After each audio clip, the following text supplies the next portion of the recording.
Xue Bai, a young man grappling with the quagmires of life, finds his career stagnant and his love life shattered by the relentless criticisms of his girlfriend.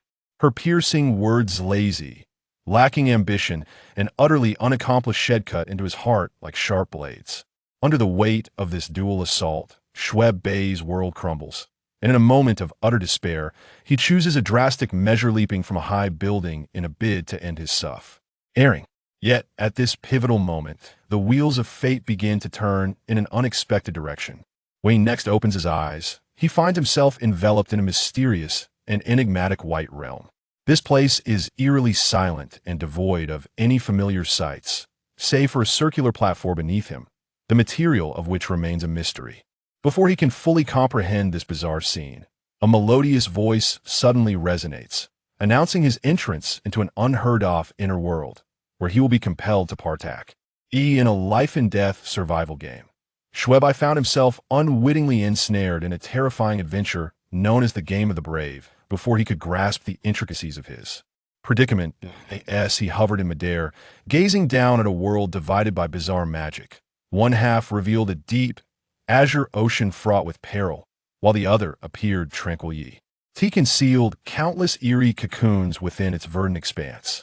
His inner trepidation surged like rampant weeds. With the system's chilling countdown reaching its conclusion, he plummeted uncontrollably towards the ground, where he would soon encounter the ghastly onslaught of the awakened quagmires. Countless crimson eyes and jagged, menacing teeth overwhelmed him in an instant, a tide of agony that consumed him entirely. Would Xue Bai manage to survive this brutal game? What untold secrets lie hidden within this enigmatic inner world? All answers shall gradually unfold in this heart-stopping infinite survival game. The Game of the Brave. Xue Bai. Look at yourself no indolent, lacking ambition, and utterly unaccomplished. While I harbor no desire for my boyfriend to be exceedingly wealthy, I at least expect him to offer me protection, to provide a sense of security, and to possess a drive that allows me to envision a promising future. But what do I see in you? In merely experiencing a phase of low spirits, I am striving. After all, striving. What exactly are you striving for?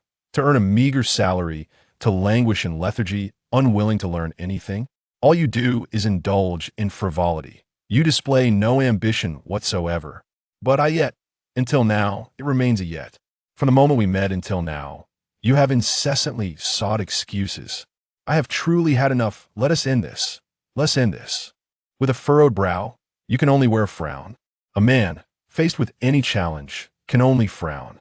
Honestly, a man like you, even if I were a woman, I would not be attracted to.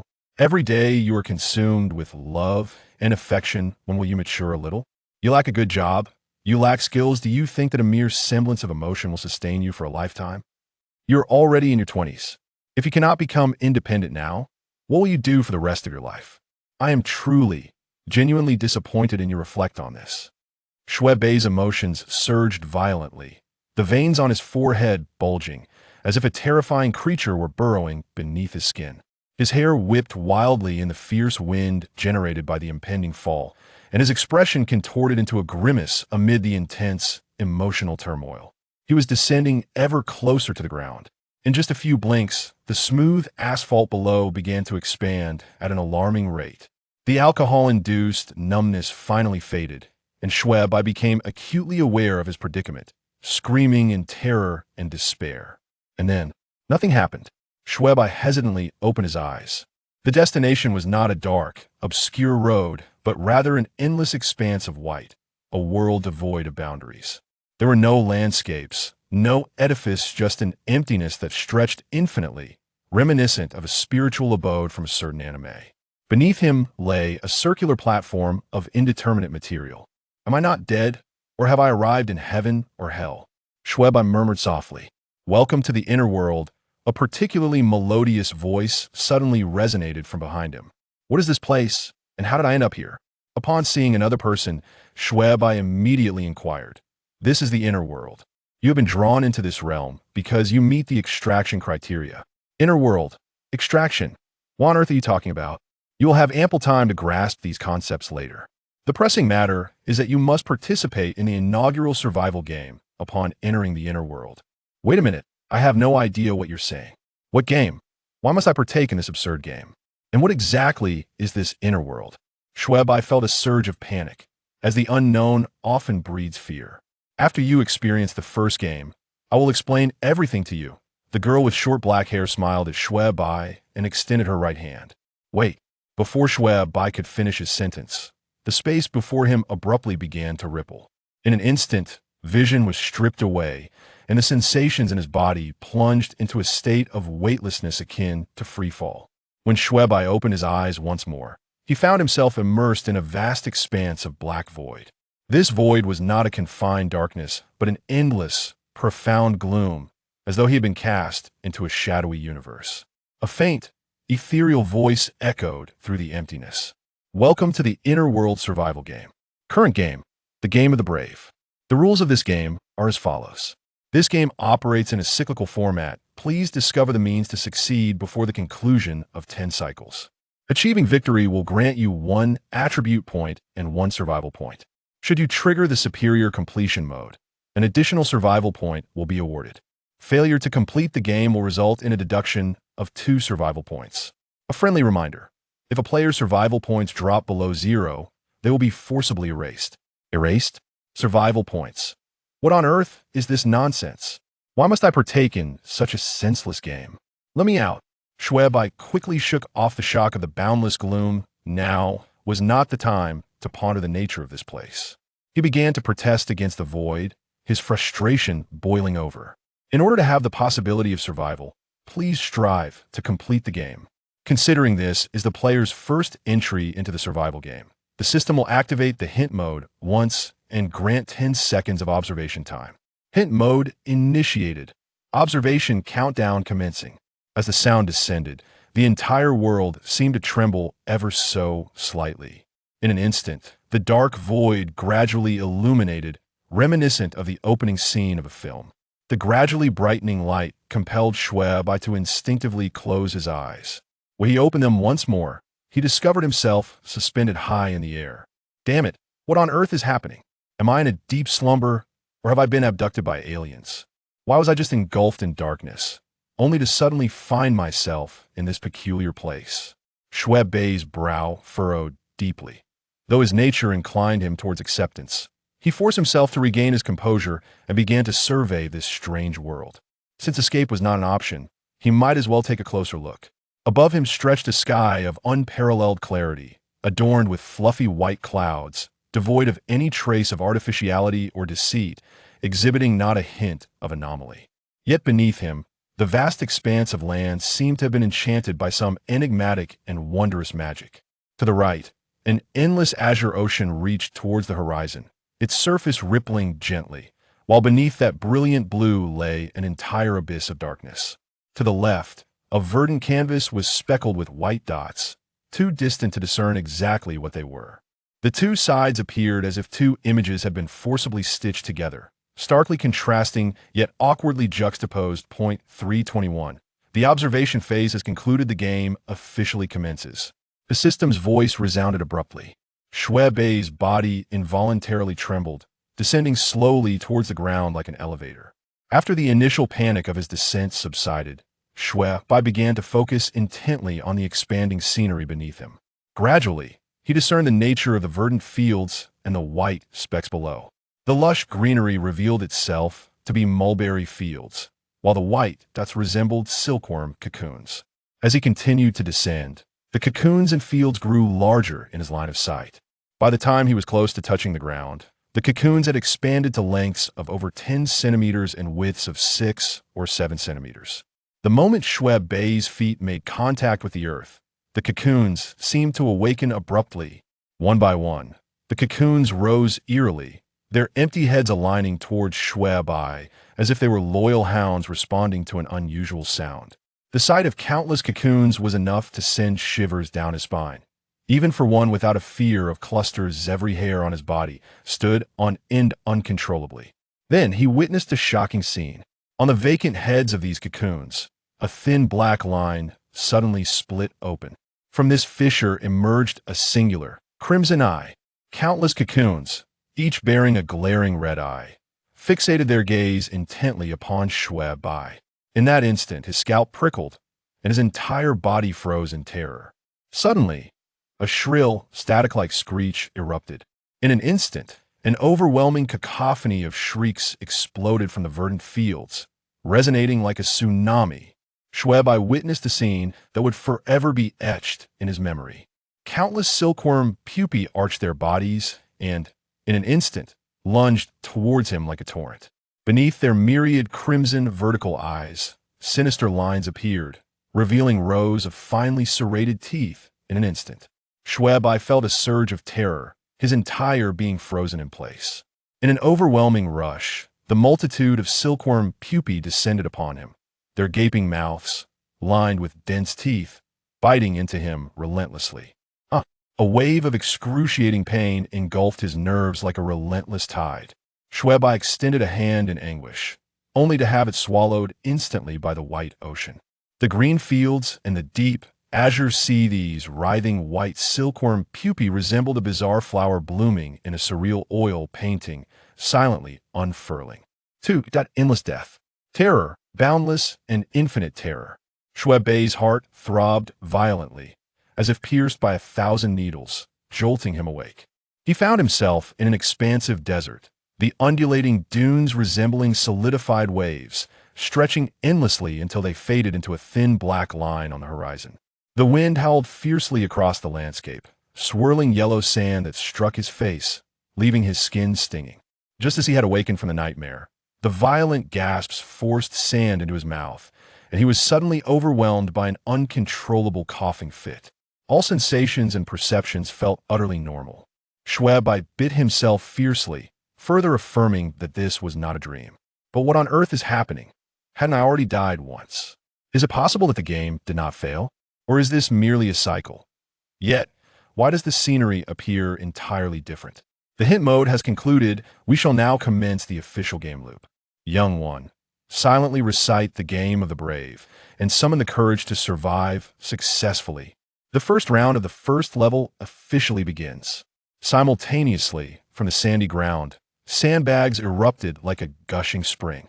With a chilling sound, the sand geysers surged higher, accompanied by eerie cries as palm-sized, ghastly white scorpions emerged from the sandy fountains.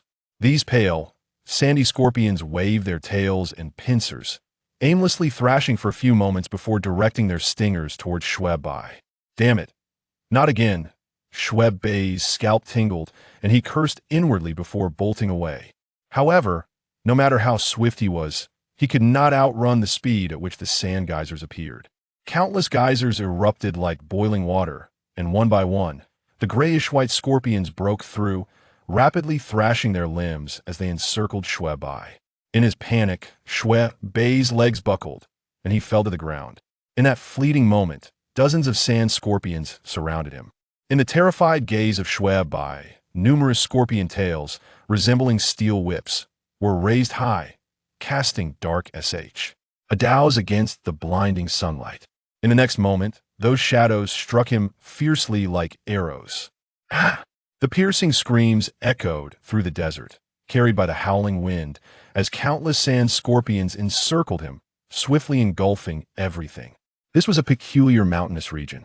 Xue Bai awoke once more, the terror of his recent demise still fresh, causing him to gasp for breath.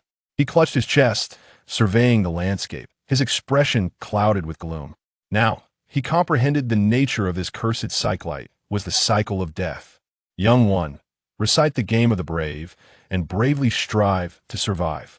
The first cycle, third level, begins. As the system's voice echoed once more, the ground trembled uncontrollably. A deep rumbling resonated, as countless volcanoes began to release cascades of fine debris. The sky darkened, ominous clouds enveloping the heavens like a shroud, suffocating in their proximity.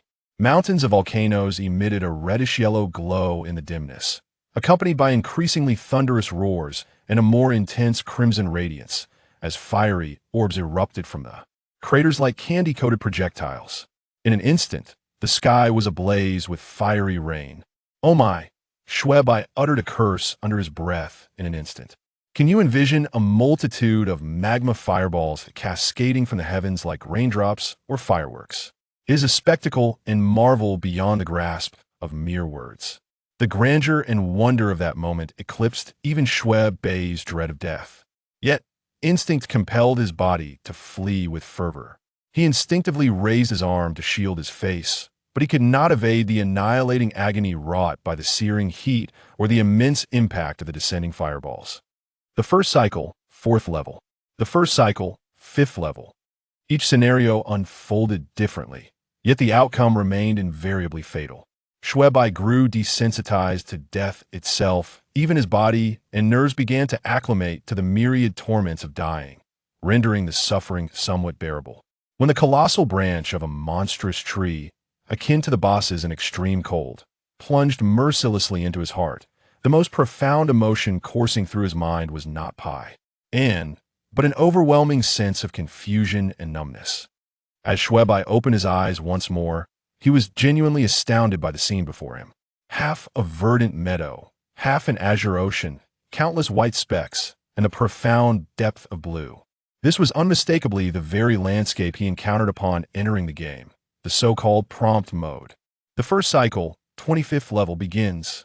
In the next moment, as if recalling a previous ordeal, countless silkworm pupae began to unveil their scarlet eyes. Although Xue Bai had grown numb to the notion of death, the mere thought of being devoured by the myriad of mutated pupae sent chills down his spine. Without a moment's hesitation, he plunged into the vast ocean beside him. Upon opening his eyes, he was engulfed in an abyssal darkness. Yet, amidst this thick obscurity, there appeared a yellow spot with a diameter of several meters. It was a gigantic eye. A jolt of fear surged through Xue Bai. In the next instant, as his vision acclimated to the dark, he beheld a scene that sent a shiver throughout his entire being. The surrounding darkness seemed to tear apart in an instant, revealing a vast, shadowy, scarlet maw. "No!" Xue Bai screamed in despair. The seawater suddenly surged back, dragging him uncontrollably into its depths. When Xue Bai awoke once more, it was to the brutal embrace of cold. Before him lay a frigid expanse of snowy peaks, their towering forms stretching into the clouds, evoking a sense of dread. He found himself situated at the bottom of a cup, encircled by a circular snow valley, surrounded by sheer cliffs rising dozens of meters high, utterly unclimbable. Before Xue Bai could take in his surroundings, the system's notification echoed once more. In an instant, the world resonated with a low hum. Xue Bai once again witnessed an unforgettable spectacle. The entire vista began to tremble noticeably as the surrounding snow-capped mountains emitted eerie, bone-chilling, cracking sounds. The summits of these countless peaks appeared to have been cleaved asunder by an unseen force, instantly revealing fissures of profound darkness.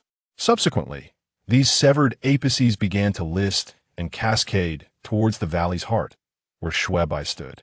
The crunching of snow underfoot morphed into a distorted drone, akin to a swarm of bees, as a multitude of jagged, peak-like formations plummeted from the heavens, creating a dense, all-encompassing shadow.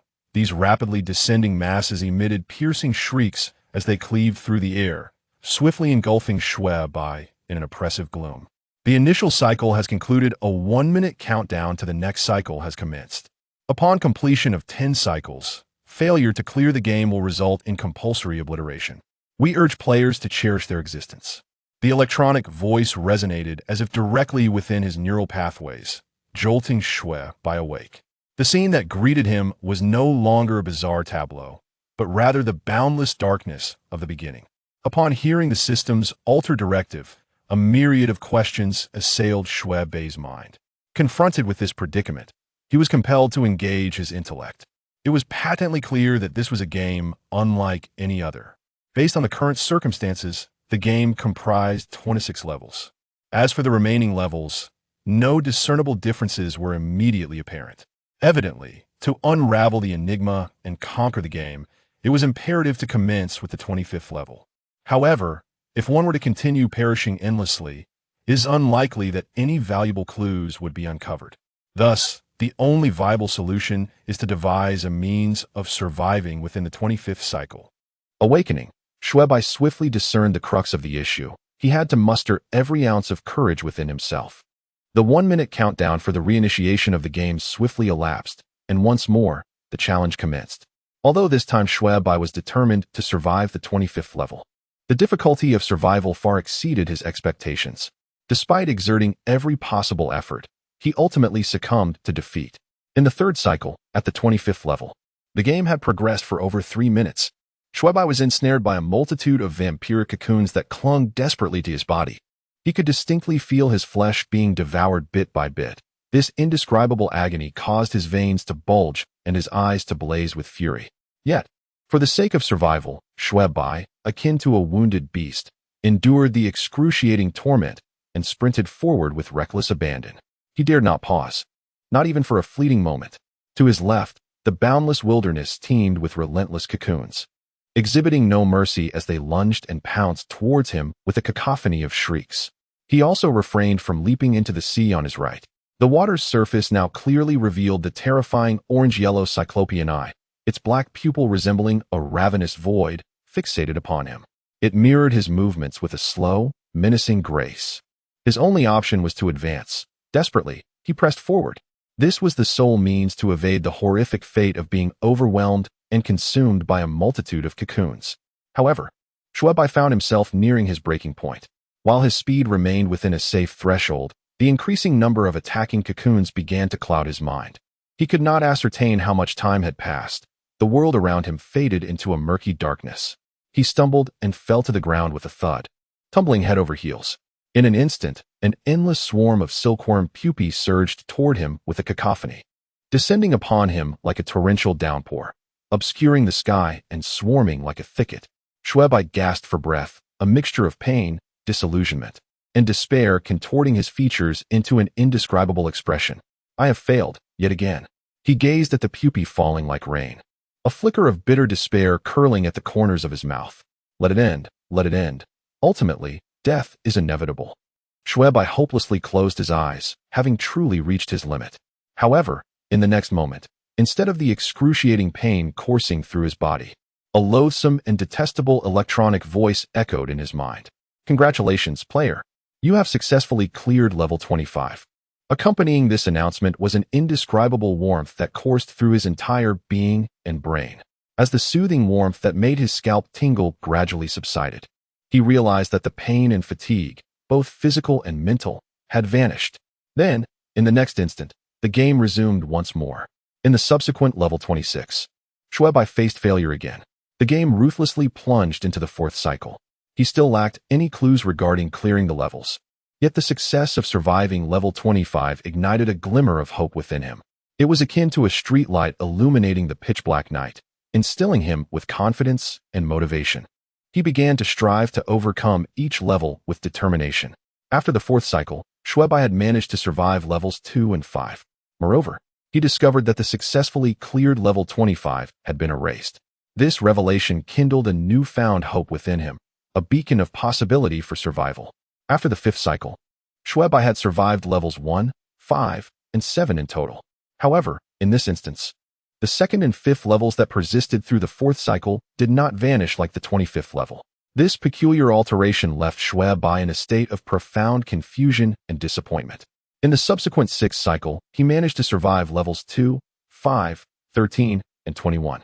It was during this time that he discovered, to his astonishment, that the seventh level from the fifth cycle had mysteriously disappeared once more, while levels 1 and 5 remained intact. Is it because one must consecutively clear multiple levels that a stage is randomly erased, or is there some other underlying pattern? Why do I feel that something is amiss? Xue Bai still lacked clarity, yet he sensed a subtle anomaly. He began to strive even harder to survive. After the seventh cycle, he had prevailed in levels 2, 5, 13, 21, and 24. Following the eighth cycle, he successfully navigated through levels 2, 3, 5, 11, 13, 16, and 21. This time, the 24th level, which had vanished in the seventh cycle, disappeared entirely, much like the previous seventh level, while the other stages remained unchanged. Furthermore, the interval of rest between each cycle had increased from 1 minute to 8 minutes. During these 8 minutes, Xue Bai contemplated earnestly. Since this is a game, there must be specific rules or a method to decipher it. As long as I can grasp the rules or the underlying logic of this game, I believe that clearing it will not be a daunting task, given that this game comprises numerous levels in a continuous cycle. It is evident that the method of deciphering lies within these repetitions. Moreover, it is evident that certain levels persist through subsequent cycles, while others vanish immediately upon survival. This discrepancy constitutes the most significant enigma within the game at present. But what does this enigma truly signify? Breathe. Do not panic. Remain composed. Calm. Calm. Gradually clarify your thoughts. Xue Bai furrowed his brow, forcing himself to regain his tranquility. His mind began to settle, and his thoughts gradually became clearer. Thus far, what information regarding this game has been uncovered? First, the game consists of 10 cycles, each comprising 26 levels, totaling 260 levels. Second, the method for overcoming all levels entails enduring for over 4 minutes. Third, the known 7th, 24th, and 25th levels have completely vanished after successful survival, whereas others continue to exist even after surviving parts of the cycles. Fourth, notably, the 25th level is distinctly different from several others, and a hint mode has previously appeared. For the first time, Xue Bai's mind was engaged in such intricate deliberation, yet despite his repeated speculations, he could not discern a reasonable and correct solution. The 8-minute intermission swiftly elapsed. Xue Bai felt a momentary disorientation as he found himself suspended high above the ground once more. Above and below him lay the familiar, suffocating expanse of sky and the boundless, daunting desert that instilled fear within him. What on earth is this? What is the crux of it all? What is the method of deciphering? As he felt his body begin to plummet once more, Xue Bai's agitation escalated to a state of disarray. This was the penultimate cycle. If he could not discern the means to advance, not only would he forfeit his chance to experiment, but his very survival would be in jeopardy. What could it possibly be? What could it be? Xue Bai unleashed a desperate roar. Simultaneously, the impassive, mechanical voice of the system echoed forth. Young man, please silently recite the game of the brave and strive to survive with courage. The first phase of the 9th cycle officially commenced. Survival, survival, survival. Xue Bai cursed in a fit of uncontrollable rage, only to suddenly widen his eyes in realization. A thought flickered through his mind. Wait, could it be this way? Indeed, everything aligns. It truly is this way. The spark of determination ignited in Xue Bai's eyes as he felt a resurgence of vitality. No matter what, with only 2 cycles remaining, I must attempt it. His expression solidified with an unprecedented resolve as he faced the surging sand geysers and the multitude of sand scorpions that had already emerged from the dunes, standing utterly still. In the next moment, countless sand scorpions enveloped him, forming a dark mound. 4. The puzzle of the passage in the 9th cycle. Xue Bai only succeeded in clearing the 4th phase. The 10th cycle awaited, as Xue Bai struggled within the narrow snow pit. Desperately attempting to extricate himself from the impending avalanche, his mind drifted into a haze of confusion and numbness. Yet, he mechanically clung to the mantra of 260 seconds, and moments later, that familiar mechanical voice resonated once more in his ears. Congratulations, player Xue Bai. You have successfully completed the game of the brave. No sooner had the words faded than the world around him dissolved into a blinding white light, and that comforting warmth surged back into his being. She maintained her initial radiant smile, yet Xue Bai's perspective had irrevocably shifted. Where once he felt bewildered, lost, and alarmed upon entering, the experience of the game had now instilled in him a profound sense of numbness. After 10 cycles and countless deaths, even the most resilient individual would succumb to emotional desensitization. In recognition of player Xue Bai's inaugural triumph in the solo game, his rewards were doubled, 2 attribute points and 2 survival points. Players had the option to engage in a decryption challenge to earn additional survival points. The short-haired girl regarded Xue Bai with an exceptionally gentle smile. He found it difficult to discern whether he felt affection or aversion. The countless deaths had dulled his emotional responses. However, the mention of acquiring survival points stirred a flicker of interest within him. He lifted his gaze towards the short-haired girl and inquired, "What does decryption entail? And what are survival points?"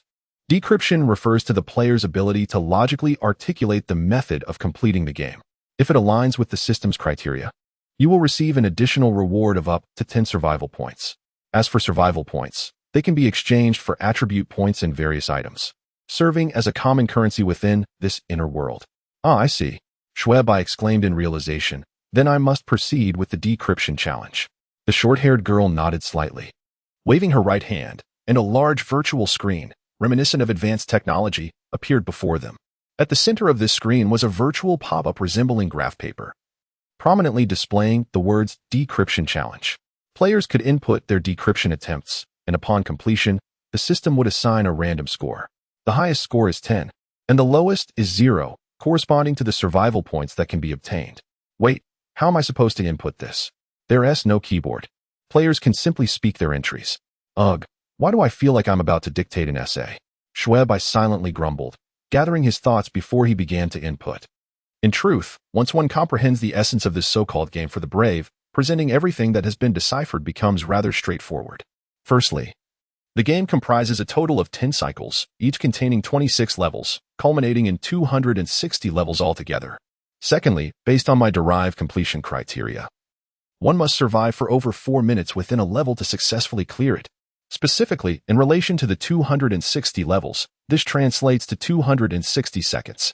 Furthermore, the 4th, 7th, 24th, 25th, and 26th levels will completely vanish from subsequent cycles once cleared, while the other levels will remain unchanged. Moreover, among all the levels, the 25th level stands out as distinctly different from the others. It is here that the hint mode makes its appearance.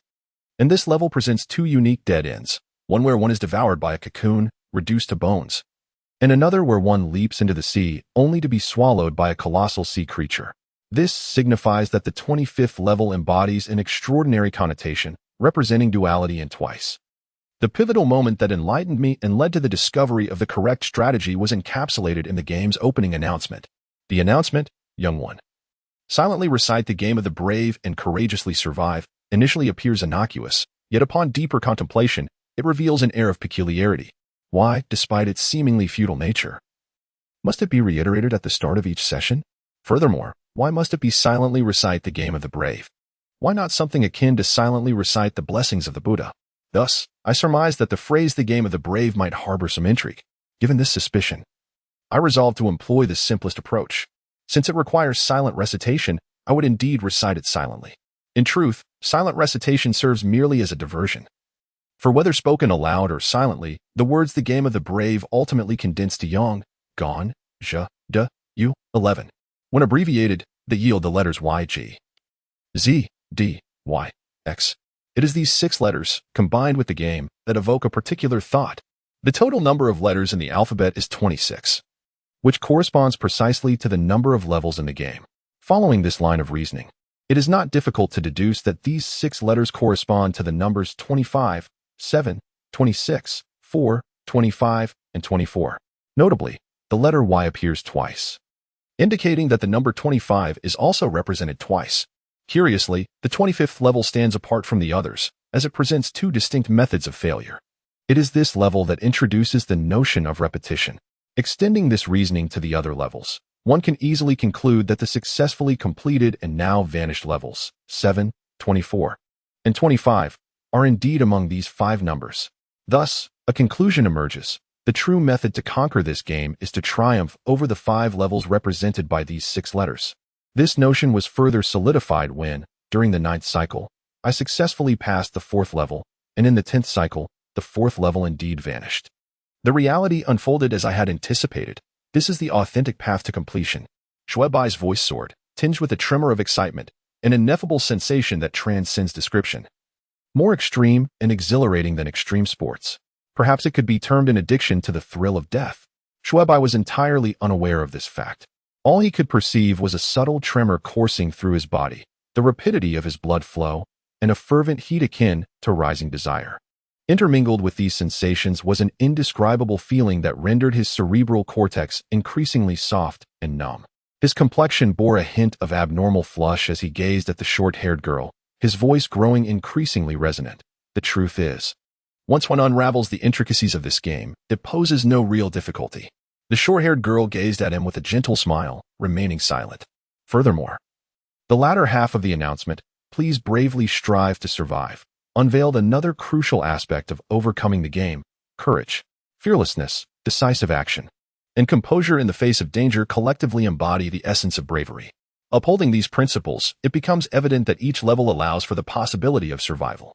For instance, in the 4th, 9th, and 25th levels, as long as one remains sufficiently calm, patient, or simply runs fast enough, survival is entirely achievable. Take, for example, the final level. It merely requires sufficient composure and audacity. For by taking refuge within the angles of the surrounding overhanging cliffs before the snow peak descends, one can deftly evade the lethal impact of the snow peak. These cliffs are designed for concealment rather than climbing. Moreover, by slightly positioning the body to align with the cliff's angles, one can create a small pocket of air. If buried, remaining calm and breathing steadily for 4 to 5 minutes is entirely manageable. As for the seemingly insurmountable challenges presented by the volcanoes, fissures, and razor-like obstacles, the truth is that with sufficient audacity, one need not scurry about in hiding, but rather remain steadfast in place.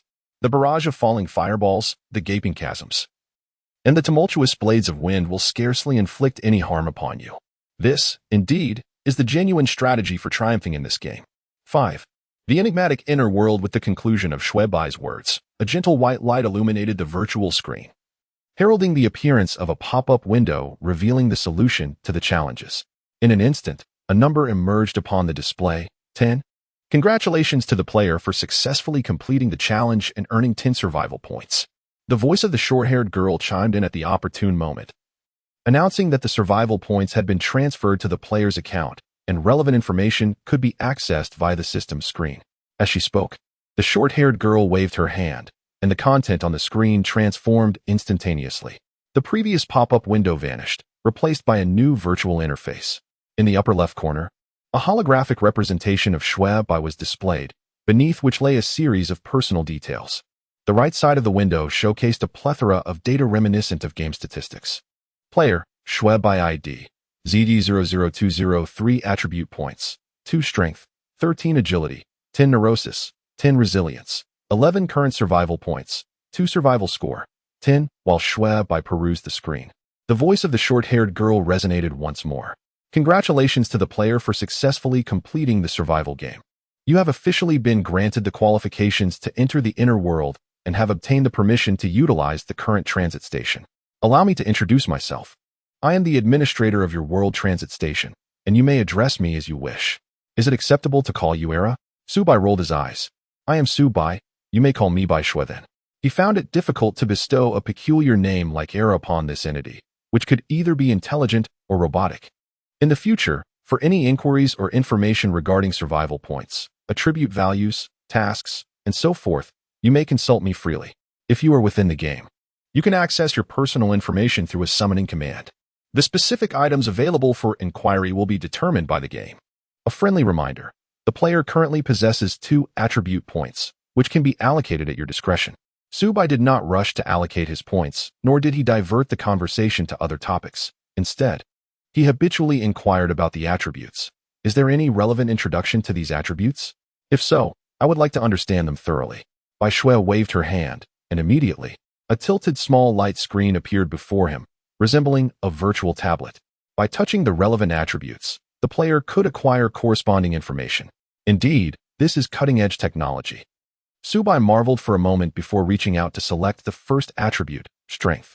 As expected, a brand new virtual box generated and appeared beside him. What is recorded above is a pertinent introduction, which Xue Bai immediately began to peruse with great care. Within a matter of minutes, he comprehended the 4 attributes. These attributes are inherent to every individual, or rather, every player, although each has a foundational value of 10 points.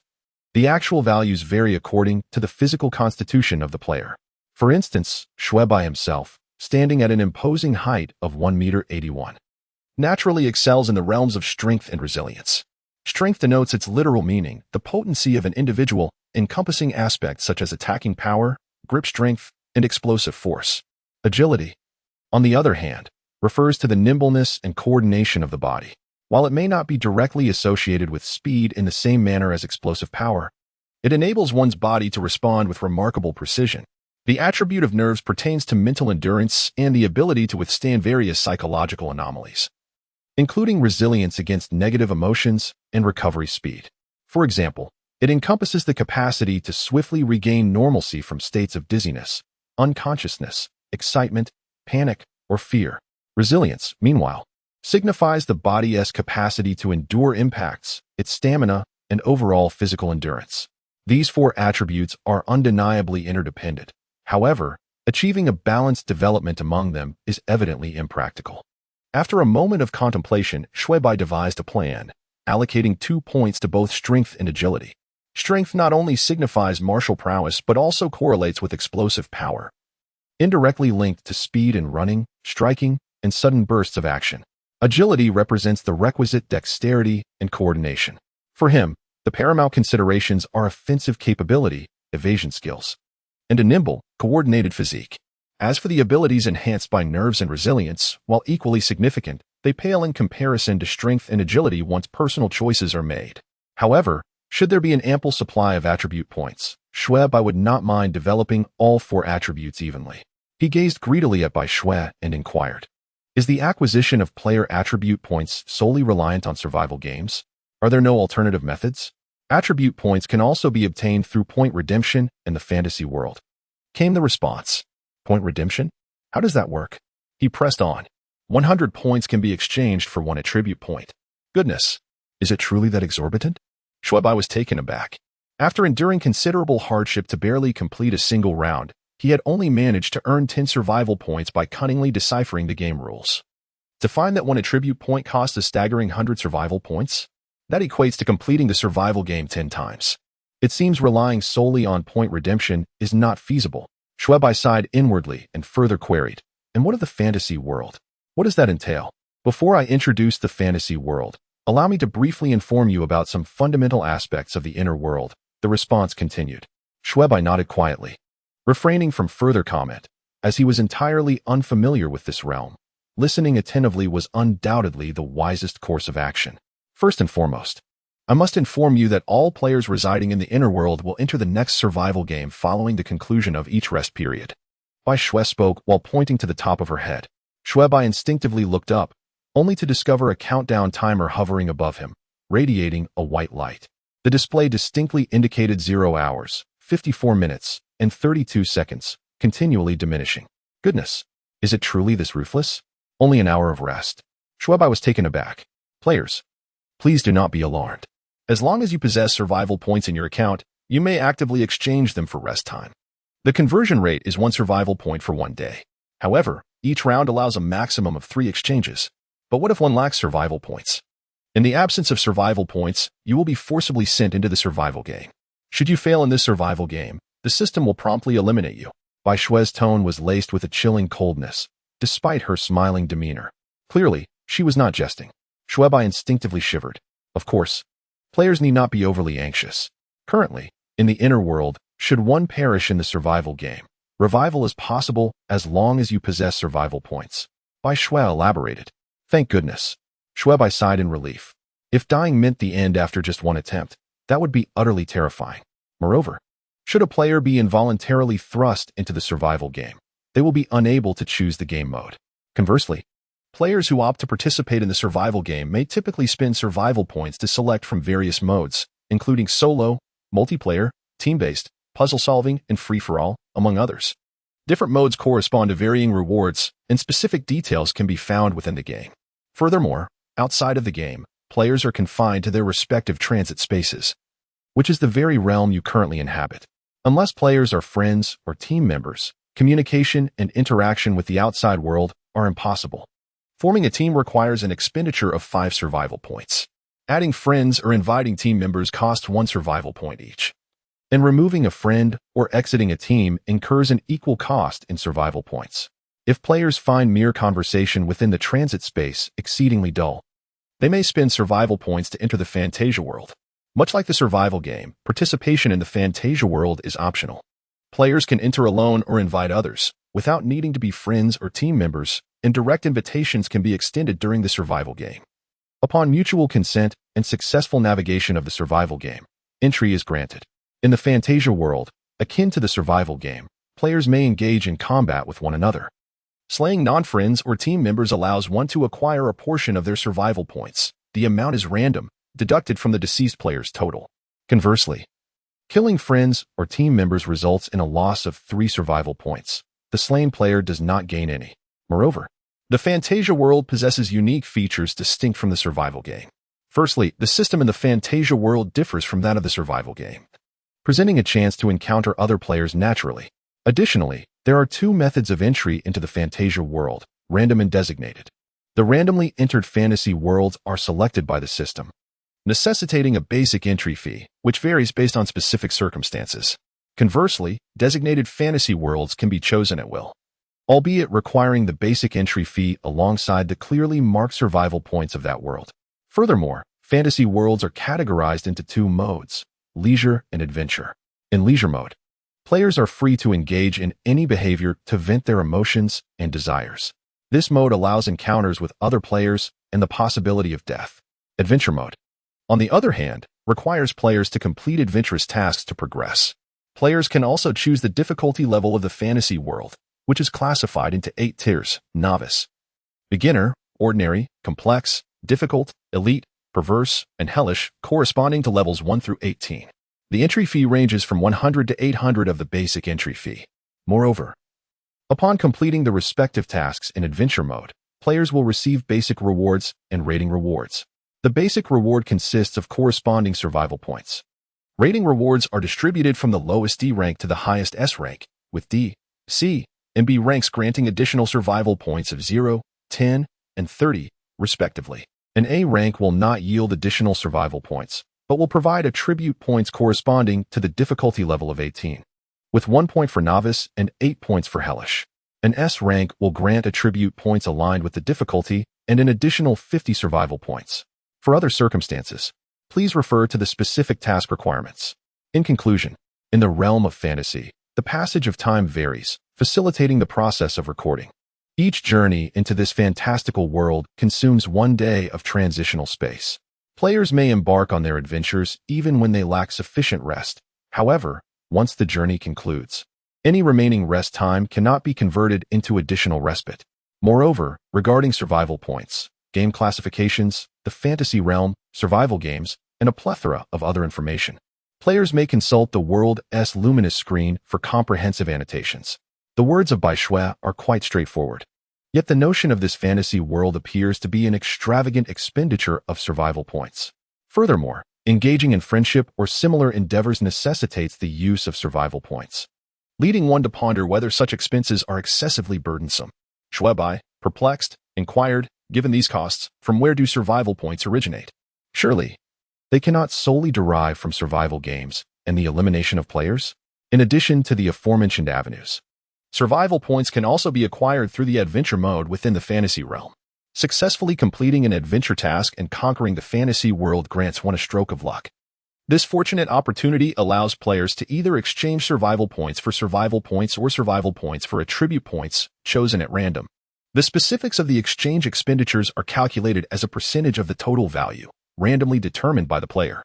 For instance, with a total of 100 survival points, if the drawn percentage is 40, the system will automatically deduct 40 survival points for the exchange. Additionally, the exchange ratios for the two types of conversions are also randomized, with a minimum ratio of 1,000 to 1 and a maximum of 1 to 1. Any remaining fraction after the exchange is rounded down to 0. Fortune carries risk. Thus, one must exercise caution when exchanging. The smile of Bai Xue was explained, yet in Xue Bai's eyes, it appeared particularly infuriating. Isn't this so-called random method merely a gamble on luck? Moreover, when it comes to exchanging survival points for attribute points, it fundamentally boils down to using survival credits. But who knows how many survival credits a task may yield? It is evident that to thrive in the inner world, survival points are indispensable. To acquire survival points, one must participate in survival games or venture into the realm of fantasy. How can they even claim that this is non-mandatory? What difference does it make from being coerced? Isn't this just forcing people to leap in? Xue Bai was thoroughly vexed. Player currently possesses 2 survival points. Would you like to embark on a journey into the fantasy world? Bai Xue's vexatious voice rang out once more. No. Xue Bai decisively rejected Bai Xue's proposal, turning away and squatting down, unwilling to engage further. Bai Xue, however, remained unfazed, quietly smiling as she observed Xue Bai's back. Her voice was gentle, laced with a tantalizing allure, as a friendly reminder for new players. Once survival points accumulate to a certain threshold, players can respawn. Additionally, they can spend sufficient survival credits to retain various physical attributes, even exchange for wealth in the survival world. Respawn. Abilities. Wealth. Xue Bai sprang to his feet, turning sharply to face Bai Xue. Is what you said true? These three elements were undeniably irresistible to him, especially in a world where survival was intrinsically linked to one's very existence. It was a certainty. Xue nodded in agreement. Xue Bai instinctively lowered his gaze to his hands, unaware of the glimmer of cunning that flickered in Xue's eyes. Damn it, I must give it my all. After all, the worst that could happen is death. I am determined to enter the world of fantasy. Xue Bai suddenly lifted his head, his expression resolute. Please select the mode of the fantasy world, the difficulty level, and the method of entry. A mysterious smile graced Xue's face. Adventure mode, novice difficulty, random entry. After a moment's contemplation, Xue Bai blurted out, leisure mode is purely for relaxation. It's beyond my current capabilities. Therefore, the adventure mode with tasks and rewards is my preferred choice. As for the difficulty, as a novice entering the fantasy world for the first time, I shall prudently opt for the novice level to have a taste of the experience. Regarding the method of entry, the designated option is too costly for me. Lost in thought, the system's mechanical voice resonated. Congratulations, player, your selection has been confirmed. This entry will cost 1 survival point, which has been deducted. The countdown to enter the fantasy world begins. 3, 2, 1. Entering. Then the system's voice echoed once more. Congratulations, player. You have entered the fantasy world in novice difficulty adventure mode. The current world overview has been generated. Since this is the player's first entry into the fantasy world, unlimited standby preparation time has been granted. You may choose whether or not to commence your adventure. Players can actively summon the system interface to view relevant information. Xue Bai decisively invoked the system interface, which appeared before him at a remarkably comfortable angle and distance, displaying a series of prominent textual descriptions. Current world overview. This is the Lost Capital, home to the legendary Lost Gate, where unimaginable monsters roam. These creatures are cunning, seeking to annihilate all indigenous inhabitants.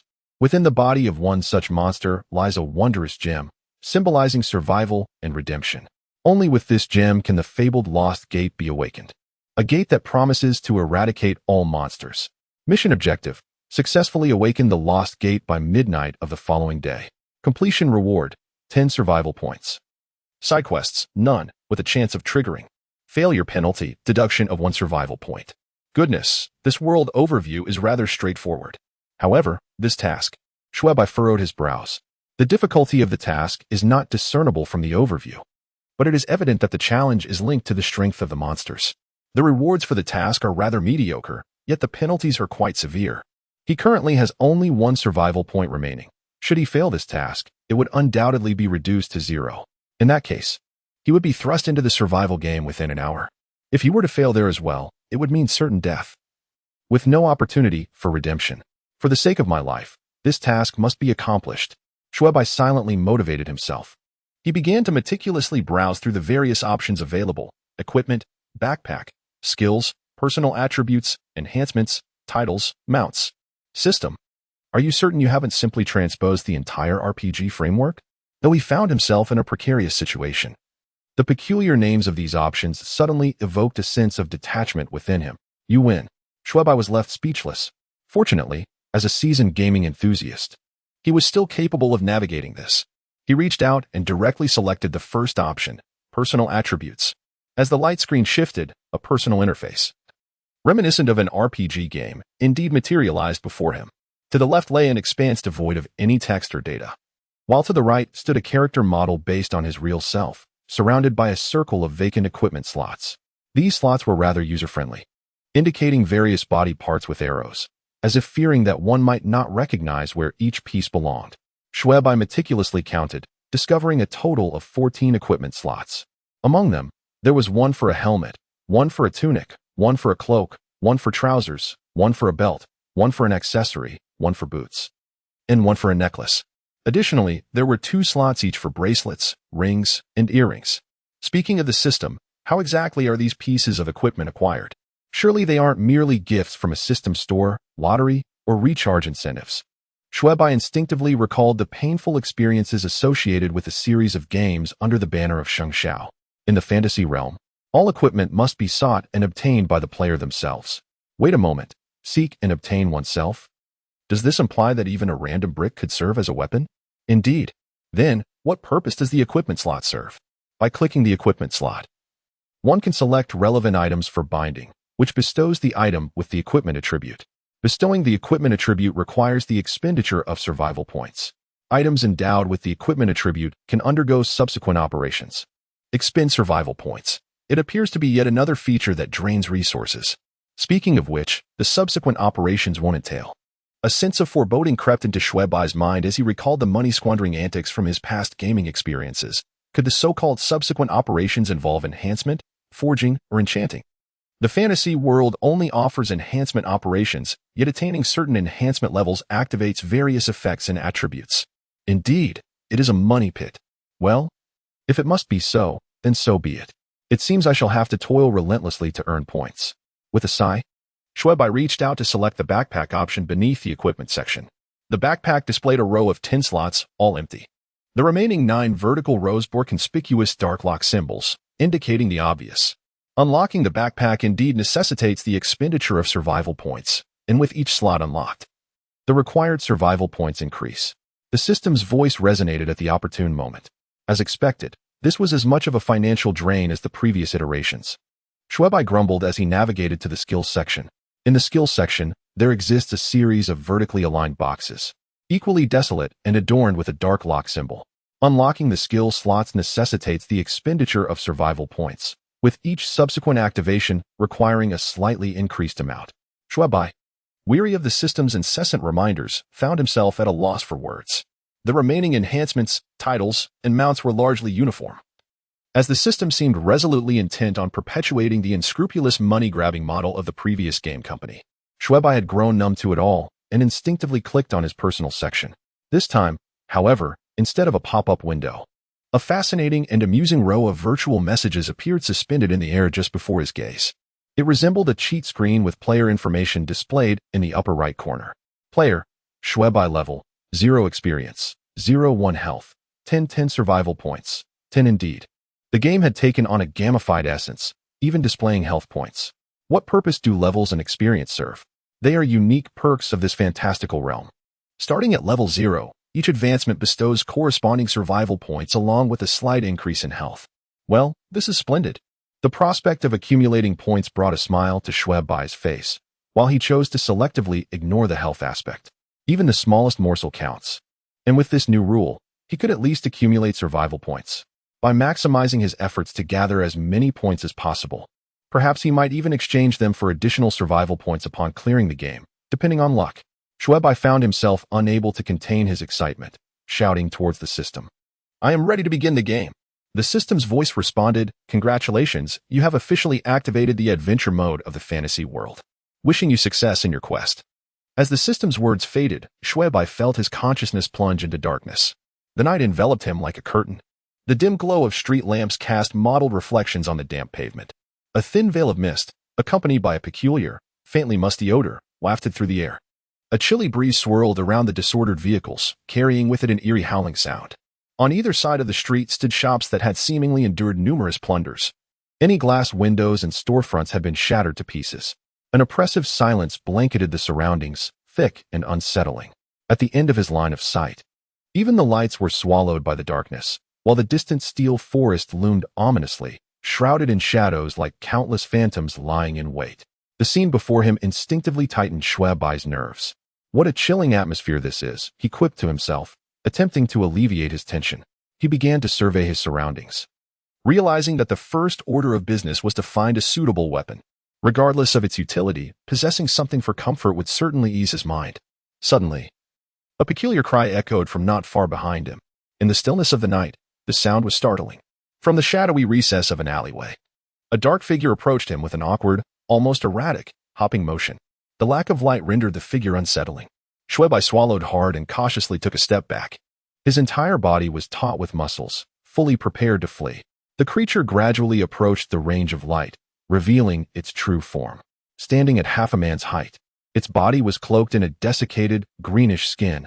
A frail torso was oddly adorned with a disproportionately large beer belly. Its limbs were long and emaciated, with tattered rags hanging from its waist and limbs. A massive head was topped with a pair of pointed ears and a sharp nose. Its large eyes fixated intently on Xue Bai, brimming with fury. The creature emitted a series of incomprehensible squawks, simultaneously thrusting a makeshift spear, barely deserving the title, toward Xue Bai. Upon witnessing the full visage of this creature, Xue Bai let out a sigh of relief. It is the unknown that instills the greatest fear. Now that the monster's true nature had been unveiled, there was little to dread. Moreover, this was no terrifying mutated beast, but rather a goblin.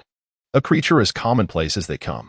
In Xue Bai's estimation, goblins were evidently the quintessential fodder for novice adventurers, posing minimal threat. Many beginner tutorials and games feature such creatures as easily dispatched foes, such as those found in the game Abyss City, the interrupting warrior from the Meat Pain Company.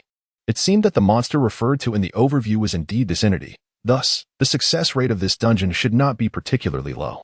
Xue Bai murmured to himself. At first glance, the difficulty of this quest appeared considerable, yet based on previous systems and their predictable gaming style. It was likely that the coveted gem would be nestled within the body of the boss of the creatures mentioned in the overview. After all, this is a staple trope of gaming. Thus, the crux of this task lies, quite simply, in the strength of the monster. The weaker the creature, the higher the safety factor and the likelihood of success in the mission. Although the sheer number of goblins could overwhelm him, they are still infinitely more manageable than a chaotic swarm of dragons. If a horde of erratic dragons were to descend upon him, Xue Bai might as well contemplate self-destruction. After all, the image of wielding a brick against a dragon is simply too absurd. As for the goblins, who are often emblematic of foolishness, weakness, and swift defeat, yet remain a favorite among players, he hardly regarded them as a threat. Observe the stance of the goblin before him, swaying unsteadily as if unable to maintain its balance. Were it not for the rudimentary spear it clutched, one could hardly sense any intimidation. The goblin, chattering incoherently, charged at Xue Bai. The wooden spear in its grasp flailed about erratically, leading Xue Bai to doubt that it could even strike him if he remained still. With a sudden misstep, the goblin tumbled to the ground, its spear slipping from its grasp and rolling to rest by Xue Bai's feet. Xue Bai felt a twinge of embarrassment at the sight. With such lowly standards, it seemed that even 1,000 of them would pose little challenge. Laboriously, the goblin lifted its head, its pallid green face contorted with rage. With a defiant effort, it steadied itself, shakily raising its fist and charging at Xue Bai once more. Its speed was truly lacking. It was practically delivering itself to him. Xue Bai muttered to himself as he bent down to retrieve the crude wooden spear. "Congratulations, player. You have acquired a makeshift wooden spear," announced the system's voice, startling him momentarily. Just then, a goblin charged towards him, and instinctively, he thrust the spear forward. With a satisfying thrust, the surprisingly sharp wooden spear effortlessly pierced through the goblin's chest. After a series of incomprehensible groans, the goblin collapsed with a thud, clearly defeated. Why didn't you dodge that?" he mused, realizing that this goblin was even weaker than he had anticipated.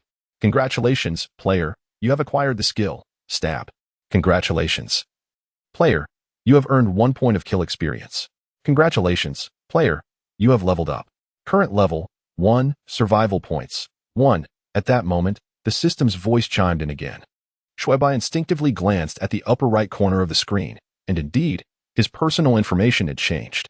Player, Xue Bai level, 1 experience, 0-10 health, 15-15 survival points, 11 1 point of survival points, and 5 points of health. Not bad, Xue Bai nodded slightly, beginning to ponder his strategy. The goblins were remarkably weak, making them easy targets for elimination. Considering the increasing experience for leveling up, he figured that he could amass a considerable number of survival points, perhaps a dozen or even 20, by continuing this path of destruction. If an elite monster or a mini-boss were to appear, it was likely that he could earn dozens of points. In retrospect, this dungeon seemed quite promising. It appeared that he would be grinding through monsters until the completion of his quest. Survival points can be likened to coins within a game, and for Xue Bai, they hold far greater value than mere currency. The amount of survival points accrued from a dungeon run is of paramount importance to him, second only to the successful completion of a quest. Xue Bai resolved to persist in his monster hunting endeavors. Speaking of that skill, the name seemed rather too direct. He muttered to himself as he summoned the system interface and accessed the skill menu. The skill interface required an upward swipe, and at the bottom, among the 5 activated slots, an icon had appeared in the first slot, a distinctly represented icon of a little figure. Quite evocative, indeed, Xue Bai murmured. Tapping on the skill icon, a detailed description materialized. Skill, poke level, 0 damage, 1 proficiency, 100 passive skill, requires a weapon to be equipped for activation. A skill that even a fool can master. What more can I say? Note, have you poked today? This description. System, your sense of humor is truly sinister. Xue Bai couldn't help but express his disdain, for the whimsical aesthetic of this fantasy world starkly contrasted with the life-or-death nature of the survival game. Exiting the skill interface, Xue Bai directly navigated to the equipment section. He recalled the method the system had mentioned and tapped on the weapon slot. Available weapons for player binding. Poorly crafted spear. Binding requires 1 survival point. Would you like to bind it? 1 survival point? The system is rather dark. After a moment of contemplation, Xue Bai reached a decisive conclusion. I shall bind it. The concept of enhancement warrants further exploration. After all, binding is inevitable. Had I known this sooner, I could have satiated my curiosity earlier. Once the binding was confirmed, the wooden spear in Xue Bai's hand began to emanate a resplendent white light, as if it were undergoing a scanning process from top to bottom. Indeed, a long spear appeared in the equipment slot on the luminous interface. He clicked on it. Weapon, rudely crafted long spear. Damage, 0, crafted by the denizens of the Forgotten City. Its damage is limited. Note, I possess a spear. Poking can be healthier. The peculiar humor of the goblins, with their unique artistic style, momentarily caught Xue Bai off guard, despite his mental preparation against the system's dark whims. Nevertheless, he refrained from voicing any complaints this time, for indeed, this phrase seemed to only deepen the filth. He swiftly entered the enhancement interface, which resembled a forging table. Now unlocked. The options for refinement and reset were also available, seemingly linked to the special effects and attribute bonuses that appear at certain levels of enhancement. However, it was evident that Xue Bai was currently unable to experience these 2 functions. He directly clicked on the weapon slot adjacent to the enhancement interface, and the wooden long spear instantly materialized within the enhancement slot. Current weapon can be enhanced. Enhancing requires 1 survival point. Success rate, 100. Would you like to enhance? I must inquire, system, does this success rate remain consistently at 100? Before reaching level 10, all equipment boasts a default success rate of 100, which diminishes to 50 thereafter. The details are indeed meticulous, impressive. Xue Bai responded affirmatively. The system's functionalities must be explored in due course, for as the saying goes, sharpening the axe does not hinder the work of chopping wood. Ahead lies a daunting journey of monster grinding, and naturally, the more potent the weapon, the better. Ding. Congratulations to the player, weapon enhancement successful. Xue Bai casually opened the attributes. The rudimentary spear, enhancement level 1, damage 1, crafted by the inhabitants of the Forgotten City. With limited damage. Note, I possess a spear. A poke is more healthful. Indeed, there was a slight increase in damage, which hardly differs from the game experience. Xue Bai chuckled self-deprecatingly as he glanced at the enhancement options. Current weapon eligible for enhancement. Enhancement requires 2 survival points. Success probability is 100. Would you like to enhance? With 9 survival points remaining, Xue Bai hesitated momentarily before, being an impulsive spender, he activated the enhancement function once more. This time, the damage rose to 2. The cost for the next round of enhancement increased yet again, still with damage at 1, but requiring 3 survival points. This time, Xue Bai dared not proceed further. Although 7 survival points seemed of little use at the moment, repeatedly enhancing a mere wooden spear felt like a sheer waste. Moreover, having enhanced it twice, he observed no significant change in this wretched wooden weapon. He refrained from further wasting time on the wooden spear. The task at hand was of utmost importance. The abominable adventure mode merely provided a cursory overview of the world, lacking even a map, which is rather exasperating. However, the mention of goblins within this overview considerably alleviated Xue Bai's trepidation regarding potential dangers, granting him a newfound audacity to explore. Yet, beyond the street from the starting point, the other alleys lay shrouded in darkness, leaving Xue Bai quite dismayed by the system's audacious attempt to heighten the difficulty. Venturing into a nearby supermarket, he serendipitously discovered a row of flashlights and batteries on a shelf near the entrance. To his astonishment, he mused, the system does possess a degree of humanity. Xue Bai was not naive. It was evident that this was a deliberate concession from the system. After all, which humble establishment would stock such items as flashlights? Moreover, why would they be conspicuously displayed on a window shelf? Cautiously, he peered into the dim alleyway, illuminating it with his flashlight, only to find it utterly vacant. However, as the beam of light struck the wall across the street, he discerned faint footsteps. The sound of pattering footsteps was unmistakably goblin-like rather than human. Indeed, within moments, a shadowy figure bounded into view. As the flashlight beam shifted, Xue Bai clearly identified the goblin. It wielded a wooden spear. Yet this one appeared more robust than the previous encounter. Its skin bore a greenish hue, and its vitality seemed more pronounced. In contrast, the earlier goblin had exhibited signs of frailty or affliction. This goblin, too, emitted a guttural cry, its visage radiating an unmistakable aura of anger and gloom. Xue Bai had anticipated a fierce confrontation, but to his surprise, the goblin suddenly began to thump the ground with a wooden spear, shouting and performing a bizarre dance as if in a frenzied ritual. What was happening? Xue Bai felt his eyelids twitching at the awkwardness of the scene, which was even more uncomfortable than the village's clumsy dance parties. After observing for a few seconds, he could no longer contain himself and charged towards the frenzied goblin, who was blissfully unaware of his approach. Gripping the wooden spear, Xue Bai aimed for the creature's back and thrust it forward. With a slight resistance, the spear penetrated the goblin's rear. However, it was evident that this goblin was in its prime. The spear had sunken about 10 centimeters, but could not be pushed any further. Then, Xue Bai was met with an amusing sight. A crimson -3 health symbol appeared above the goblin's head, and a health bar materialized, displaying 710. What on earth? There's a health bar? Xue Bai's eyes nearly bulged out of their sockets. And it clearly was a one-hit kill before the enhancement. Now, after strengthening the weapon, it seems weaker? Is it really necessary to be this dramatic? The goblin, in pain, ceased its ritualistic dance and began to shriek and struggle. It raised its spear to retaliate. Seize the opportunity. -3 Xue Bai's speed was commendable, and the goblin was struck thrice in quick succession, crashing to the ground, utterly defeated. Congratulations, player. You have gained 10 experience points for the kill. Congratulations to the player on reaching level 2, with a survival point total of 2. As the goblin fell, the system notification resonated. The personal profile in the upper right corner was updated. Player, Xue Bai level, 2 experience, 0-20 health, 20 survival points, 9. After all, if each level up only granted a meager 1 survival point, it would truly be a case of expenditures exceeding income. The current rate of increase in points is quite satisfactory, and the difficulty associated with leveling up, reflected in the required experience growth, is not overly daunting. Xue Bai finds this aspect rather pleasing. However, upon seeing the goblin's lifeless body, he was immediately reminded of the earlier incident involving the -3 damage. I say, system, why is it that after enhancing my weapon, I am unable to deliver a single fatal blow? The damage inflicted on the goblin by the player not only depends on the player's own capabilities but also on the goblin's health and defense. As I suspected, it isn't that my weapon has become weaker after enhancement. Rather, the initial goblin was simply too feeble. It seems that creature was merely a source of equipment. Having determined that the issue was not related to weapon enhancement, Xue Bai promptly considered the correlation between monster health and experience points. Indeed, system, there is one more thing. The experience gained from defeating monsters is contingent upon their health. Correct? That is indeed the case. This is quite a commendable system. Certainly, one must not overlook elite and boss monsters.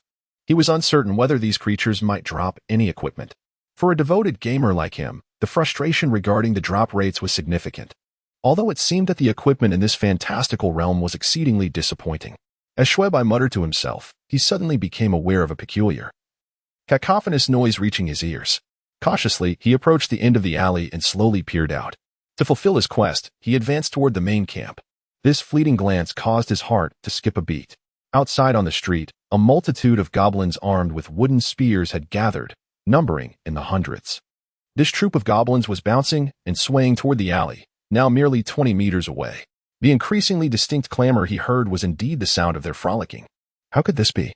Why on earth have so many goblins suddenly congregated? He exclaimed in disbelief. In an instant, enlightenment struck him. That goblin he had encountered earlier was not merely dancing but was, in fact, summoning its companions. Damn it. They set me up. He cursed under his breath before turning to flee. Although these youthful goblins were relatively weak, sluggish, and not adept at evasion, their sheer numbers were overwhelming. If he could take one down with a single shot, perhaps he could gamble on success. However, if it took 4 shots to defeat one, it was wiser for him to make a hasty retreat. Furthermore, in that brief glimpse he noticed a number of rather distinct creatures among them. Clearly, these were new species or perhaps new units.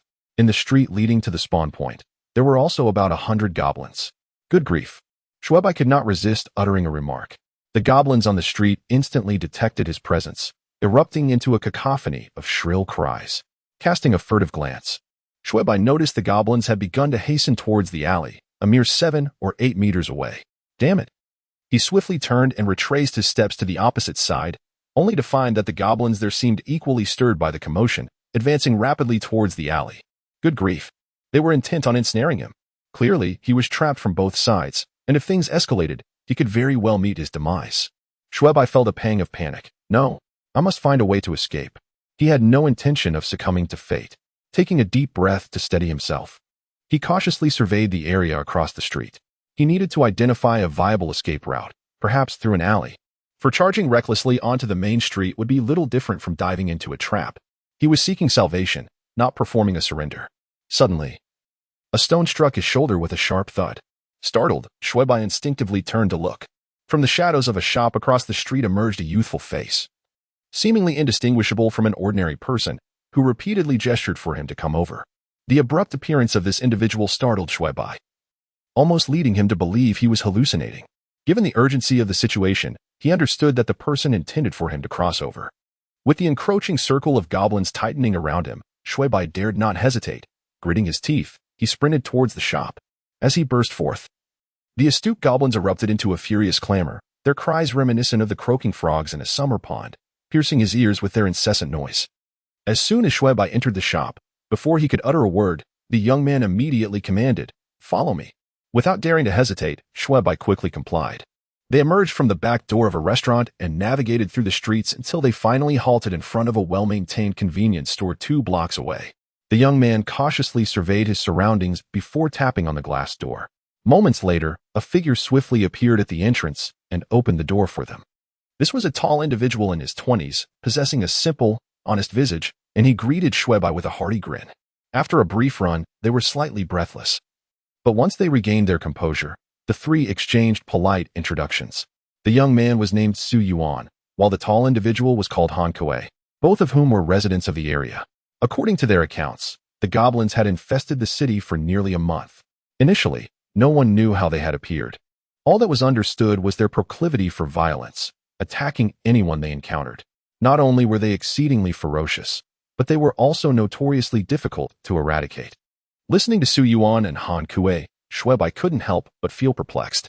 I can't help but think that the goblins outside aren't as formidable as you claim. They seem like mere minions, considering this is just the periphery. Xue Yuan shook his head with a wry smile. Is that so? A sense of foreboding crept into Xue Bai's mind. It was evident that there were more formidable foes yet to surface. Moreover, being on the outskirts, a single goblin could summon 100 or so companions. What would the density be like deeper within? The mere thought sent shivers down his spine. The true goblin stronghold was not located here, Xue Yuan revealed with a grimace. Listening to his words, it was evident that he possessed considerable knowledge regarding the goblin situation. Xue Bai immediately raised an eyebrow and inquired, "Do you know the true location of the goblin stronghold?" He was determined to breach the goblin stronghold in his quest to clear the game, for that accursed gem was likely hidden within the boss itself. Based on the tendencies of games or systems, this boss was undoubtedly situated in the stronghold. Just tell me the direction. I will seek it myself. Xue Bai pressed on. Xue Yuan's earlier words had made him realize that the actual task was even more challenging than he had anticipated. Consequently, the originally ample time frame for the quest had become quite constrained. To storm into the stronghold and confront the boss with his current strength was simply insufficient. Thus, he needed to seize every moment to grind for experience. Grind for enhancement, striving to elevate his attack power in the final moments. After all, dealing 2 points of damage required 5 shots to eliminate a mere minion, while 10 points would suffice to vanquish it in an instant. The disparity between the two was starkly evident. Therefore, Xue Bai resolved not to linger any longer in this place. Xue Yuan cast a surprised glance at him, but did not press further. He too was merely sharing hearsay, which suggested the stronghold lay to the northwest of the convenience store. After confirming the direction, Xue Bai supplemented his supplies, including mirrors and lighters. He exchanged a few pleasantries with the two before swiftly departing. Outside, the streets were faintly filled with a cacophony, evidently caused by the earlier commotion from the goblins. His immediate aim was to head northwest, grinding his way there. Xue Bai stumbled upon a dilapidated clothing store, seizing the opportunity to further enhance his spear. Although only 2 survival points remained at 9 o'clock, Xue Bai had successfully upgraded his wooden spear to level 4, inflicting a damage of 4 points. Coupled with the skill's piercing damage of 1 point, He could now eliminate a young goblin with just 2 strikes, with a formidable weapon in hand. Xue Bai's confidence surged as he emerged from the clothing store, backpack secured. This time, he exercised caution, swiftly dispatching any solitary goblins he encountered, ensuring that these creatures were afforded no opportunity to call for help. Under Xue Bai's cunning and unscrupulous strategy, his level began to rise rapidly. After he once again thrust his spear and killed a young goblin before it could turn, the system notification chimed for the umpteenth time. Congratulations, player. You have gained 10 points of kill experience. Congratulations, player. You have leveled up. Current level, 6. Survival points, 6. The personal profile in the upper right corner transformed accordingly. Player, Xue Bai level, 6 experience, 090 health, 40 survival points, 20. This time, the experience gained from leveling up exceeded expectations by 20 points, indicating a transition into a phase of exponential growth. Fortunately, his points had also seen substantial improvement, now standing at 20. Throughout this period, Xue Bai had refrained from further weapon enhancements, as he had predominantly encountered young goblins, unless he could elevate his weapon to level 9 to secure a one-shot kill, or face other enemy types with different health pools. Further upgrades seemed unnecessary. His current strategy was to focus on upgrading his weapon to level 9, ensuring he could swiftly eliminate young goblins and subsequently begin to bind and enhance his upper and lower armor. Initially, he had not paid much attention to this matter. It was only after narrowly escaping a stab from a goblin lurking behind him that he recalled the possibility of equipping other items. With a swift motion, he extracted the spearhead from the goblin's body and, feeling the weight of his backpack, he stepped around the corner of the street. However, he had scarcely moved a few paces when, whoosh, a shadow darted toward his head from the side. It was an arrow shot by a goblin archer. Instinctively, he tilted his head, and his turning motion granted him just enough distance for the arrow to graze past his cheek. In an instant, every hair on his body stood on end. Fortunately, his reflexes were sharp, and he sprinted behind a nearby garbage bin. Just as he concealed himself, a loud thud echoed behind him, unmistakably the sound of an arrow striking the trash can. Hearing that distinct impact, his brow furrowed with concern. The precision and speed of this assailant were certainly not characteristics of the sluggish green goblins he had encountered before. Evidently, the goblin archer in the shadows belonged to a more formidable breed. Such foes would undoubtedly yield greater experience in combat than their green counterparts. Moreover, the most critical factor was that this creature wielded a bow, a ranged weapon. Should he find himself unable to confront the boss head-on, utilizing a bow could prove to be a viable strategy. I must take it down. He resolved to eliminate the goblin archer and quickly devised a plan. He reached into his backpack and retrieved a shard of mirror, simultaneously discarding his outer garment. Given the adversary's impressive accuracy and speed, he was cautious not to expose himself too readily. Xue Bai still remembered the direction of the arrow. He cautiously maneuvered the mirror out from the corner of the trash bin to adjust its position, and soon he beheld his target. It was a relatively slender goblin, its skin tinged with a deep brown hue. Upon closer inspection, it appeared to be larger than the typical green goblin. Moreover, its abdomen was notably flat, devoid of the characteristic beer belly often seen in its counterparts. Its muscular arms were clearly defined, exhibiting an exceptionally smooth contour.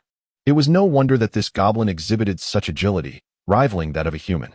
Clutching a rather ordinary bow, it stood poised for action, with a quiver slung over its back. Its expression mirrored that of the previous goblins, filled with rage, hinting that this breed of goblins was inherently prone to such fury. However, it was evident that despite its nimbleness, its intelligence, or rather, its combat experience, was lacking.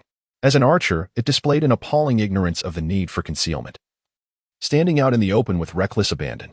Agility matters little if one's wits are dulled, Xue Bai muttered under his breath, surveying the terrain and conditions with the mirror. After scanning the surroundings, he crouched down, assuming a ready stance for a swift departure. Xue Bai realigned the mirror to focus on the goblin archer, then suddenly coughed, flinging his shirt in the opposite direction. The goblin, startled by the reflection, instinctively reacted, twisting its bow and releasing an arrow. In a flash, Xue Bai darted out from behind the trash bin, sprinting towards a discarded SUV in the center of the street. He slid behind the vehicle as an arrow struck the ground where he had just been. That was close. Hearing the unmistakable sound of an arrow striking perilously close, Xue Bai felt a sudden chill run down his spine. Turning his head, he noticed the arrow was merely a few centimeters away, and he couldn't help but think that had it been any slower, he might have sustained a grievous wound. Although a health point of 40 should not lead to an immediate game over, one could only speculate how much damage a single hit could inflict. Moreover, enduring the pain would likely be no trivial matter. It became apparent that attributes like nerve and resilience were indeed invaluable, particularly in withstanding pain. It seemed prudent to ensure a balanced development of attributes in the future. While musing over this, Xue Bai cautiously extended his mirror.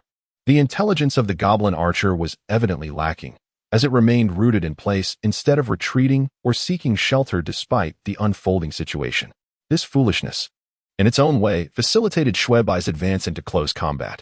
However, the distance between him and the goblin was still considerable, and there was little cover left behind him. Relying solely on a sprint would not guarantee safe passage to the goblin archer. The risk of being struck by an arrow was ever present. At this moment, Xue Bai had effectively isolated himself in the center of the street, with all nearby cover too distant to provide any means of escape without incurring a hit.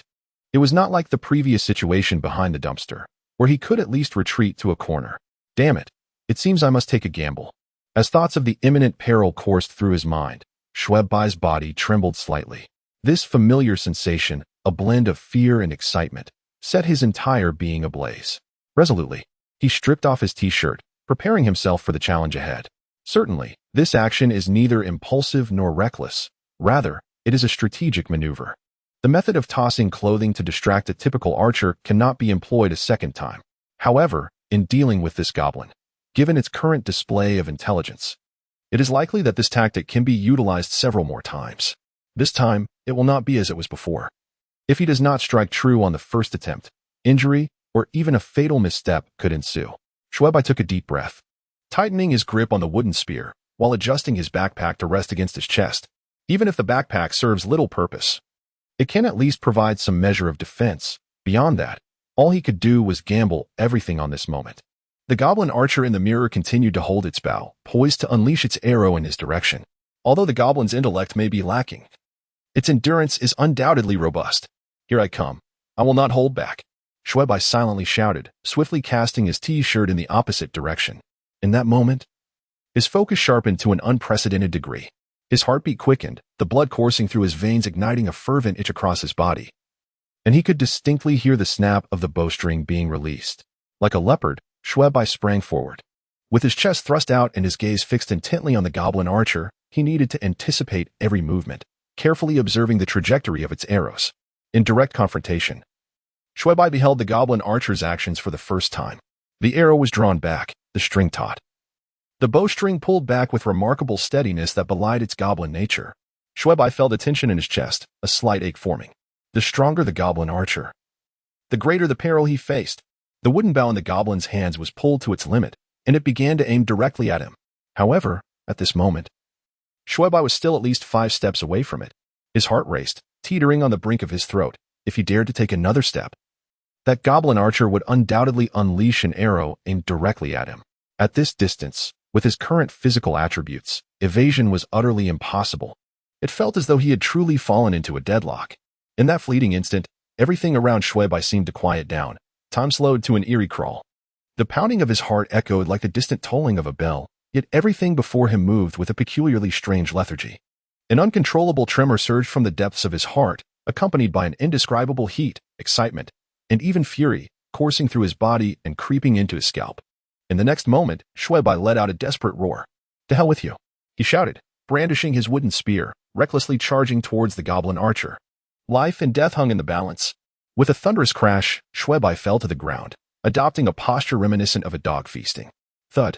The goblin archer toppled over, and Xue Bai's wooden spear pierced its chest, pointing skyward, leaving a pool of blood behind.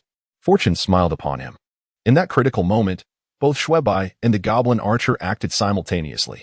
Alas, the goblin's arrow struck his backpack, a futile endeavor. Congratulations, player.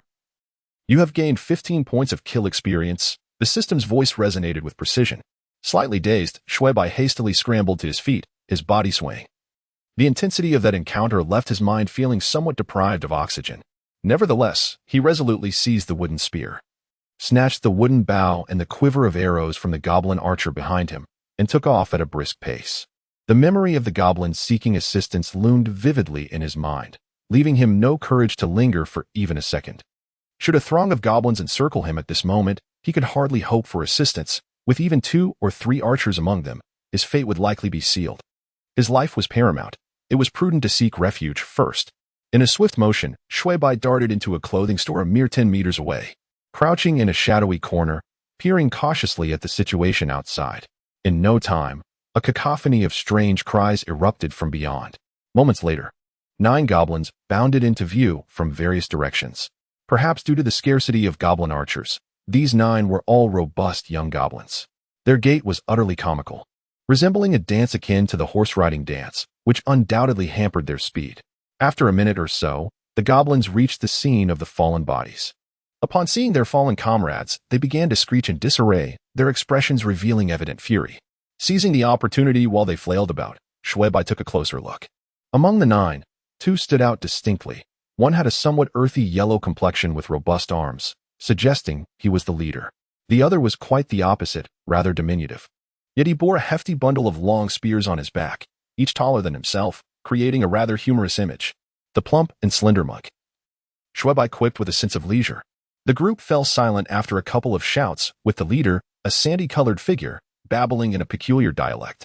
Several members hoisted him up, while the rest began to retreat. Watching them bounce away unguarded, Xue Bai felt a surge of excitement.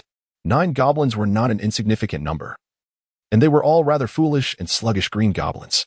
Such a prime opportunity for a stealthy ambush was rare, and to squander it would be a true pity.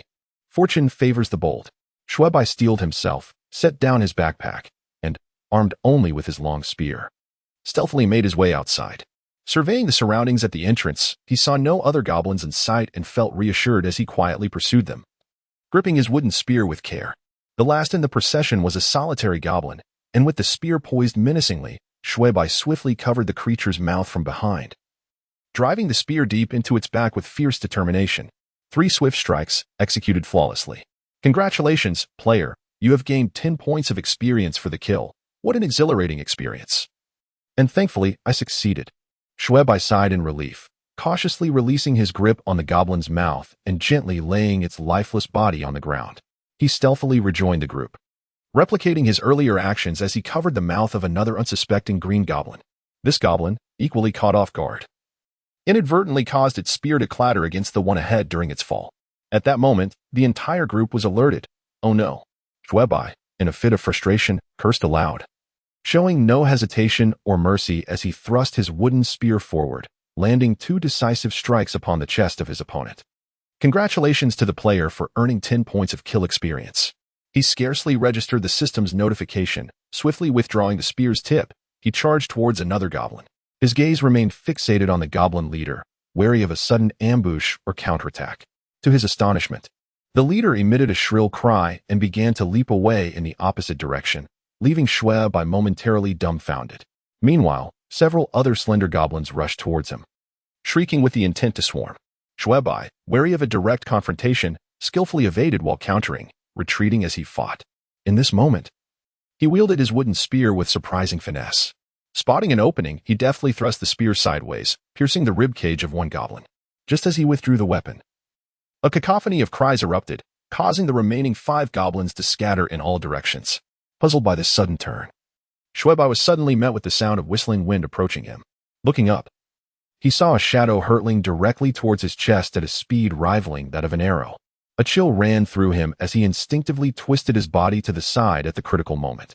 The shadow grazed past him, revealing itself to be yet another wooden spear. Turning back to the direction it had come from, his expression shifted dramatically. What the? He exclaimed, and without a moment's hesitation, he sidestepped again as another wooden spear whistled past the spot where he had just stood. The source of the wooden spear was none other than the recently escaped goblin leader. He approached the diminutive goblin and received a new wooden spear from its hands, retreating while aiming directly at Xue Bai. With a swift motion, he hurled the weapon with remarkable finesse. This was no ordinary green goblin. This was clearly a goblin pitcher. In that fleeting moment of evasion, Xue Bai comprehended the absurdity of their partnership, and he lamented his folly with intense regret. This creature's speed surpassed that of a goblin archer, while its accuracy, agility, and power were evidently superior. The whooshing sound of the spear slicing through the air suggested that a single hit could send him flying. The force was utterly disproportionate to its size, defying all logic. Xue Bai's complexion turned pale. Without a moment's hesitation, he dashed toward a nearby green goblin. There was hardly any cover in sight, and he could only hope that this goblin pitcher would hesitate in its aim. As he swiftly moved beside the green goblin, he caught a glimpse of the pitcher seizing another wooden spear, preparing to hurl it their way. This goblin pitcher clearly showed no distinction between friend and foe, intent on total annihilation. A sense of foreboding gripped Xue Bai as he instinctively retreated. Just as he dodged, a bloody spear tip erupted from the back of the green goblin. The poor creature was silenced before it could even cry out, nearly colliding with Xue Bai. Goodness! How ruthless! Xue Bai's scalp prickled, and he withdrew once more. In this dire situation, where attacks disregarded the boundaries of ally and adversary, Xue Bai dared not confront the assault head-on. Though he had 40 health points lingering above him, who could ascertain how the actual damage was calculated? Moreover, upon witnessing the unfortunate demise of that ill-fated soul, who met his end with a single bullet, it was evident that the injury must have been no less than 10. As for myself, I could withstand at most 3 or 4 strikes. The concern lay in the fact that I might not endure such force. What if I were to be propelled backward by a bullet? Simply enduring was not a viable option, especially considering that the slender goblin still possessed no less than 30 wooden spears. Xue Bai had no desire to remain a target. Damn it! If you wish to engage me from afar, I shall match you with the same. Xue Bai rolled to the side, evading a close-range spear, and seized a goblin corpse as a makeshift shield before dashing towards the clothing store. Another piercing sound sliced through the air as he caught a glimpse from the corner of his eye and swiftly kicked the shield-like corpse ahead of him. With a satisfying thud, the body successfully intercepted a spear aimed at his midsection. Seizing the opportunity, Xue Bai lunged forward, tumbling into the store. A spear whizzed by, grazing the top of his head. The goblin thrower, having lost its target, abruptly ceased its assault, standing still in a state of confusion. Xue Bai could not fathom their thought process, but he managed to grasp a wooden bow and quiver, mimicking the act of knocking an arrow and aiming. A notification resonated, announcing, "Congratulations, player has acquired a new skill, archery." Accompanied by the system prompt, an arrow flew far from the goblin thrower, vanishing alone into the night sky. A flicker of confusion appeared on the goblin thrower's perplexed face as it turned to glance in the direction of the arrow's disappearance. Xue Bai awkwardly rubbed his nose. The diminutive goblin uttered something unintelligible, and the goblin pitcher responded with a human-like grunt. It soon reverted to an expression of fury, thumping its chest like an enraged gorilla before shouting at several nearby blue goblins. The blue goblins responded with a cacophony of sounds, advancing towards the clothing store as if they were intruders in a village. This was the first time Xue Bai witnessed a goblin commanding its kin, and he was astounded. Such behavior undeniably indicated a level of intelligence. He glanced back at the goblin pitcher, whose expression grew increasingly grave. The adage to capture the leader is to capture the bandits was particularly apt in this situation, especially since the goblin pitcher was clearly the most significant threat that needed to be neutralized. What if it suddenly remembered to call for reinforcements? Would they not be trapped in a dire predicament? Xue Bai was compelled to confront the challenge before him. Reaching for his quiver to count the remaining arrows, only 17 were left. Setting aside the 4 blue goblins, he realized that he needed to eliminate this one with those 17 arrows. Considering its strength and rank, it likely possessed at least 20-30 health points. Clearly, a longbow that inflicted only 1 point of damage would require enhancement. As Xue Bai muttered to himself, he summoned the system interface, only to discover that the wretched arrows were bound individually. Moreover, the damage dealt by the bow depended on the arrows rather than the bow itself. This revelation meant that enhancements could only apply to the arrows, rendering any improvement to the wooden bow futile, unless one intended to wield the bow as a melee weapon. Xue Bai was on the verge of tears, as he could already envision the graceful sight of shooting an arrow and retrieving it. However, he dared not act recklessly. Instead, he decisively withdrew from the luminous screen, casting a glance at the several green-skinned goblins frolicking about 6 or 7 meters away. He nocked an arrow and aimed anew at the oblivious goblin archer standing still. He needed to ascertain the creature's health points before determining how many arrows to enhance. After all, 20 survival points were hardly abundant, and as he progressed, the rate of leveling up would undoubtedly slow, resulting in a diminished accumulation of survival points. Thus, meticulous budgeting was imperative. Fortunately, Xue Bai adapted relatively swiftly. Although his first shot missed, it was a marked improvement. By the 3rd arrow, he finally struck the goblin archer. Thanks to the archer's immobility, the arrow successfully pierced his right shoulder, inflicting 1 point of damage. A virtual health bar appeared above the goblin archer's head, displaying 1920. Having been hit, the goblin archer promptly vacated his position, only to halt again in a different spot, hurling his spear with a fierce whistle. However, the throw was still wildly inaccurate. Xue Bai paid it no heed, focusing instead on calculating the precise arrow consumption and his attack strategy. Then, his expression darkened. While the wooden bow could be utilized without wasting survival points for binding, enhancing arrows required such binding. Currently, he had a mere 14 arrows left, without binding. Even if he achieved perfect accuracy, he would be unable to overcome the goblin archer, given his limited 20 survival points. It was most economical and prudent to enhance just one arrow. Binding enhancement cost precisely 2 survival points, bestowing an arrow damage of 2 points. With 20 points, he could enhance 10 arrows, resulting in a potential total damage of 20 if all struck true. Considering the possibility of misses, even the 4 spare arrows must be utilized. Yet success in slaying the goblin archer remains uncertain. If only survival points were a bit more abundant, Xue Bai lamented, hastily binding enhancements to 10 arrows. The 4 green goblins were merely 2 or 3 meters from the entrance, and Xue Bai chose to disregard them for the moment. He first retrieved a standard arrow. As the initial shots required a steady hand, drawing the bowstring, he released an arrow that struck the goblin archer squarely in the abdomen. The goblin archer let out an indignant cry, shifting positions before retaliating by hurling a wooden spear in his direction. Xue Bai, unyielding, returned fire with another arrow. Back and forth they exchanged shots, with 3 of his arrows finding their mark, leaving the goblin archer with a mere 16 hit points.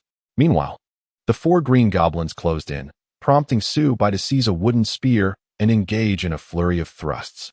The green goblins posed no real threat, transforming into mere experience points within seconds. However, their frantic cries as they met their demise seemed to alert the goblin archer, who retaliated by throwing its spear and yelling loudly. Can't they have a modicum of dignity? Xue Bai's face paled. This was clearly a signal to summon reinforcements. With urgency pressing upon him, he had no time for hesitation. Xue Bai swiftly knocked his bow, unleashing arrows at the green goblins with reckless abandon. The sound of whistling projectiles filling the air. As yet another arrow missed its mark, Xue Bai's expression turned utterly grim. With 3 out of 5 arrows failing to strike true, even if the remaining 5 found their targets, the goblin archer would remain an insurmountable obstacle.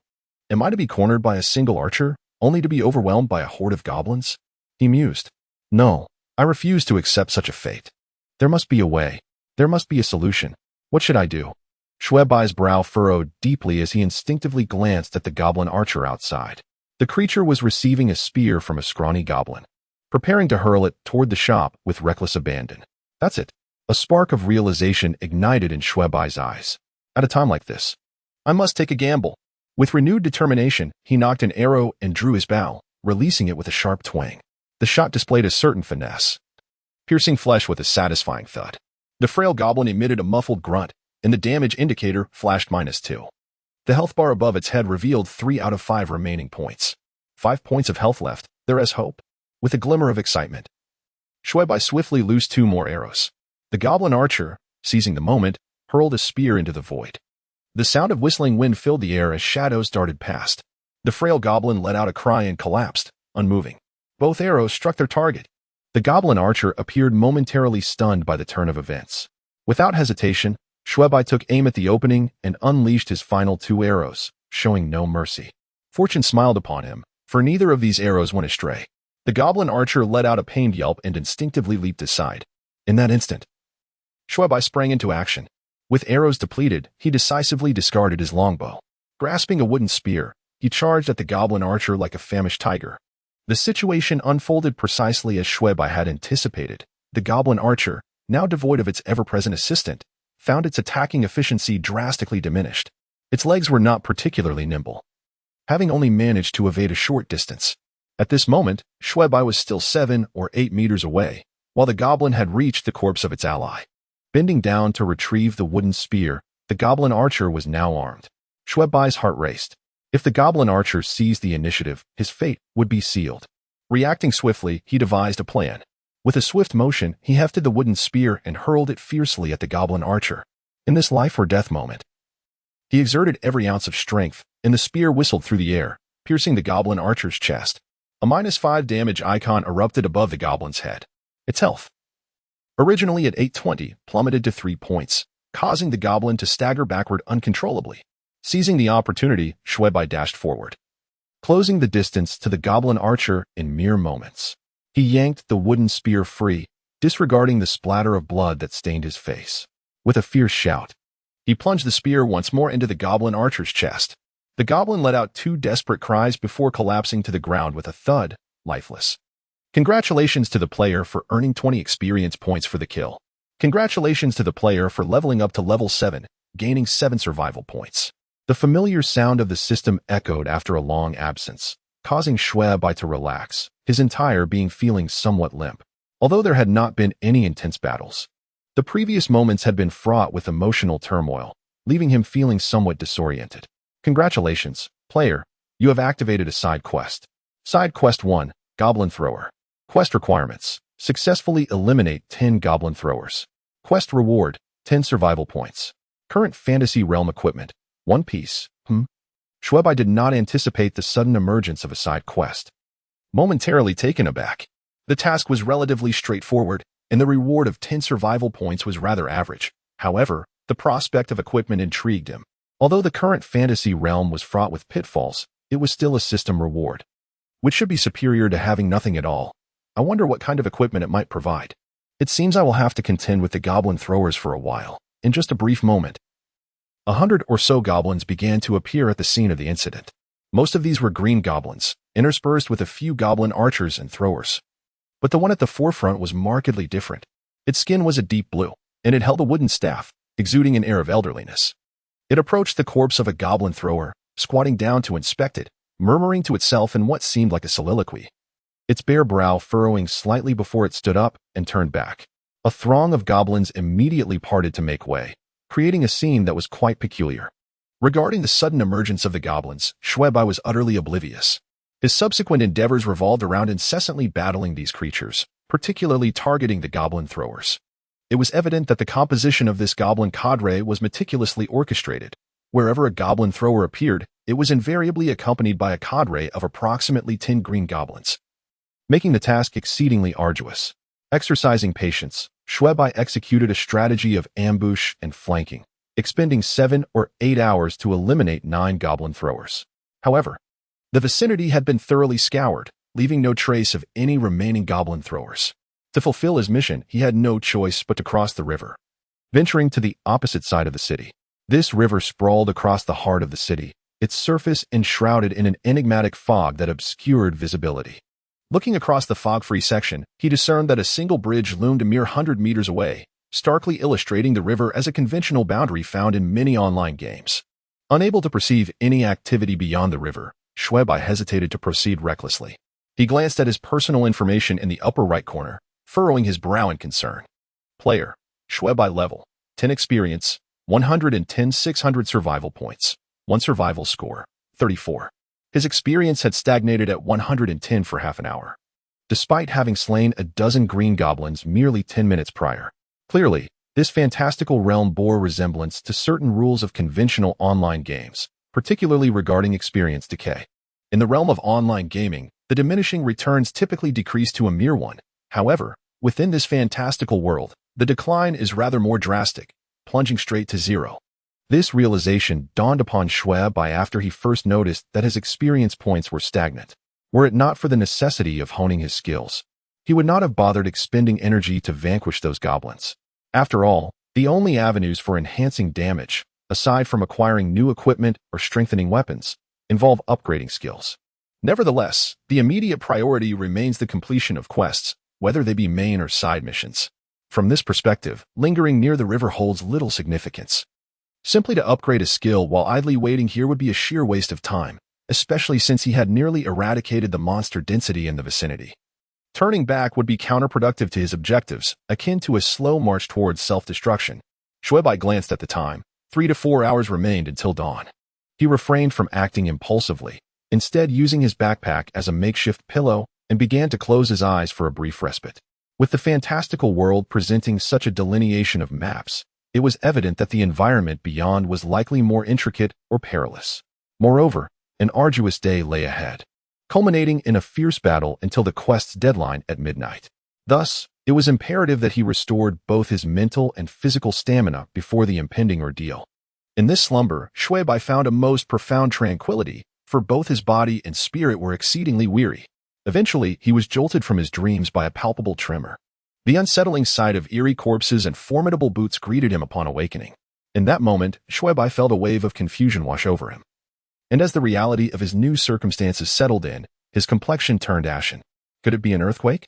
This is a high-rise in Linha. If it collapses, we would surely perish. Xue Bai's hair stood on end as he sprang to his feet with the agility of a leaping fish, grabbing his backpack and weapon before dashing towards the staircase. The aftershocks beneath his feet persisted, inducing a sense of disorientation. Xue Bai propelled himself forward, and as he passed a corridor with floor-to-ceiling windows, he caught a glimpse that left him momentarily stunned. The fog still lingered in the river's center, yet from this height, he could discern some distant landmarks across the river. To his horror, he observed several towering buildings in the far-off city crumbling and collapsing at a visibly alarming rate. Nearby structures were also unmistakably tilting and caving in, with a discernible trend of outward expansion. Why do I have such an ominous feeling? Xue Bai swallowed hard, the sight evoking memories of countless disaster films. Shuddering, he hastily grabbed his bag and fled. However, the destruction and tremors did not endure for long. Within a few minutes, everything fell eerily silent. By now, Xue Bai had escaped the high-rise, standing cautiously in the desolate street, alert and vigilant. He was well aware of the common wisdom that during an earthquake, one should remain in open spaces.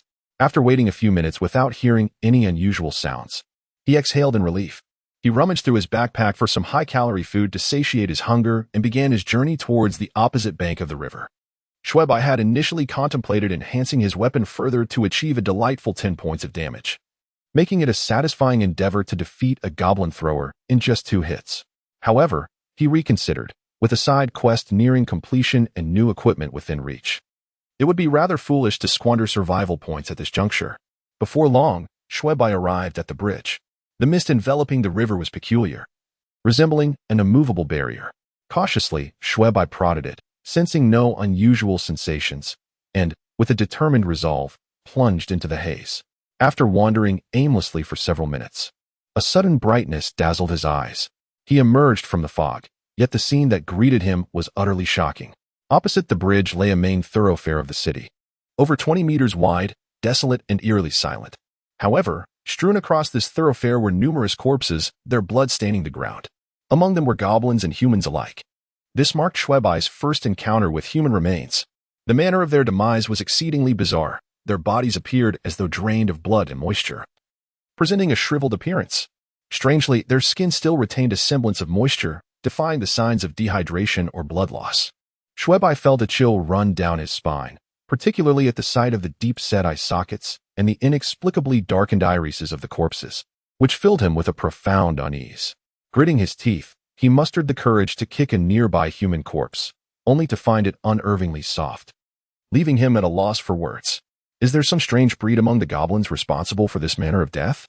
Xue Bai's imagination conjured images of such a fate, sending a shiver through him. He quickly scanned his surroundings, a frown creasing his brow.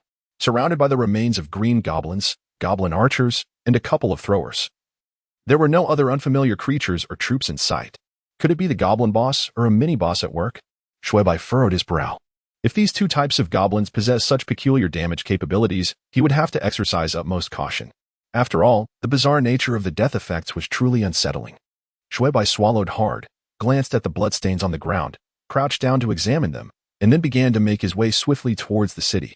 Although he was neither a doctor nor a forensic investigator, having watched countless hours of television and experienced bloodshed himself, he had a basic understanding of blood. The color and the state of the blood on the ground had not yet reached an extreme. In fact, the blood within the crevices of the asphalt was still in a semi-coagulated state, indicating that it had likely appeared no more than 2 or 3 days prior. As he proceeded, the number of corpses gradually diminished, and by the time he reached the first intersection, only a few scattered bodies remained. Xue Bai was determined to track these individuals, following the trail of bodies onto a side path. After probing through 2 streets, he paused, hearing distinct sounds of movement ahead. He pulled out a mirror from his pocket to take a glance, spotting a goblin thrower accompanied by 7 or 8 subordinates ambling towards him. Heaven is on my side. Xue Bai's expression brightened, instinctively tightening his grip on the wooden spear. He only needed to take down one more goblin thrower to complete his task. And this ambush presented an excellent opportunity. Dispatching a goblin thrower would undoubtedly be a simple matter, considering it was merely 4 shots. The goblin archer bounded into view. Die! Xue Bai silently roared, swiftly launching his wooden spear like a flash of lightning. Swish, swish, swish, swish. In a mere instant, 4 strikes were executed. 6 minus 6 minus 6 minus 6. Before the goblin archer could even react, it collapsed lifelessly to the ground. Congratulations to the player for earning 20 points of kill experience. Congratulations to the player for completing the side quest, Goblin Archer. Congratulations to the player for receiving a quest reward of 10 survival points. Congratulations to the player for acquiring an item of equipment from the current fantasy world. As the anticipated system notification echoed in his ears, Xue Bai felt a sudden chill at his feet. Glancing down, he discovered that his sneakers had vanished, replaced by a pair of black leather riding boots. Xue Bai, not allowing himself to be distracted from the task at hand, quickly dashed out to eliminate the archer's assistant and several other young goblins. Hastily seeking refuge in a nearby shop. Once inside, he summoned the system interface and navigated to the equipment section, where he found an icon for the black riding boots had indeed appeared in the shoes category. Exquisitely crafted riding boots. Agility, 2. Defense, 2. Forged by the craftsmen of the Lost Capital, showcasing exceptional craftsmanship and superior effects. Note: I am called Ma Pao Pao. Xue Bai glanced around, feeling as though the system had entirely transposed the chaotic amalgamation of the real world into this game. In stark contrast to the white font of the wooden spear's description, these riding boots were distinctly marked in blue font. Xue Bai could easily envision the subsequent appearances of purple, orange, and golden fonts, reminiscent of the typical patterns found in mainstream online games that gratuitously offer 888 renminbi gift packages. This system is remarkably down-to-earth, he remarked, swiftly transitioning to the enhancement interface. With new equipment at hand, he felt compelled to examine the attributes that would be augmented through enhancement. A fleeting display of virtual fireworks signified his success, and Xue Bai cast a glance at his finely crafted boots. Boots of exquisite craftsmanship. Enhancement level, 1. Agility, 2. Defense, 3. 5. Player, Xue Bai. Level, 10. Experience, 13600. Health, 60. Survival points, 42. Equipment damage, 4. Equipment defense, 3. 5. Equipment agility, 2. Archery precision, 1. The defense value and health make me almost tempted to take a hit just to test the effect, Xue Bai mused as he dismissed the system interface. Of course, he was merely expressing a thought. No one would willingly inflict harm upon themselves. He hopped a couple of times in place, carefully assessing the impact of the boots. Indeed, the 2 points of agility were not bestowed in vain. His body felt noticeably lighter and more agile. With these shoes, my success rate for tasks has effectively increased. Xue Bai nodded in satisfaction, pleased with the equipment graciously provided by the system. After spending an additional 2 points to enhance the boots to level 2, raising their defense to 5, he decisively concluded his enhancements. With the remaining 40 survival points, he spent 35 to enhance his wooden spear to level 9. With this, combined with several basic skills, he could effortlessly dispatch a lowly goblin with a single thrust. Feeling the peculiar sensation emanating from the spear, Xue Bai intended to choose a direction and continue his journey. Suddenly, a piercing scream of anguish echoed through the air. Help!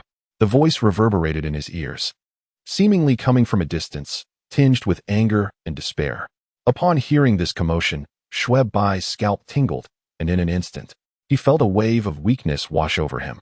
The erratic fluctuations of his nerves had become his mental norm over the past few hours.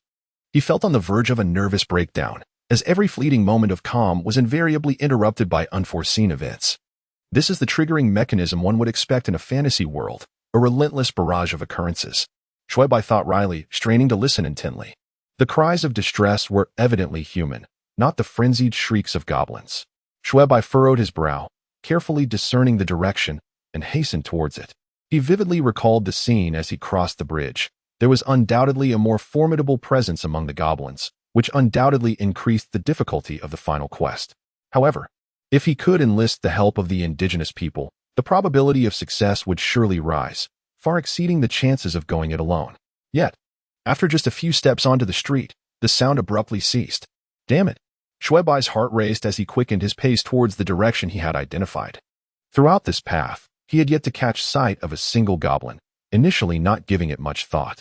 After traversing 2 streets, he suddenly realized something was amiss.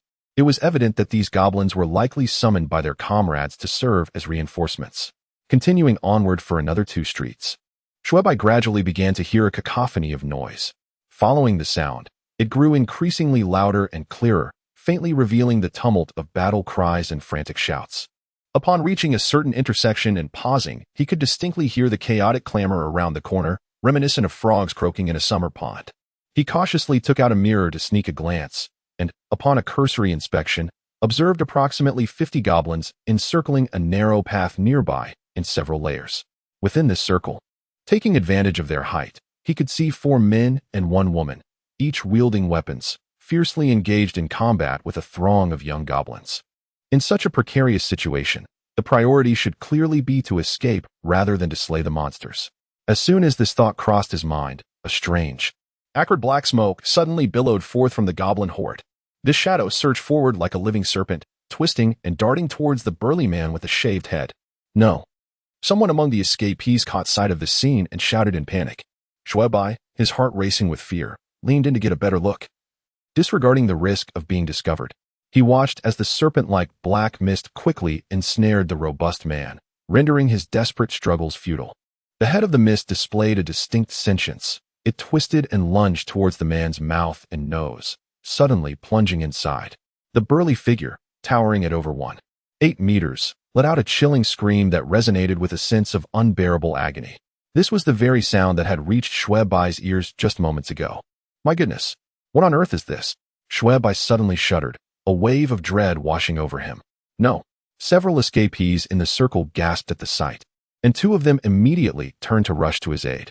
Alas, it was to no avail. The burly man was uncontrollably lifted into the air, evidently yanked upwards. Beneath his skin, a serpentine movement undulated, and he convulsed as if seized by an epileptic fit. Within mere moments, he began to wither away at a visible pace. The sight was eerily reminiscent of the corpses Xue Bai had encountered when crossing the bridge. A feeling of revulsion gripped him as he comprehended how those lifeless bodies had come to be. The robust figure's body ultimately succumbed to weakness, shriveling and hanging limply. As black smoke once again emerged from within him, swirling together into a mass. It danced in the air with the exuberance of a well-fed creature before abruptly releasing the burly man's form. It spun gracefully, twisting and turning before darting off in a particular direction. Xue Bai furrowed his brow, and amidst the attacking goblins, he discerned a distinctive figure clad entirely in deep blue. He observed intently as the black mist coiled and entered the wooden staff held in that entity's grasp. Goodness, that's a goblin sorcerer. Xue Bai's eyelids twitched, a sense of exasperation washing over him. He realized that the difficulty of this task was steadily escalating, and the fleeting joy of acquiring the boots was swiftly overshadowed. In his moment of distraction, he heard another anguished scream from the escapees. One had been caught off guard and pierced by a green goblin's spear. Startled, Xue Bai watched as the remaining 3 escapees lunged forward to rescue him. Unfortunately, this unfortunate fellow, unable to escape the tip of the spear, was struck in the thigh by a goblin, collapsing instantly and vanishing from Xue Bai's sight. The current situation was evidently dire. However, Xue Bai found it peculiar that the individual, presumably a goblin shaman, had not employed the dark mist skill once more. Could it be that there is a cooldown on their abilities? Xue Bai mused silently. After all, a misstep could lead to his own downfall, which would be a significant loss. In contrast, the cluster of several dozen goblins posed a minor challenge, even with a goblin archer lurking nearby. They were not a cause for concern. Amidst the hesitation, the dynamics of the battlefield shifted once again. The remaining fighters, consumed by grief and indignation over their fallen comrade, became increasingly vulnerable. One middle-aged man, caught off guard, was struck by an arrow, a trickle of crimson staining his shoulder. "Uncle Lin," the young woman exclaimed, rushing to his aid and abandoning her defense against the encroaching goblins. The previously advantageous position had already been precarious, now, with 2 dead and 1 injured. Her recklessness caused the last semblance of order in their ranks to crumble. A horde of goblins swarmed in, shrieking chaotically. The 2 points of agility granted by the boots did not directly augment Xue Bai's explosive speed, yet the enhancement of his maneuverability and dexterity was unmistakable at that moment. In the blink of an eye, Xue Bai had dashed beyond the encirclement. With a sweeping motion of his spear, 3 nearby goblins erupted in a mist of crimson. Their frantic cries silenced as they fell lifeless to the ground. This is a skill activated by Xue Bai during a group battle, resembling a sweeping attack in a fantasy world akin to game mechanics, where any weapon that draws blood is considered to inflict full damage. A level 9 wooden spear, combined with a level 1 sweeping strike, is sufficient to instantly slay these goblins with a mere 10 points of damage. Xue Bai, unwilling to linger in battle, twisted his body like a fish, slipping through the gaps to weave through the mass of goblins. Any goblin that reacted met its end with a swift thrust of his spear. In the blink of an eye, he approached the edge of the encirclement, deftly driving his wooden spear into one goblin, sending it flying with a single thrust. Suddenly, a deep blue hue appeared before him. It was the goblin wizard. If possible, Xue Bai had no desire to confront the goblin wizard.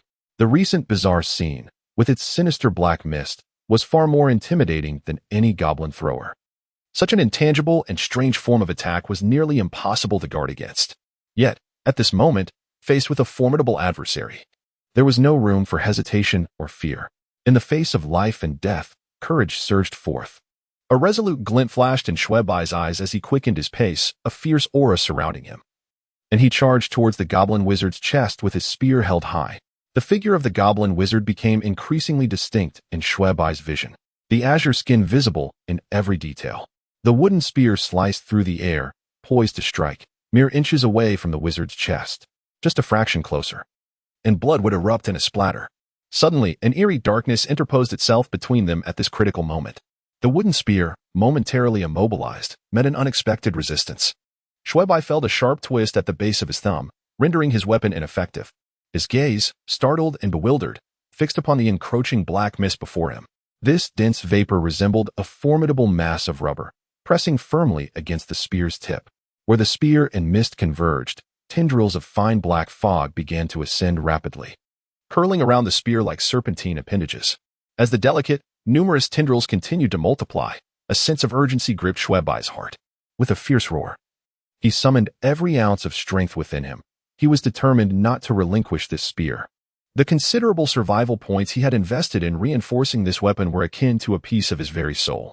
Moreover, in such a precarious situation, losing it would leave him vulnerable to attack. "Get away from me," Xue Bai bellowed, fully committed to the fight. Meanwhile, several green goblins seized the opportunity, chattering excitedly as they rushed toward him. They brandished their wooden spears wildly, disregarding accuracy as they aimed for various parts of his body. "Let go of me." As the threat of becoming a pincushion loomed, Xue Bai's eyes reddened with fury. He roared once more, channeling raw power that made his jaw clench so tightly it turned pale. The black mist, seemingly alive, writhed and twisted its tendrils in defiance, but could not withstand the force of the wooden spear, which was abruptly freed from its grasp. Taken by surprise, Xue Bai staggered back 2 steps before regaining his footing, fortunate enough to avoid injury, and inadvertently colliding with 2 of the goblins. The assailing goblins quickly realized their blunder, chattering in alarm as they redirected their weapons and charged at Xue Bai once more. "Die!" Xue Bai let out a fierce shout, twirling his wooden spear in a sweeping motion. The whoosh of the wind echoed loudly as several unfortunate goblins, caught off guard, were struck by the spear's tip, instantly losing a significant amount of health and collapsing to the ground. The surrounding dark mist seemed to hesitate, either out of fear of Xue Bai's onslaught or concern about harming its fellow goblins, lingering momentarily without attempting a surprise attack. Xue Bai cast a sidelong glance at the goblin sorcerer, casually dispatching another goblin as he edged closer to the fray, calling out to the 2 figures who appeared momentarily dazed, "Hurry up and come over." These 2 individuals had been somewhat entranced since Xue Bai's entrance, lacking any sense of urgency. Had it not been for Xue Bai's sudden appearance, diverting the attention of the goblins, they would have surely been skewered by now. The woman, quick to react, shouted sharply, swiftly striking the goblin in front of her with her blade. Simultaneously, she delivered a powerful kick, sending it staggering back and colliding with several of its companions. The tide of battle seemed to ease slightly. The woman hurriedly assisted the middle-aged man as they made their way toward Xue Bai. With a swift motion, Xue Bai thrust his spear, piercing through a few obstructive goblins and advancing further. Just as the 2 sides became entangled, the goblin sorcerer suddenly cried out in disarray, pointing his staff as the dark mist swirled menacingly and surged toward Xue Bai's back. "Watch out." The woman's expression shifted, her voice filled with urgency. "Xue Bai, keenly observant and quick-witted, was eliminating the obstructing goblins without hesitation. Sensing the impending danger, he instinctively lunged forward, narrowly evading the attack. He sprang to his feet, effortlessly toppling the two nearby green goblins, swiftly establishing a connection with the three survivors. Both parties visibly sighed in relief. "Hurry, I'll cover your rear." Xue Bai had no time for further conversation. With a flick of his wrist, he unleashed a floral display of gunfire, sending one goblin to its demise with a resounding thud. The two companions acknowledged with a grunt, daring not to delay for even a moment, as they collaborated to assist the middle-aged man while carving a path back through the throng of enemies. Originally surrounded by dozens of goblins, Xue Bai had managed to eliminate at least 10 during his incursion, thereby alleviating some of the pressure of their escape. As he withdrew, Xue Bai remained vigilant, acutely aware of the goblin sorcerer and the ominous black mist trailing behind them. Goblins charged from both sides, displaying an unrelenting ferocity, as if intent on annihilation. With a wooden spear in hand, Xue Bai danced through the fray, executing precise strikes and fending off the relentless attackers. Just as he pierced another goblin, a shadow flickered in his peripheral vision. The cursed black mist was in motion. A surge of anxiety gripped Xue Bai. He had previously encountered the peculiarities of this mist and dared not confront it directly. Instead, he thrust his spear through a goblin and hurled it towards the encroaching darkness. In an instant, the mist dissipated into a void, allowing the goblin to pass through unscathed, though it slightly disturbed the ominous cloud. Damn it! Xue Bai's brow furrowed in frustration. The mist was elusive, shifting seamlessly between reality and illusion, rendering it nearly impossible to combat.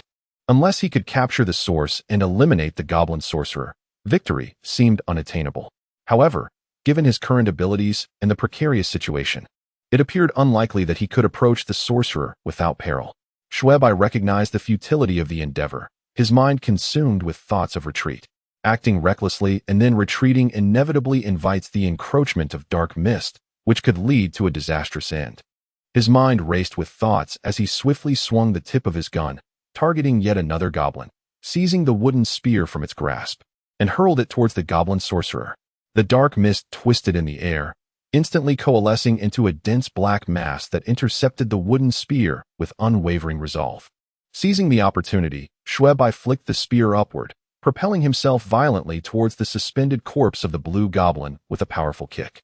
These goblins, though not tall, were not particularly heavy. A mere 40 to 50 pounds posed little burden to Xue Bai. This forceful kick sent the blue goblin's corpse soaring like a projectile towards the dark mist. The goblin sorcerer emitted a series of sharp cries, and the dark mist swirled again, becoming even darker, effectively blocking the corpse's trajectory. Xue Bai's heart raced as he swiftly targeted another blue goblin with his spear, repeating the same tactic against the dark mist. At this moment, he found himself devoid of any effective means to thwart the dark mist movements. The only recourse available was this rudimentary strategy. Otherwise, if ensnared by the mist, his life could well be at stake. The two were already strained, aiding the middle-aged man, and were further overwhelmed by the surrounding chaos of the blue goblins. In a moment of inattention, the young man was struck by a spear, crying out in pain. Several blue goblins seized the opportunity to attack, poised to turn him into a mere pincushion. "Damn it!" Xue Bai exclaimed, urgency flooding his senses. Without a moment to spare to contend with the dark mist, he pressed forward, charging into the fray to rescue the young man. Xue Bai, fueled by a sense of vengeance, unleashed a devastating strike, piercing through two green goblins with a single shot. With all his might, he swung to the side, thwarting an assailant and alleviating the young man's peril. Moments ago, in a life-and-death scenario, the young man appeared visibly shaken, his complexion pale as death. Xue Bai intended to inquire about the situation, yet he noticed a sudden shift in the young man's expression. "Be cautious." In his haste to assist, Xue Bai was oblivious to the danger lurking behind him. At the young man's warning, an icy chill enveloped him. Before he could turn, a chilling presence ensnared his limbs like the tentacles of an octopus. Unable to react in time, he was abruptly yanked off the ground. Xue Bai struggled against the sinister chill, yet its malevolence rendered him powerless over his own body. The sensation of losing control filled him with dread, and he instinctively sought the young man's aid. To his horror, a tendril of the dark mist detached itself, ensnaring the young man before he could utter a word. "Brother!" The woman beside them, caught off guard by this sudden turn of events, cried out in panic, seemingly intent on aiding the middle-aged man. "Go! Hurry!" the young man shouted frantically. Xue Bai had hoped the woman would come to their rescue, But upon hearing the young man's urgent plea, he grew anxious. Just as he was about to speak, the dark mist writhed ominously, swiftly manifesting a slender tendril that surged toward them. Damn it! The dark mist branch immediately reminded Xue Bai of the scene with the burly man from earlier, causing his face to drain of color in an instant as he struggled desperately to free himself. He had no desire to transform into a withered, grotesque corpse, let alone face the possibility of death itself. Yet, in his current state, how could he possibly escape? The black mist surged forward, closing in ominously. In a moment of distraction, he felt an icy chill wash over his face. This frigid sensation did not obstruct his breathing. Rather, it slithered like an eel into his mouth and nose, desperately burrowing into his body. Xue Bai felt an excruciating coldness invade his intestines and internal organs, wreaking havoc within him. Terrified and at a loss, he thrashed about, but to no avail.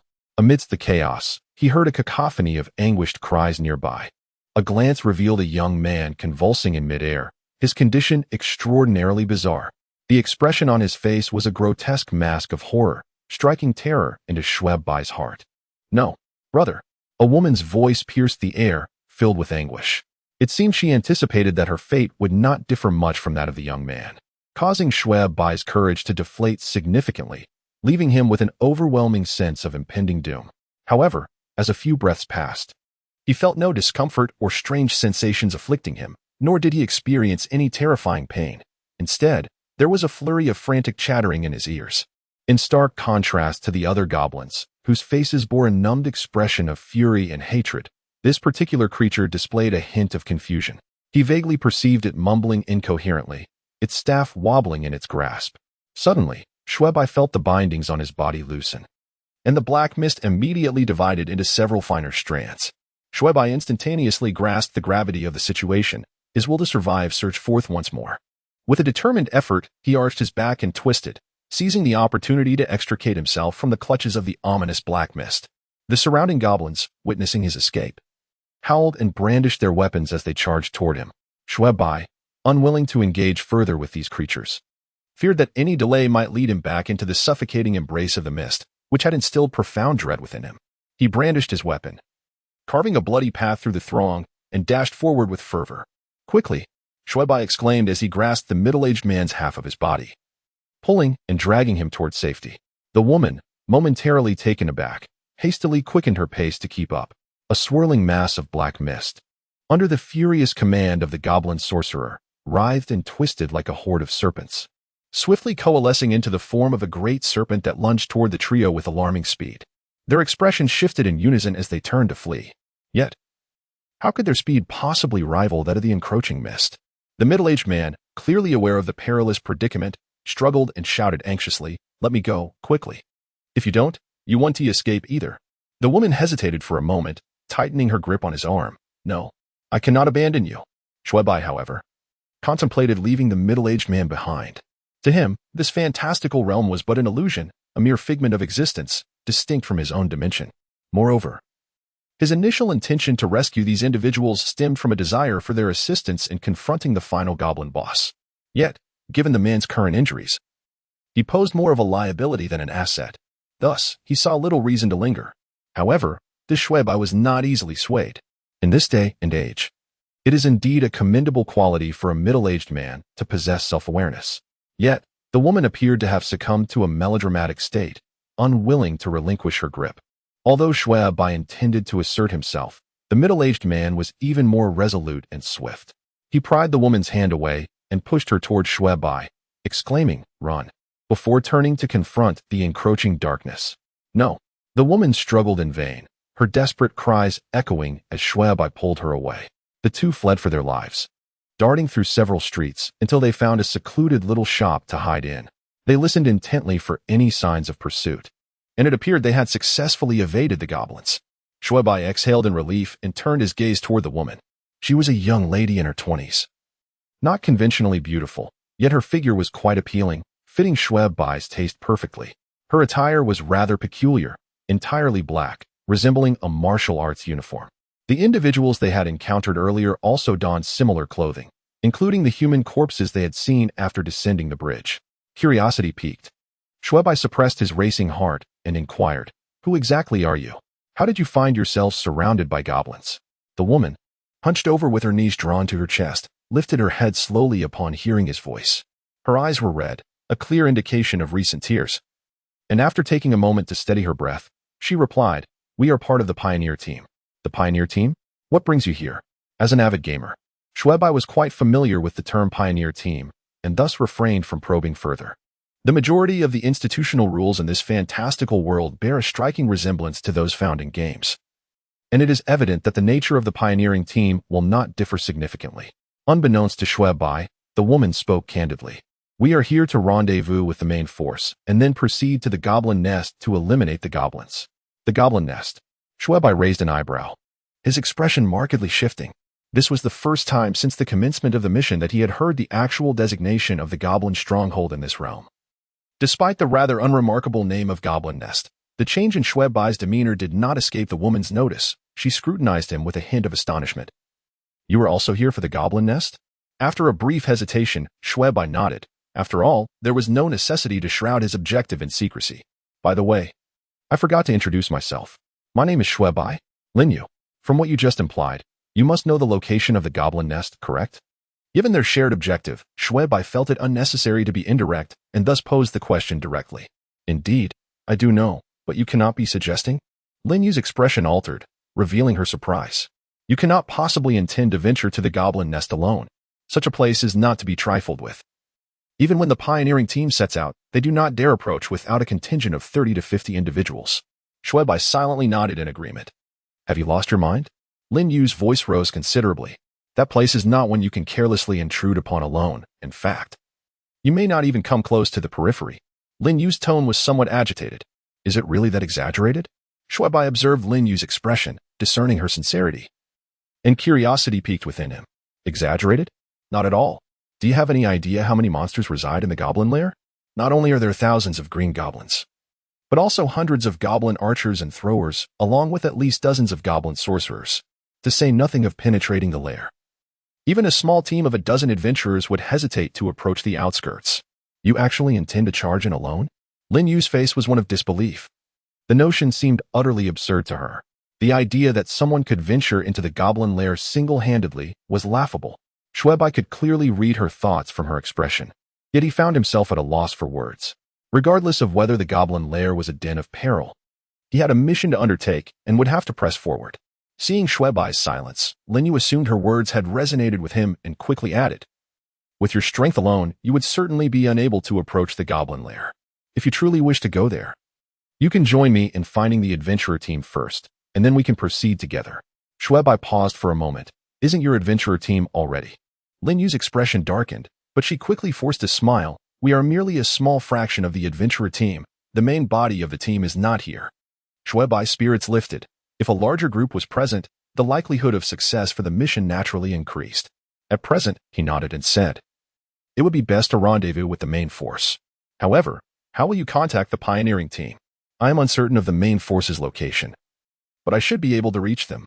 While Xue Bai was momentarily lost in thought, she twisted the signal flare, and a brilliant light soared into the sky, accompanied by wisps of azure smoke, silently bursting into a cloud of crimson mist. After approximately 10 minutes, a series of distant whistles could be heard. "They have arrived." Lin Yu's expression shifted, and she sprang to her feet. Xue Bai, filled with excitement, quickly followed suit. And the two rushed from the compartment to the entrance of the shop.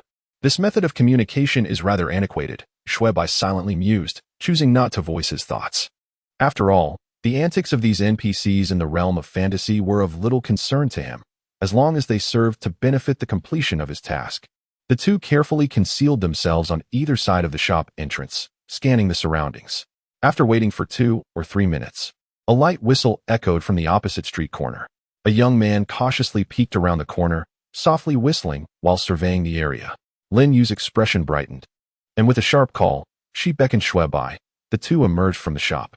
Upon spotting Xue Bai and Lin Yu, the young man waved eagerly. The trio first located the searching squad and then proceeded to regroup with the main force. Along the way, Xue Bai inquired about various matters, gaining a clearer understanding of the overall situation. The pioneering team had already discovered the goblin's lair and had been monitoring it in advance.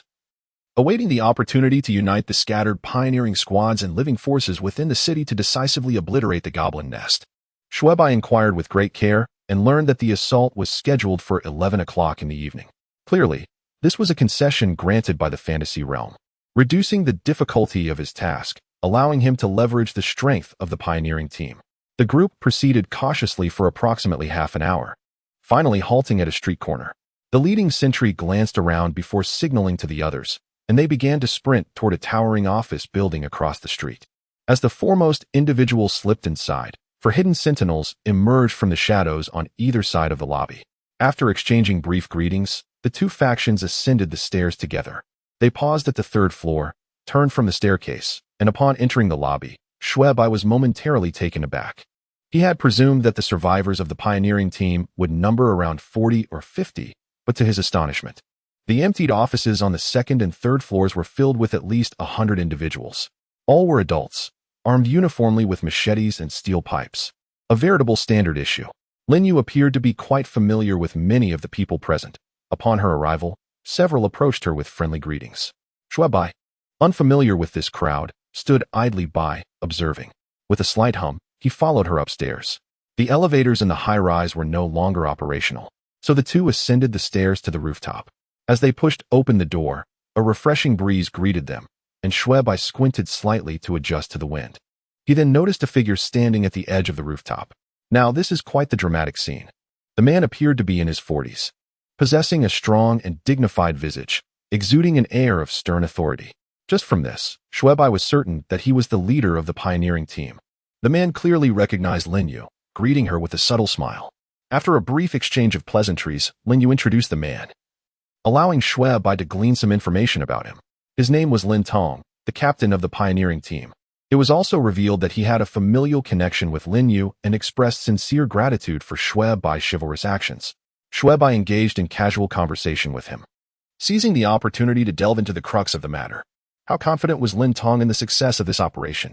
This was the question that weighed heavily on Xue Bai's mind, as everything he had done since entering this fantastical realm was aimed at the successful completion of their mission. Of course, accumulating survival points also served to enhance his ability to fulfill the task. Lin Tong regarded Xue Bai with an enigmatic glance, a faint, bittersweet smile gracing his lips as he replied, "There is no certainty." "No certainty? How can that be?" Xue Bai exclaimed, unable to suppress his curiosity. "I saw numerous members of the pioneering team on my way here. Typically, goblins are rather feeble, so how can there be no confidence at all?" Lin Tong merely smiled in silence, gesturing for Xue Bai to follow him to the edge of the rooftop. Perplexed, yet obedient, Xue Bai trailed behind. Upon reaching the edge, Lin Tong halted and pointed into the distance. Xue Bai quickened his pace, peering over the concrete barrier, and was immediately struck dumb by the sight before him. Before him lay a vast, profound pit in the earth. All surrounding structures had collapsed entirely, evoking memories of the tremors felt earlier that morning. In the unobstructed view, thousands of goblins crowded the edge of the chasm, motionless and seemingly vigilant. Within the inner ring, a swirling mass of dark mist enveloped the sky, fluttering ominously all around. Is that the goblin stronghold? Xue Bai swallowed hard, unable to suppress his discomposure. The distance, the proportions, the sheer magnitude. All these elements coalesced to paint an alarming picture of just how vast this pit truly was. This is precisely why I lack confidence. Lin Tong's voice dripped with bitterness. Xue Bai remained silent, fully aware of Lin Tong's implications. The countless goblins, numbering in the tens of thousands, were enough to induce a headache even for him, a player accustomed to operating on the fringes. Facing one against 100, even a group of over 100 would struggle to contend with these creatures. Furthermore, lurking amidst the shroud of black mist were numerous goblin sorcerers, their predatory gazes fixed upon them, and undoubtedly, the final boss, the Goblin King, loomed in the shadows. Although even I harbor doubts, our actions cannot be delayed. At 11 o'clock tonight, the full-scale assault shall commence without fail. Our current hope lies in locating as many survivors as possible, thereby bolstering our ranks. Lin Tong maintained an optimistic demeanor. Despite the bitterness etched on his face, there was no trace of despair. I will contribute my share, Xue Bai thought, feeling a sense of relief as he voiced his commitment. Lin Tong's resolute stance served as a reassuring balm. for witnessing the terrifying spectacle of the goblin lair had starkly illuminated the vast disparity in their circumstances. It was evident that single-handedly conquering the goblin dungeon was utterly implausible. The hope now rests upon the pioneering team, with the aspiration that they might alleviate some of the pressure and shoulder the burden of eliminating the monsters while assisting in the output, thereby collectively resolving the goblin dungeon. In response to the subtle intentions expressed by Xue Bai, Lin Tong gratefully patted his shoulder and uttered a word of thanks. After exchanging a few casual pleasantries, Xue Bai followed Lin Yu downstairs. If you have no pressing matters, you might take this opportunity to rest well, for the night promises to be a fierce battle. Lin Yu kindly suggested, "Thank you, but I intend to remain active for a while, to survey the terrain and perhaps assist in locating any survivors." Xue Bai politely declined Lin Yu's offer. His time was exceedingly precious, and he could not afford to squander it on rest. With approximately 10 hours before the grand assault commenced, he aimed to defeat as many monsters as possible, hoping to acquire additional survival points or uncover new side quests. The apparent difficulty of the goblin lair did not permit Xue Bai the luxury of wasting any further time. "Since you have your own plans, I shall not hinder you. Would you like me to accompany you, or perhaps gather a few others?" "That won't be necessary. I am quite accustomed to operating alone." Xue Bai declined Lin Yu's kind offer, apprehensive that group activity might inadvertently expose certain matters. "Very well, just be careful. If you require anything, feel free to let me know now, and I shall do my utmost to assist," Lin Yu replied, a hint of regret in his tone. Yet he refrained from further persuasion. Based on the skills previously demonstrated by Xue Bai, as long as he is not ensnared by the encirclement of the goblin wizard squad, he should face little danger. Xue Bai had not initially intended to acquire anything. However, the troublesome goblin wizard suddenly came to mind, prompting him to quickly request, if possible, "Please procure a bow and arrow for me, along with some additional arrows." Given his current capabilities, a wooden spear in his hands was far inferior to that of a goblin thrower, failing to achieve the swiftness and lethality of a thrown spear compared to a shot arrow. When confronting those goblin wizards, engaging in close combat was exceedingly disadvantageous. Thus, a bow and arrow would prove more beneficial. Moreover, wooden spears were easily obtainable, as a single blue goblin could provide one. In contrast, bows and arrows were more troublesome to find, as goblin archers appeared to be a rarity. Lin Yu swiftly provided Xue Bai with a finely crafted wooden bow, accompanied by a full quiver of ordinary arrows. While the arrows were commonplace, the bow captivated Xue Bai, making it difficult for him to part with it. He hastily bid farewell to Lin Yu, exited the upper levels, and sought a secluded corner to secure the bow. He then summoned the system interface and accessed his equipment inventory. Outstanding quality longbow. Damage, 2. An excellent longbow capable of enhancing arrow damage. Origin unknown. Note: do not compare it to the crude wooden bows crafted by the natives. Xue Bai had initially been intrigued by the bow, perceiving it as superior to those held by goblin archers, and thus had hastily bound it. To his astonishment, he discovered that this longbow bore a green description. More importantly, it not only possessed a base damage of 2, but also had the remarkable ability to amplify arrow damage. This implies that the bow has been imbued with enhanced significance. Even when wielding ordinary arrows, it can unleash greater damage. This is indeed a generous boon from the system. It seems that I have not been forsaken after all, thought Xue Bai, secretly elated.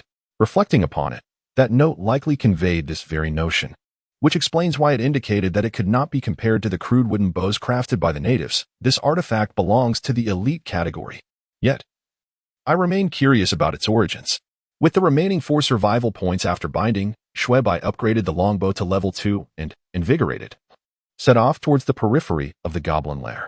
Although slaying 300 to 500 goblins would not significantly alter the current situation, there exists a saying about weakening the enemy's living forces as much as possible. Xue Bai embraced this mindset. Moreover, in terms of advanced units, it was evident that goblins were most abundant in the vicinity of their lair. Xue Bai was intent on attempting to eliminate a goblin shaman, hoping to activate a new side quest. Thus he cautiously approached the lair. After navigating in circles for approximately 2 to 3 miles, he found the density of goblins remained sparse. However, as he gritted his teeth and ventured deeper, reaching a distance of 4 to 5 miles into the ruins, the presence of goblins began to increase.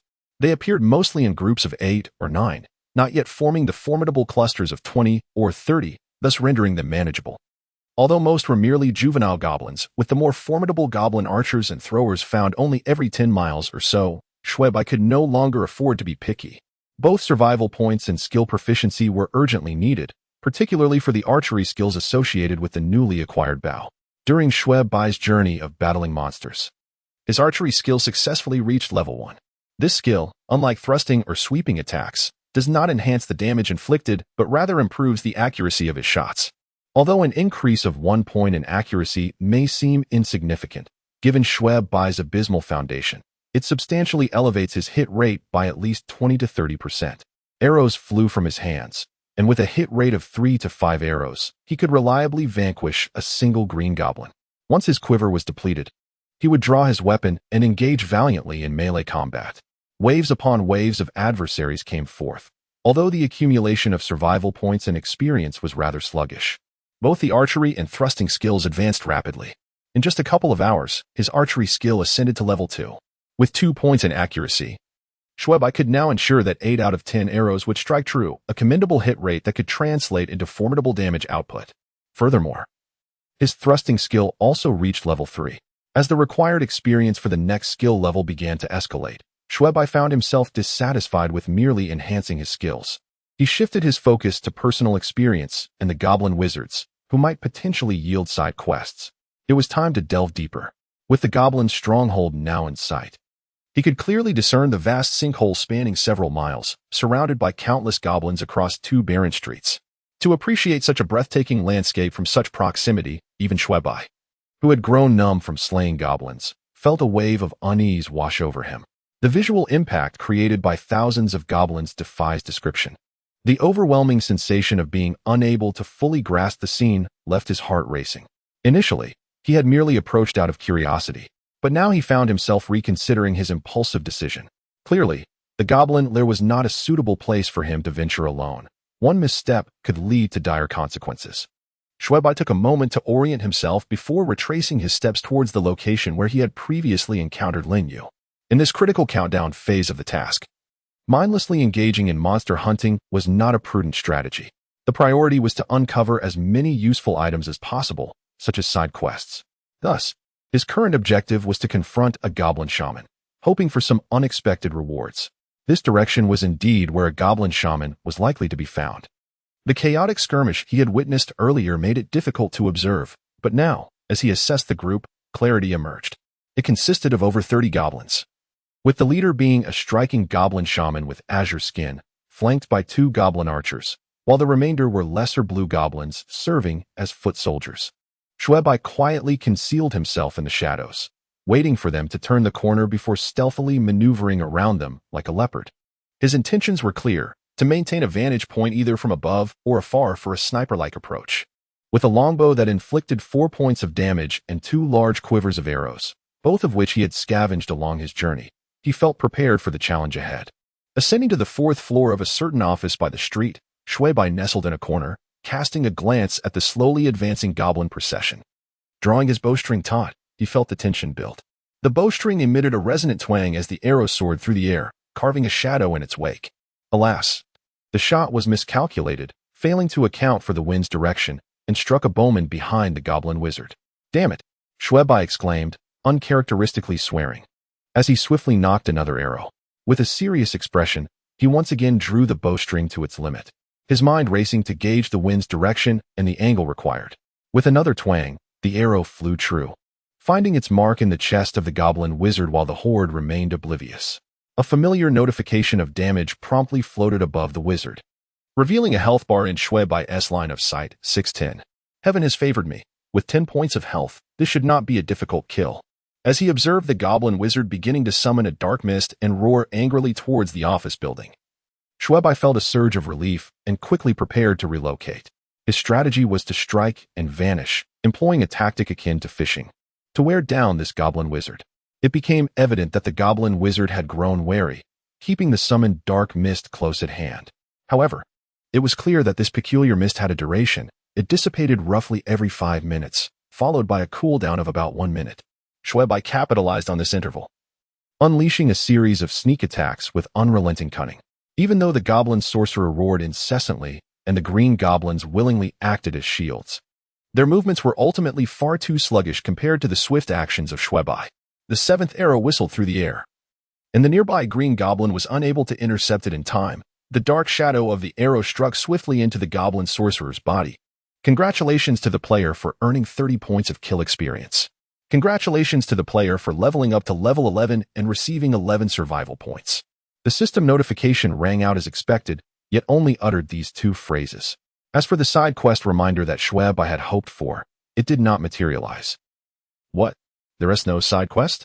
Xue Bai's brow furrowed immediately, a wave of disappointment washing over him. His primary motive for confronting the goblin sorcerer was to seize the chance for a side quest, only to realize that it had been nothing but his own conjecture from the beginning.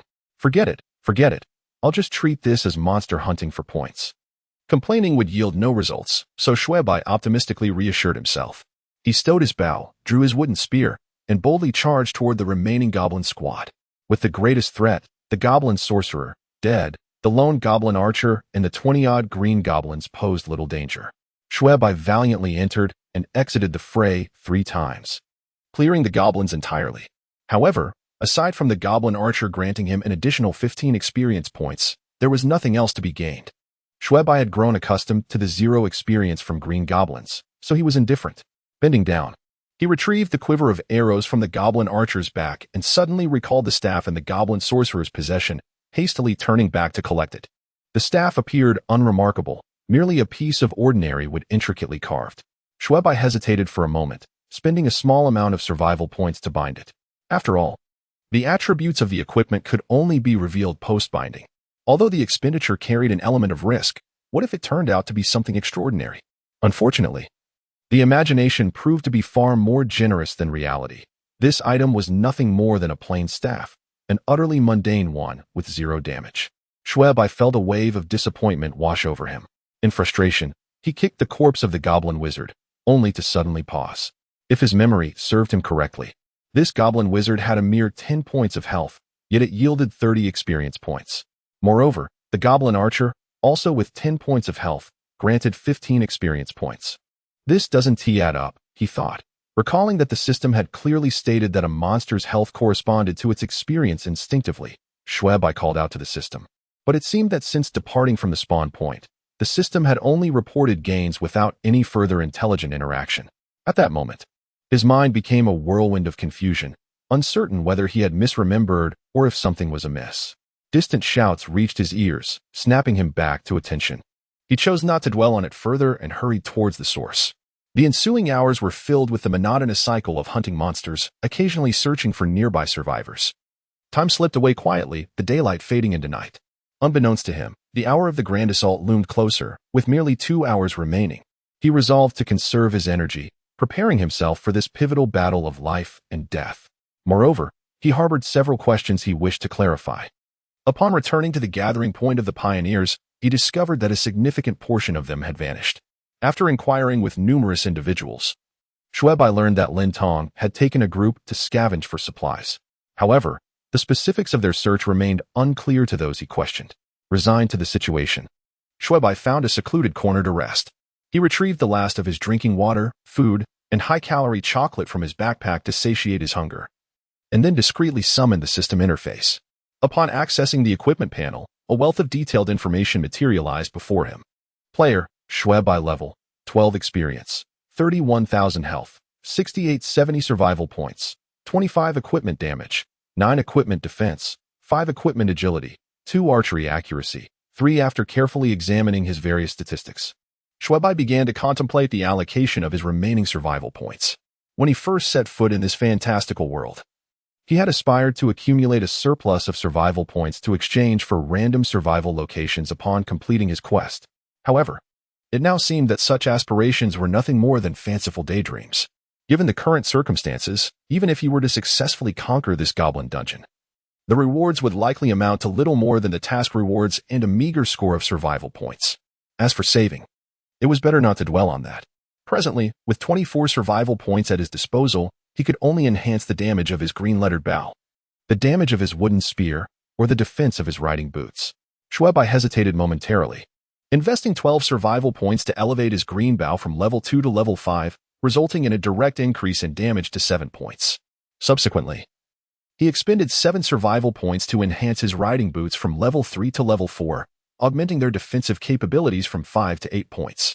After all, when compared to spending 7 survival points to merely raise the green bow by 1 level for an additional point of damage, the value of increasing defense by 3 points proved far more advantageous. Although he remained uncertain about the formula and efficacy of the defense damage mechanics, the mere existence of such a system suggested it held significance and merit. As for the remaining 5 points, Xue Bai refrained from any reckless decisions, aware that the need for survival points could arise unexpectedly. Furthermore, to substantiate a particular hypothesis he harbored, he would require the expenditure of survival points. Xue Bai meticulously organized his equipment, ensuring his quiver and arrows were in order before settling down on the ground to rest and regain his strength. The events to follow would hinge on both determination and luck, not merely contemplation. After lying in a state of semi-consciousness for a while, he was suddenly alerted by the sound of footsteps ascending the stairs. With a jolt, Xue Bai quickly roused himself, just in time to see Lin Tong emerge from the stairwell, accompanied by a large group. Taken aback, Xue Bai glanced at the time and realized it was already 10:30. A sense of urgency washed over him as he maneuvered closer to Lin Tong, exclaiming, "Captain Lin, I have some inquiries I wish to discuss with you." Upon finishing, he focused intently on instructing his subordinates to prepare for other matters. Lin Tong articulated his points clearly, leaving Xue Bai with little room for further questioning. He went to gather his backpack and weapon, hastening down the stairs. The hall on the first floor was already bustling with a considerable crowd, and it was cluttered with various barrels and containers, exuding a bizarre odor of alcohol mingled with different fuels. 5 or 6 individuals were busy grouping together, meticulously transferring the liquid from the barrels into smaller bottles.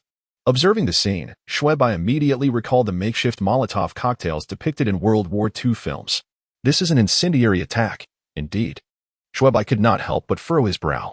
While the use of fire was undoubtedly an effective tactic, it also underscored a certain unsettling reality, amplifying his suspicions. He scanned the room, spotting Lin Yu crouched in a corner, diligently pouring the contents of a barrel into bottles. Xue Bai steadied his thoughts, replaced his frown with a smile, and swiftly approached to assist. For a moment, he hesitated, then knelt down to help. Deep down, he remained skeptical of that theory. Yet in matters of life and death, one could not rely solely on intuition. However, curiosity or doubt, once ignited, could become a persistent thorn in one's throat. As he assisted in transferring the fuel, he casually remarked, "By the way, Lin Yu, do you have any extra weapons? Share one with me." In hopes of verifying the veracity of his suspicions, Xue Bai subtly inquired, "Haven't you already acquired 2 weapons? Why do you need another?"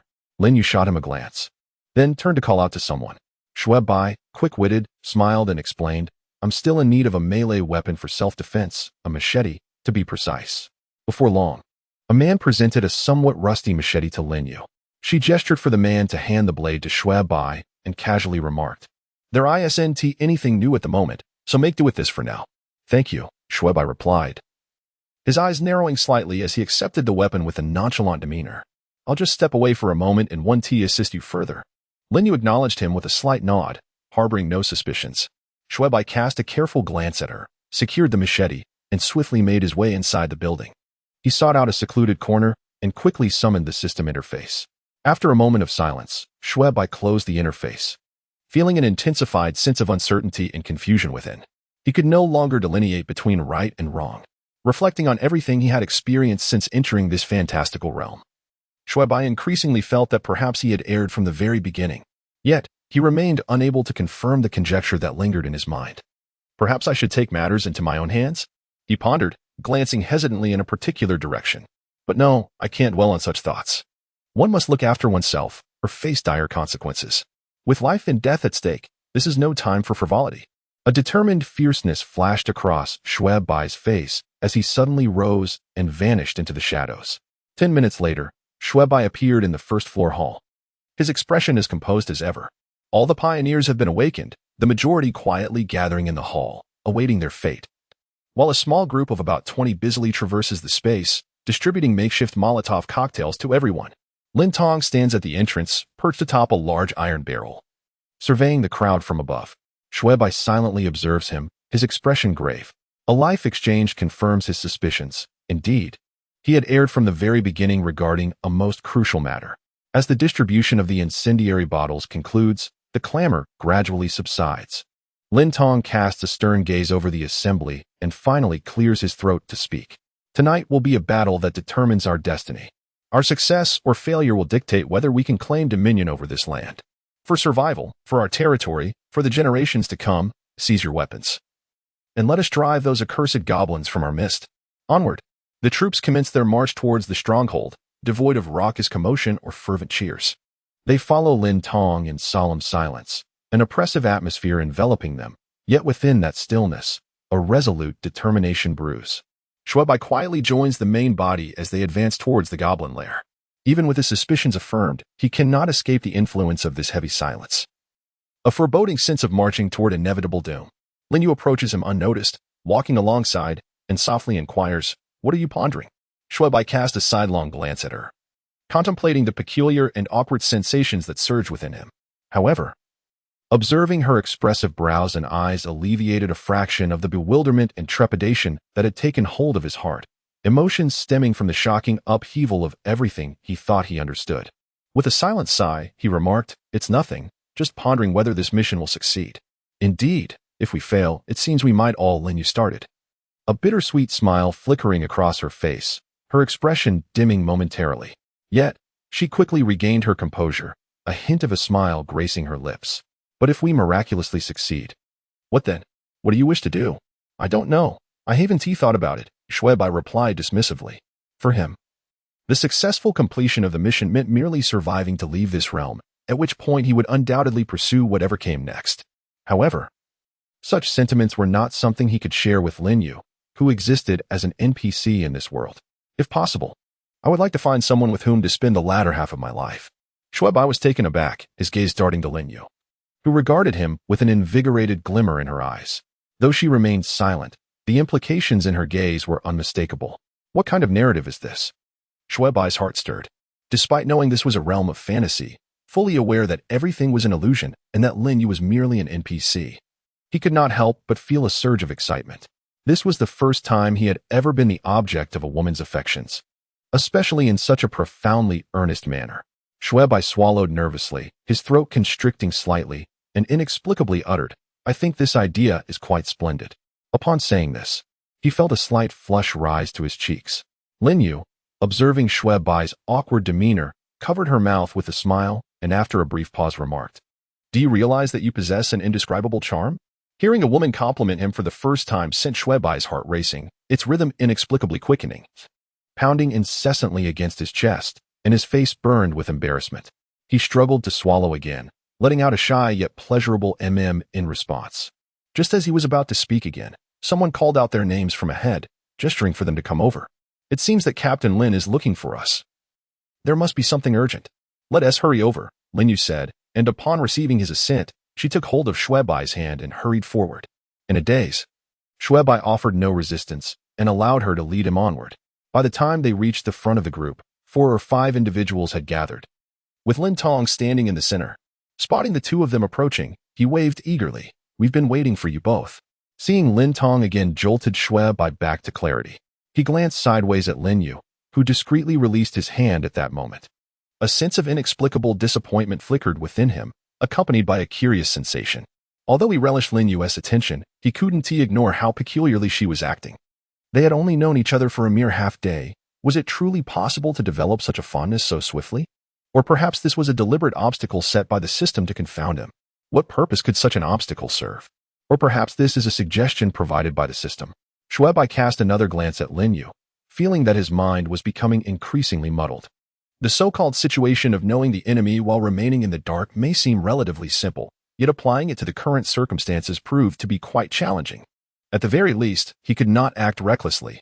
Otherwise, if discovered, the consequences could be irrevocable. Wagering the dire ramifications of such a fate against an uncertain probability left Xue Bai feeling utterly unconfident. While Xue Bai was lost in thought, Lin Tong had already begun assigning tasks. Lin Yu, take a team and divide into as many groups as possible to lead the charge. Set as many fires as you can to divert the goblins. Ensure your safety while drawing them as far away as possible. Lin Zheng, you will lead a team and wait until Lin Yu has drawn them away for half an hour. Lin Yu, you will accompany me and the main team to strike directly at the heart of their lair. As for you, Xue Bai, take a team to patrol the flanks. responsible for guarding and protecting the main team. How does that sound? I prefer to operate alone, so I won't lead a team, but I will assist from the side. Without a moment's hesitation, Xue Bai declined. His goal and actions were inherently aimed at utmost concealment. Leading a team would only invite trouble. Then Lin Yu. You take a team to patrol the flanks and guard the main team. Lin Tong contemplated for a moment and assigned this task to Lin Yu. Then turned to Xue Bai. Since you have your own plans, I won't insist. Just remember to be cautious. If any trouble arises, do not hesitate to call for help. Xue Bai nodded in agreement, choosing to remain silent. Lin Tong did not say much, but Lin Yu cast a worried glance at him, hesitating to speak. The division of labor within the team was swiftly established, and several individuals took their respective squads and departed. Xue Bai procured 3 bottles of fuel from others, equipped himself with a wooden spear and a green bow, and ventured ahead into the darkness. He did not rush into the goblin den. Instead, he stealthily concealed himself in the shadows, attentively observing the movements of the main force. The sheer number of goblins in the den, exceeding 10,000, was far beyond the capacity of a mere 100 or so to penetrate.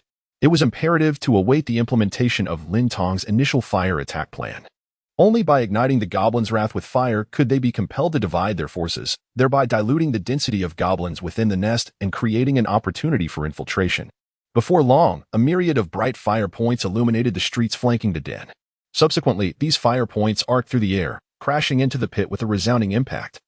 The sound of air igniting reverberated in a continuous crescendo, with vibrant sparks erupting in the darkness, momentarily illuminating Xue Bai's field of vision. The cacophony of frantic cries and anguished screams pierced the night sky, accompanied by the fierce glow spreading in all directions. Large groups of blue goblins became agitated, clamoring as they crawled out from the edges of the pit. The pioneering teams on both flanks reignited their reserve incendiary bottles, hurling them indiscriminately towards the pit.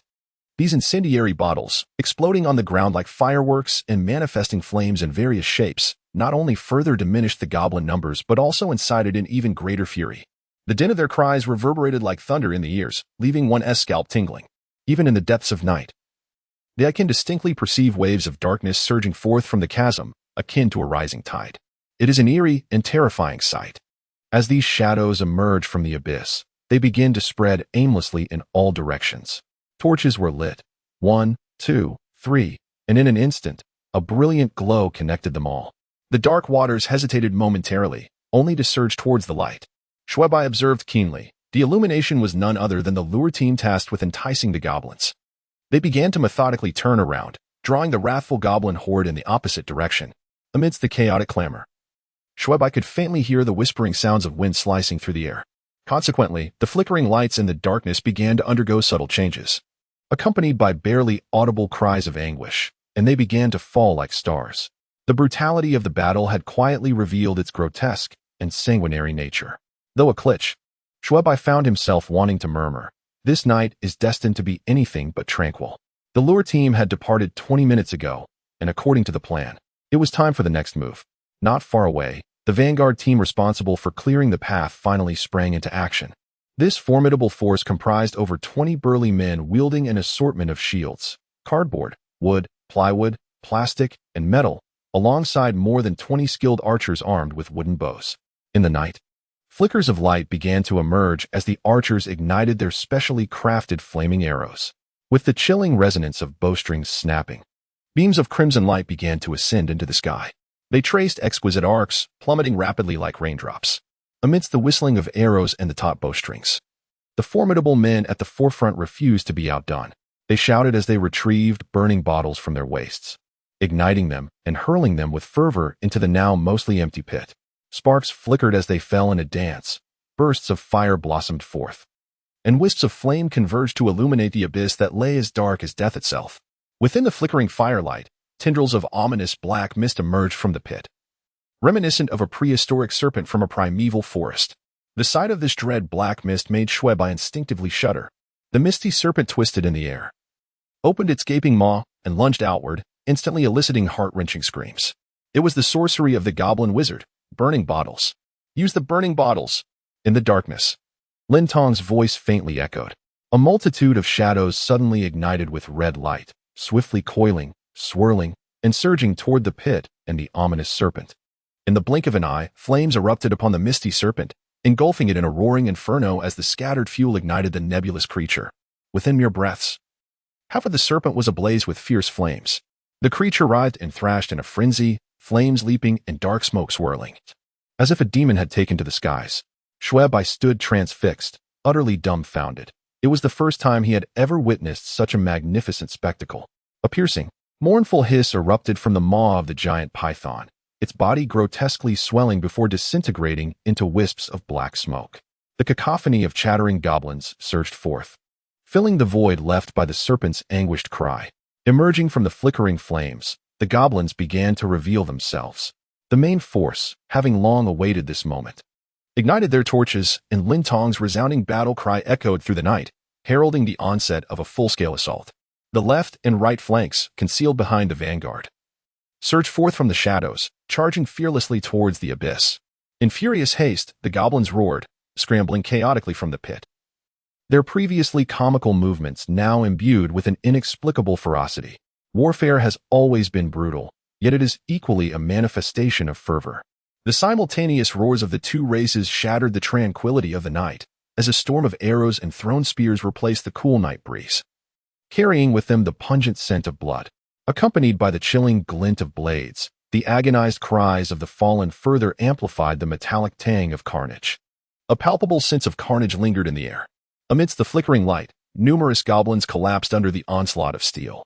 The faint twang of bowstrings heralded the demise of several pioneers, their anguished cries marking the relentless passage of life. Despite the stark disparity in numbers, the mere thousands of young goblins could not deter the advancing horde of over 200 determined pioneers. As the goblin archers and throwers struggled to maintain their accuracy under the veil of night, and after the goblin sorcerer's black mist had endured a significant onslaught of damage, they were rendered incapable of effectively thwarting the pioneers' advance into the abyss. Threads of fire began to surge valiantly towards the chasm, vanishing beneath the decaying ruins of the landscape. Xue Bai leapt down from a broken wall, adjusted his gear, and commenced his approach towards the pit. Within the natural passage leading from the edge to the interior, pioneers and goblins continued their sporadic skirmishes. The main force was simultaneously engaged in combat while hastily pouring into two cave entrances. Although Xue Bai preferred to keep his distance from them, safety was paramount in such an environment. He swiftly dispatched a few extremely irate blue goblins that lunged at him with menacing expressions and hurried towards the cave where the pioneer team was located. He soon caught up with the main force and silently merged into the crowd. As he followed their advance, he surveyed the cave.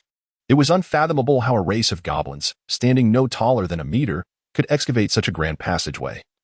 At least 4 to 5 meters high and over 2 meters wide, one thing was certain, it was a feat that could not have been accomplished in a mere day. Reflecting on his conjectures, Xue Bai's resolve solidified further. The procession wound downward, with sporadic sounds of struggle and roars echoing from the front and rear. This sense of impending doom, where they could be annihilated at any moment, persisted for several minutes, only to be shattered by a sudden commotion at the forefront of the line. The entire queue abruptly halted, followed by a wave of astonishment emanating from the front. Xue Bai cautiously navigated through the crowd, pressing against the wall as he hastened forward.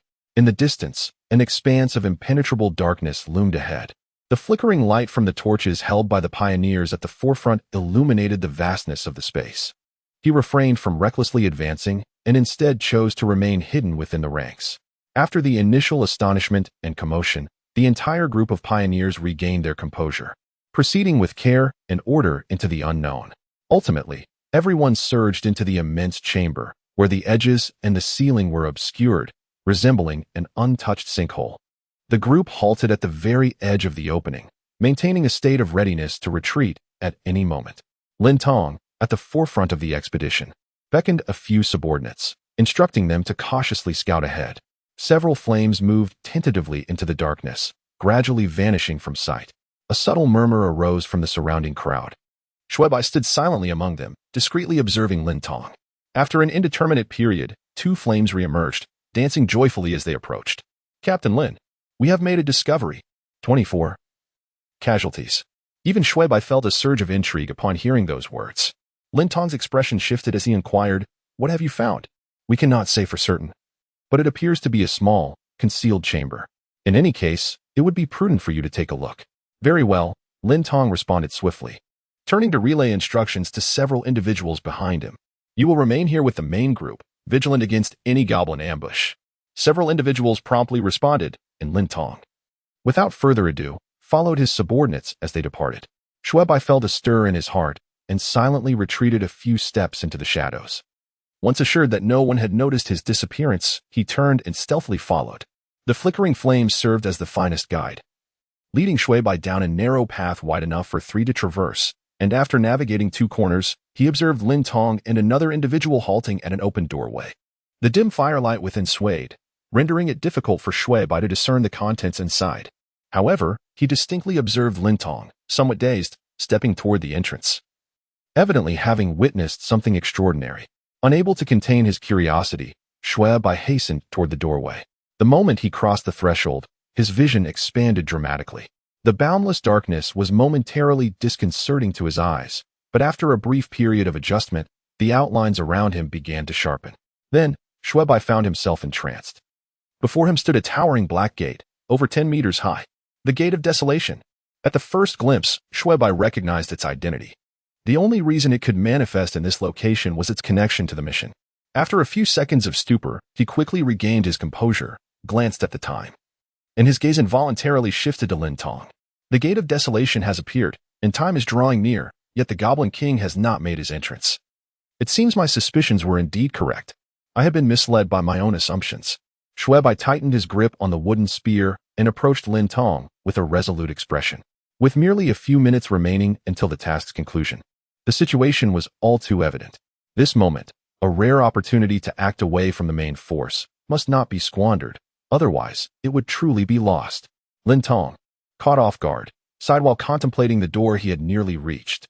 The two pioneers, clearly entranced by the magnificent scenery before them, remained oblivious. In just a few strides, Xue Bai had already arrived behind Lin Tong. Observing Lin Tong's silhouette, a brief hesitation flickered in Xue Bai's gaze, quickly replaced by a ruthless determination. The wooden spear, akin to a venomous serpent poised to strike, darted forth with a whispering hiss that pierced the tranquility. A soft thud resonated as Lin Tong's body lurched forward uncontrollably, the torch in his hand flickering erratically. A muffled groan escaped from his mouth. Almost instantaneously, as the spear drew blood, a familiar crimson glow emerged from Lin Tong's head. 10. Such a health pool. Indeed, it is a boss. Xue Bai's focus sharpened, shattering the last remnants of doubt and trepidation instilled by the health indicator above Lin Tong. With a swift motion, he reversed the wooden spear, hurtling it once more towards Lin Tong's chest. Another -10. What are you doing? Stop. The distance of merely a few steps was covered in a breath's time. The blades in their hands glimmered ominously in the torchlight, casting a dazzling and intimidating glare that urged one to retreat. With the blade poised above him, Xue Bai found himself unable to strike Lin Tong again. Get lost. At this critical juncture, where lives were at stake, Xue Bai would not permit anyone to intervene and disrupt his mission. At this moment, he was resolutely fierce and unyielding like never before. He exuded an air of grim intensity, letting out a fierce shout as the wooden spear whistled through the air, suddenly thrusting forward with tremendous force. The two guards, a fraction slower than Xue Bai, failed to bring their machetes down upon his head in time and instead were violently struck in the ribs by the ends of the spear. With a pained grunt, their arms faltered, dropping their weapons. Xue Bai's eyes sparkled with determination as he utilized the recoil to retract the spear. Gripping the tail of the weapon, he swung it with precision, delivering a savage blow to one of the pioneers at the side of his head. The man, caught completely off guard, was struck soundly, letting out a muffled groan before his body swayed and succumbed to unconsciousness. Seizing the momentum, Xue Bai swung the spear in a wide arc, adjusting its direction with his left hand while forcefully releasing it with his right. A sickening thud resonated as the spearhead pierced the chest of the other guard, erupting in a spray of crimson. The ruthless decisiveness born from countless slaughters manifested vividly in this moment. In the blink of an eye, one guard lay dead while the other was incapacitated. You. Xue Bai raised an eyebrow and cast a glance at Lin Tong, letting out a low grunt as he withdrew the spear and charged toward him. The recent notifications of blood loss and health points clearly corroborated Xue Bai's intentions, while the experience points awarded for the fallen pioneer felt like the final decree, banishing any lingering hesitation from his heart. The wooden spear sliced through the dimly lit cave, trailing a subtle, ominous crimson as it advanced mercilessly. Lin Tong's expression shifted as he could not discern his movements amid the flickering flames. Suddenly, a faint thud echoed. Xue Bai felt a jolt of impact in his hands, causing the spearhead to veer off course, leaving his strike unfulfilled. Indeed, he is the captain of the pioneering team. Even after being shot, he possesses such agility. Xue Bai's brow furrowed as he suddenly shook his arm, causing the wooden spear to shimmer in the flickering light. Before he thrust it fiercely towards Lin Tong once more. Xue Bai could not afford the slightest laxity. He dared not grant Lin Tong even a moment's respite. Should the panicked pioneers behind him hear the commotion and rush over, he would undoubtedly find himself encircled. At that point, defeating Lin Tong would be an insurmountable challenge, and he himself might very well fall victim to the chaos. Moreover, escape was no longer an option, as merely 10 minutes remained for the mission, leaving him no latitude for retreat. Help! At that moment, Lin Tong could no longer suppress the captain's authority and cried out for aid. Xue Bai's greatest fear was Lin Tong's plea for help, sending a wave of dread coursing through him. Yet, this cry was merely Lin Tong's desperate struggle, his voice uncontrollably resonating outward. Damn it! Xue Bai cursed in frustration, then let out a fierce roar as he lunged toward Lin Tong with his weapon. 2 shots. Just 2 shots would suffice to resolve the situation. Lin Tong was evidently taken aback by Xue Bai's immediate advance, having expected some hesitation. In the fleeting moment of distraction, it was too late for him to turn and flee. As Xue Bai thrust his spear forward, Lin Tong instinctively sidestepped to evade the blow. Death! Xue Bai bellowed ferociously, his spear suddenly shifting from a thrust to a sweeping motion. With a whoosh, Lin Tong, caught off guard, felt the spear tip graze his chest, leaving a trail of blood. His expression shifted dramatically as he stumbled backward in a frantic attempt to widen the distance between them. Xue Bai, unwilling to relent, sprinted forward swiftly, relentlessly pursuing. Simultaneously, he withdrew a machete from his waist, unhesitatingly swinging it towards Lin Tong's legs with ferocity. In this chaotic and shadowy environment, Lin Tong was utterly unprepared. With a muffled grunt, he staggered and fell. Die! Xue Bai lunged forward, his wooden spear whistling through the air like a dragon. Stop! A piercing voice erupted from behind, belonging to Lin Yu. As the curtain fell, congratulations were bestowed upon the player for acquiring 100 points of killing experience. The wooden spear mercilessly pierced through Lin Tong's chest, accompanied by the cold, mechanical chime of the system, ignoring the stunned Lin Yu and the other pioneers at the doorway. Xue Bai gazed hopefully at Lin Tong's lifeless form. If his calculations were correct, that object must lie within Lin Tong's body. 1 second, 2 seconds, 3 seconds. Yet, the anticipated scene and the fabled object did not materialize. Only Lin Tong's corpse lay still, blood pooling around it. How could this be? Did I miscalculate? Xue Bai's countenance darkened, a flicker of confusion clouding his brow. However, the situation began to spiral beyond control. Damn it! Kill him! Avenge the captain! Someone shouted, igniting a wave of fury among the pioneers. A dozen or so individuals surged forward, brandishing their machetes in a furious charge toward Xue Bai. It cannot be a miscalculation. It should not be. Everything aligned perfectly with the clues. Wait, could the object truly be inside him? Xue Bai cast a hurried glance at the approaching pioneers, swiftly unsheathing the machete from his waist. After a moment's hesitation, he suppressed his inner turmoil and struck at Lin Tong's abdomen. A swift thrust and a pull. The frail human body could not withstand the sharp edge of the blade, and blood gushed forth from the gaping wound, carrying with it a warm, metallic scent. Bastard! Kill him! Several pioneers shouted in outrage. Xue Bai disregarded their cries, forcing himself to scrutinize Lin Tong's lifeless form. It was nothing but carnage and entrails. It soon dawned on him that he had made a grave error in judgment. The critical quest item must possess a sufficiently discernible size and shape, and given that this fantastical realm operated under a game-like paradigm, the so-called lost gem was unlikely to manifest in such a gruesome manner. The notion of it being contained within a body was merely a fanciful notion. Clearly, Lin Tong was not the true target. If the objective was not the captain of the pioneer team, then the only viable alternative was Lin Yu, with whom he had considerable rapport. The secondary candidate was not difficult to ascertain, for Xue Bai had only engaged closely with these 2 individuals in this world. He glanced at the time, noting that merely 7 minutes remained until the final deadline. This was indeed a pressing situation. Without hesitation, he drew the wooden spear strap to his waist, furrowing his brow as he raised his gaze to meet Lin Yu's pale, astonished expression from across the fray. With a dozen furious pioneers still charging between them, at this juncture, it is evident that a placid resolution is no longer feasible. The sole recourse to address the dilemma lies in violence. Only violence. Despite a twinge of inexplicable reluctance in his heart, for the sake of survival and duty, he must confront his adversaries with firearms. With a furious roar, Xue Bai brandished his wooden spear and charged towards the throng of men. In the dim light, Xue Bai collided with the current band of pioneers. Amidst the flickering illumination, flashes of blades could be discerned, accompanied by the resounding echoes of impact. The rhythmic clashing intensified as the second and third pioneers joined the fray, and in a moment of disarray, a shadow darted forth, eliciting a cry of anguish. One pioneer, caught off guard, was pierced in the heart by Xue Bai's spear. "Scoundrel! Die!" someone bellowed, raising a machete in a fit of rage. Xue Bai grunted as he felt a sharp pain on his arm. It was his first encounter with the sensation of being struck by a blade. The initial coldness gave way to a gradual awakening of pain.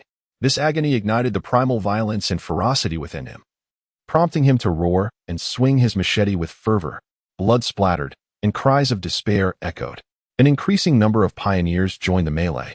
The chaos of blades resembling a tangled web, slowly encircling Xue Bai like a relentless storm.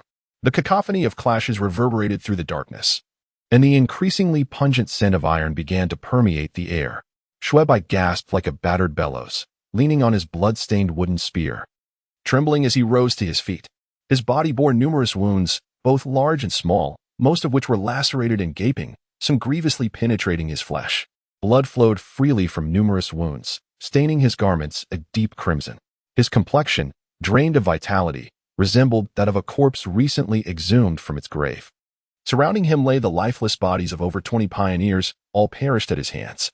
They sprawled haphazardly across the ground, their bodies lying in a pool of blood. The metallic scent overwhelming the senses. Xue Bai slowly lifted his head, gazing towards the pioneers not far away.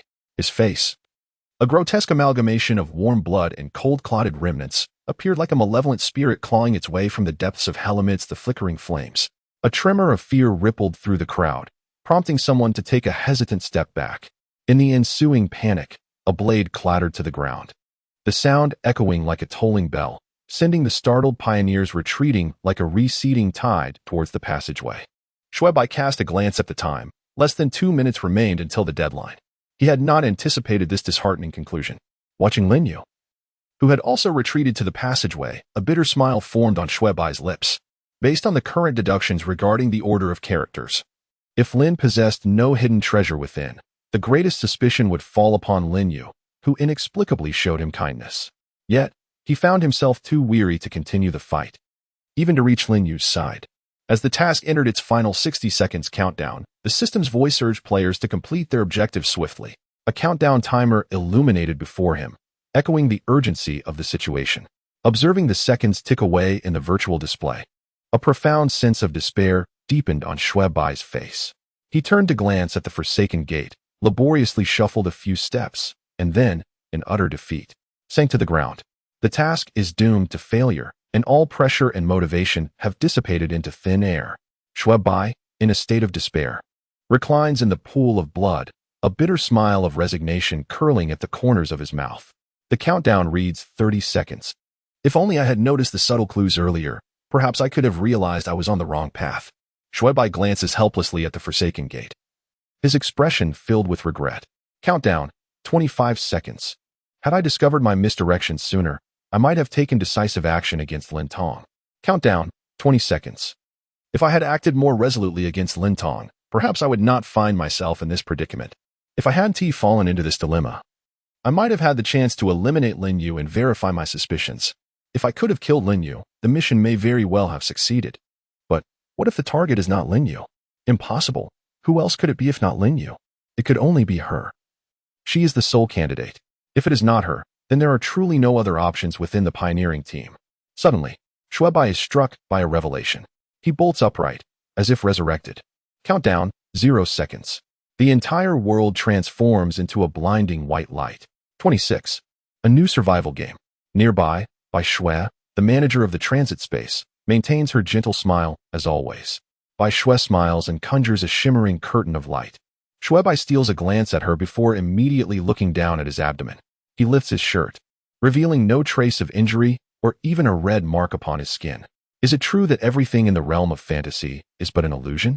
or perhaps akin to some semblance of a dream. Xue Bai furrowed his brow slightly.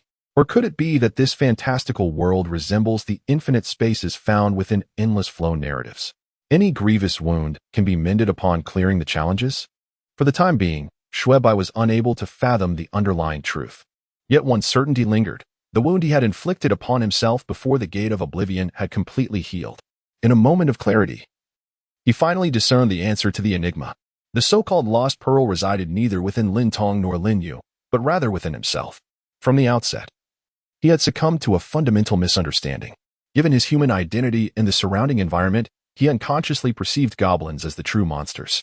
However, in the context of the lost instance, it was he and the members of the pioneering team who were the actual aberrations. Had Xue Bai been more observant, he would have unearthed the clues much earlier.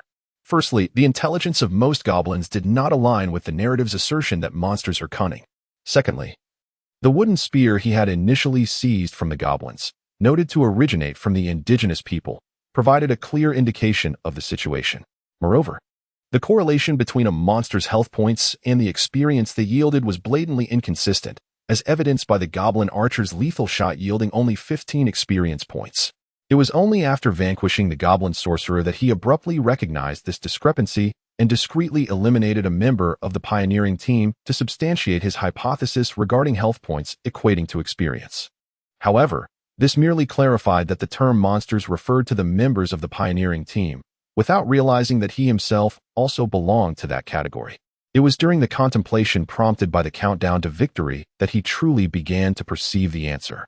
From the outset, the system did not provide clear clues regarding the whereabouts of the lost gem. Both Lin Tong and Lin Yu were merely his own deductions. What if he had not encountered Lin Tong or Lin Yu? Where would the lost gem be? The system could not possibly offer an unsolvable conclusion. Otherwise, it would be better to erase him altogether. Thus, by presupposing that there existed a possibility to complete the task and disregarding all matters of chance, it is not difficult to surmise that the lost gem was either shadowing him, the task player, or perpetually located near the gate of loss. If the latter were true, then something must surely manifest at the gate of loss, providing some clue or hint. Otherwise, relying solely on speculation or digging to no avail would render task completion impossible. Conversely, if the former were the case, he alone had been shadowed from the very beginning. The goblin's attitude towards him had been peculiarly hostile since the first goblin laid eyes on him, filled with rage, an experience that even the pioneers had not encountered. Moreover, while other pioneers would inevitably perish when ensnared by the goblin wizard's dark mist, he alone had miraculously survived unscathed. Additionally, Lin Tong's inexplicable regard for him, Lin Yu's overtures of goodwill, and the enigma surrounding his own identity within the instance all conspicuously indicated one undeniable truth. He was indeed extraordinary.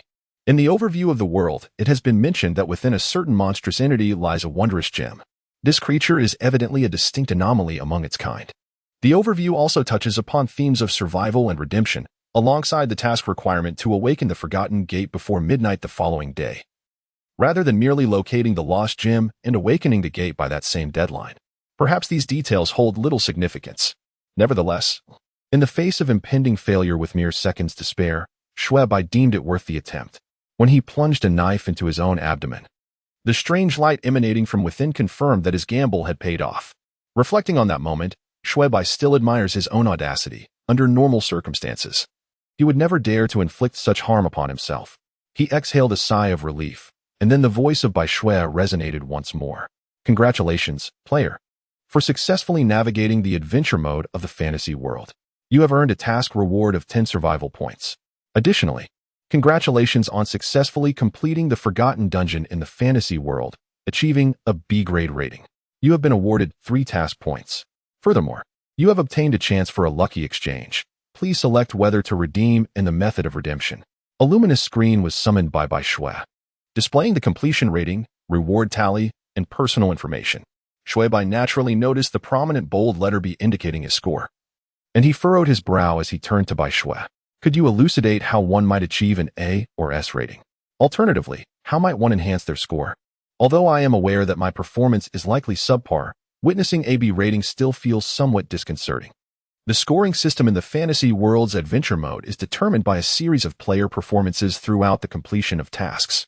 This encompasses the speed of task completion, The pace of task unraveling, experience gained from dungeons, level advancements, equipment acquisition, and the number and completion rate of side quests, among others. This system is indeed commendable, thought Xue Bai, nodding in satisfaction. Such a comprehensive scoring framework allows for the possibility of compensating for deficiencies in one area through strengths in others. Consequently, the challenge of attaining an A or S rating is significantly diminished, and the accrual of attribute points becomes considerably easier. Currently, the player possesses 18 survival points and has one opportunity for a lucky exchange. Should I proceed with the exchange? Bai Shui adjusted the light screen, and the display instantaneously shifted, presenting two options: exchanging survival points for survival points or converting survival points into attribute points. Noticing the meager single survival point in the upper right corner, Xue Bai disregarded the option to convert survival points into attribute points. Instead, he pondered, should I take a gamble with the 18 survival points that I momentarily have no use for? He pinched his chin and looked up at Bai Shui, inquiring, will survival points be useful in the survival game? Survival points will not be utilized in the survival game. Very well, then I shall attempt the lucky exchange. Since the upcoming survival game does not require survival points, this little resource can be wagered. Bai Shui smiled and said, please select your redemption method. The screen transformed, displaying a large question mark followed by a percentage symbol. Please draw to determine the redemption consumption ratio. Without hesitation, Xue Bai spoke, and the question mark began to morph into a flurry of rapidly scrolling numbers, eventually settling on 55. You currently possess 18 survival points. Will you consume 55 of your survival points, 10 points, to redeem for survival points? Redeem. As soon as the words left his lips, the entire scene shifted once more, showering the screen with a cascade of question marks. Xue Bai held his breath, and with a chime, the system announced, congratulations, you have redeemed one survival point, which has been added to your personal information. Upon hearing the system's notification, Xue Bai immediately pumped his fist in joy. One survival point. At a critical moment. That could be a lifesaver. He quickly glanced at the countdown timer for the survival game, which showed just over 54 minutes remaining. Observing his actions, Bai Shui chuckled. You still have 2 opportunities to redeem rest time. Will you redeem? Xue Bai shook his head. The survival game would come in due time. And given his current scarcity of survival points, it was better to proceed efficiently than to waste one survival point on a day of rest. Little Bai.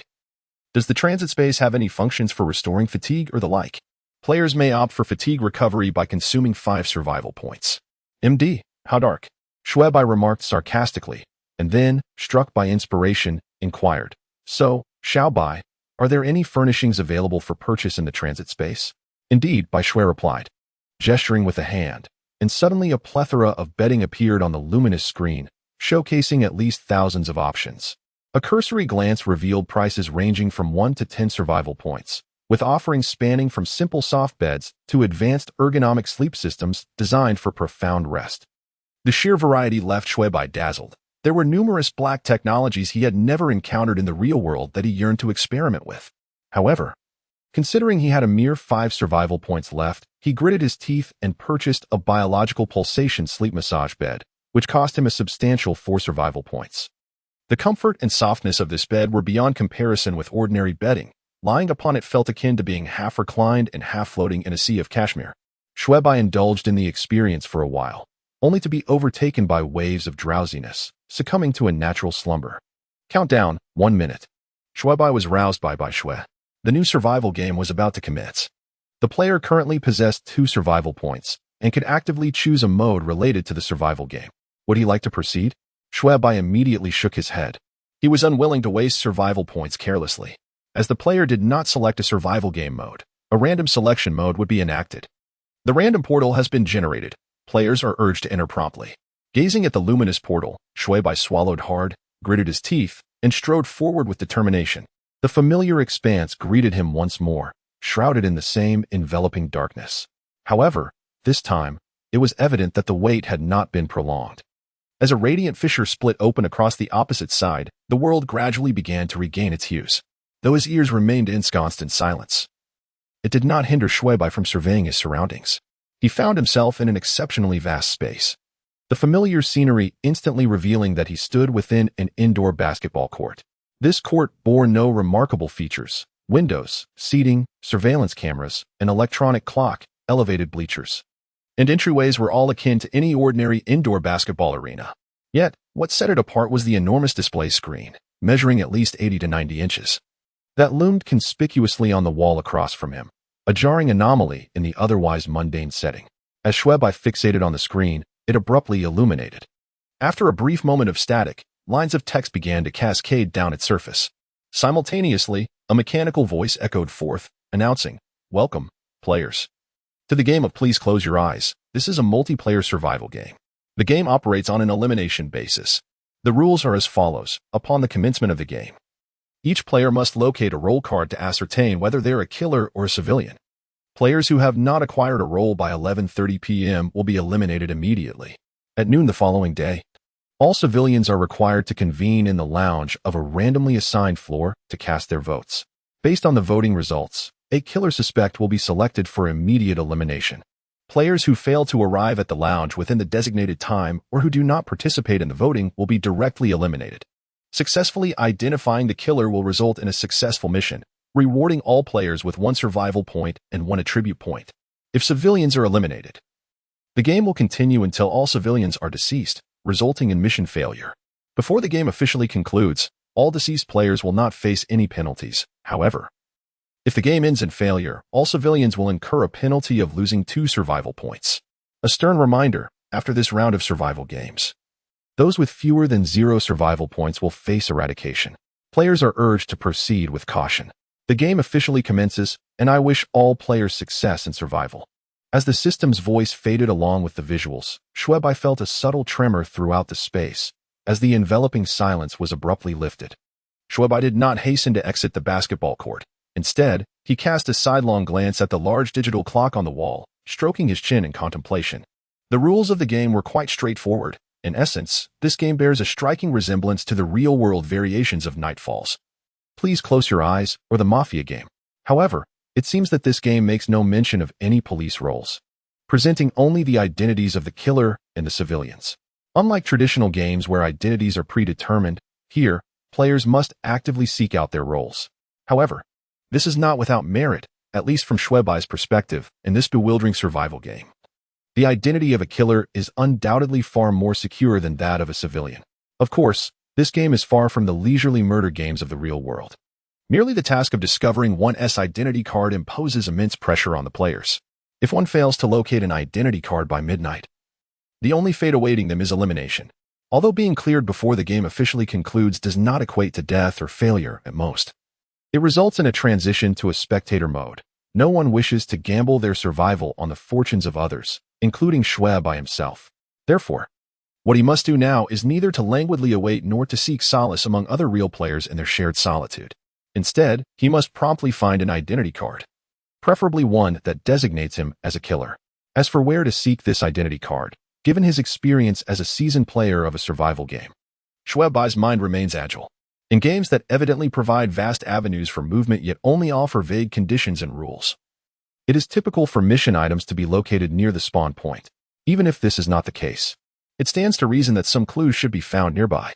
Otherwise, a blind and indiscriminate search would hardly be time efficient, especially since it is already 4:44 p.m. Xue Bai cast another glance at the electronic clock on the wall, his expression sharpening as he began to make his way toward the elevated passage. It is an evident truth that a higher vantage point allows one to perceive more. Xue Bai circled around the circular high-platform corridor for quite some time before finally spotting a conspicuous white card resting on an orange seat. A hint card. Note 1. I assure you, you are overthinking. Note 2. This will be a rather intriguing hint. The system's wicked sense of humor remains unchanged. Xue Bai remarked sarcastically upon reading the card's front, casually flipping it over. Only the victors have the privilege to express themselves freely, while the defeated are discarded like refuse in a corner. What kind of absurd hint is this? Xue Bai felt a pang of frustration the moment he read the content. This thing was more cryptic than a riddle. Who could tell if it was a word puzzle or a brain teaser? After pondering for several minutes without any clarity, he decided to stow the hint card safely. Recognizing that time was of the essence and could not be squandered, he once again meticulously roamed the high-platform corridor, confirming that the basketball court, which was relatively straightforward, held no other peculiar items, before choosing to leave. Since this was a game, it was essential to familiarize oneself with the surroundings, especially in a life-threatening survival game. Moreover, Ever since he heard the game's content, a clever idea had sparked in Xue Bai's mind to find a secure chamber to hide away discreetly. Although the voting system outlined in the game rules precluded players from completely evading the game, one must still confront the potentially brutal outcomes of the voting process.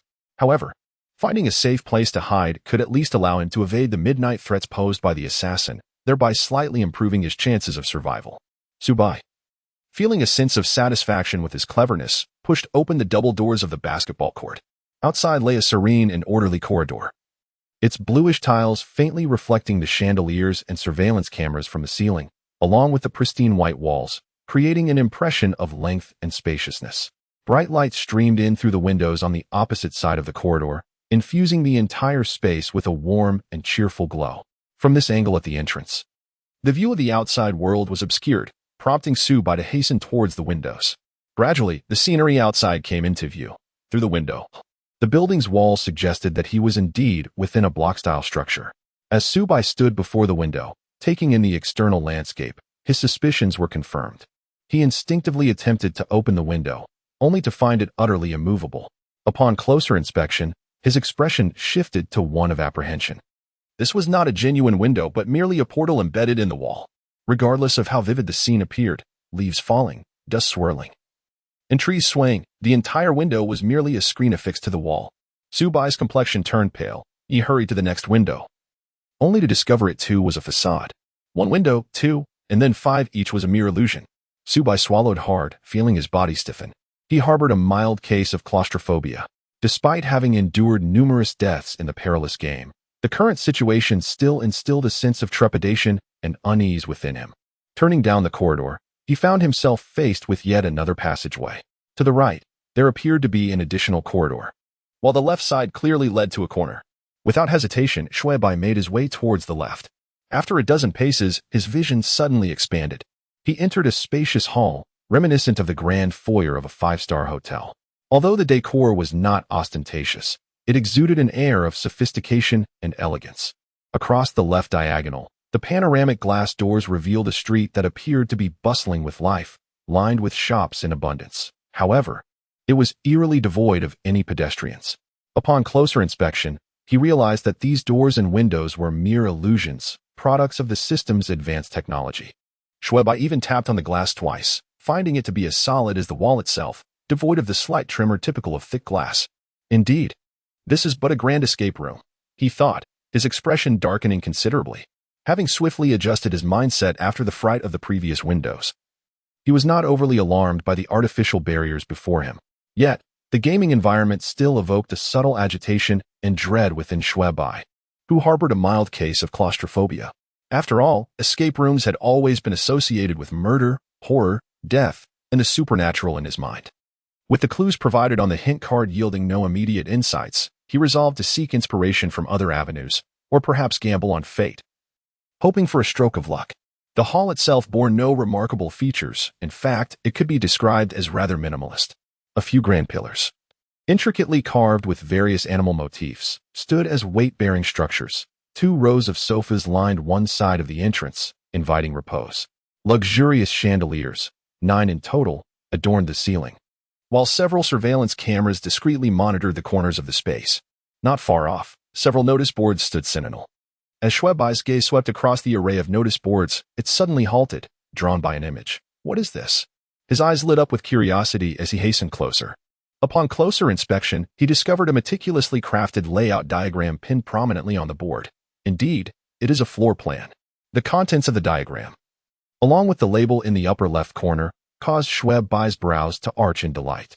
In this unfamiliar environment, the presence of a floor plan felt akin to a beacon of light in the darkness. Not entirely inept when it came to blueprints, Xue Bai quickly grasped its meaning.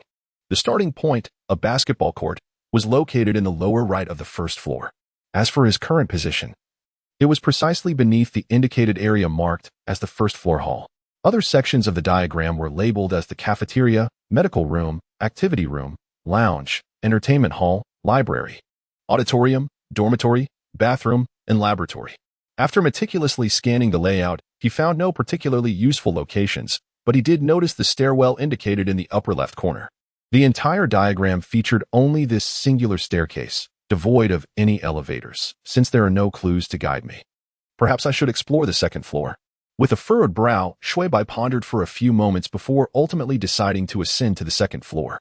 Although the blueprints suggest that the entire space is not particularly expansive, in reality, the area of the entire floor cannot be described as spacious. This corridor, devoid of windows, appears even more confined.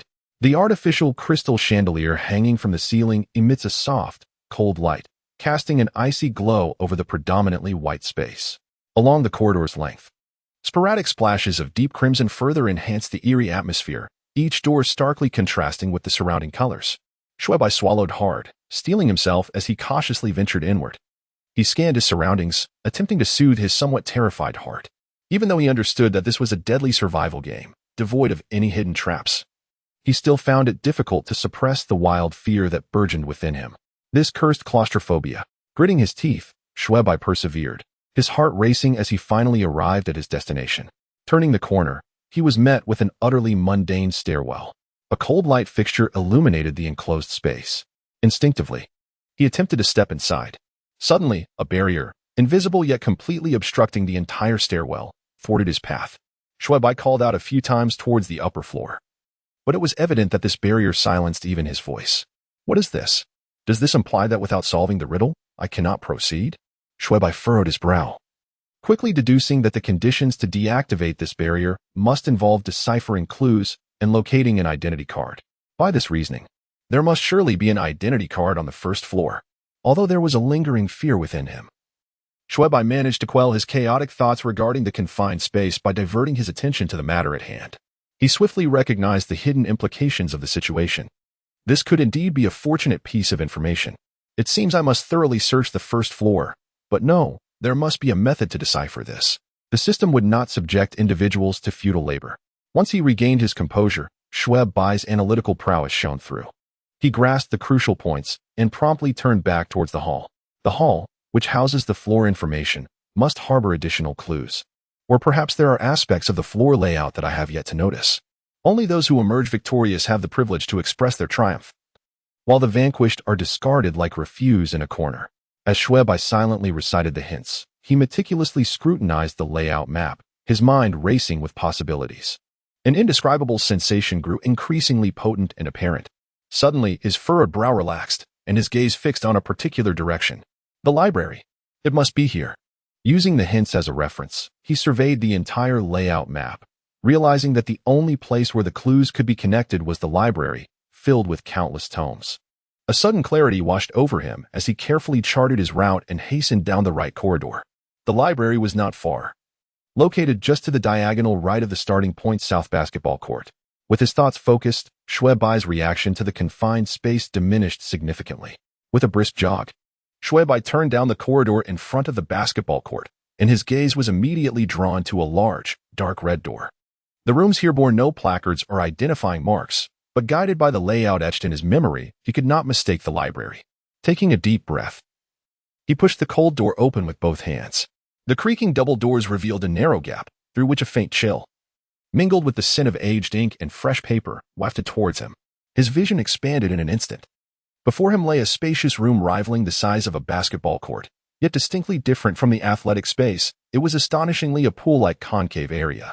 Rows of dark-hued, oversized bookshelves stood in meticulous formation, stretching as far as the eye could see. A cursory glance revealed antique-style incandescent lamps adorning the walls and ceiling, illuminating the entire library with a warm glow. Xue Bai quickly surveyed the surroundings, casting a glance at the electronic clock on the eastern wall, before descending the staircase. He searched the area for a moment but found no maps or directional signs, and the bookshelves lacked any distinguishing labels, making it evident that locating a specific book here would prove quite challenging. Nevertheless, Xue Bai felt increasingly convinced that the place indicated by the enigmatic hint was indeed here. The absurdity of the situation aligned perfectly with the system's penchant for mischief. After all puzzle games are fundamentally designed to vex the player. He retrieved the hint card once more, scrutinizing the clues inscribed upon it, and began his approach towards the nearest bookshelf. The entire ambience of the prompt evoked within him a sense of history, reminiscent of ancient chronicles and tomes. Naturally, he decided to approach the situation from this perspective. Given the absence of labels on the bookshelves, his only recourse, until he could decipher the yet unknown rules, was to methodically peruse each row. Though this might seem a clumsy method, it remained the most viable option at his disposal for the time being. Half an hour swiftly elapsed. While this rudimentary approach might yield results, he had evidently overlooked a crucial detail. The library housed not only Chinese classics, but also esteemed foreign literature, authentic texts in their original languages rather than mere translations. For someone like him, who struggled with foreign languages, this was nothing short of a calamity. It was clear that relying solely on this simplistic approach was insufficient. At least for someone of his academic standing, it was impractical to examine each volume one by one.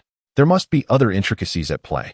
These 3 hints cannot merely point to a trivial library, he mused, furrowing his brow as he scrutinized the hint card, analyzing it word by word.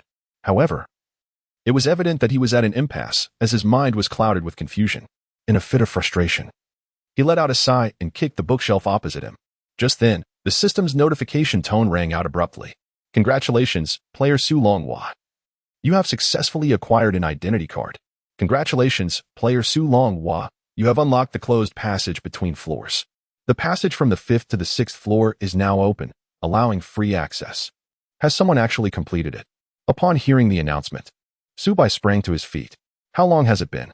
Surely not even an hour, he muttered as he emerged from behind the bookshelf. Glancing at the digital clock that indicated the time elapsed since the game began, it had not yet been an hour. Wow, this guy is truly extraordinary. Managing to ascertain his identity in less than an hour. Xue Bai's expression shifted. He firmly believed that the survival game would maintain a uniform level of difficulty without resorting to deceit or exaggeration, which implied that the conundrum that had plagued him for an hour had already been resolved by someone else. Such intelligence, or rather, such remarkable problem-solving skills, was undeniably impressive. Serving as a potent weapon in a survival game primarily centered on deciphering challenges, this could potentially be good news. Having such a teammate would surely facilitate overcoming any obstacles encountered in the forthcoming stages of the game. For instance, the 4-hour investigative reasoning period from 8 o'clock, when they were awakened, until 12 o'clock, when voting commenced. However, this revelation was not entirely reassuring.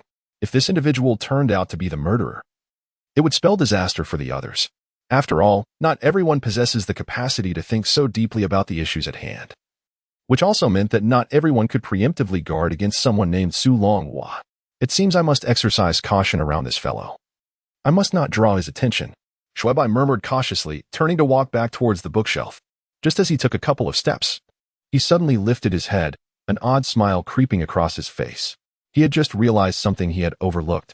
What if Xue Longhua was not the killer? Would the murderer spare him? The answer is unequivocally no. The existence of such a high-intelligence individual poses an immense threat to the killer. Anyone with a modicum of rationality understands that the first step is to eliminate him. Indeed, as the saying goes, the tallest tree in the forest will inevitably be uprooted by the wind. In this light, being the most astute may not be advantageous. It seems that this individual surnamed Xue is unlikely to see the dawn of tomorrow. A faint smile graced Xue Bai's lips, as the weight that had pressed upon his heart dissipated in an instant. Even the urgency to locate his identity card had significantly eased. The early bird gets the worm. But there are certain matters that should not be rushed.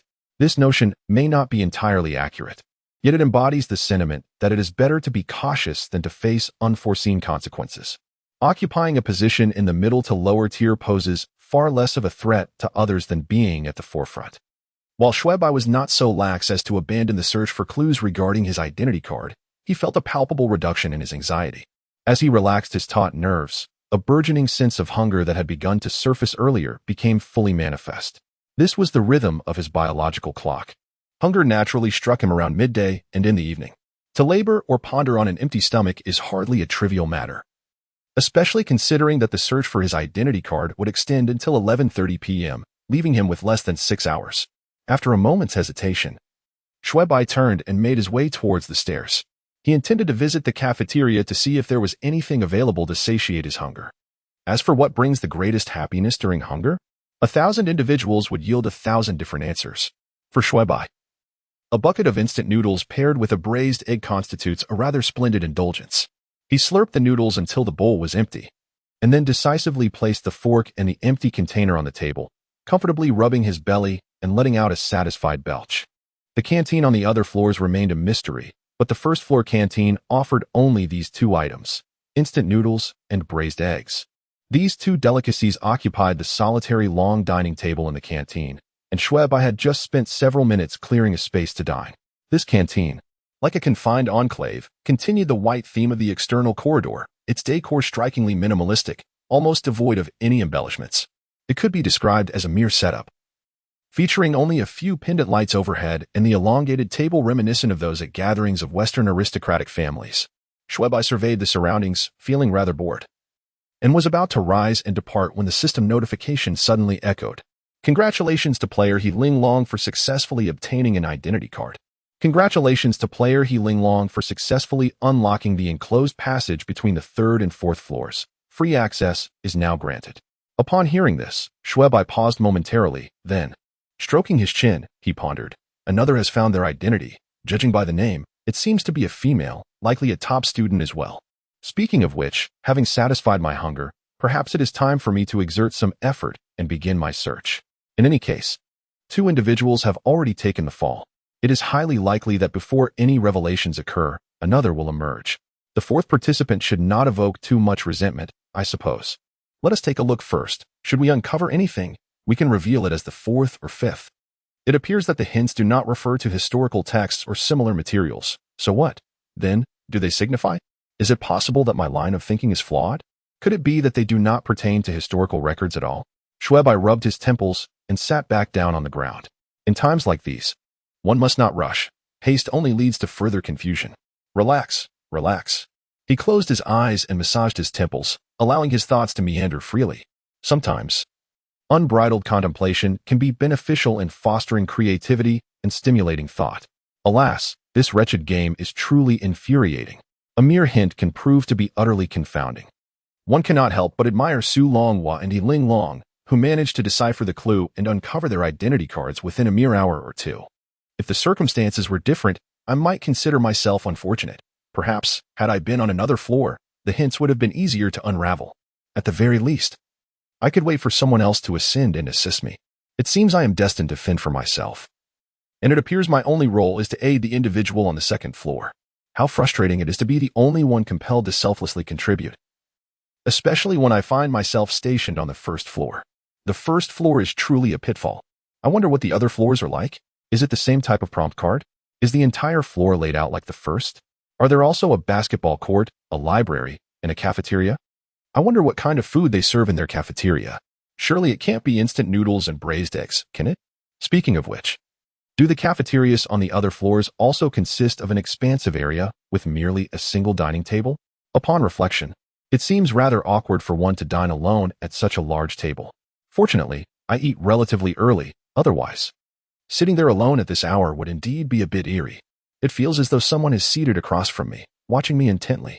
Xue Bai suddenly shuddered, abruptly opening his eyes. Damn, that scared me. People can frighten each other to death, but frightening oneself is even worse. Xue Bai gasped for breath, lightly patting his chest as he stood up. He forced himself not to dwell on unsettling thoughts, yet his mind could not help but wander towards the terrifying.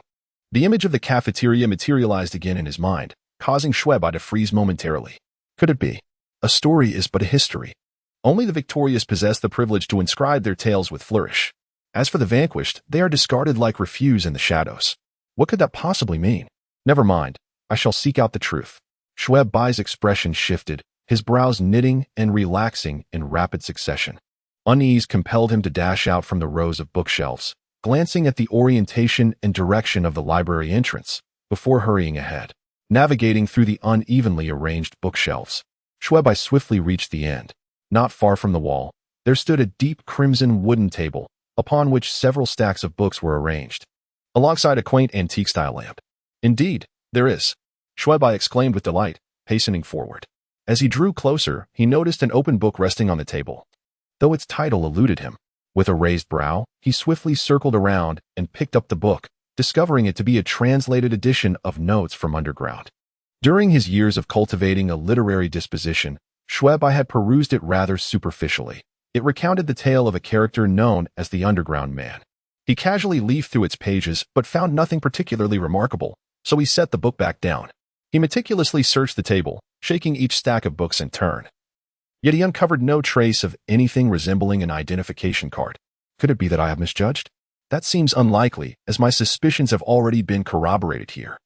Perhaps it is due to the final line remaining unresolved. What, then, does that final line truly signify? Xue Bai furrowed his brow and seated himself. His gaze fixated intently on the clue card in his hand. The first line, stating that a story is, in fact, a history, was not difficult to comprehend. For a book embodies a narrative, and where books are found, one can only think of a library. Of course, this could be seen as a rather forced and contrived interpretation. The connection between stories and history likely pertains solely to libraries. The second line, asserting that only the victorious possessed the right to wield the brush, held a hint of intrigue. However, after having startled himself earlier, Xue Bai began to grasp the deeper implications. The term victorious could indeed be interpreted in two distinct ways. Firstly, the so-called victorious party can be bluntly and crudely described as to the victor goes the spoils. This notion is not difficult to conceive, yet it eludes deeper comprehension. The secondary layer of meaning is, in fact, a play on words. The term party and the victorious party can also denote direction. The notion of to the victor goes the spoils indicates that ancient rulers traditionally faced south, with the north being held in reverence. Therefore, this victorious party naturally refers to the north. This peculiar association arose in Xue Bai's mind when he, startled, recalled the arrangement of seats at the dining table in the cafeteria, reminiscent of the seating order of ancient monarchs and ministers. He cautiously oriented himself towards true north and, indeed, discovered the intended location. However, there lingered a final phrase that perplexed him, and the defeated, in the corner, and the defeated, in the corner. Could this phrase imply that meaning? A spark of realization flickered in Xue Bai's mind as he slowly shifted his body and lowered his gaze. Under the table lay a shadowed darkness untouched by light. His innate fear of confined spaces compelled him to swallow hard. He reached out and pulled the table lamp closer, casting its beam beneath the table. Lo and behold, in the corner rested a black box. Ah, I was right. A gleam of joy illuminated Xue Bai's face as he hastily bent down, retrieving the box and placing it upon the table. Regarding the enigma of the final phrase, the first thought that crossed Xue Bai's mind was that of a trash bin. Whether in the realm of daily labor or the comforts of home, it is a rare occurrence to find a table devoid of a refuse bin nearby. Thus, he instinctively lowered his gaze in search of one, only to be met with an unexpected box instead. This box, akin in size to an ordinary cigarette case, was completely enveloped in a deep black hue, presenting no remarkable features at first glance. At last, I have discovered it. This should most likely contain the identity card, but should I open it now? Xue Bai furrowed his brow as he regarded the box. So far, only 3 individuals have succeeded. Just enough to match the fatalities from the first round of voting failure. Is it not a tad premature to be the 4th? Moreover, I cannot ascertain the total number of participants in this game. Based on the floors, it appears to be either 10 or 9 individuals. Should I wait a little longer? Xue Bai began to waver. For safety's sake, perhaps I should hold off. But what if this box does not contain the identity card? A sudden thought crossed his mind, causing his expression to shift. The hints on this clue card are evidently mismatched in 1 or 2 aspects. If a mistake has indeed been made, then I would lose all trace of the clues, and the remaining time may not suffice to rediscover them. Should I open it now, or delay a little longer? Xue Bai pondered, his brow knitted in concentration as he reached for the box. Upon closer inspection, he inadvertently turned it over, revealing a line of small text on the reverse side. Your destiny has long been predetermined. It appears that this box undoubtedly contains the identification card. Otherwise, such inscriptions would not be present. Upon reading those small characters, Xue Bai felt an immediate sense of calm wash over him. The pressure of searching for the identification card dissipated, and his mood improved considerably, prompting him to make a sarcastic remark. With the certainty that the box contained the identification card, he no longer had to worry about the possibility of making an incorrect guess and having to start over. Instead, he could indulge in a moment of well-deserved respite. However, it was nighttime, and the dimly lit, dark red-toned library instilled a sense of unease within him. After a brief period of restlessness, Xue Bai decided to venture outside with the box in hand. He recalled distinctly that the dormitory should be located in the upper right corner of the first floor. The very name dormitory suggests its purpose. Since there was little else to occupy his time, he thought it prudent to explore the dormitory. Navigating through 3 corridors and rounding a corner, Xue Bai soon found himself before the entrance of the dormitory. The accommodations appeared to be markedly different. The dark red door was adorned with a clearly visible sign that read dormitory, which momentarily left Xue Bai, accustomed to the plain facades, in a state of astonishment. Cautiously pushing the door open, he was greeted by darkness.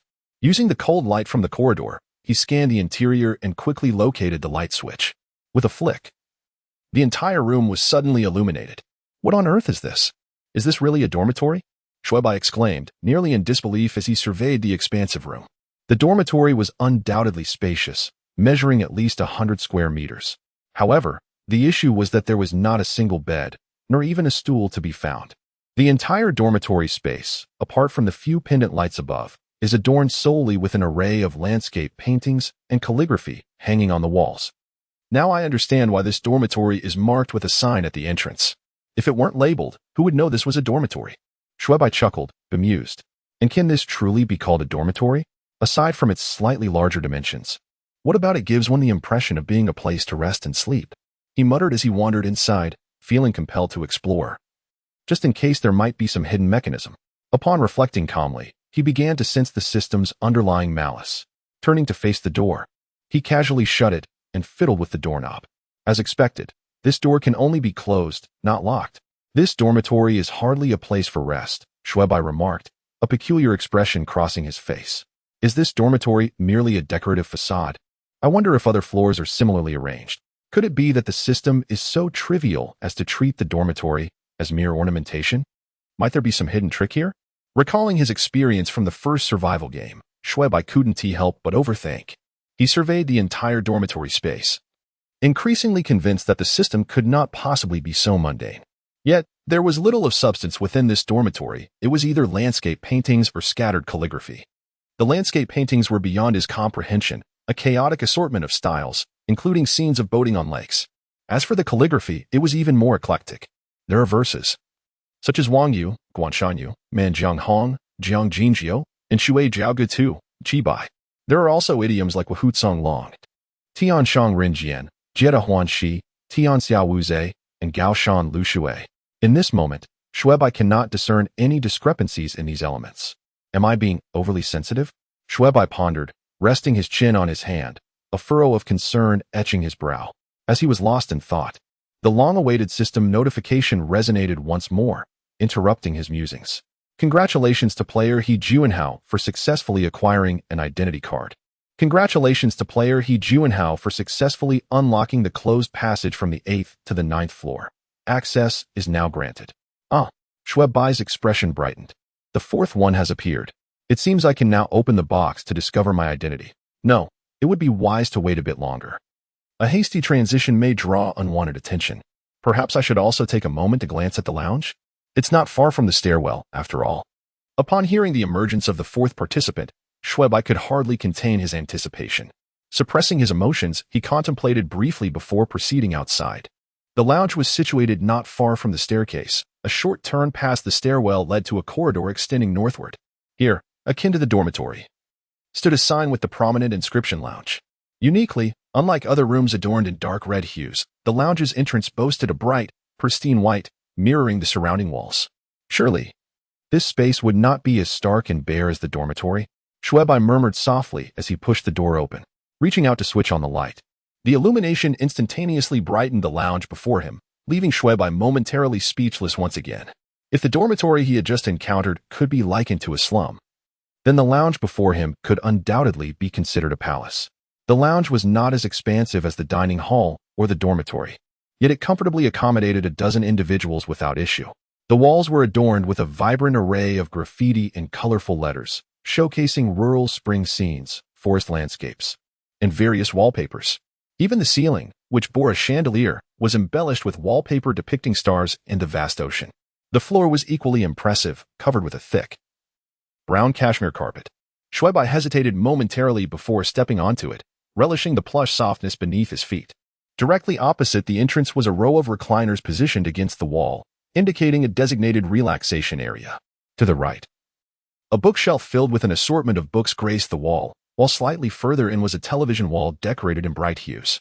Above the television wall hung an electronic clock, and at its center was an imposing wall-mounted television, likely over 60 inches in size. Due to the door being situated on the right, the left side revealed a deeper space. To the immediate left of the entrance, a series of various arcade games had been thoughtfully arranged, extending all the way to the left wall. A silver, grand double-door refrigerator stood majestically just 2 meters to the right, separated by a gap that led to a dining area, which featured a large, round table reminiscent of those found in private dining rooms, surrounded by a circle of chairs. Just 2 meters to the right of the dining area lies a panoramic kitchen, which extends directly to the northern wall opposite the entrance. From the kitchen, the northern wall leads to the restrooms designated for men and women, marked accordingly, along with additional separate WC facilities. On the other side of a traditional Chinese-style screen, there stands a 2-meter-tall antique wine cabinet, perfectly adjacent to a relaxation zone furnished with a row of reclining chairs. In the center of the entire lounge, there exists a spacious seating area arranged in a C shape, accommodating 3 while leaving 1 seat vacant. Compared to the solitary dormitory adorned merely with a few paintings, this lounge could easily be regarded as a palace. Indeed, the door to the lounge, like that of the dormitory, is similarly defective. It can close, but not lock. Is this to prevent players from hiding? Xue Bai mused, furrowing his brow as he released his grip. But it seems locking the door serves little purpose. One could simply find something to block it, thus allowing entry. Wouldn't it still be possible to evade the midnight crisis? That's not quite right. Evading being killed does not exempt one from being voted out, and as the game progresses, hiding only invites more suspicion, especially if one is alone. If others cannot see you, it becomes too easy to be labeled as the murderer. Then again, teaming up to hide wouldn't work either. If the door were truly sealed, and 2 or more people stayed in the lounge overnight, wouldn't that be entrapment if one of them were the killer? So, is hiding ultimately futile? Damn it, the system is deliberately sowing distrust. If all the rooms could be locked, and everyone could hide away, the first concern would be alleviated. Yet, the unfortunate reality is that none of the doors can be secured.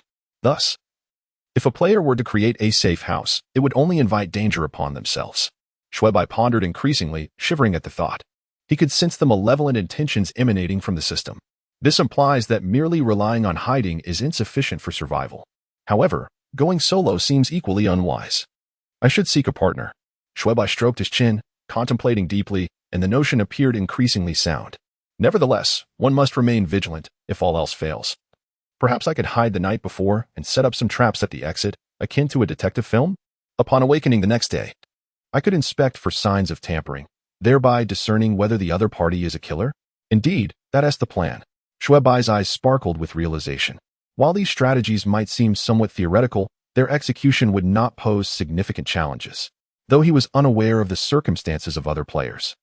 Xue Bai believed that in this multiplayer survival game, forming alliances and teams was the norm.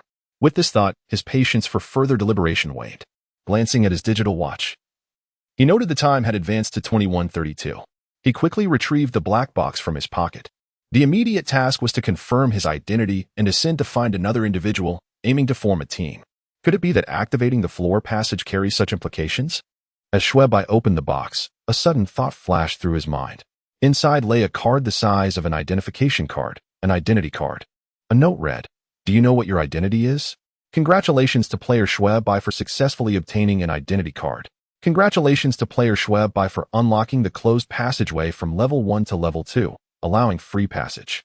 Xue Bai, having been prepared for this, had long since become desensitized to such unscrupulous things. Ignoring it, he reached in and pulled out the card, decisively flipping it over. "Civilian," it read, with a note stating, "I am a civilian, and I am proud." How absurd. After his mind echoed with a mocking thought about saving fabric for the country, Xue Bai couldn't help but exclaim in annoyance. As soon as the words left his mouth, the identity card in his hand began to glow softly, then transformed into a radiant light, disintegrating like ashes scattered by the wind. Xue Bai scoffed, feeling no particular surprise. He had already experienced the marvels of the system during his first survival game. As for the destruction of the identity card, it was easily understood. This was to prevent certain players from forcibly searching the identity cards of others. What a pity to draw a civilian. But then again, not being a killer isn't such a loss. It feels like the identity of a killer is rather difficult to navigate. The risks are too great. However, this is not the time for such thoughts. I must hurry to the second floor and see what awaits. Hastening to locate the player on the second floor, Xue Bai murmured to himself, simultaneously seeking to ascertain their identity in hopes of forming an alliance. He swiftly dispelled any errant thoughts and proceeded towards the staircase. The stairwell appeared unchanged, the corner's incandescent light emitting a cold glow. Cautiously, Xue Bai reached out to confirm the absence of any barriers, and with a mix of excitement, tension, and hope, he took his first steps. I wonder if the player on the second floor is a male or a female. A female would be preferable. After all, teamwork is less burdensome with a balanced partnership, he pondered. But if it turns out to be a female, would I frighten her? It seems women are often more wary of unfamiliar men than of other women. Subconsciously glancing at himself, he mused. Strange men naturally elicit suspicion, especially since I possess a somewhat robust physique. What if my presence has the opposite effect? Why do I suddenly feel that all my thoughts are amiss? Indeed. In such an environment, one's wariness intensifies. Never mind, I shall simply ascend and discover the truth. Xue Bai dispelled his chaotic thoughts and ascended the corner stairs, his gaze sweeping across the surroundings, momentarily taken aback. With determined strides, he reached the second floor, inhaled deeply, and placed his hands against the heavy door. Creaking open, he stepped into the enigmatic corridor, which contradicted his initial assumption that the second floor's layout would mirror that of the first. Pushing open the door, a spacious hall of approximately 20 to 30 square meters greeted him. The walls, illuminated by cool light fixtures, were further adorned with surveillance cameras and electronic clocks nestled in the corners. Directly opposite the entrance lay a one-way, scenic corridor that extended around a corner, while several notice boards were strategically placed in the center of the hall, reminiscent of the lobby on the first floor.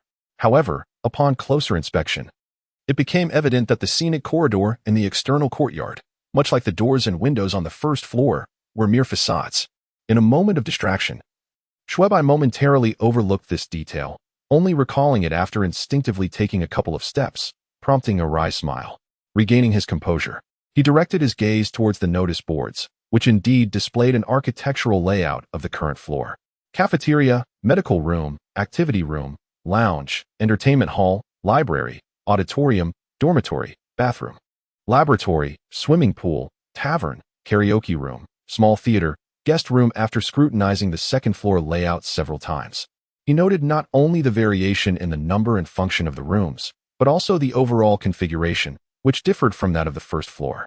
Moreover, the second floor featured several additional rooms, and unlike the first floor, the basketball court had vanished, replaced instead by a sizable squash court positioned adjacent to the stairwell in the upper right corner. It appears that each floor's layout will likely differ, Xue Bai mused, deciding to memorize the layout, albeit roughly, as he needed to swiftly locate others. He began to diligently peruse the complex distribution of the second floor, determined to at least retain a general understanding. He had considered tearing down the layout map or carrying off the notice board, but it was evident that the system had long anticipated such possibilities. Neither the map nor the notice board could be moved in the slightest. Having memorized roughly 70 to 80% of the floor layout, Xue Bai attempted the stairway door, which, predictably, could only be closed but not locked. With a resigned remark, he finally stepped toward the corridor. The corridor was lengthy, adorned with the same white-tiled walls and cold fluorescent lights as the first floor, exuding an air of desolation. Glancing up, he observed two branching corridors on the left, leading in different directions. I despise corridors like this. I wonder where the players on the second floor are. The oppressive atmosphere of the dimly lit corridor made Xue Bai feel uneasy. Deliberately pushing aside his trepidation, he shouted, "Is anyone there? Is anyone here? Any players? Speak up." Perhaps they couldn't hear him, he thought, and decided to explore further. Muttering to himself, he began to venture inside, peeking down the first fork in the corridor. Straight ahead, about 3 or 4 meters in, stood a dark red door, upon which a sign was affixed, inscribed with the word dormitory. I wonder if the dormitories on the second floor are the same as those on the first. It would be just right to check. After a moment's contemplation, Xue Bai turned and headed toward the dormitory. As he pushed the door open and flicked on the light, his brow furrowed in reluctant resignation. Indeed, it is as such. The layout of the dormitory here bears no distinction from that on the first floor. It remains desolate, save for the walls adorned with exquisite landscapes, floral and avian paintings, as well as various calligraphic works featuring classical poetry and idioms. Xue Bai surveyed the surroundings and found nothing particularly unique or different. Even the content of the displayed artworks was indistinguishable from that of the first floor. Naturally, the door to the room, like that on the first floor, could only be closed and not locked. This is strange. The stairwell on the first floor was positioned directly beneath that of the second floor, and moreover, the entrance hall of the second floor stairwell did not recede towards the wall, implying that the starting point of the corridors on both levels was identical. However, Xue Bai noted that the corridor beneath his feet now extended nearly the same length as the distance from the first floor hall to the stairwell above. This indicated that the remaining third of the length was inexplicably extraneous. What the hell is this? Xue Bai's heart inexplicably tightened, though the corridor was brightly lit. A sudden chill enveloped the atmosphere. Gazing towards the distant end, several meters away, in the right-angled turn ahead, Xue Bai felt his heart race, sensing that something could leap out from around the corner at any moment. Breathe, calm down. This is a murder game, not a ghost story. Don't frighten yourself. Xue Bai swallowed hard, attempting to reassure himself. Perhaps I should take a look? Remaining in this state is too unnerving. After a moment of contemplation, shivering with apprehension, Xue Bai finally steeled himself and took determined steps towards the end of the corridor. Though the system is cruel and heartless, treating life and death as mere pawns in a game, it remains, at least, true to its word. Since it has declared this to be a killing game, one would expect that no supernatural entities would emerge to claim lives. If such apparitions cannot cause harm, what is there to fear? Understanding this, Xue Bai felt a sense of relief wash over him as he cautiously approached the end of the corridor. Upon reaching the corner, he glanced back to ensure his safety and, with gritted teeth, stealthily peeked around. What is this?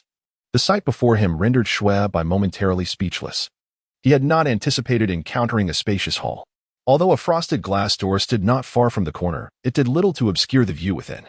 A corridor stretched onward, its floor concealed from sight, yet the ceiling was adorned with rows of bright fluorescent lights, illuminating the area brilliantly. The left side remained a wall, while the right revealed a series of hollowed-out, embedded spaces. Is this a squash court? The terror of the unknown dissipated significantly at the sight of reality. Without a second thought, he turned the corner and stepped forward to push the door open. Inside the squash court, nothing particularly extraordinary caught his eye. A series of embedded squash rooms were separated from the corridor by transparent glass doors, offering an unobstructed view. As Xue Bai strolled past, he observed nothing out of the ordinary. So this is what a squash court looks like. I suppose I have gained some insight. Yet, it seems there is nothing particularly special here. I truly cannot comprehend what the system is up to. At last, in the third squash court adjacent to the final room, a white card lay discarded upon the floor. Xue Bai possessed remarkably keen eyesight, and he could discern the 3 words inscribed upon the card with utter clarity. Moreover, he had become quite familiar with such an item, having fumbled with a similar object for several hours prior. This was a hint card. Wait a minute, why is a hint card still here? Is it possible that there are no players on the second floor? He pondered, but that doesn't make sense either, if there are no players. Why would a hint card be placed here? Upon encountering this object, Xue Bai couldn't help but frown. The hint card was crucial for locating identity cards, and in this state, it was either carelessly discarded or simply overlooked. The issue was that unlike identity cards, which were hidden meticulously, a hint card should not have been so elusive for such an extended period. Yet, claiming that there were no players on the second floor seemed unrealistic, especially with a hint card already in existence. Considering the enclosed nature of the floor, it was evident that there must be players present. Or perhaps they memorized the content of the card and chose not to take it with them. Xue Bai mused, curiosity piqued.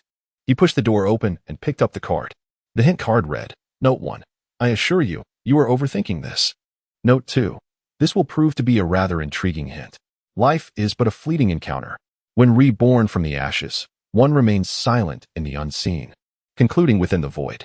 The peculiarity of this hint elicited a wry smile from Xue Bai as he contemplated its content.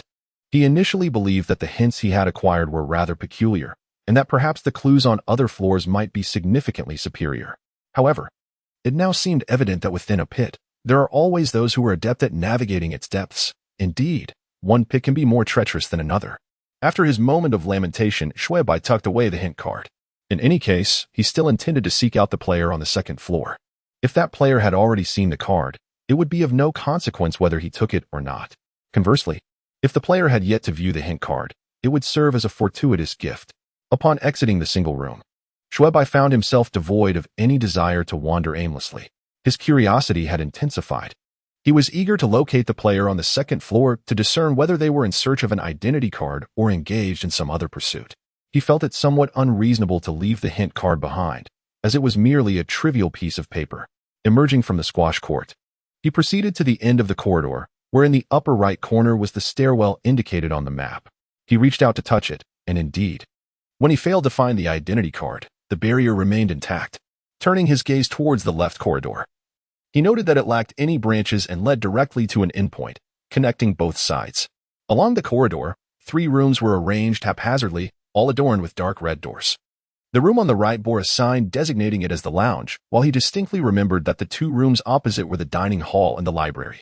The lounge was evidently more proximate than either the dining hall or the library, and driven by curiosity, Xue Bai approached and pushed the door open. Inside, the layout was indistinguishable from that of the first floor, featuring an array of wallpapers, arcade machines, refrigerators, a dining area, and a kitchen. After leaving the lounge, he opened the door to the dining hall for a brief glance. The overall layout was indistinguishable from the first floor. Even the array of dishes displayed on the long dining table in the cafeteria mirrored those found below, consisting solely of a certain chef's braised beef noodles and a particular vendor's marinated eggs. It seems that whatever exists on the first floor, the second floor replicates perfectly, Xue Bai murmured as he exited the cafeteria. After a mere 10 steps, he arrived at the library entrance, extending his hand to push the door open. To his surprise, what greeted Xue Bai was not the scenic corridor or the pool-like recessed space of the first floor, but rather an array of dark red bookshelves laid out before him. Additionally, to the right of the entrance stood a counter, reminiscent of the typical office desks found in libraries. This is unexpectedly different. Xue Bai pondered for a moment. I wonder if that place is still there. A sense of curiosity welled up within him as he oriented himself towards the north and strode forth. At the end of the path, he found that the table from the first floor was also present here, complete with identical arrangements, including the lamp, the book, the pen, and the stack of volumes. Rising to survey his surroundings, Xue Bai could not help but feel a sense of strangeness within.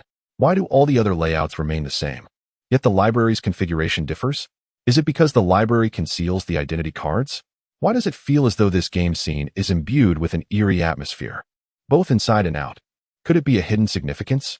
Yet, the nature of this hidden significance eluded Xue Bai, and it was evident that he would not unravel its mystery in a fleeting moment. Fortunately, he did not dwell on the matter for long and swiftly exited the library. His current priority was to locate the players on the second floor in order to ascertain whether an alliance was feasible. However, a sense of unease lingered in Xue Bai's mind. He wondered if the other 4 individuals who had successfully accessed the floor had also encountered equally troublesome teammates. After all, it was rather peculiar that players downstairs had managed to open the floor passage yet remained conspicuously absent. He was acutely aware that failing to locate an identity card by 11:30 could result in dire consequences. For the next 30 minutes, Xue Bai continued his search for the elusive second-floor players, but to no avail. Frustration began to gnaw at him. He had been calling out and searching for quite some time, and now only the final corridor remained unchecked. If there were indeed players here, they should have responded to his earlier calls. Yet, an unsettling silence enveloped the space, devoid of any sound or movement. It led him to ponder whether there were simply no players on the second floor, or perhaps, as these thoughts spiraled in his mind, an unsettling sensation took hold of Xue Bai. Despite his relatively bold nature, the confinement of this room posed a challenge for him, as he suffered from a mild case of claustrophobia, a condition that heightened his anxiety in such enclosed environments. He had lost count of how many times he had clenched his teeth or steeled himself that evening.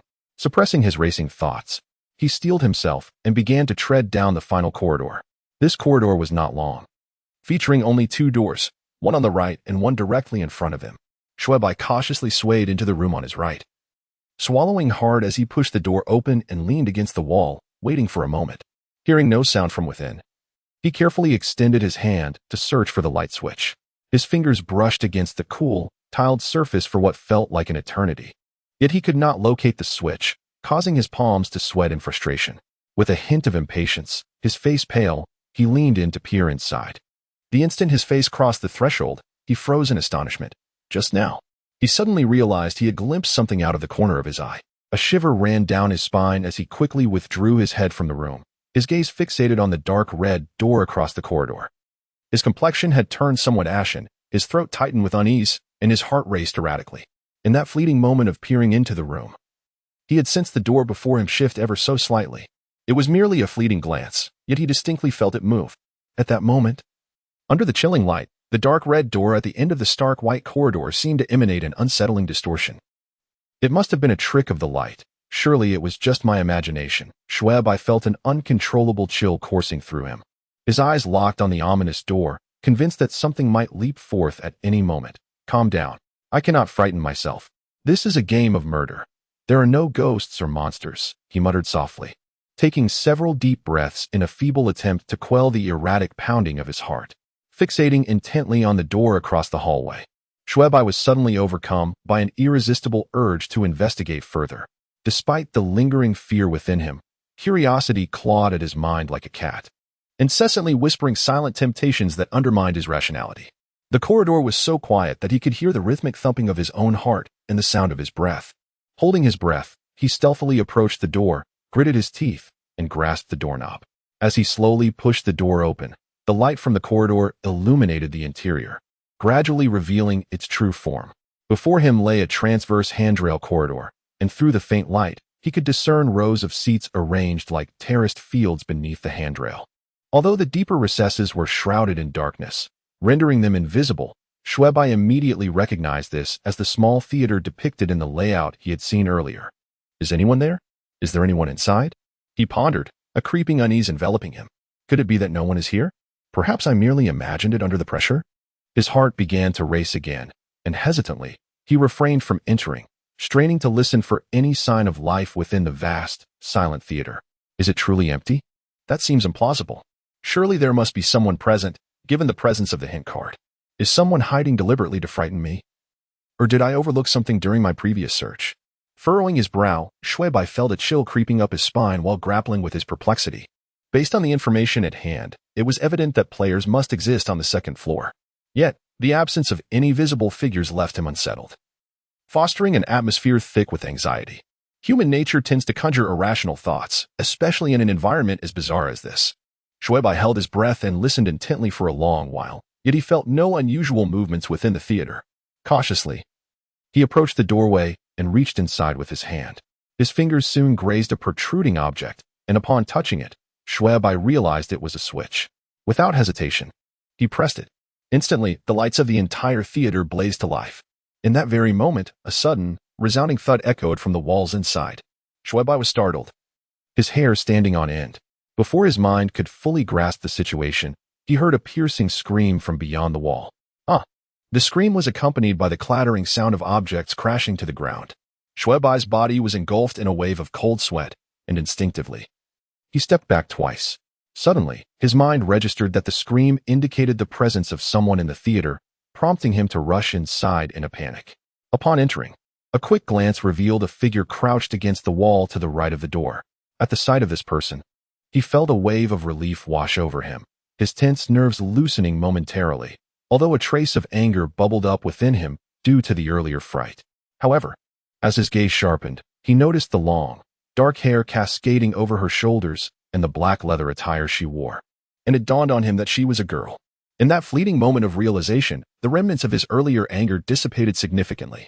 The girl huddled by the wall, her arms tightly clasped around her head and legs, resembling a frightened quail.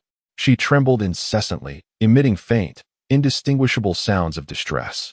Observing the young lady's demeanor, Xue Bai suddenly found himself at a loss for words. He awkwardly touched his nose and managed to stammer, "Are you all right?" The girl, seemingly oblivious to his concern, continued to hug her knees, softly whimpering as if on the verge of tears. Noticing her silence only heightened Xue Bai's discomfort. He bit his lip, crouched down, and tentatively extended his hand, which hesitated momentarily before gently resting on her shoulder. "Mississippi, are you okay?"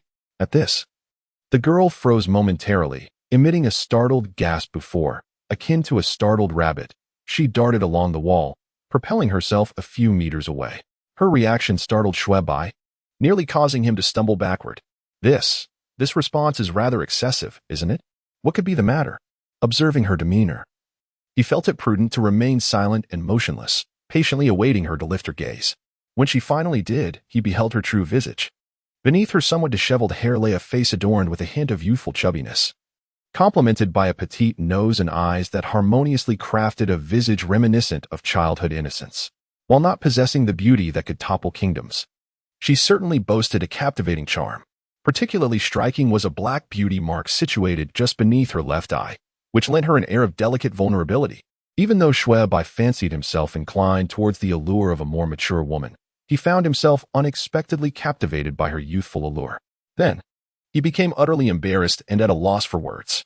After a few moments of bewilderment, Xue Bai finally regained his composure, awkwardly touching his nose before quickly adopting a serious expression. "Are you all right? I apologize if I startled you just now." He continued, "Allow me to introduce myself. I am a player from the first floor, and my name is Xue Bai." As he spoke, he lifted his foot, intending to approach her. Upon noticing his movement, the girl's complexion paled, and she instinctively pressed herself against the wall, retreating further. She resembled a startled fawn, cautiously glancing up at Xue Bai before lowering her gaze, repeating this timid action. "This isn't mere shyness, is it?" "She seems rather abnormal." Observing her exaggerated reaction, Xue Bai couldn't help but furrow his brow. He felt hesitant to act impulsively, yet he also found it inappropriate to simply walk away, so he stood there, wearing a friendly smile, patiently waiting for her to regain her composure. During this waiting period, his suspicions grew regarding whether the girl might be experiencing some psychological or intellectual challenges. After standing there for about 6 or 7 minutes, she finally mustered a bit more courage, gradually beginning to sneak glances at Xue Bai intermittently, indicating her emotional state was improving.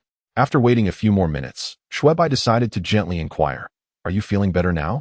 The girl shrank back slightly, clearly still a bit frightened, but after a moment, she blinked her wide eyes in a somewhat adorably dazed manner and nodded, alternating between looking at him and averting her gaze.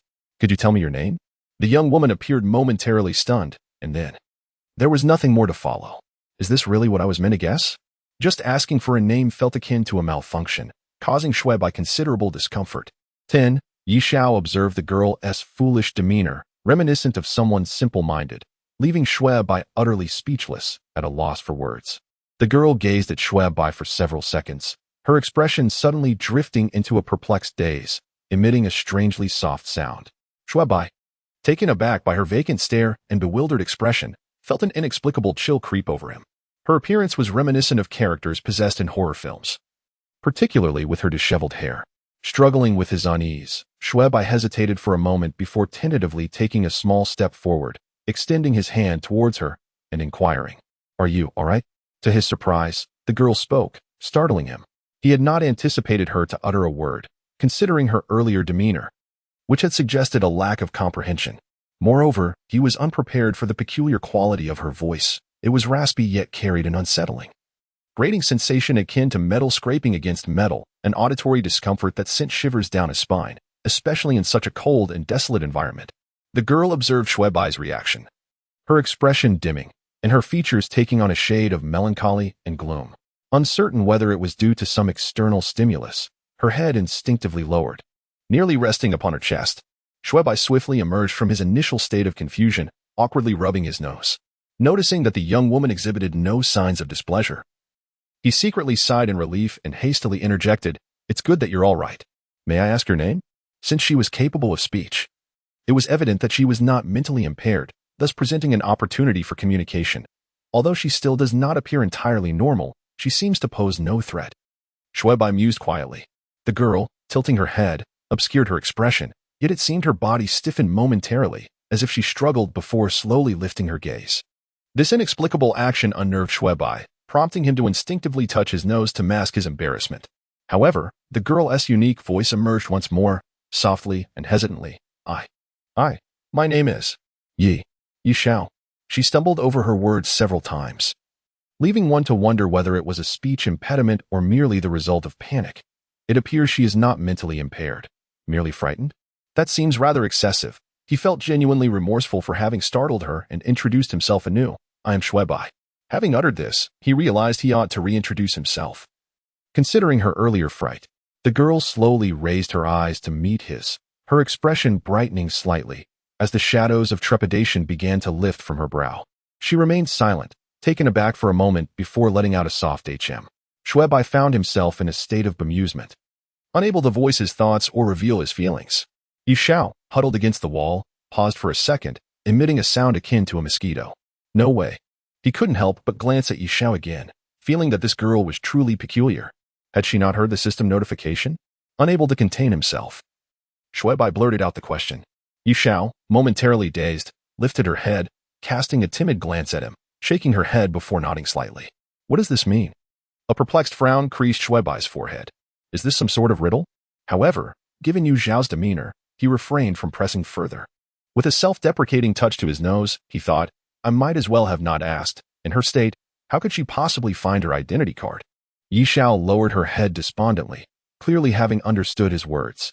Despite Xue Bai's stature of nearly 6 feet, he possessed a surprisingly gentle disposition towards women. As long as he remained calm, he could be described as accommodating. Seeing Yu Zhao's appearance of having been wronged, he instantly felt a pang of guilt and compassion. Hastily changing the subject. Well, it's less than 2 hours until 11:30. Let me take you to find your identity card quickly, or else. He hesitated to finish his sentence, not wanting to frighten her further.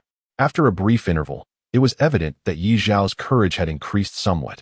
Although she still appeared timid and fearful when looking at Xue Bai, she was no longer as evasive. Upon hearing Xue Bai's words, her expression shifted, wavering momentarily. She timidly addressed Xue Bai, could you step outside for a moment? Confused, Xue Bai paused, looking at Yi Xiao in bewilderment to discern the situation. Yi Zhao's face bore a blend of caution and anticipation, even tinged with a hint of pleading. Her expression was undeniably peculiar. Xue Bai had little patience for women feigning weakness in his presence, unless they were particularly malevolent. Otherwise, he found it difficult to be stern. Very well. I shall step outside. If you require anything, feel free to call for me. He rubbed his nose, casting a puzzled glance at Yi Xiao before turning to exit the theater, closing the door behind him. As the door clicked shut, a faint sound echoed from within, reminiscent of a switch being flipped off. Xue Bai found the situation strange. Furrowing his brow, he took a couple of steps away and leaned against the side wall of the corridor, positioning himself to observe both the left corridor and the right theater door, ready to notice any disturbances immediately. Though I am unaware of her intentions, it likely poses no significant threat. I shall indulge her for now, he reassured himself. Despite his softness towards women, which often prevented him from being harsh, it did not imply that he lacked resolve. His compliance was not without purpose. Although her behavior had been undeniably odd, it seemed genuine enough. Such a timid and cowardly individual typically lacks a strong backbone, and their skills in deception are likely at a novice level. Forming a team with such a person is both reassuring and comforting, as they are easily swayed and manageable. Aligning themselves with one's agenda. The sole prerequisite is to maintain a favorable relationship, which is one reason why he is willing to heed her counsel and offer assistance. Of course, he has contemplated the possibility that Yi Zhao's current demeanor might be a facade.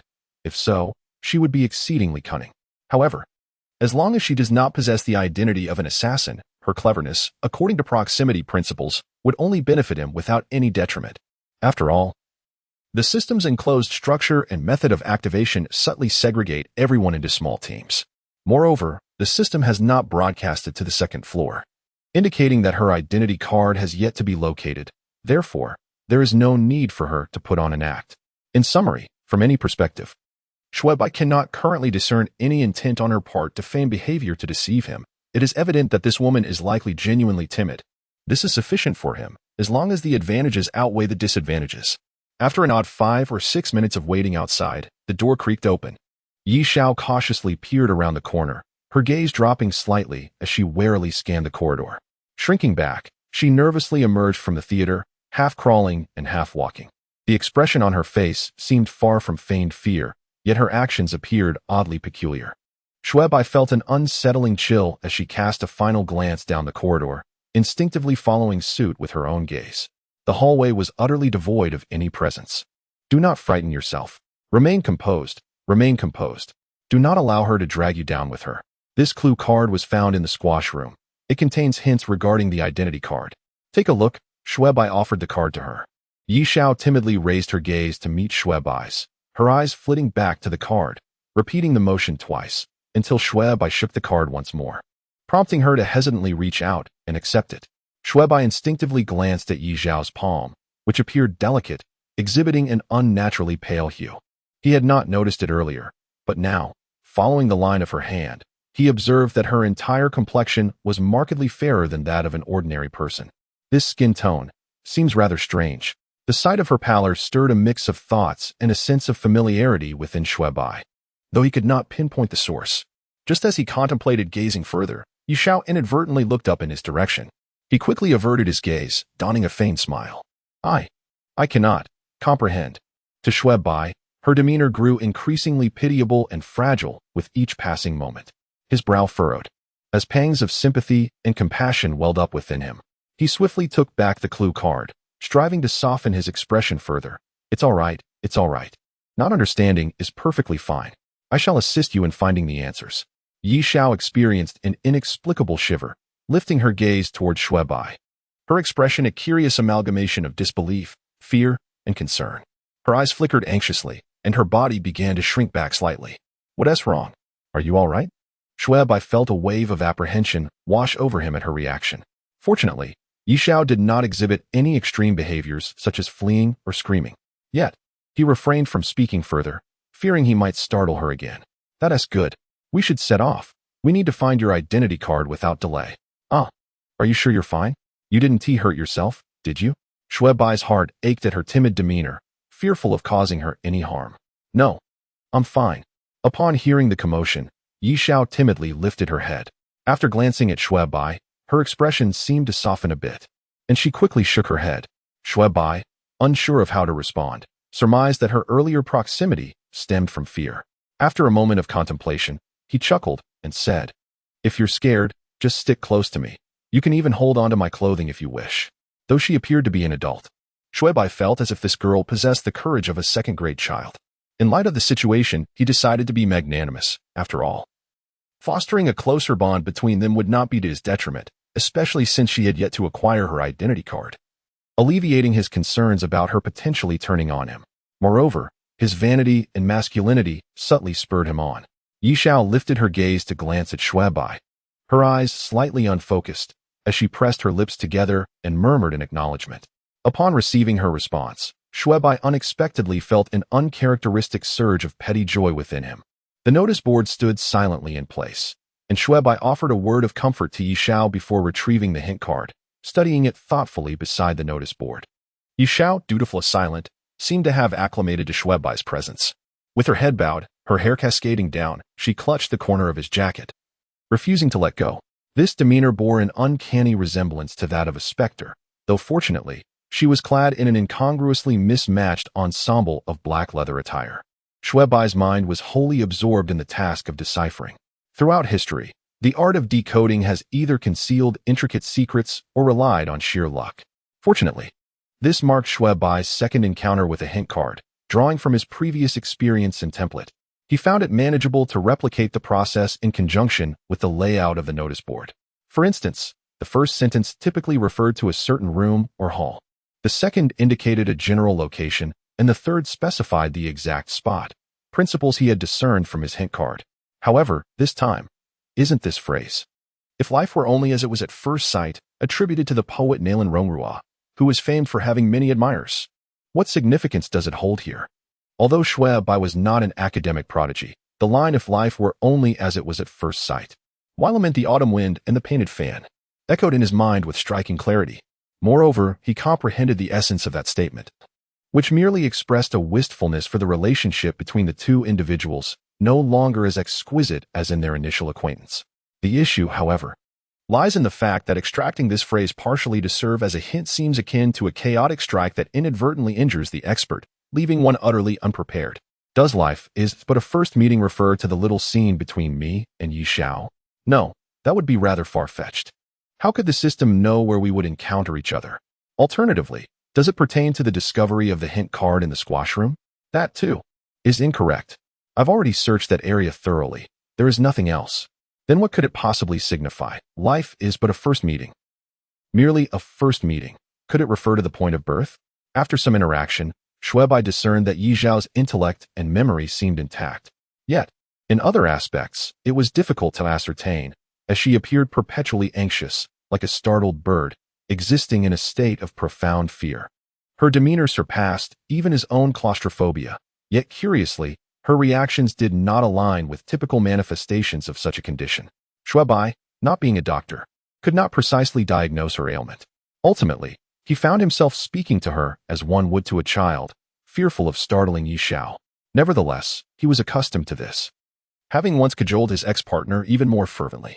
It was merely the peculiar state of Yi Xiao, her inexplicable timidity, perpetually afraid of some unseen threat, and her fragmented speech that made him feel somewhat out of sorts. Are there many rooms with glass? That must be the squash court. It seems to be the only place on the second floor with so much glass. But what is there to be afraid of? Xue Bai grumbled, his brows furrowing. But that's not right. I've searched the squash court before, and apart from the hint card, there was nothing else. Could it be that my earlier search was not thorough enough?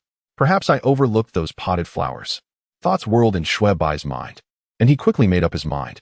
He coaxed Yi Xiao for a moment, and then hurriedly led her towards the squash court. There were only 1 hour and 23 minutes left until the system's erasure. Strange reactions. Although Yi Xiao appeared quite peculiar, having her accompany him in this survival game brought Xue Bai a sense of peace and comfort. He no longer felt uneasy about the length of the corridor as they made their way. Turning the corner, the squash court remained unchanged, with its cold cubicles glaring through the glass doors. Xue Bai pushed open all the doors and was about to step aside to let Yi Xiao in when he suddenly heard her gasp behind him. Her expression mirrored the one he had seen when he first laid eyes on her in the theater. Xue Bai was startled. What's wrong, Yi Xiao? Are you okay? Yi Xiao trembled, whimpering as she rushed towards him. Her sudden lunge was quite forceful, indicating her emotional turmoil had rendered her reckless, nearly knocking Xue Bai off his feet. Caught off guard, he steadied himself with his right hand. He hesitated for a moment, gently patting Yi Xiao's back, speaking to her as one would to a frightened child. Do not be afraid. Do not be afraid. It's all right now. Whether it was Xue Bai's words that had an effect, Yi Xiao's whimpering had lessened, and her head slowly rose timidly. What on earth could it be? Could it be that this fellow sees something I cannot? Xue Bai's presence had made Yi Xiao's heart race. The dim lights seemed desolate, the corridor ominous, and the air felt peculiar, sending chills down her spine and neck. It remained unclear whether Yi Xiao had witnessed something or not. Yet this time she refrained from screaming in terror, observing that she no longer curled up in fright and that some color had returned to her face. Xue Bai felt a surge of courage and reassurance. He exhaled deeply, rising to assist Yi Xiao in standing, and softly inquired, "Did you see something just now? What caused such a strong reaction?" This question weighed heavily on Xue Bai's chest, suffocating him with apprehension. He too felt a shiver running through him. Unable to suppress the chill, the solid sensation of his back pressed against the wall brought him some relief as he took a couple of deep breaths to steady himself. He glanced down at Yi Xiao, who seemed to have regained some composure, stealing a furtive look at Xue Bai. Yet this time she managed to remain silent instead of screaming. Xue Bai was thoroughly startled just moments ago. Yet he had no inclination to inquire about what she had witnessed, fearing that he might frighten himself further. Nevertheless, it was imperative to conduct another search of the squash court as it pertained to the identity card. Stay calm, stay calm. I must not be intimidated by a troubled woman. Yi Xiao responded with a slight tremor, nodding in affirmation before instinctively curling up again. Xue Bai guided her to the wall and cautiously made his way towards the squash court. Upon entering, he was met with an eerie silence, devoid of any sound. He swallowed hard and stepped inside, cautiously scouring the area, turning over every conceivable item, yet failing to uncover anything, neither the black box nor even a scrap of paper. Could it be that I misjudged? What if life is but a fleeting encounter does not refer to the moment of birth? But what could it signify? Xue Bai found himself utterly perplexed. The dismantling of one hypothesis made the pursuit of a plausible explanation a daunting task. Suddenly, an unexpected exclamation echoed from outside. Xue Bai, already on edge in such a confined space, was further unsettled by Yi Xiao's earlier episode, causing him to break into a cold sweat as he remained in the squash court. That sudden shout startled him so profoundly that he nearly leapt from his skin. Turning around, he caught sight of the glass door to the squash court gently swaying, and through the frosted glass, he discerned a shadowy figure crouched outside. It was unmistakably Yi Xiao. Ah, this woman. Does she not realize that fright can be deadly? Xue Bai exhaled deeply, venting his frustration before hastily making his way over. Upon opening the door, he found Yi Xiao crouched outside, her quivering form eliciting a sense of unease. He gently set her down, and she instinctively resumed her crouched position on the ground. Xue Bai bent over, concerned by her visibly terrified demeanor, and began to soothe her.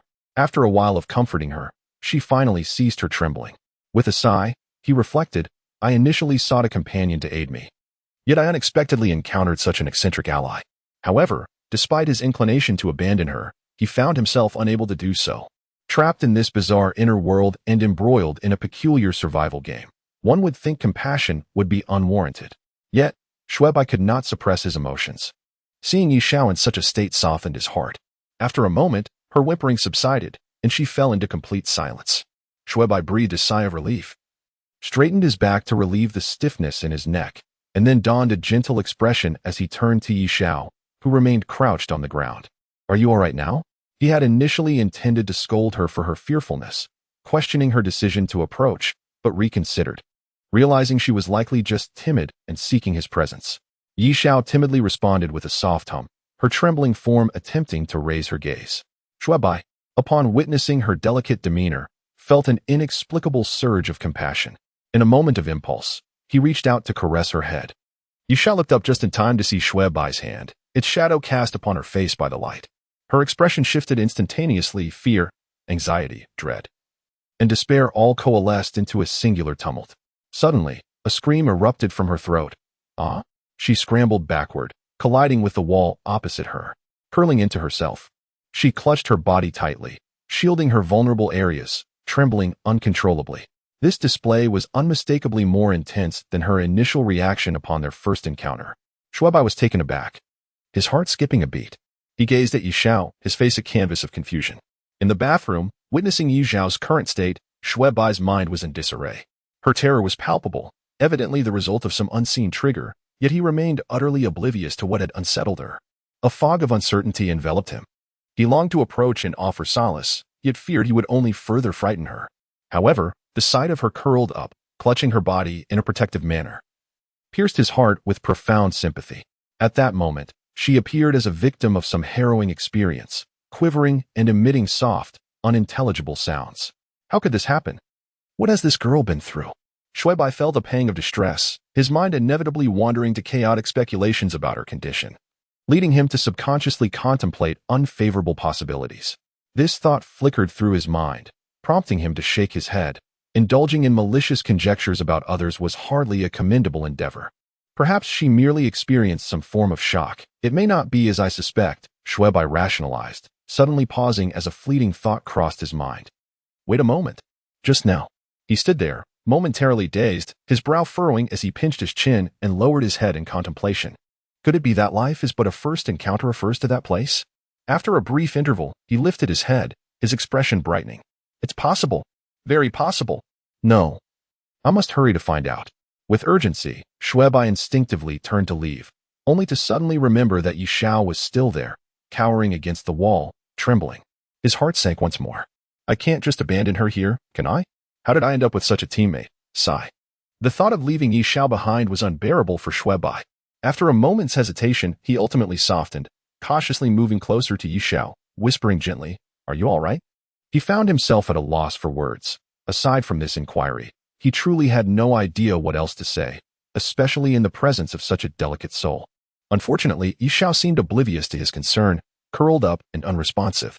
He clenched his teeth, turned aside, and bent down to lift Yi Xiao in a sudden embrace. The woman instantly erupted in alarm, shrieking in terror and thrashing her limbs wildly in a fervent struggle against him. In truth, Xue Bai had no real necessity for such actions. Even if he were to abandon her here, it would likely pose no significant issue. Yet his subconscious, rooted in his claustrophobic tendencies, was beset by an overwhelming sense of peril within the confines of the space, leaving him with an unshakable feeling of insecurity. Moreover, he feared that this woman might encounter unforeseen dangers if left alone. Observing certain matters from a distance may seem inconsequential, but once one becomes personally entangled, it becomes a different story. Xue Bai now found himself unable to act with indifference. Whether there was an element of paternalistic instinct at play was a truth known only to Xue Bai himself. Regardless, he remained steadfast, undeterred by Yi Xiao's screams and kicks. Sensing her inability to escape, her reaction grew even more frantic. Her disheveled hair framing her face, she screamed like a shrew, clawing at Xue Bai's arms with fervor. In the blink of an eye, he found himself caught off guard as several red welts sprang up on his arm. Even a figure of clay has its temper, let alone Xue Bai, who had been compelled to act for the sake of the very woman in his arms. The moment those marks appeared, a wave of piercing pain surged through his nerves, igniting a simmering frustration that had been pent up within him. Enough. Will you ever cease? Can you not behave for once? Xue Bai's expression darkened in anger as he raised his voice for the first time. Who do you think I'm going through all this trouble for? Do you even have a shred of common sense? Can't you calm down for a moment? If you wish to wait for death, I shall abandon you at this very moment. Xue Bai had never encountered communication with such a peculiar individual before. He merely vented his frustration with a few harsh words. Yixiao suddenly fell eerily silent, her disheveled hair framing a face that bore the faint traces of tears, a clear indication of her earlier fright. She seemed either stunned by Xue Bai's outburst or too terrified to breathe, shrinking back and gazing at him with trepidation. Even the meaningless whimpering had ceased. Xue Bai felt a pang of distress and conflict upon witnessing her utterly frightened demeanor. Yixiao, under Xue Bai's penetrating gaze, instinctively retracted her neck like a frightened rabbit, burying her head in her arms. She ceased her previous commotion and struggles, remaining stiff and rigid. Xue Bai could distinctly sense the tension in her body, as hard as stone. At a loss for words himself, he found himself in a state of confusion. Turning into a corridor at the second junction, he paused before a door on his left. We've arrived. You may disembark now. Xue Bai fumbled slightly, hastily uttering the words before quickly setting Yixiao down. This woman had been remarkably quiet throughout the journey, neither struggling nor speaking, which only served to heighten Xue Bai's unease. As soon as her feet touched the ground, she instinctively took a step back. However, her reaction this time was subdued. She neither crouched in a corner nor shouted. Instead, she cautiously lifted her head, peering through her tangled hair to observe Xue Bai. Stay close to me. Do not wander off. Xue Bai comprehended her reaction and had no desire to engage in idle chatter. His thoughts had largely shifted to deciphering the clue card. If this place is still not right, then I truly have no idea. He took a measured breath and pushed open the door. As the door creaked open, a buzzing sound enveloped him. Familiar with the surroundings, Xue Bai instinctively reached out to the wall, his fingers brushing against the switch, which he pressed gently. With a snap, the entire space was illuminated. Just a moment ago, she was too frightened to come out, and now she darted back in. How has this girl managed to survive in this inner world? Xue Bai felt a mixture of compassion and curiosity. Although this was not the first time Yixiao had such a sudden reaction, each instance tugged at his heartstrings. Do not fear, I am here. This was a bathroom, a very spacious one.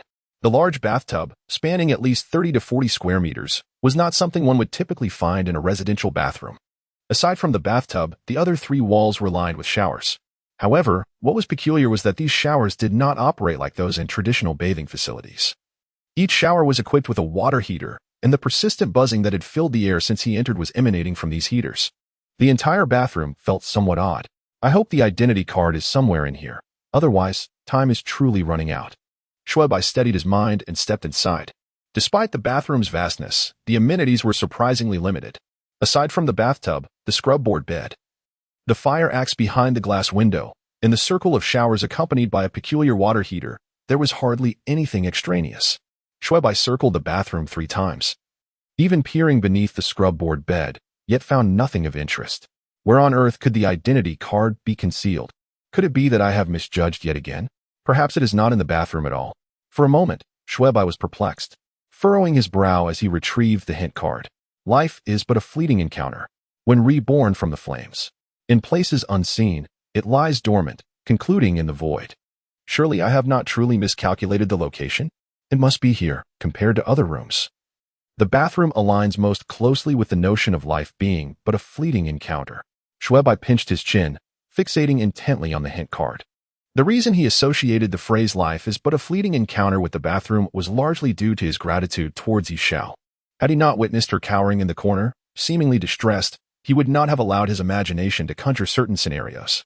This led him to contemplate some rather inappropriate and naked images, and he suddenly realized that the term naked easily connected to the bathroom. He then found it curious that the term naked seemed to resonate harmoniously with the initial hint of life, is but a fleeting encounter, for it inevitably evoked thoughts of two individuals meeting in earnest. Sometimes, a mere hint can lead to profound revelations. Upon a moment of quiet contemplation, one might reflect on the phrase life is but a first encounter. Stripping away any immediate associations with the poet Nalen Ronrua's verses and focusing solely on the literal interpretation, it can be distilled to the essence of life resembling a singular, initial meeting. What does it mean to say that life is akin to such a first encounter? If we consider this initial moment, it inevitably points to the meeting with the world at the time of birth. Could one be alluding to a child's clandestine glance at the elderly neighbor during her bath at the tender age of 3? Yet, in what ways do we truly mirror the state of being newly born? The cries, the laughter, the calls for attention, the needs for sustenance. These aspects may be plentiful. Yet the only tangible connection that aligns with the schematic of life appears to be the state of utter vulnerability. Indeed, that very state of nakedness draws a parallel solely with the bathroom. It must be noted that the phrase life is but a first encounter is, in essence, quite deceptive, often leading one to conjure images of poetic grandeur and subsequently into a labyrinthine thought process. However, it intriguingly aligns with the inherent nature of systems. If life is merely a first encounter, what, then, does it signify within the context of rebirth through fire? Rebirth through fire. Yet the bathroom is devoid of flames. No, that line of thought is misguided. It requires broader contemplation. Rebirth through fire. Rebirth. Could it possibly allude to that concept? Xue Bai, with his rapid associative thinking, suddenly grasped a clue. He lifted his gaze towards the wall, where rows of water heaters were emitting operational sounds. Rebirth through fire, he pondered. Fire, in the context of a bathroom. The only fire that comes to mind is that used for boiling water.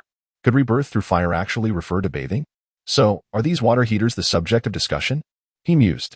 Am I overthinking this? Yet, it is rather peculiar to have so many water heaters in a bathroom.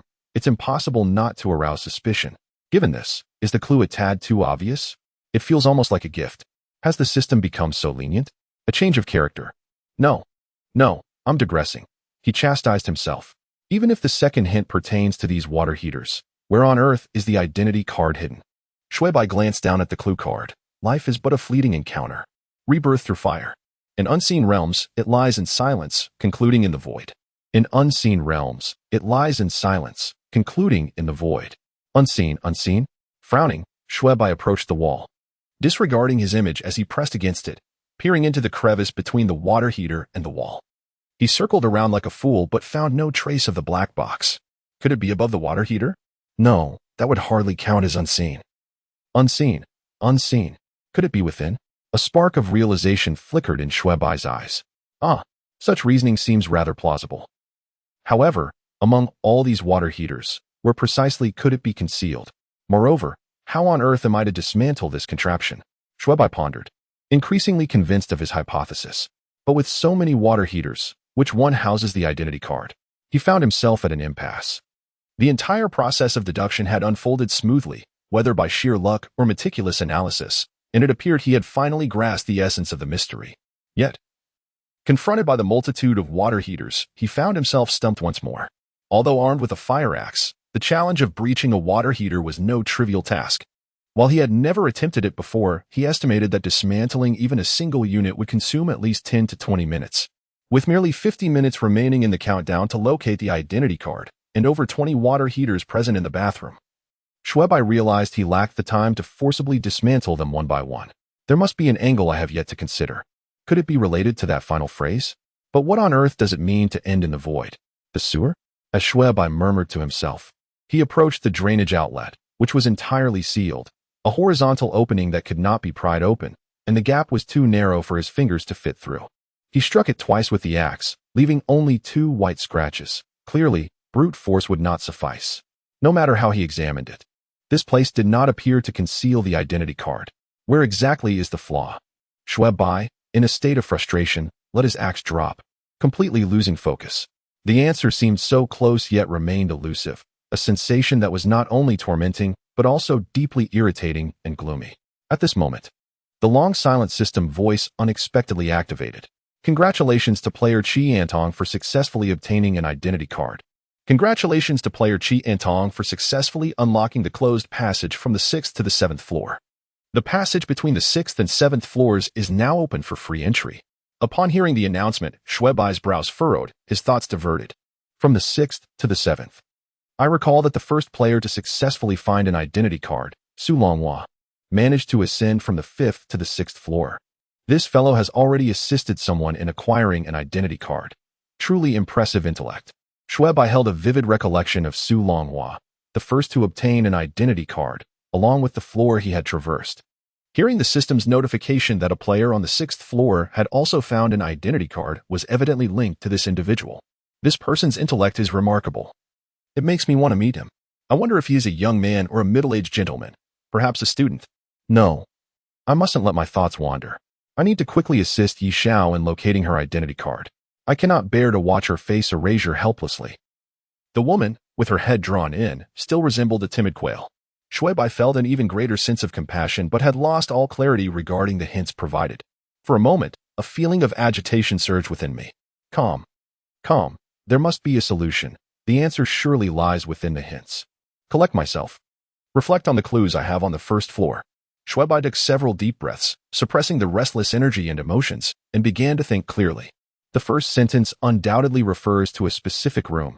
The second indicates a general location. The third pertains to a specific target. But what uses the final fragment that concludes in the void?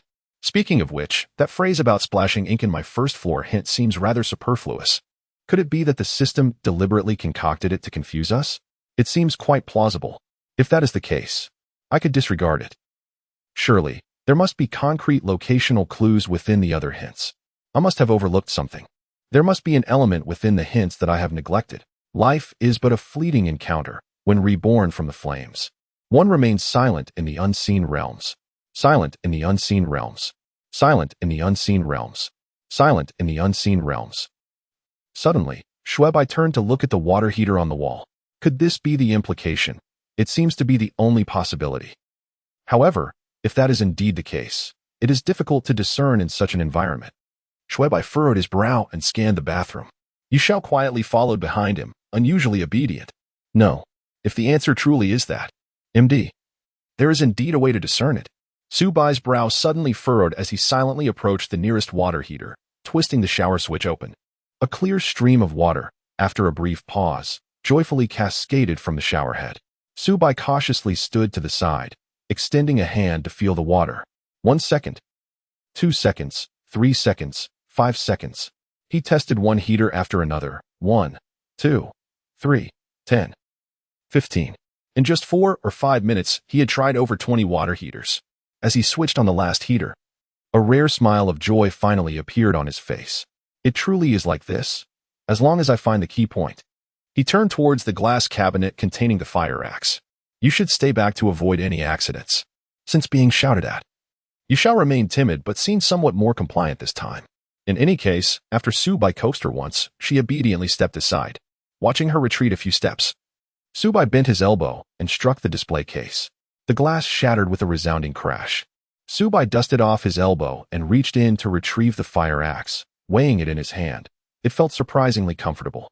He turned and headed towards one of the water heaters, raising the axe in his hand. The system's voice resounded once more. Congratulations to the player Shi Cheng for successfully obtaining an identity card. Congratulations to the player Shi Cheng for successfully unlocking the closed passage between the 4th and 5th floors, allowing free access. Another success. Xue Bai's heart skipped a beat. The passage from the 4th to the 5th floor means that Su Longhua's floor has been breached. Adding to that the 6th floor of Qi and Tong and the already open 7th floor, there are now 4 players gathered together. Wait. I recall that the second person to find an identity card was a girl from the 3rd floor. What was her name again? Right, Healing Long. That makes it 5 players gathered. If the 7th floor opens as well, these individuals should directly reach the 9th floor. Considering this, Yi Xiao is now at a disadvantage, with the 2nd, 7th, 9th, and 10th floors. No. It seems the 7th floor was the 3rd to be cleared. It appears that only the 9th and 10th floors remain. Perhaps it's time to hasten the pace. Xue Bai collected his scattered thoughts, cautiously flipped the switch again to ensure he wasn't mistaken, and resolutely seized the axe, striking fiercely at the water heater. 1 strike, 2 strikes, 3 strikes, 10 strikes, 30 strikes. From a trickle to a torrential flow, the water gushed forth from the gaping hole, drenching Xue Bai thoroughly. 1 minute, 2 minutes, 10 minutes. With a resounding crash, the water heater was nearly cleaved in two, and with Xue Bai's powerful blow, a black box ejected from the opening. Upon catching sight of the box, Xue Bai exhaled in relief. He hastily discarded the axe, wiped his face with his hand, and quickly picked up the black box. Upon flipping it over, he indeed found the inscription, "Your fate has long been predetermined." Indeed, it's true. He promptly presented the box to Yi Xiao, saying, "Here. This contains your identity card. Do open it and see for yourself." Yi Xiao maintained her timid demeanor, lifting her gaze to glance at Xue Bai, hesitantly accepting the box. "Open it," and discover your identity. Xue Bai felt a surge of excitement mixed with impatience and a restless urge. In truth, he wished to open it for Yi Xiao, as the system had not explicitly prohibited opening identity cards for others or multiple cards at once.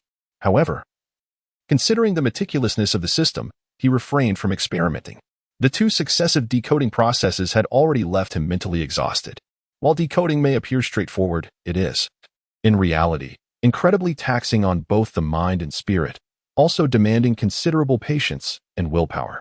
Had he not compelled himself to remain calm moments ago, he likely would not have uncovered the final clue hidden within the hints, leading him to the specific location of the identity card concealed within the water heater.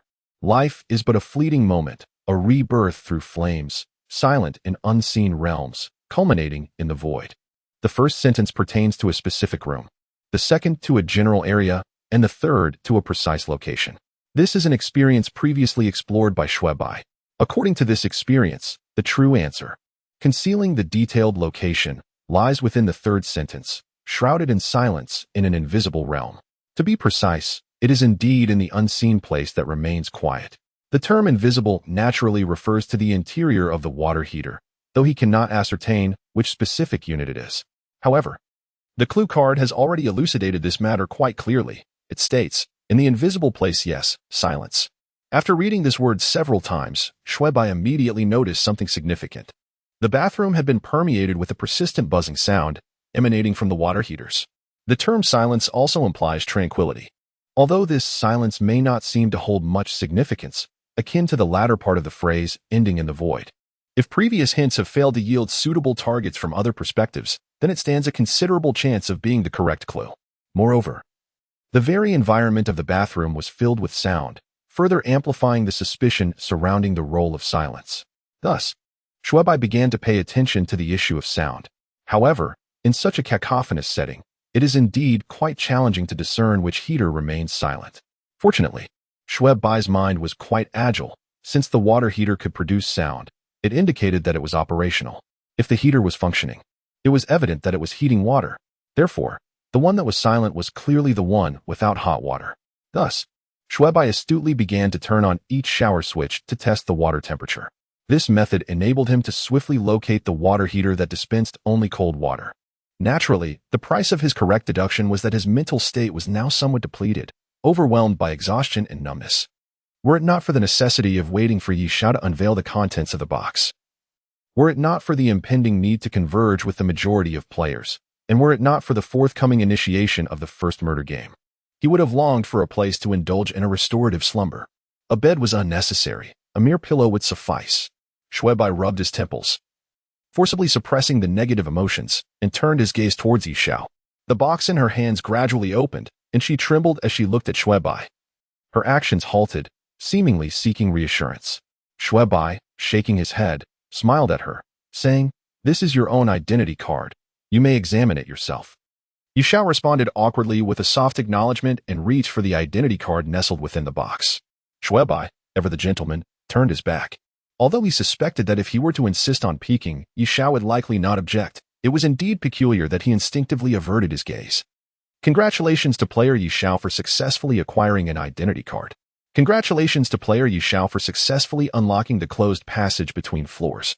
The route from the second to the third floor is now accessible for free passage. The chime of the system notification allowed Xue Bai to finally release the last thread of urgency that had been tightly coiled within him. He no longer had to worry about Yi Xiao's safety. With a teammate like Yi Xiao by his side, Xue Bai's chances of survival in the upcoming game of Darkness Murder would undoubtedly be enhanced, even though he was reluctant to admit it. This was the very motivation behind his willingness to assist Yi Xiao.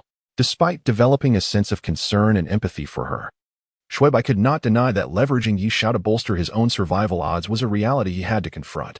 As he turned around, he noticed that the identity card had already transformed into a familiar cascade of luminous fragments in Yi Xiao's hands. "Are you certain of your identity?" Xue Bai inquired.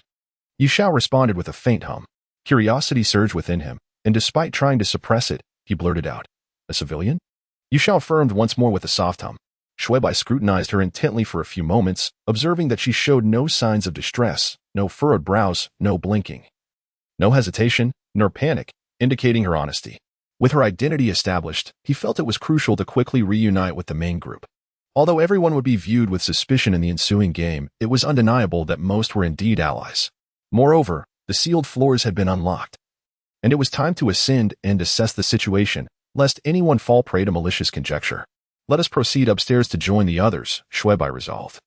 Beckoning to Yi Xiao, she appeared notably more compliant than before, responding with a soft acknowledgement as she grasped the hem of his garment and followed him closely. As anticipated, the barrier at the staircase opened, and Xue Bai, accompanied by Yi Xiao, ascended to the third floor. The layout of the stairwell mirrored that of the first and second floors. Upon pushing open the white door to the hall, they were greeted by yet another small chamber. The arrangement here diverged once more from the second floor. However, the hall bore the familiar sight of a notice board adorned with a floor plan. Xue Bai swiftly scanned the surroundings, his gaze immediately drawn to the layout map. The variety of rooms on this floor was comparable to that of the second floor. Upon closer inspection, the differences were minimal, save for the transformation of the squash court into an art gallery and a reconfiguration of the room placements. For instance, the stairwell had shifted to the upper left corner of the layout. With the entire range from the third to the ninth floors now interconnected, Xue Bai's interest in exploring the floors waned. He focused intently on the route leading to the stairwell, hastening with Yi Xiao in that direction. Upon reaching the anteroom of the fourth floor after ascending the stairs, the system notification chimed once more. Congratulations to player Zhao Junyi for successfully obtaining an identity card. Congratulations to player Zhao Junyi for successfully unlocking the closed passage between floors. The route from the 9th to the 10th floor is now open for free access. It seems the only floor left to conquer is the 10th, but with so little time remaining. Could it be that I must truly obliterate someone before the game begins? Xue Bai felt an involuntary shiver run through him. This is not merely an NPC from a fantasy realm. These are living, breathing humans. Am I really to eradicate them so easily? Xue Bai dared not dwell on the thought, quickening his pace as he continued upward with Yi Xiao to the 10th floor, the anteroom of the staircase.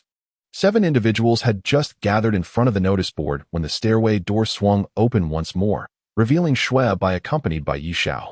Upon their arrival, everyone was momentarily taken aback. Xue Bai scanned the group, noting the diverse ages and genders present.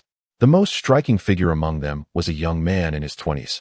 Slightly taller than Xue Bai, exuding an undeniable charm in his vibrant red athletic ensemble, rivaling that of the most popular young stars. As Xue Bai contemplated how to initiate conversation, the young man inquired, "Are you Xue Bai from the first floor? How does he know?"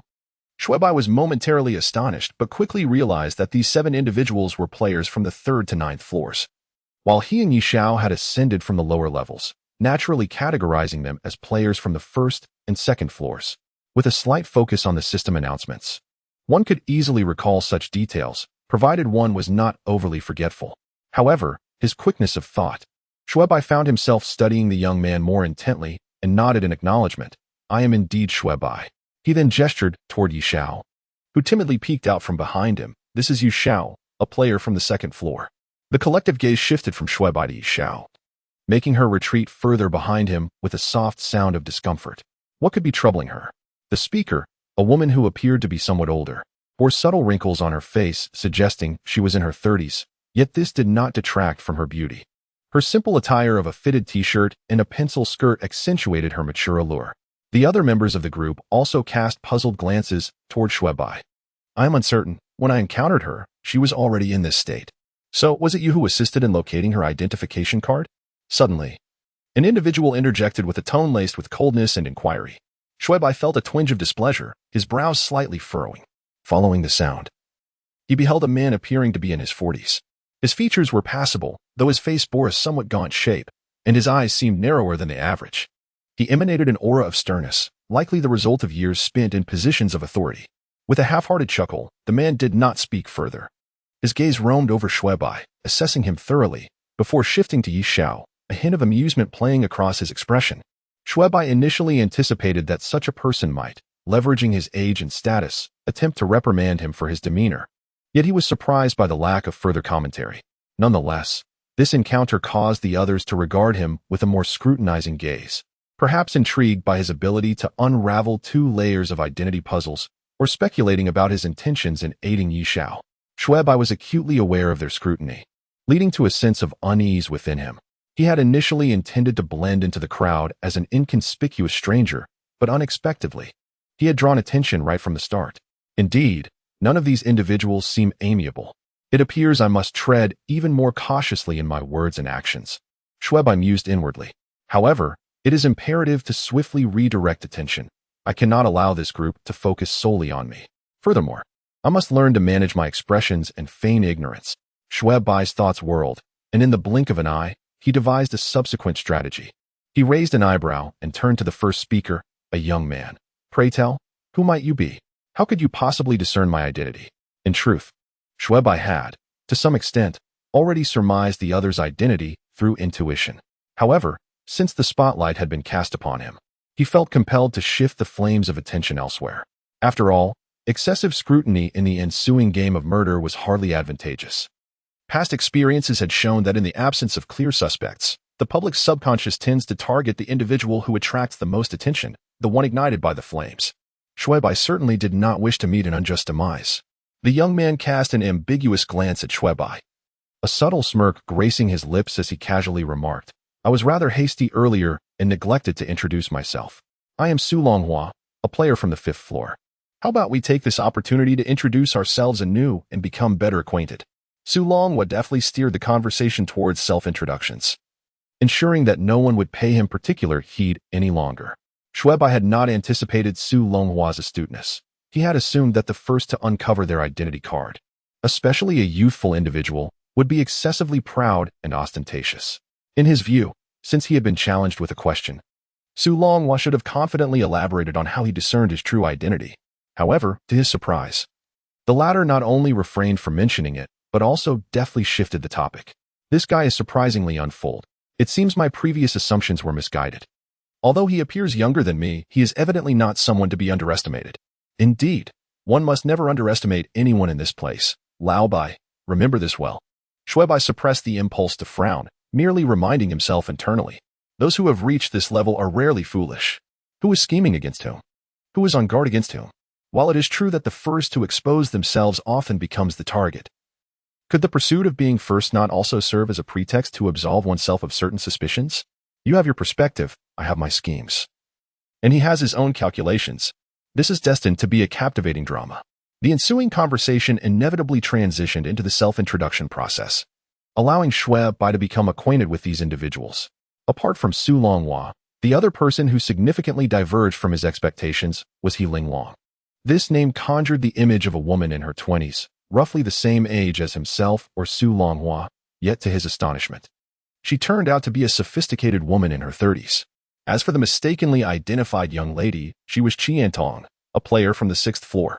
The man in his 40s, harboring ill intentions, was none other than the 7th floor player, and Xingya, whom Xue Bai had initially overlooked. As the last player, Zhao Junyi from the 9th floor, completed his self-introduction, the system notification chimed fortuitously. Congratulations to player Sun Guanhui for successfully obtaining an identity card. Congratulations to all players for acquiring their identity cards. Subsequently, the players were informed that they would enter a period of respite before the official game commenced. Players could choose to act independently or in groups. At precisely midnight, the first round of hypnosis would commence, wishing everyone an enjoyable game and successful progression. As the system announced that the final player, Sun Guanhui, had successfully acquired an identity card, everyone instinctively turned their gaze towards the electronic clock in the hall, which indicated that less than a minute remained until the deadline. A profound silence enveloped the room. No one spoke, and the expressions of the players were indifferent, leaving them unaware of each other's thoughts. This hushed atmosphere, coupled with the system's announcement, suddenly prompted Xue Bai to recall a crucial realization, and he felt an invisible malice. It dawned on him why everyone was gathered here instead of seeking out the players on the 10th floor. Distrust. If there were 2 or more players remaining without established identities, it was certain that at least one among them was a civilian, making the search for identity harmless. However, if only one unidentified player remained, a dilemma would arise. Those who possessed identities would never admit to being the killer and would undoubtedly insist upon their civilian status. The last remaining player, regardless of their true identity, will inevitably be labeled as a killer, much like the player on the 10th floor. If the player on the 10th floor is indeed a killer, what motivation would there be to assist them? Should anyone express a desire to help, it would appear quite peculiar. Why would a civilian extend assistance to a killer? Unless one can ascertain that the player on the 10th floor is not a killer, or that someone else holds that title, it is evident that one cannot determine the true nature of others. The only certainty lies in the understanding that the player on the 10th floor may not be a killer, provided that one themselves is a killer. This leads to a seemingly absurd yet undeniable conclusion. Do not claim that your intentions stem from curiosity, compassion, or some other rationale. Such justifications cannot dispel the suspicions others may harbor towards you, just as your excuses will not alleviate their doubts. In light of this reasoning, no one dares to boldly suggest seeking out the player on the 10th floor, even if one is aware that the player is likely not a killer. They must choose silence. The uncertainty of whether others might use this reasoning to suspect you as the killer looms large. Even if one attempts to counter another's suspicions by providing evidence against them, others can just as easily refute that evidence. This creates a vicious cycle of suspicion, while the outcomes of such doubts remain indeterminate. In an environment where even the slightest disturbance could attract the attention of a true killer or arouse the suspicions of fellow players, no one is willing to bear that risk. After all, the stakes are not trivial matters of money or possessions, but rather the singular and grave consequence of life and death. Even if one were to perish before the conclusion of the game, it might not be deemed a true death, yet who would willingly entrust their life into the hands of another? Moreover, this game itself is steeped in an atmosphere of profound suspicion.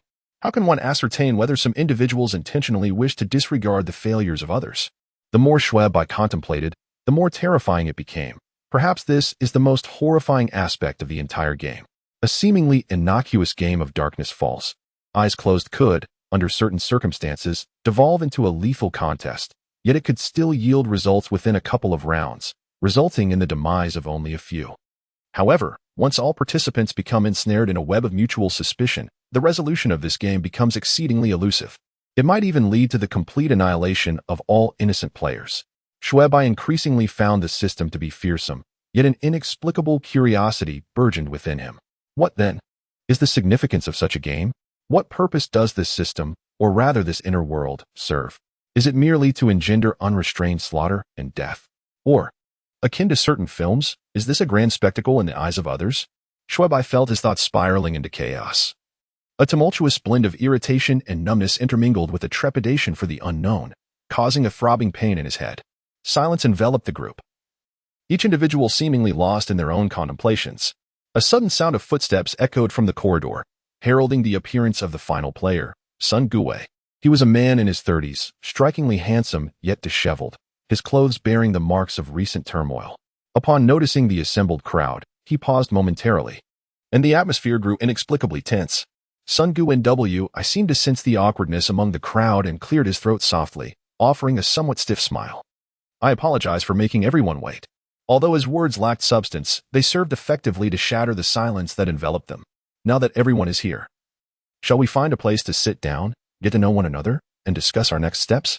Cautiously suggested Qin, a lively girl of 17 or 18 with a ponytail, previously mistaken for HLNGL by Xue Bai. The group appeared to be quite at ease with Qin. Exchanging glances, it was evident that they were all inclined to agree. The lounge seems quite nice. Let us go there and sit for a while, using this time to deliberate on our course of action, Sun Gue chimed in, his smile appearing more genuine than before. Xue Bai felt a stirring of interest. He too desired a place to rest, a sentiment shared by many. Suddenly, a voice interjected, "The official game time is about to begin. I believe it would be wiser for everyone to find a hiding spot." The speaker was the earlier scoffing middle-aged man, an Xinyi. If memory serves, the system indicated that we would be put into a hypnotic state at midnight. At a time like this, it would be prudent to seek out safe refuge rather than congregate and squander precious time. Wouldn't that be exceedingly perilous? He cast a knowing glance at Sun Gue, questioning, "Do you have any ulterior motives for gathering everyone together?" The crowd was momentarily taken aback, their gazes involuntarily drawn to Sun Guanwei, though they were acutely aware of Xingye's propensity for framing others or making baseless accusations. A sense of trepidation lingered in their hearts, subtly altering their glances towards Sun Guanwei. His complexion visibly paled, and in a flurry of panic, he gestured dismissively, "No, absolutely not. I merely echoed the girl's words without any ulterior motive. If there were any ill intentions, this should not be attributed to me." This was both an attempt to exonerate himself and to ignite further suspicion. The eyes of several individuals shifted like a game of hot potato to Qiantong. The young girl, possessing a heart far less resilient than most, turned pale and stammered, I harbor no such thoughts. Uncle, please do not slander me. You all shouldn't look at me. This topic was not initiated by me. Sun Guanwei hastily defended himself. The gaze of the assembly shifted once more, and Xingye, with a sense of righteous indignation, surveyed the crowd and declared, I am merely considering everyone's safety. Silence enveloped the room as their eyes wandered uneasily, laden with unspoken implications. Xue Bai discreetly cast a wary glance at Xingye, his mind racing with caution. This fellow has a penchant for stirring trouble. I wonder what his true identity is. Amidst the pervasive silence, seemingly disturbed by the prospect of the young girl's fright, He Linglong spoke soothingly. All right, do not be afraid. It's fine. No one is blaming you. As she comforted the visibly trembling Qi Antong, she addressed the group, rather than engaging in mutual suspicion here. Perhaps it would be wiser for us to disperse and find refuge separately. All matters can be revisited tomorrow. After He Linglong uttered those words, she embraced Qi Antong and began to make her way towards the staircase, clearly indicating her intention to leave the 10th floor. As for me, I too believed it prudent to seek refuge, so I took my leave. Sun Guanwei flashed a formulaic smile at the others before retracing his steps. The rest appeared to be stirred. Xue Bai cast a glance at Xingye, and Su Longhua watched Sun Guanwei vanish, and ultimately led the taciturn Yi Xiao to the staircase. Behind him, the others wore varied expressions, each harboring their own wariness. Yet, the gaze of certain individuals seemed to possess ulterior motives. On the first night, Xue Bai remained oblivious to the manner in which the people behind him regarded him, nor did he have any desire to discover it. Upon closing the stairway door, he let out a quiet sigh of relief. Merely encountering this group of seasoned players for the first time had already left him with an inexplicable sense of pressure. Su Longhua exhibited a calmness that starkly contrasted with his own presumptuous arrogance, and Xingye displayed a surprising shrewdness that belied his years. On the 10th floor, Sun Guanwi appeared flustered yet responded with remarkable acuity. Meanwhile, the others remained enveloped in an unsettling silence, lost in their own thoughts or schemes. If the search for the identity card had imbued Xue Bai with a sense of urgency, anxiety, and a hopeful yearning to encounter kindred spirits, this current meeting enveloped him in a shroud of repression, gloom, and suspicion. Each individual seemed hypocritical, each appeared cold, and all seemed to harbor some ulterior motive. Though he detested this atmosphere, Xue Bai felt compelled to endure it. He too had been silent, concealing his thoughts, and meticulously contemplating how to navigate the forthcoming challenges of the game. In his mind, a nascent plan began to take shape, one that would allow him to survive as long as possible. Naturally, this strategy necessitated a sufficient number of allies. It could not rely solely on himself and Yu Xiao. He needed to seek out companions, such as the recently departed He Linglong and Qi Antong. These two women represented promising collaborative prospects, yet the timing was far from ideal. Not only was he wary of them, but they were undoubtedly on guard against everyone, including him. At this moment, if one were to approach recklessly, it is highly likely that one would end up with nothing to show for their efforts. The optimal opportunity arises only after the assassin has made their first move. It is during a time of urgent need and palpable tension, accompanied by ample justification and self-evidence, that the moment becomes most propitious. This would also conveniently allow for a straightforward elimination of the possibility that the two individuals in question are indeed the assassins. In the lounge at 11:59, 10 p.m., Xue Bai hesitantly glanced at Yi Xiao, who lay curled up on the sofa, and then at the door barricaded by a row of gaming consoles. Finally, he conceded with a sigh and settled down directly on the carpet. At 11:59, 30 p.m., he took one last look at Yi Xiao on the sofa. The necessary preparations have been made, and the considerations have been pondered. Is this girl the assassin? Who will be the first unfortunate soul? Will my plans have the chance to be realized? It all comes down to luck and fate. At 11:59, 50 p.m., 11:59, 59 p.m., 12 o'clock, 0 a.m., the entire floor descended into an abrupt silence. In the dark shroud of night, a faint system announcement echoed. Welcome, players, to the game of Please Close Your Eyes When the Night Falls. Next, please indulge in the thrill of survival and death. Wishing you all a pleasant game and success in clearing the levels. Xue Bai felt a heaviness in his eyelids, a weight in his body, and an unusual lightness within himself. And then he drifted into a dream. In this dream, he encountered a stranger, a woman he recognized with a sense of familiarity. The journey of their acquaintance was deeply familiar. The joyful anecdotes they shared were well known. The delectable cuisines they savored and the films they watched were etched in memory. Holding hands felt instinctive, embracing was second nature, kissing was a routine. The location and manner of their love confessions were comfortably recognizable. Their postures and unspoken understanding were profoundly familiar. Even their quarrels and banter were well-trodden paths. The reasons for their disputes and the content of their arguments were all too familiar. It was only when he stood once again on the rooftop of a certain building that he was jolted awake by this sense of familiarity. This was the pain of heartbreak he had once endured, as well as the most foolish decision he had ever made. He wished to withdraw, yet found his body uncontrollably taking steps into the void, leading him to plummet uncontrollably. Then Xue Bai awoke. The chandelier was still the same, and the ceiling adorned with the familiar wallpaper of starry seas. It seems I'm not so unfortunate as to be the first ghost, Xue Bai sighed in relief, slightly turning his head, only to be taken aback.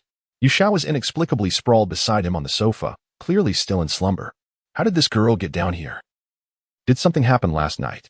An uncontrollable thought flashed through Xue Bai's mind as he sprang up, his gaze immediately landing on the row of arcade machines just a short distance away, stretching from the door to the opposite wall.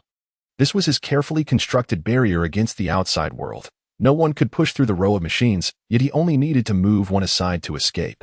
The arcade machines appeared unchanged from the previous night, showing no signs of having been disturbed. Xue Bai cautiously glanced at Yuxiao, ensuring she remained asleep. Before carefully approaching the door, he pushed open the first gaming machine and fixated on the lower half of the door crack, turning the doorknob. A crumpled piece of white paper fell to the ground as the door opened, a piece he had surreptitiously slipped in while Yuxiao was distracted last night. As long as the door remained shut, this folded paper would not drop. The inspiration stemmed from the fact that the door in his home often slid open on its own. It seems Yuxiao did not venture out last night. If that is the case, she should not be the assassin. Xue Bai exhaled in inexplicable relief. But didn't the system mention hypnosis? How could this person possibly? He gazed at Yuxiao, who hazily turned over and then opened her eyes. The moment her eyes fluttered open, she instinctively recoiled slightly, her complexion paling noticeably.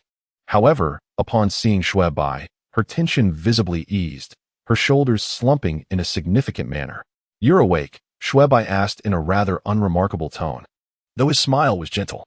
Yuxiao curled up, softly responding with a slight looking at him with a blend of vulnerability and innocent charm. Her current state was slightly improved from the night before, yet her timid nature remained unchanged.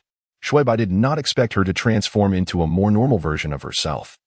In fact, he was somewhat reluctant for Yuxiao to become normal, for that would imply that this obedient ally would become more challenging to manage. For Xue Bai, a kind-hearted individual who is far from being a genuinely good person, this was hardly a fortunate situation. Although he harbored selfish intentions, there was no malice in his heart. However, under the pitiful gaze of Yuxiao, Xue Bai felt a twinge of discomfort and instinctively remarked, "So, are you hungry?" Yuxiao was momentarily taken aback but nodded in response. This time, it was Xue Bai who was caught off guard, awkwardly rubbing his nose as he pondered. "Why am I voluntarily assuming the role of a caretaker? Never mind, I'm hungry too. Let us see what we can find in the fridge." With a self-deprecating smile, Xue Bai turned and headed toward the refrigerator. Suddenly, a jarring electronic sound pierced the air. "Attention all players! Attention all players! The body of the civilian Shi Cheng has been discovered in the small theater on the 4th floor. Please proceed there promptly for inspection. 19, deceased. Already dead?" Upon hearing the system announcement, Xue Bai felt an inexplicable tightening in his chest. He glanced at the digital clock, which had just flipped to 9 o'clock, 08. 9 o'clock. Wasn't it said that the hypnosis lasts only 8 hours? Could it be that I overslept? Wait, now is not the time for that. I need to check it out. He urged Yuxiao to rise swiftly. "Come with me to the 4th floor." With no time to spare for breakfast, Xue Bai turned to pull Yuxiao along. Fortunately, the woman appeared to be in much better shape today than yesterday, obediently grasping his hand and keeping pace with him. On the 4th floor, in the lobby, as Xue Bai pushed open the stairway door, he chanced upon He Linglong leading Qi Antong away from the bulletin board. "You have arrived as well," He Linglong remarked, sizing up Yuxiao before turning her gaze to Xue Bai. "I have just confirmed our positions. Let us proceed together, so we may witness each other." With a contemplative glance, He Linglong addressed Xue Bai. "That sounds agreeable." Xue Bai momentarily paused, then nodded in acknowledgement.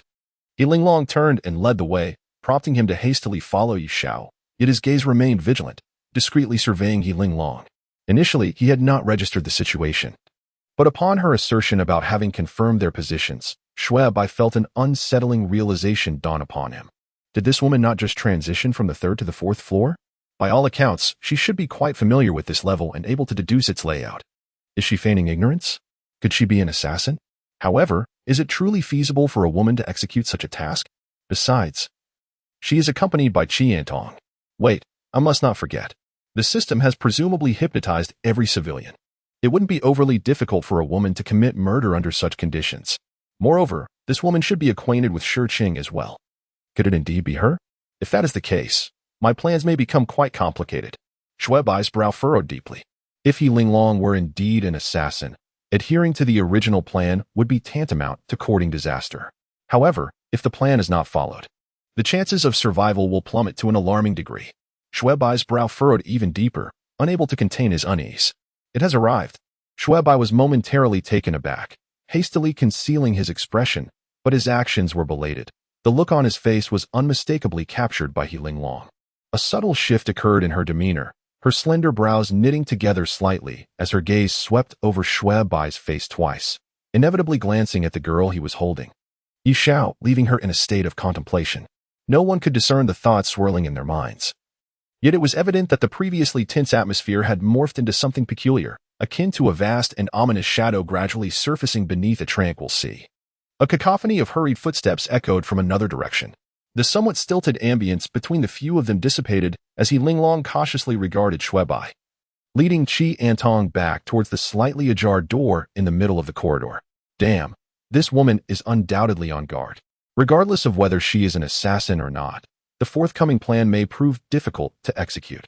Xue Bai lamented internally, yet he dared not linger, pulling Yi Xiao along as he followed suit. Across the corridor, the footsteps grew increasingly distinct as Su Longhua, Zhao Junyi, and Yi Jiwenhao rounded the corner. Both parties halted in the corridor, exchanging glances before instinctively pressing forward towards the dimly lit crimson door, which undeniably exuded a sense of sanguine gravity. 7 individuals stood before the door, gazing at the vast expanse of indistinct darkness revealed by the partially open crack. An inexplicable gravity settled in their hearts. Exchanging glances. The nearest among them, He Linglong, gently pushed the door open. The thick, nebulous shadows began to materialize into their line of sight. As the arc of the door's opening gradually illuminated the stage of the theater, unveiling its cold, stark visage, Yi Xiao timidly edged closer to Xue Bai's back. Clutching at the hem of his garment, Xue Bai swallowed hard, his heartbeat oppressive. The expressions of the others varied, each reflecting a mix of solemnity and strangeness. Instinctively, they all held their breath, as if the grand performance were about to commence, as if a tempest were imminent. A striking crimson hue seeped into view as the door slid open, winding its way across the wooden stage and into the spectators' sight. In an instant, they beheld what they yearned to see yet dreaded. Qiantong let out an uncontrollable scream, burying her face in He Linglong's embrace. The faces of the others turned pale and drawn. Xue Bai felt an intense pressure within him, while behind him, Yi Xiao trembled noticeably. In the hushed and shadowy confines of the small theater, a beam of light fell upon the lifeless body of Shi Qing, illuminating it as if heralding the grand entrance of a tragic play. He lay there in silence, his head turned away, a fruit knife lodged in his chest. Blood erupted from his chest, staining a significant portion of his body in a vivid crimson hue. The pooled blood on the floor exuded an eerie brilliance under the light, winding outward like serpents, presenting a grotesque and twisted spectacle. Silence enveloped the room. No one dared to break it, nor did anyone make a move. After a brief moment of stillness, He Linglong cast a glance at the assembly and stepped into the room. With a decisive click, she illuminated the theater. As the light burst forth, the collective breath of the onlookers momentarily faltered. The vanishing darkness seemed to carry away an unseen chill, allowing a collective sigh of relief to wash over them. Yi Xiao gasped, gripping Xue Bai's clothing tightly, burying her head against his back.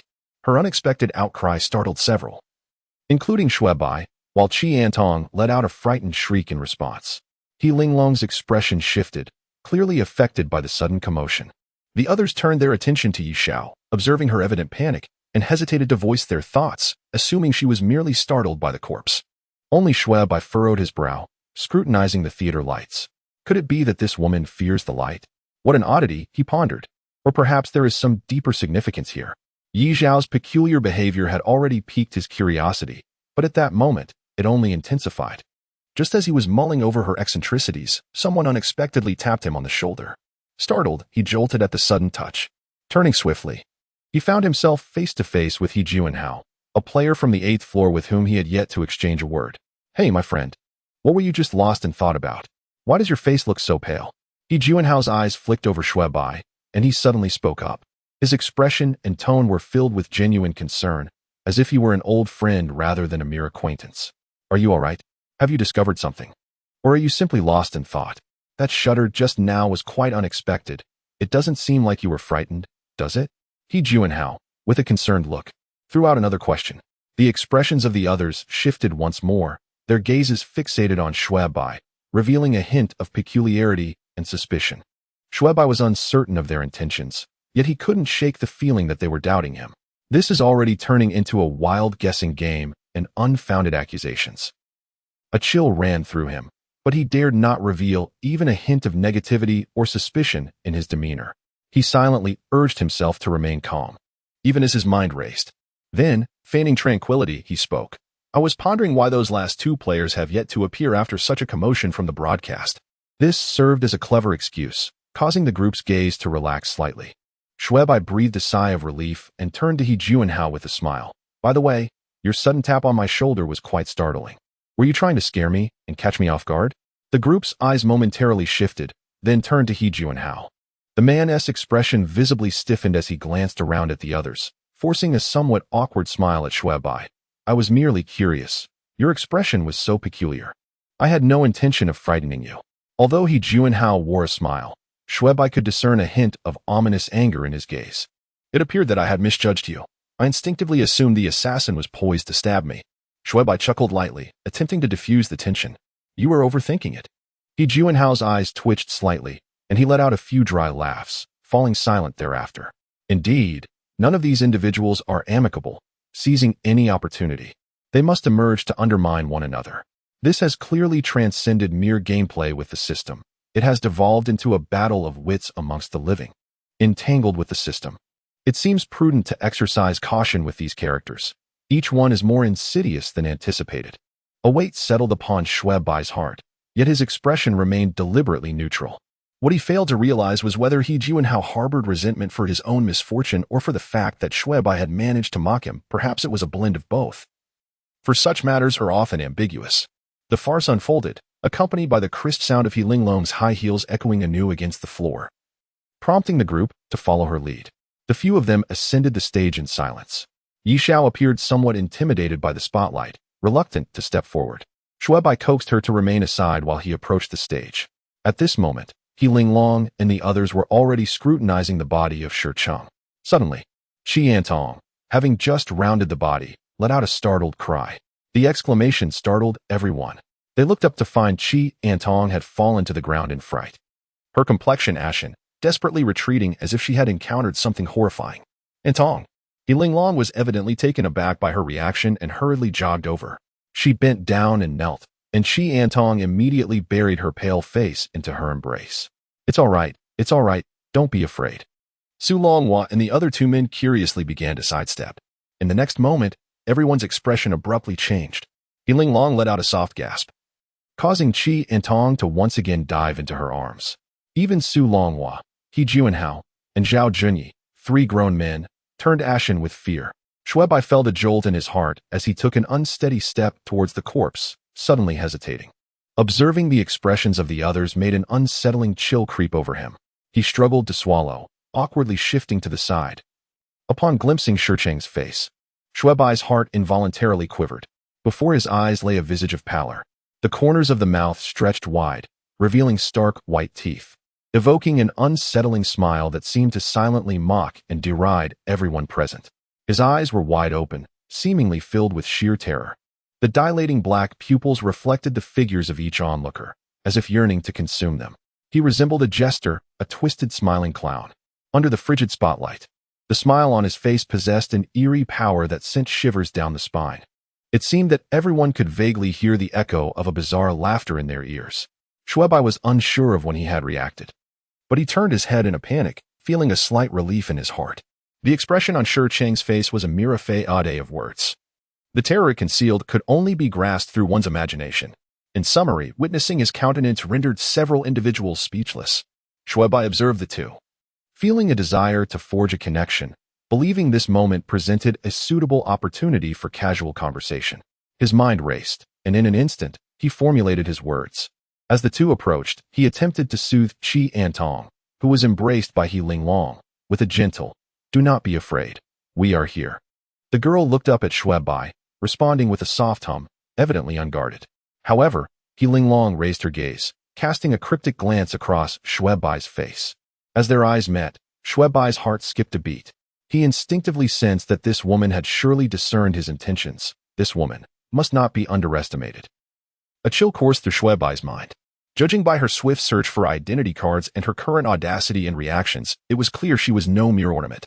Lost in thought, he suddenly felt an unusual sensation on his face. The scrutiny of those around him weighed heavily on Xue Bai's heart, as if a mountain were pressing upon his back. He increasingly sensed the malice inherent in this game. Everyone appeared to harbor ulterior motives. And even he began to entertain sinister thoughts. Regardless of Yi Linglong's disposition, it seems imperative to swiftly align myself with her and Qi Antong. Otherwise, should I fall prey to deceit, I would surely suffer the consequences. Xue Bai scrutinized Su Longhua and the other individual briefly before redirecting his gaze back to Yi Linglong. He increasingly felt that certain matters were pressing. After a brief moment of silence, Zhao Junyi, who had been quiet, suddenly spoke up. "By the way, there should still be two people who have yet to arrive, right?" The crowd was momentarily taken aback, their brows furrowing in response. Xue Bai instinctively glanced at Zhao Junyi. He had already noted this concern but had refrained from voicing it. He was surprised that Zhao had chosen to broach this topic. I wonder if it was unintentional or deliberate. Xue Bai pondered. Now that you mention it, indeed, it has been quite a while since the system alert. Those two should have arrived by now, He Jianhao remarked calmly. The two seemed to engage in a seamless exchange, while Su Longhua remained silent beside them. Xue Bai cast a glance at the pair before shifting his gaze to Su Longhua. This guy has been remarkably composed throughout. Does he truly disregard the saying about the bird that sticks its head out getting shot? As he contemplated this, he noticed Su Longhua abruptly turning to look towards the entrance. Following Su's gaze, Xue Bai saw Xingye and Sun Guwei appearing at the door, one after the other. Their entrance did not escape the notice of the others, who all turned their attention towards them. The duo clearly observed the lifeless body on stage, their expressions grave as they approached. No one spoke or intervened, and they too perceived the eerie smiles that had caught the attention of the others. Sun Guwei appeared somewhat overwhelmed, retreating a couple of steps in fear. In contrast, Xingye displayed more courage than expected, though his demeanor shifted slightly. Who was the first to discover the corpse? He rose, casting a questioning glance at the others. However, such an attitude was destined to go unheeded. Xingye's countenance appeared decidedly displeased, yet he refrained from voicing his irritation, choosing instead to fall silent in frustration. What is this? As soon as he fell quiet, Sun Guanhui suddenly exclaimed in astonishment. The expressions of several individuals shifted, and they turned their gazes toward him. What did you see? Inquired He Jianhao, who stood closest. His curiosity piqued. The others, too, were intrigued and stepped closer. Look closely, Sun Guanhui urged, pointing at Shi Cheng's grotesque and terrifying grin, his expression serious and somber. Devoid of jest, Xue Bai, feeling a chill and discomfort, followed his finger but initially discerned nothing unusual. Just as he was about to speak, complaints arose from the group. What is there? Are you playing tricks on us? He Jianhao's expression was one of displeasure. Xue Bai glanced at the crowd. Many shared similar sentiments. His gaze then fell upon Yi Linglong, who was furrowing her brow in concentration. Just as Xue Bai's curiosity piqued, Yi Linglong remarked. Look closely at the area beneath his eyes, near the floor. The group paused momentarily, and Xue Bai's expression shifted as he quickly lowered his gaze, only to discover something amiss. At the edge of Shi Cheng's face, pressed against the floor, a small white corner was visible. It was positioned directly beneath his unblinking eye, and without sufficient scrutiny or courage, one might easily overlook it. The expressions of the group ranged from confusion to realization, clearly indicating that more than just Xue Bai had noticed this peculiar detail. Let us turn it over and see what it is, suggested Xingye, gesturing animatedly. At this moment, the crowd was not in the mood to argue with him. Instead, they exchanged glances, for after all, this was a corpse, and none wished to take action. Ultimately, it was Sun Gu Nwi, who had first sensed the anomaly, who took the initiative. He lifted Shurcheng's head and extracted the card hidden beneath it. Upon seeing it, everyone was momentarily taken aback. It was a hint card. Note 1. Everything has long been predetermined. Note 2. Who can survive until the end? How could it be this? Sun Gu NW, I murmured. The contents of the hints were different. Without Zhao Junyi needing to speak, everyone noticed the discrepancy. And Xingye, anxious, urged, turn it over and take a look. The answer has always been there. Fate has never deviated. The reverse of the hint card contained only 2 simple phrases. This appears to be a death notice. The answer has always been there. Fate has never deviated. What does this mean? Xue Bai furrowed his brow. The others, too, were expressions of confusion, silently pondering the vague implications of the hints. Is there anyone among us with medical knowledge? Perhaps someone could examine the body? Sun Gu NW, I scanned the surroundings. The group exchanged glances, each shaking their heads. Clearly, none possessed a medical background. Xue Bai regarded the others before looking again at the corpse and the hint card in Sun Gu NWI's hand. Suddenly struck by a strange feeling. Even if there were someone here with medical expertise or an understanding of autopsy, could they truly resolve the situation? What were they to do next? Perhaps we should leave this place. Qi Yantong, who had been nestled in He Linglong's embrace, cautiously suggested, feeling distinctly out of her depth in such a scenario. Leave. If everyone departs, how shall we locate the assassin? And Xingye shot a disapproving glance at Qi Yantong. The group exchanged uncertain glances. It was undeniable that in Xingye's reasoning held merit, yet remaining here did not guarantee the identification of the culprit. Clearly, they were all at an impasse. At that moment, no one dared to act rashly, as each individual bore the weight of suspicion. Qi Yantong turned to He Linglong for assistance, who, lowering her gaze, offered a few words of comfort, evidently disapproving of the idea of leaving. With no alternative, they were acutely aware that one player had already met their demise. Furthermore, with less than 3 hours remaining until the first voting session, it was imperative to ascertain the potential suspects. Otherwise, each person risked facing the grim fate of being voted out. A profound silence enveloped the group as this realization settled in. Xue Bai remained quiet, his mind racing as he pondered and assessed the likelihood of each individual being the assassin, though much of this was ultimately a futile endeavor. The theater felt particularly oppressive and still in that moment. Breaking the silence, He Linglong lifted her head. Continuing in this manner is not a viable solution. It would be best for us to express our thoughts openly. Upon hearing her words, Xue Bai's expression stiffened. Though seemingly innocuous, her statement heralded the impending storm. He couldn't help but steal another glance at He Linglong, while the others, not lacking in discernment, adopted more cautious demeanors. Upon hearing this, Xingye turned his gaze towards Su Longhua and his companions, a look of condescension etched upon his face. In light of this, I am compelled to inquire, who was the last person to be in the company of Shurcheng last night? He continued, when he departed. Shurcheng was still with Su Longhua, He Juanhao, and Zhao Junyi. As these words fell, both Su Longhua and He Juanhao instinctively glanced at Zhao Junyi.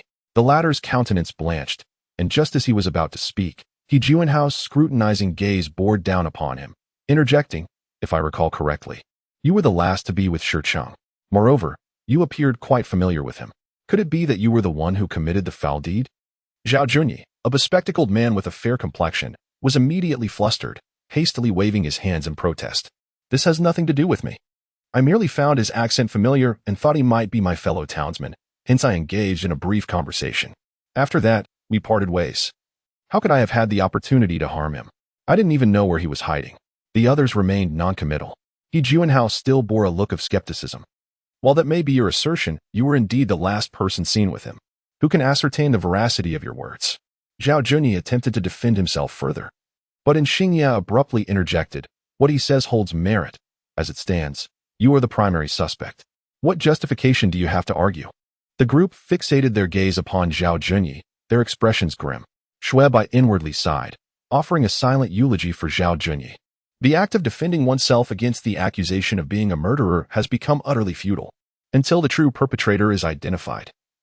It matters little whether one is deemed innocent or guilty. The question remains, would the mere absence of guilt suffice to spare one from suspicion? Who among us would dare wager their reputation on the assumption that they harbor no doubt or ill intent? In certain circumstances, one might unwittingly cast a lethal vote against oneself. In such a climate, suspicion lingers perpetually. The demise of one provides a modicum of safety. irrespective of whether the fallen is an innocent or not, as long as it is not oneself who meets that fate. Xue Bai is acutely aware of how many individuals may have entertained such thoughts and entertained similar inclinations. Yet, at this moment, this notion has taken root in his mind. He cannot ascertain who the true killer is. To him, every individual bears the mark of suspicion, whether it be the accused Zhao Junyi or the accuser He Juanhao, or even those around him, exhibiting a range of emotions from contemplation to indifference, uncertainty to confusion. Each person stands as a potential suspect in the eyes of another. Faced with the possibility of being implicated, he finds himself involuntarily adopting the silence that envelopes the others. I have stated time and again that I am not the murderer. The killer could very well be someone else. It is conceivable that another could have crept in here under the cover of night to commit the act. Yet, as he articulates this defense, the counterargument persists. How can we be certain that it was not you who stealthily approached and ended Shi Cheng's life? Furthermore, how can you ascertain that it was indeed under the cloak of night that this transpired, rather than elsewhere? It appears that no one has explicitly declared this location to be the scene of the crime. As in Xingye, observing coldly from the sidelines, suddenly interjected. His words struck with the precision of a dagger. You are merely grasping at straws. Zhao Junyi's expression faltered, his composure shaken. The others exchanged perplexed glances. And Xingye's assertion, while seemingly reasonable, lacked substantiation. Such malevolent speculation, devoid of any evidence to implicate Zhao Junyi as the assassin, was akin to the unfounded accusations of an indelible stain of suspicion. I too felt the discomfort of this environment, which was indeed rather stifling. Just moments ago, Antong had expressed her fear. He Juanhao cast a sidelong glance at Zhao Junyi, perceptively echoing the sentiment. Sister Linglong, let us depart. I feel rather uneasy here. Qiantong turned to face He Linglong, her expression betraying her inexperience. He Linglong, silently surveying the assembly, nodded in tacit agreement. And Xingye's lips curled into an enigmatic smile, while He Juanhao appeared to exhale in relief. Together, they turned their attention towards the yet undecided Xue Bai and Su Longhua. If we are to leave, then let us indeed depart, Xue Bai declared, a spark of resolve igniting within him. Su Longhua readily shrugged in agreement. How can you all do this? I am truly innocent. Zhao Junyi's indignation erupted uncontrollably as he beheld the collective endorsement of such an absurd resolution. Yet, his protests fell on deaf ears. He Linglong cast him a fleeting glance before leading Qi Antong away, while He Juanhao and Xingye pointedly disregarded him. Su Longhua sighed and brushed past. Xue Bai remained silent, descending the stage with Yi Shao, turning to depart. Sun Guanwei cast a mournful glance at him, sighed, and hesitated before leaving. Without a single piece of concrete evidence, nor the necessity for one, a life-altering conclusion emerged. This reflects the selfish nature of humanity, indifferent to age or gender. On the desolate stage, the body of Shi Cheng, alongside the congealed blood, resembled the hasty strokes of a brush on a canvas, contrasting with Zhao Junyi, who stood rigidly under the spotlight. His expression shifted, from anger to resentment, from sorrow to despair, twisting and numbing, cold and continuously entangled, ultimately transforming into a smile eerily reminiscent of the corpse. 22. A lion's silence serves as the finest disguise for malevolence, while solitude is the most effective remedy for one's inner guilt. As the audience exited the theater, they collectively chose to leave in silence. Xue Bai, preoccupied with his plans, discreetly trailed behind He Linglong with Yu Xiao in tow. He refrained from directly approaching or calling out to He Linglong, mindful of alerting other players and having taken precautions. After navigating the corridor and discerning no additional footsteps behind him, Xue Bai finally exhaled in relief. Before him, He Linglong and Qi Antong seemed to sense something. Suddenly stopping at the corridor's exit and glancing in this direction, Xue Bai waved his hand in a gesture of urgency and hastened to catch up. You have something to say to me, don't you? He Linglong inquired as Xue Bai reached her side. Indeed. There is a matter I wish to discuss with both of you. Xue Bai speaks candidly, his intentions laid bare, leaving no room for concealment. He Linglong maintains a calm demeanor, already surmising the nature of Xue Bai's proposal. In truth, she harbors similar sentiments, particularly after Zhao Junyi was so quietly eliminated by the others. I understand what you are about to say, yet how can I place my trust in you? Why should I believe you? He Linglong feigns a frown, casting a skeptical gaze at Xue Bai. Intentions aside, certain words must still be uttered. Certain postures maintained, for the sake of survival. Xue Bai regards Yi Linglong with a steady gaze, calmly articulating a single phrase. In this deadly game, we must not only guard against the elusive murderer who strikes at midnight, but also remain vigilant against the malice inherent in our companions' votes, especially in these initial rounds. Where we possess scant clues to identify the assassin, it is prudent for any one of us to collaborate, ensuring that the life of any among us remains shielded from the threat of voting. Furthermore, as long as the killer remains oblivious to our alliance, we could potentially eliminate all others from the game. Xue Bai speaks with assurance, his demeanor composed and authoritative, exuding a maturity reminiscent of one who has reached their 30s. Yi Linglong appraises him thoughtfully, her delicate brows furrowed, pondering her own thoughts. After a brief silence, she retorts, and what if, in the end, only the four of us remain? If it truly comes down to just the four of us, given the current trajectory of this game, it is inevitable that the third round of voting will conclude. Xue Bai paused slightly, contemplating that after midnight, the assassin's actions are likely unavoidable, leaving only 3 individuals. It can be said that if one is assured of being a civilian, the choice essentially boils down to a binary decision, presenting a probability of 50. This consideration excludes the potential of the assassin eliminating one or more of us in the upcoming 2 rounds, as well as the possibility of the assassin being voted out.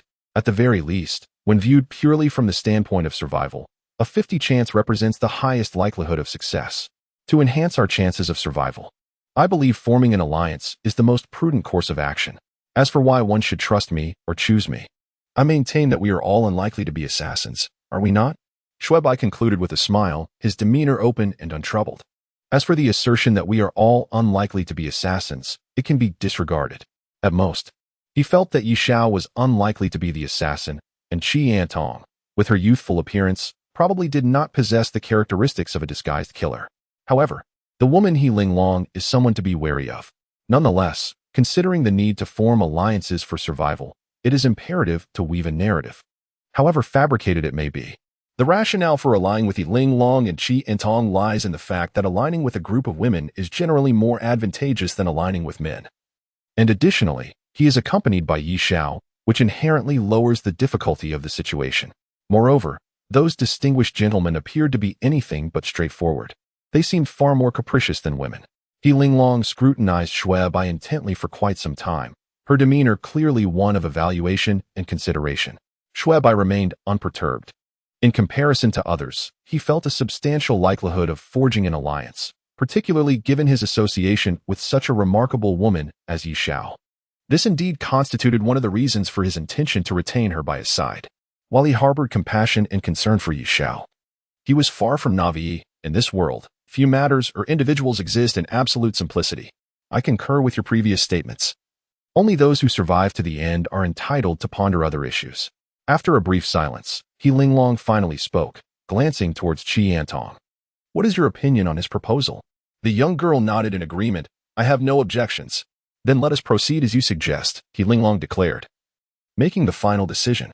Ah, at last, it is settled. Xue Bai secretly exhaled in relief, a hint of joy and ease flickering in his heart.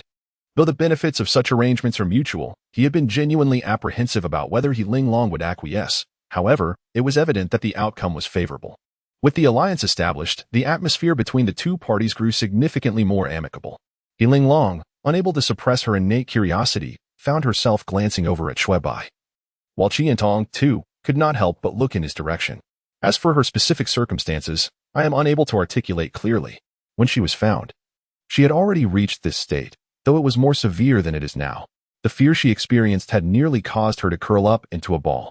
Although her mind appeared relatively intact, it was evident that she had undergone significant psychological trauma, remaining in a constant state of panic and dread. Regarding Yi Xiao, Xue Bai felt there was nothing to conceal. Oddly enough, he too found it strange, while one might label Yi Xiao as foolish. Her limited interactions thus far had not significantly deviated from those of an ordinary person. Yet, to assert her normalcy would be misleading, as she exhibited an overtly fearful demeanor, reminiscent of characters in ghost stories who have lost their souls. Yi Linglong observed Yi Xiao with a furrowed brow before turning to Xue Bai. I am quite curious about one thing. This cannot be your first survival game, can it? Xue Bai shook his head. Certainly not. She then turned to Qi Antong, who similarly shook her head. Yi Linglong's frown deepened as she cast a glance at Yi Xiao, then cautiously addressed Xue Bai. From what I know and have observed, It seems that nearly everyone in this game has previously participated in survival games, at the very least having been seasoned players. Otherwise, their reaction upon first encountering other players would not be so subdued. They would likely be more inquisitive and suspicious. Given this context, it is not difficult to deduce that she too must be an experienced player. Healing Long pointed at Yi Xiao, pondering how someone like her could have survived previous survival games. The difficulty of this game is something you are likely aware of. Xue Bai furrowed his brow. He had contemplated this issue previously, but at that time, he had not yet confirmed Yi Xiao's identity, so there seemed little reason to dwell on it further. After all, Yi Xiao did not even possess an identity card at the time, which effectively ruled out the possibility of her feigning madness. Now, witnessing He Linglong's suspicion towards Yi Xiao, Xue Bai pondered for a moment. This girl should be fine. When I first encountered her, she appeared just as she does now. I only later assisted in locating her identity card.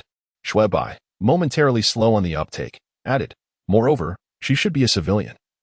At least judging by her demeanor at the time, she did not seem to be lying. If Yu Zhao's civilian status could be substantiated, it would indirectly support the notion that he was not a killer. He Linglong did not doubt Xue Bai's words, as it was evident that lying would serve no benefit to him. However, the peculiar nature of a woman like Yi Xiao was indeed rather strange. This question regarding Yi Xiao was destined to remain unanswered for the time being, and He Linglong did not expend much effort on it. The ensuing time was spent entirely in casual conversation and verbal inquiries regarding the suspects. Just as the group engaged in idle chatter, the system notification sound abruptly rang out. Attention, all players. Attention, all players. The first round of voting will officially commence at 12 o'clock sharp. Please ensure your timely arrival at the lounge on the 4th floor. The first round of voting will officially commence at noon. Players are kindly reminded to arrive punctually at the lounge on the 4th floor. Initially, there were concerns that the system would remain silent, but it appears that reminders will indeed be issued in advance. None of the four had anticipated that the system notification would sound at this moment. Xue Bai instinctively glanced at the electronic clock on the wall, which indicated that it was precisely 11:30. Should we head over now? Qianong asked, hugging her knees and raising her gaze slightly towards He Linglong and Xue Bai. She truly disliked the previous atmosphere and desired to linger a while longer. Arriving earlier is preferable to arriving late, yet she felt it best not to go together. Xue Bai, still reluctant to reveal the alliance between him and He Linglong, proposed, "Shall it be you two who go first, or us? It matters not. As long as we avoid going together. Then you shall go first, as your activities are perceived to be on the 3rd floor." The two acknowledged his suggestion without any further objections and set off ahead. After a brief wait of about 10 minutes with Yi Xiao, Xue Bai finally made his move. Upon reaching the 4th floor, he confirmed the lounge's location in the foyer before hastily leading Yi Xiao there. The lounge was situated diagonally across from the ballroom that extended from the 4th floor, and by the time Xue Bai arrived, most attendees had already gathered inside. As they entered, all eyes turned towards them, each gaze laden with unspoken implications. Yi Xiao appeared somewhat unsettled by the scrutiny, instinctively retreating behind Xue Bai. "Do not be afraid," he reassured her gently. Xue Bai gently patted Yi Xiao, guiding her to a chaise lounge in the corner. Once seated, Xue Bai immediately began to survey their surroundings. He Linglong and Qi Antong sat quietly and unobtrusively on the far right chaise, maintaining their silence. He Yuanhao leaned against the left corner of the sofa, his gaze scanning the room.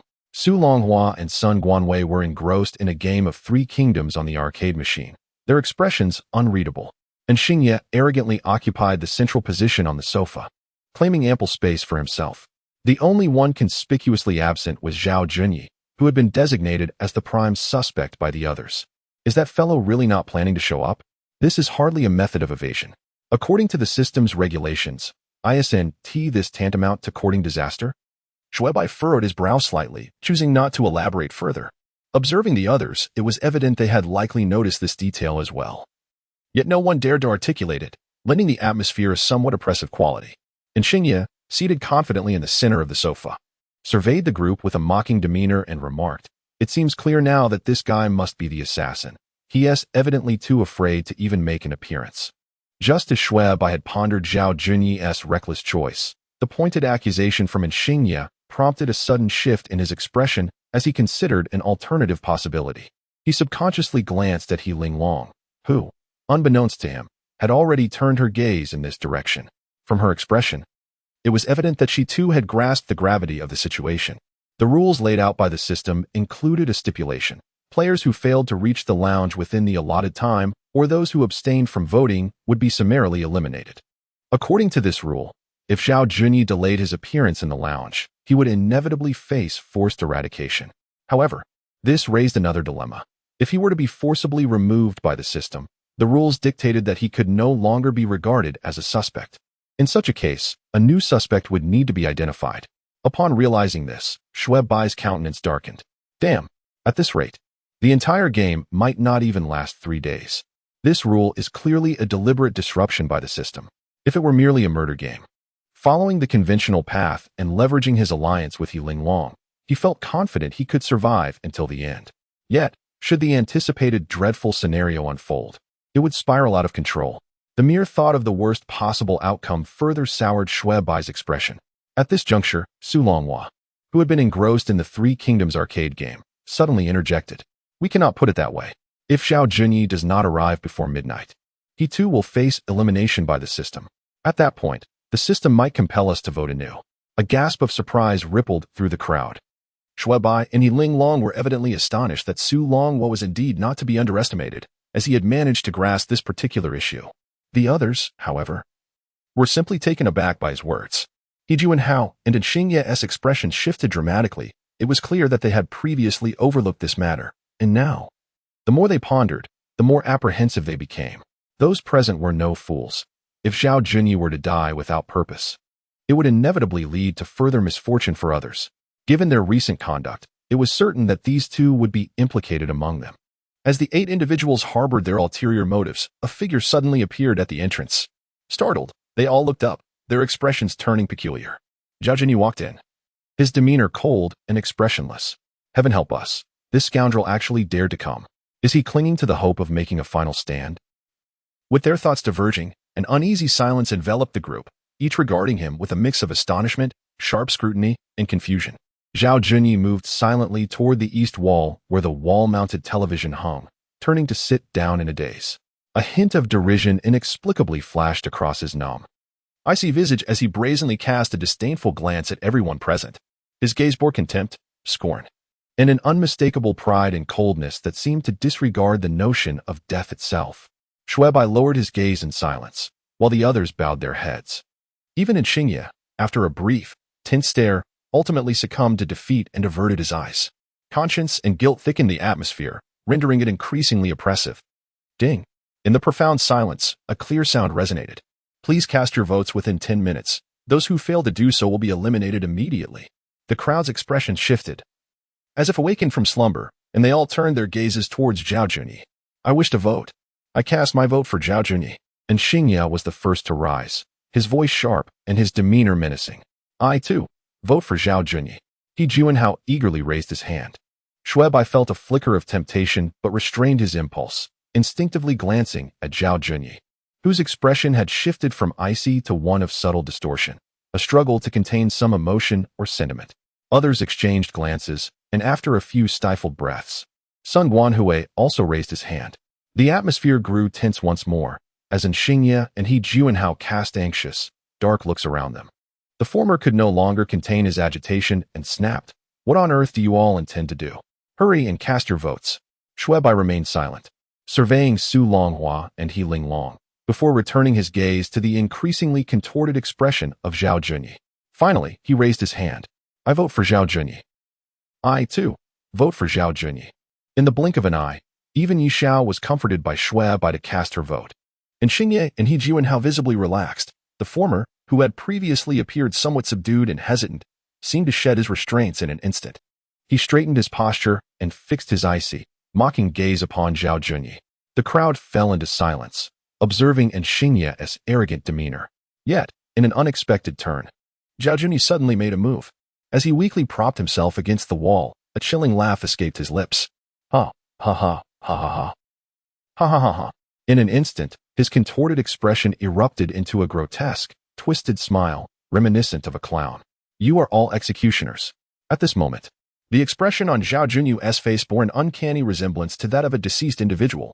His cracked, pallid lips and lifeless, rigid visage emanated an indescribable aura of dread. The crowd was gripped by fear, their hearts racing and skin prickling with goosebumps. And Xingye, the first to be affected, wore a countenance that suggested his throat had been constricted, rendering his every expression stifled. What are you laughing at? After a few breaths, he finally regained his composure. Though his complexion had paled noticeably, clearly straining to muster courage as he interrogated. What are you laughing at? I laugh at you. The thief shouting to catch the thief. Zhao Junyi's menacing grin abruptly ceased, his indifferent gaze igniting with a blinding intensity, akin to a barrel of oil ignited by a spark.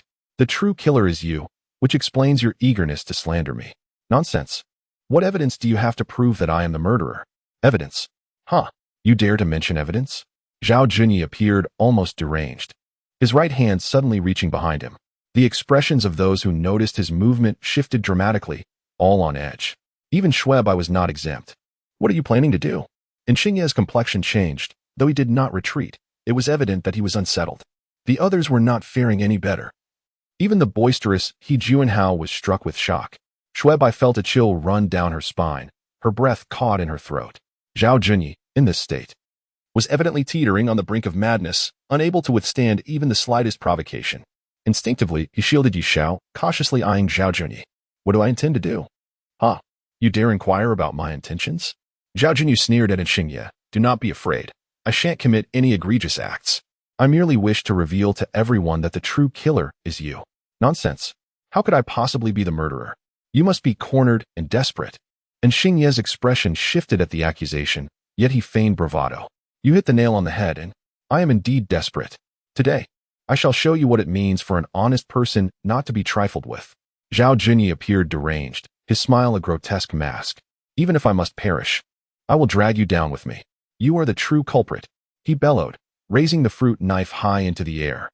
A gasp rippled through the crowd as the blade transformed into a blinding arc of cold light, slicing through the air with a chilling trajectory. The sound of a sickening splatter echoed, an eruption of crimson. In an instant, a gash opened on Zhao Junyi's neck, a torrent of blood erupting into a crimson mist, enveloping the scene. Heh! Hee! Ha ha ha! Zhao Junyi, drenched in blood, resembled a demon from ancient myth. He found himself rendered speechless, his throat emitting a rasping sound with each movement. Yet, there was no trace of fear or regret upon his countenance. Instead, his gaze was filled with a frenzied hatred and an ecstatic delight in death, fixated intently on Xingye as he charged forward with reckless abandon, resembling a madman.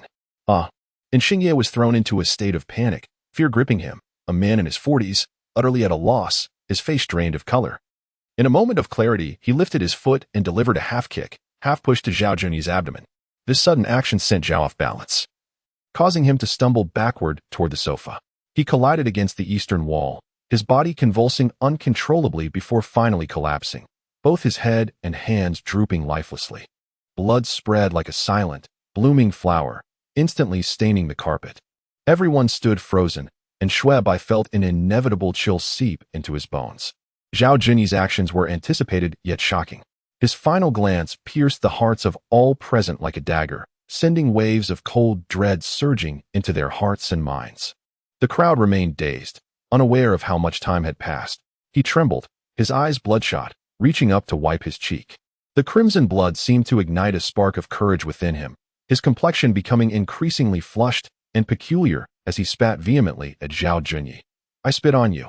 You scoundrel, still wishing to defame me. You deserve to die? What are you staring at?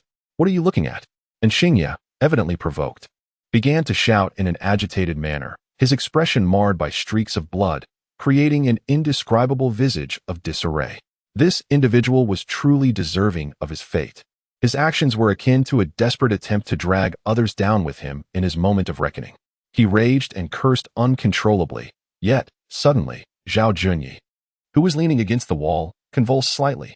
And Xingye's words halted abruptly, his demeanor akin to that of a hen caught by the throat, his face flushing a deeper shade of red. He was startled by a mere twitch. No one mocked him, yet the silence weighed more heavily than any jeer. In a fit of anger, he seized a teacup from the table and hurled it at Zhao Junyi. The glass teapot collided forcefully with Zhao Junyi's head, shattering into countless fragments, yet it failed to provoke any reaction from him. And Xingye shuddered involuntarily, abruptly raising his gaze to the ceiling.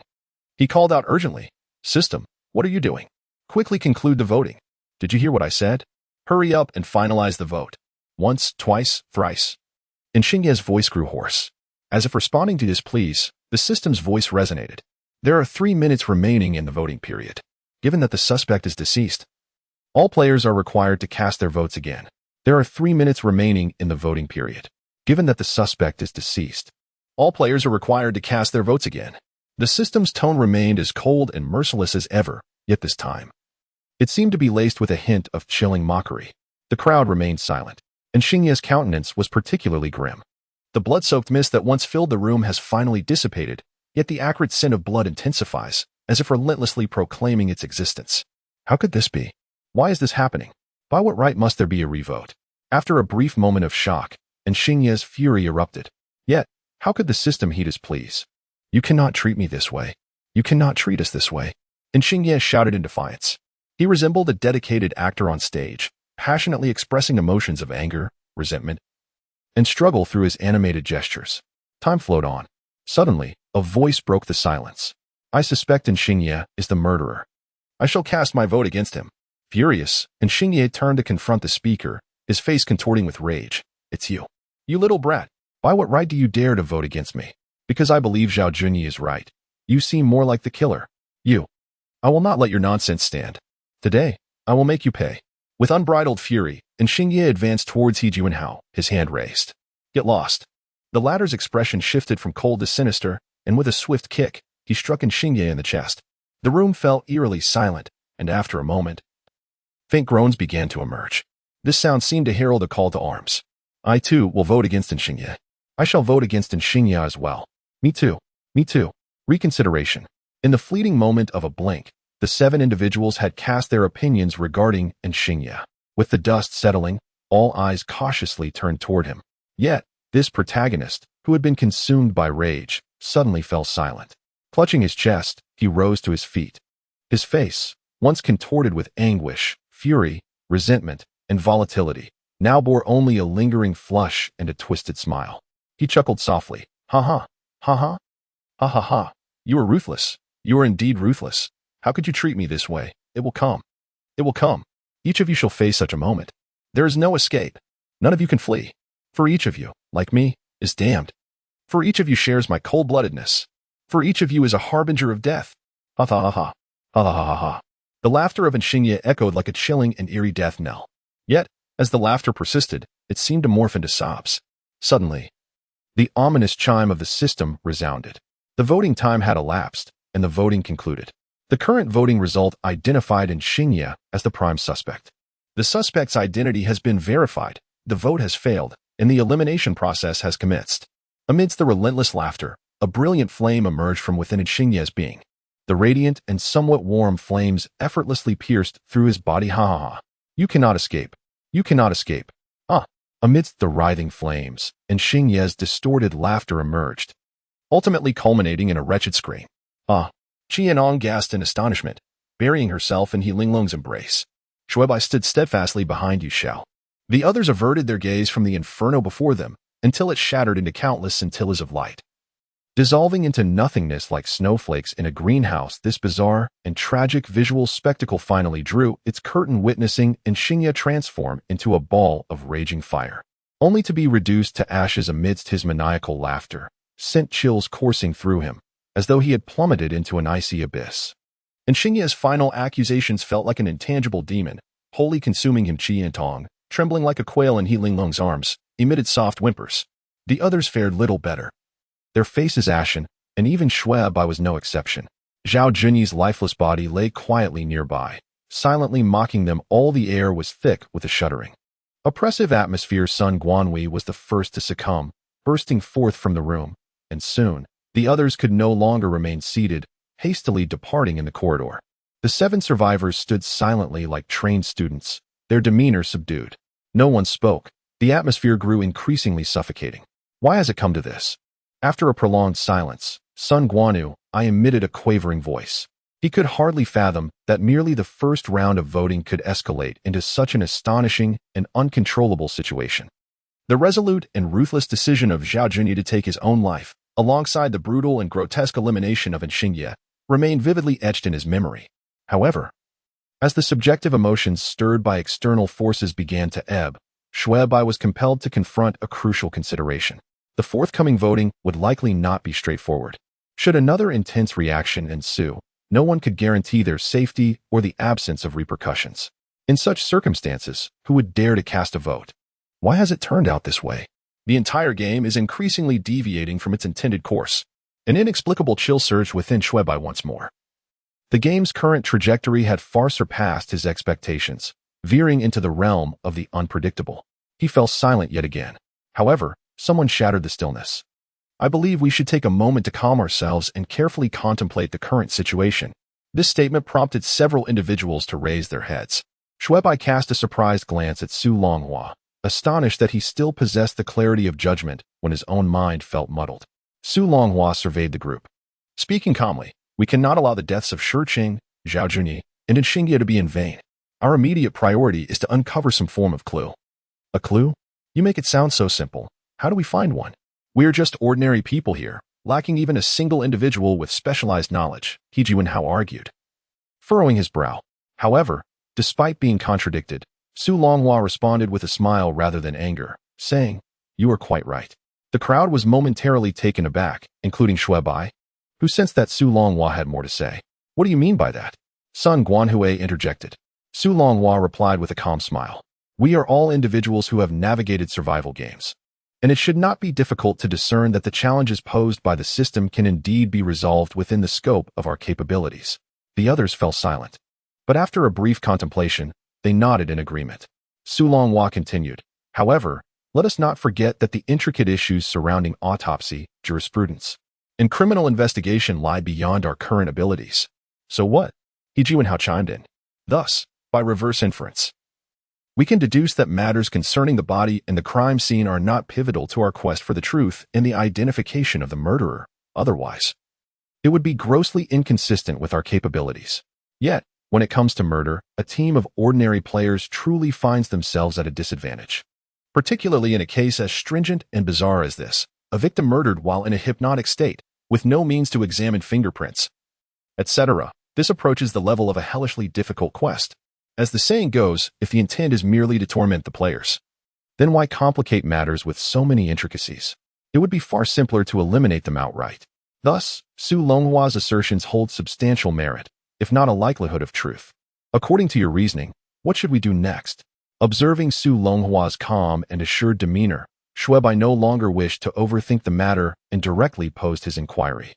In the time that followed, we would undertake a thorough search of the entire building, gathering all available clues in hopes of uncovering the underlying intricacies of the game. Su Longhua had anticipated such a question and, with an air of composure, articulately explained, "Indeed, this is the approach." Xue Bai inwardly sighed. Su Longhua's reasoning was sound, and with this perspective, Xue Bai could envision the direction of our progress. However, as Su Longhua had indicated, this method was laborious and time-consuming. He had hoped Su Longhua might propose a more ingenious solution, yet it seemed the heroes shared a common vision. Although this approach was rather rudimentary, given the current circumstances, it appeared to be the only viable option. With that understanding, Xue Bai nodded in agreement, content to assume the role of a compliant follower for the time being. The others silently concurred, evidently sharing Xue Bai's inclination towards maintaining a peaceful resolution. Su Longhua, displaying a look of satisfaction, promptly assigned tasks. Each individual embraced their responsibilities and dispersed. The situation seemed to be progressing positively, yet the specter of death never pauses. The search of the floors proved to be an exceedingly tedious endeavor, especially as attention waned, often drifting to other concerns due to the earlier harrowing events. Xue Bai and Yi Xiao meticulously scoured the first and second floors once more, yet they found nothing amiss. Ascending further, they located Qi Yantong and He Linglong, who, despite their efforts on the third through fifth floors, had made little progress. At 11:30 p.m., in the foyer of the fifth floor, the 7 individuals convened as scheduled. Each person's expression bore the weight of disappointment, clearly reflecting their lack of discoveries. Had anyone uncovered anything peculiar or unsettling? It was the perfect moment to share insights for mutual consideration. Su Longhua clapped his hands, shattering the silence. "Aside from the desolate dormitory, I truly found nothing unusual on the 10th floor." Sun Guanhui cast a glance over the group, then descended to the 9th floor for inspection. Noting that the dormitories there appeared to be similarly unremarkable, As for the rest, I had not made any noteworthy observations. Oh, wait. Sun Guanhui's tone shifted, prompting several to raise their eyebrows. Their attention piqued. I discovered that the 9th floor features a tea room, yet the 10th floor does not. Conversely, the skating rink is absent on the 9th floor. One wonders if this constitutes an oddity. Xue Bai was momentarily taken aback, his tension easing. He had initially anticipated that Sun Guanhui would unveil a significant clue, only to realize that he was merely referring to the points of origin for the 9th and 10th floors. Not only Xue Bai, but Su Longhua also exhibited remarkable discernment, shaking his head and remarking, "What you mentioned pertains to the entry points for each individual. I had noted this previously. Each level's entrance varies, yet we remain uncertain whether it holds any particular significance." "I have no other discoveries to report," Sun Guanyi said with a resigned shrug. "Aside from what I just mentioned, I have found nothing new. The entire 9th and 8th floors, apart from the differing spawn points and layouts, possess no real distinction." He Juanhao waved his hand in exasperation. After such a prolonged search, he felt that every room was essentially identical, and he had not stumbled upon anything peculiar. "What about the rest of you?" Su Longhua inquired, shifting the focus onto Xue Bai and the others without further ado. Su Longhua's expression grew somber as he finally turned to Xue Bai. "Everything I intended to convey has already been articulated by them," Xue Bai replied, shaking his shoulders in resignation. What followed was a succession of silence. Unable to endure the oppressive atmosphere any longer, Sun Guanyi cleared his throat and suggested, "In my opinion, since we have no leads, it might be prudent to revisit the crime scene. Perhaps we shall uncover something new." The others remained noncommittal. Time was likely not on their side. Su Longhua looked up and pointed to the digital clock on the wall of the front hall, noting that time had advanced to 23:41. The group felt a chill at this realization. 19 minutes remained. Considering the time required to traverse the floors and conceal themselves, their window was exceedingly narrow. "Today, time is no longer our ally. Let us disperse for now." After a brief silence, Su Longhua issued the command. The group exchanged glances in silence. Xue Bai observed Su Longhua, harboring a flicker of suspicion in his mind. The search that commenced in the afternoon was proposed by Su Longhua, and the lack of fruitful results thus far can be attributed solely to him. Does this individual genuinely believe that the decryption approach is flawed, prompting him to search the floors? Or is he merely intent on squandering the precious hours of the afternoon? If it is the latter, then his intentions are clearly nefarious. Yet, does he not fear detection by others? Xue Bai found himself unable to ascertain Su Longhua's true motives, and time was of the essence. Casting a glance at the electronic clock on the wall, he turned to lead Yi Xiao back towards the first floor. As he rounded the corner to the 3rd floor lobby, he encountered Yi Linglong and Qi Intong waiting there. "Did you wait for me because you have something to discuss?" Xue Bai quickly realized that Yi Linglong must have something important to convey. As anticipated, Yi Linglong nodded and inquired, "Do you not find Su Longhua a bit peculiar?" "Peculiar? In what way?" Xue Bai's heart stirred, though he maintained an air of nonchalance. Yi Linglong furrowed her brow. "Do you not think that he has been subtly leading us to engage in futile efforts all afternoon?" "Indeed, it aligns with my suspicions." A thought flickered through Xue Bai's mind. Yet he continued to feign ignorance. "What makes you say that?" He was eager to hear the reasoning behind Yi Linglong's doubts. In truth, it was Su Longhua who had assisted Intong in locating the identity card on the 6th floor, and he had accompanied Intong in their search there. This implies that he has already scoured the 5th, 6th, and 7th floors, thus possessing knowledge of the circumstances on these 3 levels. Moreover, aside from the time spent on hypnosis and voting, we cannot ascertain whether he has ventured to other floors or if he is aware of their conditions. This means he has, in fact, acquired insight into several levels. Logically speaking, to guard against any player appearing on a particular floor concealing information about their level, there should be an exchange of searches among all participants. Yet, he did not even mention it. Does that not strike you as peculiar? This aspect should not be a matter beyond his current intellectual capacity. He Lingle spoke with conviction. Xue Bai felt a jolt in his heart and turned to He Lingle, asking, "Are you suggesting that he might?" The unspoken words lingered clearly in their minds. He Lingle nodded, saying, "It is not just my suspicion, upon reflection. It is indeed strange to abandon an unsearched murder scene in favor of searching other floors." Although at the time, his reasoning appeared quite reasonable. "I understand your point, however. We cannot draw any conclusions just yet. Let us endure through tonight, and tomorrow will bring clarity." Xue Bai remained noncommittal. He Lingle scrutinized him for a moment but did not press further. After exchanging a few polite remarks, Xue Bai proceeded directly down to the 3rd floor with Yu Xiao. Behind them, He Lingle stood silently, lost in thought. Meanwhile, Xue Bai furrowed his brow, pondering deeply. Although He Linglong's words seem reasonable, one cannot dismiss the possibility of a deliberate slander against Su Longhua. Despite their apparent alliance, the bond is rather tenuous. To hastily decide to eliminate someone without substantial justification may inadvertently leave an impression of treachery upon one's allies. After all, an alliance does not guarantee absolute safety. Nor should one assume that allies will not suspect one's potential as a perpetrator. Moreover, he harbored significant doubts about Su Longhua's innocence. Removing him from the equation might not be a disadvantage. Considering each individual as a potential threat, Su Longhua undeniably posed the greatest risk. As Xue Bai opened his eyes, he was greeted by the celestial panorama of stars adorning the ceiling, prompting a sigh of relief.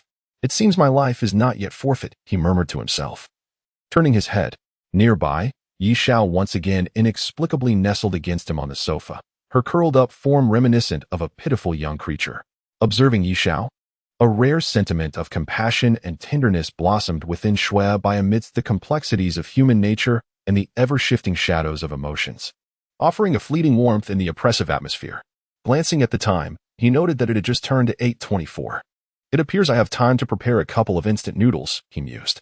With that thought, he began to search the carpet, heading to the washroom to freshen up before retrieving 2 packets of instant noodles from the refrigerator to boil. The refrigerator stood desolate, its emptiness only interrupted by the instant noodles that Xue Bai had procured from the cafeteria. Once the noodles were prepared, he roused Yu Xiao from her slumber. After 2 days of acquaintance, she seemed to have shed much of her initial trepidation, remaining as startled as a rabbit, yet now obediently heeding his words. Following their meal, the pair settled into a quiet anticipation of the passage of time. The relentless march of time continued, ultimately coming to a halt at 9 o'clock. They're here, Xue Bai remarked, raising an eyebrow as he silently rose to his feet. The system's voice resonated punctually. Attention all players. Attention all players. The body of civilian Sun Guanwei has been discovered in the KTV room on the 6th floor. Please proceed promptly to investigate. The announcement of death stirred little emotional response from Xue Bai. Rather, the mention of Sun Guanwei's name elicited an involuntary sigh. He had anticipated that He Jianhao would be the prime target, followed by a vote to eliminate Su Longhua. After all, Sun Guanwei posed the least threat, regrettably.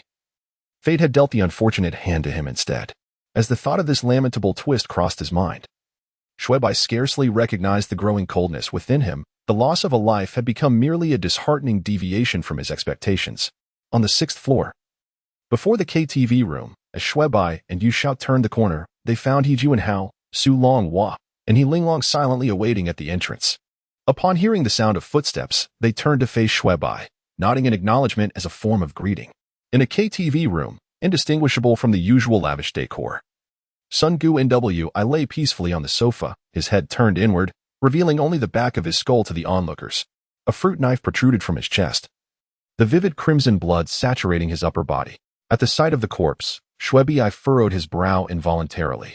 The appearance of Sun Gu Nwi's lifeless form echoed that of SHCHing in the small theater, the only distinction being that, having endured the loss of 3 lives, he found it increasingly difficult to be affected by such a scene. Has anyone checked? Xue Bai inquired, glancing at his companions. With a soft acknowledgement, Su Elngu stepped into the KTV room, in a space ample enough to accommodate over 20 square meters. 6 individuals stood comfortably. The group gathered silently around Sun Gu Nwi's body, while Su Elngu took the initiative to turn his head. Ah, hiss. Chi and Ti gasped in alarm, and the others drew in a sharp breath. Sun Gu Nwi's face bore a smile eerily identical to that of SHCHing, resembling a distorted clownish grin. This visage inevitably evoked memories of ZHOJ New York and NXingi, both of whom displayed similar expressions prior to their demise, an indelible shadow haunting their collective memory. Chi and Ti clung tightly to HL Ngling, who helplessly embraced her and took a step back. Su Elngu inhaled deeply, reaching for the hint card pressed beneath Sun Gu Nwi's face. A few individuals gradually emerged from the terror induced by the corpse's smile, casting their gazes towards the clue card held by Su Longhua. The clue card read, Note 1. Everything has long been predetermined. Note 2. Who can survive until the end? Without hesitation, Su Longhua flipped it over. The answer has always been present. Fate has never deviated. The contents of this clue card were unmistakably identical to those discovered beside Shi Cheng's body, word for word. What could this possibly signify? He Juanhao furrowed his brow, his patience wearing thin from this senseless game. I don't know. At least for now, its meaning eludes us. Su Longhua shook his head in resignation and turned to Xue Bai and Heling Long, asking, "Do you have any insights?" Xue Bai replied with a shake of his head. The hints provided here are far too scarce and vague, offering no useful leads whatsoever. I too am at a loss. And in comparison to the clue card, I believe we should search this room thoroughly. Heling Long, unusually loquacious, displayed no outward signs of concern. Su Longhua frowned in acknowledgement. Yet his gaze involuntarily returned to the clue card, as he harbored a faint suspicion that it had indeed divulged the true secret. Though he could not decipher it at that moment, his attention swiftly shifted from the clue card, joining the others in their search. Searching for a KTV room of merely 20 square meters proves to be far easier than locating a small theater. A simple arrangement of a coffee table and several rows of sofas can be thoroughly examined in no time. Yet, as the exploration nears its end, nothing of value appears to surface. Just as everyone begins to despair of their findings, Su Longhua suddenly lets out a soft gasp. The group, drawn by the sound, instinctively turns their attention toward him. Startled, they quickly gather around. The black box before them is considerably larger than the identity card holder, comparable in size to a 7-inch smartphone. Whether this is to facilitate distinction or due to the size of its contents remains unclear. The front of the box bears 3 simple words, black box. Upon turning it over, a statement reveals itself. The truth you seek lies within. Black box. Truth. Xue Bai exclaims, his surprise palpable, which is mirrored in the expressions of the others. An involuntary flicker of hope ignites within him, and a spark of excitement is evident in the eyes of his companions. The term black box is far from esoteric to them. They grasp its significance. Furthermore, the blunt remark on the back of the box boldly proclaims its worth. Open it quickly, He Juanhao urges, unable to restrain his eagerness. Had he not feared a misunderstanding, he would have snatched the black box away. The urgency of the others matches his own, their gazes fixated on the box with unwavering intensity. Su Longhua, too, finds himself unable to resist, reaching out to grasp the lid. In an instant, the KTV room falls into a profound silence, each breath amplifying the tension in the air. The lid of the box began to emit a rustling sound as Su Longhua gently lifted it, gradually revealing its contents. However, when the true nature of the box came into view, everyone was rendered speechless. How could this happen? He Juanhao's incredulous inquiry echoed the sentiments of the entire group. Staring into the emptiness within the box, silence enveloped them all. At that moment, Xue Bai truly grasped the essence of profound disappointment, coupled with an overwhelming sense of confusion and numbness that was difficult to articulate. The oppressive silence lingered, its duration unknown, until He Juanhao suddenly lifted his head. Since the system has presented this black box, it must harbor some secrets. Otherwise, what would be the purpose of such a display? His words sparked a shift in the expressions of the others. He Juanhao's reasoning was sound. If the system had introduced such an item, it surely served a purpose. Otherwise, why go through the trouble? A moment's contemplation led to an unsettling possibility. Someone might have discovered the black box before them and removed its contents. This thought took root in Xue Bai's mind, prompting him to raise his gaze, cautiously regarding the others. Each person present here bears suspicion. He Linglong's expression grew peculiar as well. The implications of Xue Bai's thoughts were not lost on her. She couldn't help but glance at He Juanhao and Su Longhua, who had been waiting at the door before her arrival. The scrutinizing gaze caused a change in the expressions of both individuals, as the current situation allowed them to deduce the conclusion reached by Xue Bai and He Linglong. He Juanhao's demeanor grew colder as he turned to Su Longhua, stating, "You were already here before I arrived. Some matters need not be articulated too explicitly, for most present are not fools." The group collectively glanced at Su Longhua, their faces revealing a mixture of peculiarity and doubt. Su Longhua's expression shifted slightly, however, at this crucial moment. He displayed an unexpected calmness and composure for someone of his age. "I understand your suspicions. Indeed, I was the first to arrive at the scene. Yet, this is truly the first time I have encountered this object." A brief silence ensued. Observing his demeanor, Xue Bai found it difficult to ascertain the veracity of his words. Nevertheless, his composure surpassed that of everyone else present. Xue Bai reflected that, were he in Su Longhua's position, he would likely be in a state of panic by now. Furthermore, if I were the assassin, why would I uncover this object? thereby inviting trouble upon myself? Xu Longhua spoke again, his expression open and his arguments well-founded. Xue Bai remained silent, but He Juanhao, gazing at Xu Longhua, suddenly interjected, that may not necessarily be the case. Yesterday, everyone thoroughly searched the entire floor and found nothing. Today, it is inevitable that we must conduct a focused search of the crime scene in the KTV room, which is rather small. None can guarantee that this notebook will not be discovered by someone. The group's countenances grew stern as they turned their attention back to Xu Longhua. Your reasoning is indeed valid. However, if I were a killer, why would I not simply take this object away? In that case, who among you would be aware of the existence of this black box? Xu Longhua responded swiftly, his expression calm as he gazed at He Juanhao. The latter was momentarily speechless, clearly caught off guard by Xu Longhua's incisive logic. Xue Bai observed the two in silence, his mind beginning to ponder. Xu Longhua's argument was quite compelling. If he were the assassin, and if he had concealed the contents of the black box, there would be no need to risk leaving it at the crime scene. Could it be that the killer is He Juanhao? Xue Bai involuntarily turned his gaze towards the man. It must be noted that He Juanhao also bears suspicion, at the very least. He could have transferred the contents of the black box before anyone else arrived, subsequently waiting to frame the first witness. Yet, this line of reasoning could equally apply to the other individuals present. Damn it, things are becoming increasingly convoluted. Xue Bai felt a throbbing headache emerge from his relentless contemplation and rising frustration. As the atmosphere grew tense, He Linglong interjected, stating, I believe this is not the time for such discussions. Since there is a black box here, it stands to reason that there should also be one in the small theater on the 4th floor. Although it is possible that the killer has already found that black box, we should at least verify its existence. It would be far more productive than wasting time here. The others exchanged glances, and none opposed her suggestion. In this ominous atmosphere, rejecting the proposal undoubtedly harbors the potential for trouble. No one would be foolish enough to act so recklessly. The small theater on the 4th floor, damn it. I have scoured this place multiple times, yet found nothing. He Juanhao shouted in frustration. After over 2 hours of fruitless searching, his irritability was understandable, and the expressions of Xue Bai and the others were equally grim. Especially when they gazed upon the lifeless body of Shi Qing on the theater stage, their spirits sank even further. In the midst of this silence, the urgent sound of the system reverberated. Attention all players. Attention all players. The second round of voting will officially commence at 12 o'clock. Please be punctual and gather in the lounge on the 6th floor. The atmosphere turned tense as the players exchanged apprehensive glances. The dark and brutal memories of the last vote lingered in their minds, and upon hearing this announcement, a palpable heaviness settled over them. Whether it is a blessing or a curse, one cannot evade fate. Let us proceed. Xu Longhua spoke quietly as he surveyed the group, breaking the silence unexpectedly. Several were taken aback, including Xue Bai, who looked at him with surprise.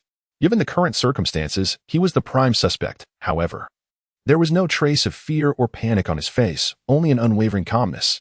Xue Bai admired his composure, yet felt a tinge of regret for what was to come. With a deep sigh, he followed suit. 6th floor lounge. He Juanhao took his final step into the room, his expression grave as he sought a place to sit.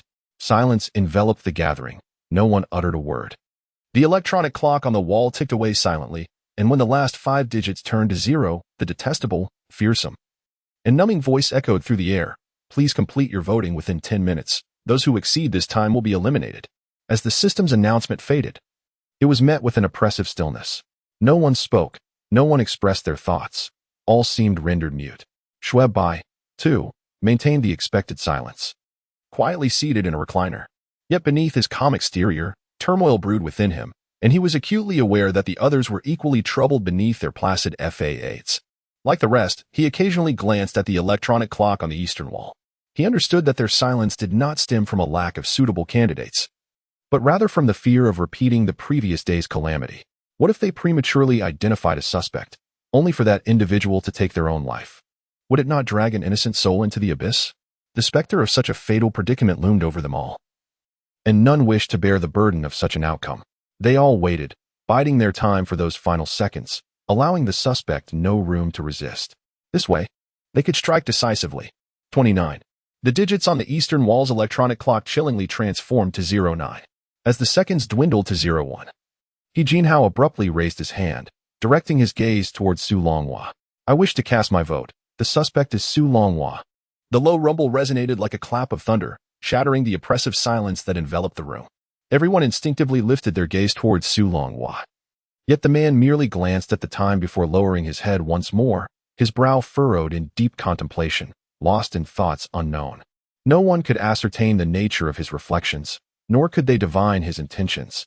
After a brief interlude of silence, He Linglong raised her right hand, declaring, "I cast my vote for the suspect, Su Longhua." Beside her, Qiantong timidly glanced at Su Longhua before also raising her hand. With 3 votes cast and 3 remaining uncast, He Linglong, He Juanhao, and Qiantong couldn't help but cast their eyes upon Xue Bai. This vote held paramount significance. Yet Su Longhua remained unperturbed, his head still bowed. Slowly, Xue Bai raised his hand, despite the turmoil of hesitation and doubt swirling within him. Su Longhua's demeanor was disconcertingly calm. Regardless of whether he was the killer, his behavior was exceedingly peculiar. There was no trace of fear or urgency. He merely sat there, lost in thought, seemingly indifferent to the unfolding voting process. What could he possibly be contemplating? Is he truly unafraid of death? Xue Bai pondered, grappling with his uncertainty before he ultimately spoke again. "I cast my vote for the suspect, Su Longhua."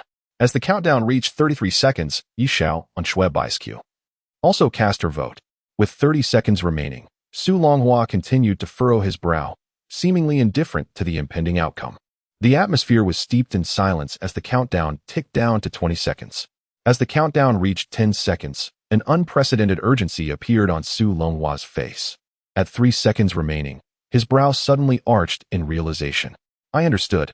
When the countdown struck 0, the voting time expired, marking the conclusion of the voting process. The current results indicated that Su Longhua was the prime suspect. The identity of the suspect had been verified, the vote was deemed unsuccessful, and the elimination procedure was initiated. At the moment the system's voice resonated, a familiar and terrifying flame erupted mercilessly from within Su Longhua. His mouth, wide open as if to articulate something, was overtaken by a scream before the initial sound could escape. And then he unleashed a torrent of blazing fire like a juggler performing a feat. Qiantong, frightened, once again buried herself in He Linglong's embrace, who, with a heavy heart, lowered her gaze and gently comforted Qiantong. He Juanhao's pupils reflected the roaring flames. Yet he could not suppress a peculiar glimmer in his eyes. Yi Xiao, trembling in panic behind Xue Bai, clutched tightly at his sleeve. However, in that fleeting moment, a muffled thud erupted in the room, followed immediately by a piercing scream. It came abruptly, striking the nerves. A cloud of blood mist began to disperse in the air. In my line of sight, not far away, He Linglong clutched her throat, falling helplessly onto a nearby chaise lounge. Her eyes widened in shock, confusion, and terror, as she pointed at He Juanhao, emitting a chilling gurgling sound from her throat. Not far away, He Juanhao brandished a blood-stained fruit knife, lunging towards the retreating Qiantong. Xue Bai experienced a brief mental lapse. Qiantong let out another terrified scream. The kick was purely a reflex, executed with alarming speed. Just as the knife's tip was poised to slice across Qiantong's neck, the kick landed squarely on He Juanhao's chest, clearly unprepared for such a response from Xue Bai. He Juanhao was caught off guard. The blow landed with a resounding impact, causing him to grunt, his mouth and nose stifled, and he stumbled backward uncontrollably, almost simultaneously. The recoil from his thigh jolted Xue Bai's mind into clarity. It dawned on him, it's him. Is this a desperate act to silence us all? In an instant, several thoughts raced through Xue Bai's mind. His expression shifted as he seized Qiantong and Yi Xiao, attempting to flee. However, in that sudden moment, Yi Xiao was utterly unresponsive. Instead, she froze at the sight of the blood-soaked mist and He Linglong's dying form, dropping to the ground in fright. As she crouched, Xue Bai yanked her up, causing her to tumble down, nearly toppling him as well. Meanwhile, He Juanhao stumbled several steps before finally regaining his balance. Witnessing this scene, a sinister satisfaction crept onto his face. His gaze fixated on Xue Bai, recognizing him as the principal threat among the vulnerable women. Eliminating him would render Qiantong and Yi Xiao insignificant. The moment this thought crystallized in his mind, he silently gripped the knife and charged towards the group. Damn it! Xue Bai immediately noticed He Juanhao's movements and instinctively sensed his intent. The distance between them was merely a few feet, and He Juanhao's speed left Xue Bai little time for contemplation. As the glinting fruit knife lunged toward his heart, Xue Bai decisively pivoted his body, summoning all his strength to collide with He Juanhao. The knife's tip grazed his clothing, sending a chill through the air. He Juanhao, intent on murder, was caught off guard by Xue Bai's sudden impact. Though his physique was comparable to Xue Bai's, he lost his balance and staggered backward. Meanwhile, Qi Antong remained dazed and oblivious to the imminent danger. These two fools. How can they still be standing there in a moment like this? They should be fleeing. Move. Take Yi Xiao and escape. In that instant, Xue Bai was engulfed by a profound urgency. The situation had become painfully clear. He Juanhao was the assassin. He Linglong was evidently beyond saving, leaving only himself, Qi Antong, and Yi Xiao as the remaining civilians. For the sake of survival, the three of them must endure. However, given the current circumstances, it was implausible to expect the inexperienced Yi Xiao and the naive Qi Antong to confront He Juanhao. They would merely become easy prey. In this dire scenario, Xue Bai realized that he alone must rise to the challenge. Yet, this did not excuse the two girls from their folly. Xue Bai's voice surged with all the emotion and strength he could muster, resonating through the lounge like thunder. Finally, Qi Antong, having endured survival games herself, snapped to attention. She sprang up and seized Yi Xiao, rushing toward the exit. He Juanhao's expression suddenly darkened, having already torn off the facade. He was resolute in his decision and would spare no one. Steadying himself, he let out a furious roar and charged towards the door, blocking the way with fierce determination. Qi Antong caught a glimpse from the corner of her eye, her face paling in fear, and her steps faltering. "Hurry, let Yi Xiao lead you to safety," she urged, while she herself resolutely dashed towards He Juanhao. For the sake of another's survival, Xue Bai might hesitate, but when it came to his own, there was nothing he would shy away from. He Juanhao's expression shifted as Xue Bai stood defiantly in front of him. "You seek death," He Juanhao bellowed, brandishing a fruit knife mercilessly at Xue Bai. With the two women evidently unable to hold him back, he aimed to eliminate this immediate obstacle first. The glint of the knife sent a jolt of fear through Xue Bai, causing his scalp to tingle uncontrollably, his body trembling slightly. Since his inexperienced student days, he had always felt this peculiar mix of fear and exhilaration when confronting others. Without a moment's thought, he stepped back to evade the descending blade. Seizing the opportunity as He Juanhao's strike missed, he aimed a kick at his chest. However, He Juanhao's reaction and speed were far beyond Xue Bai's expectations. As soon as Xue Bai's kick was launched, He Juanhao had already regained his balance and sidestepped with ease. In the next moment, he retaliated with a powerful kick. Xue Bai barely had time to react before he felt a brutal impact to his abdomen. The force of that kick was immense. Even though Xue Bai considered himself quite robust, he found himself overwhelmed by an unbearable pain. His body staggered uncontrollably backward. Death. In an instant. He Juanhao adapted to the recoil, taking a large stride towards Xue Bai, roaring furiously as the fruit knife in his hand descended once more. Before Xue Bai could even regain his footing, the glint of the blade loomed within his line of sight. Realizing he had nowhere to evade, a chill coursed through him, causing every hair on his body to stand on end.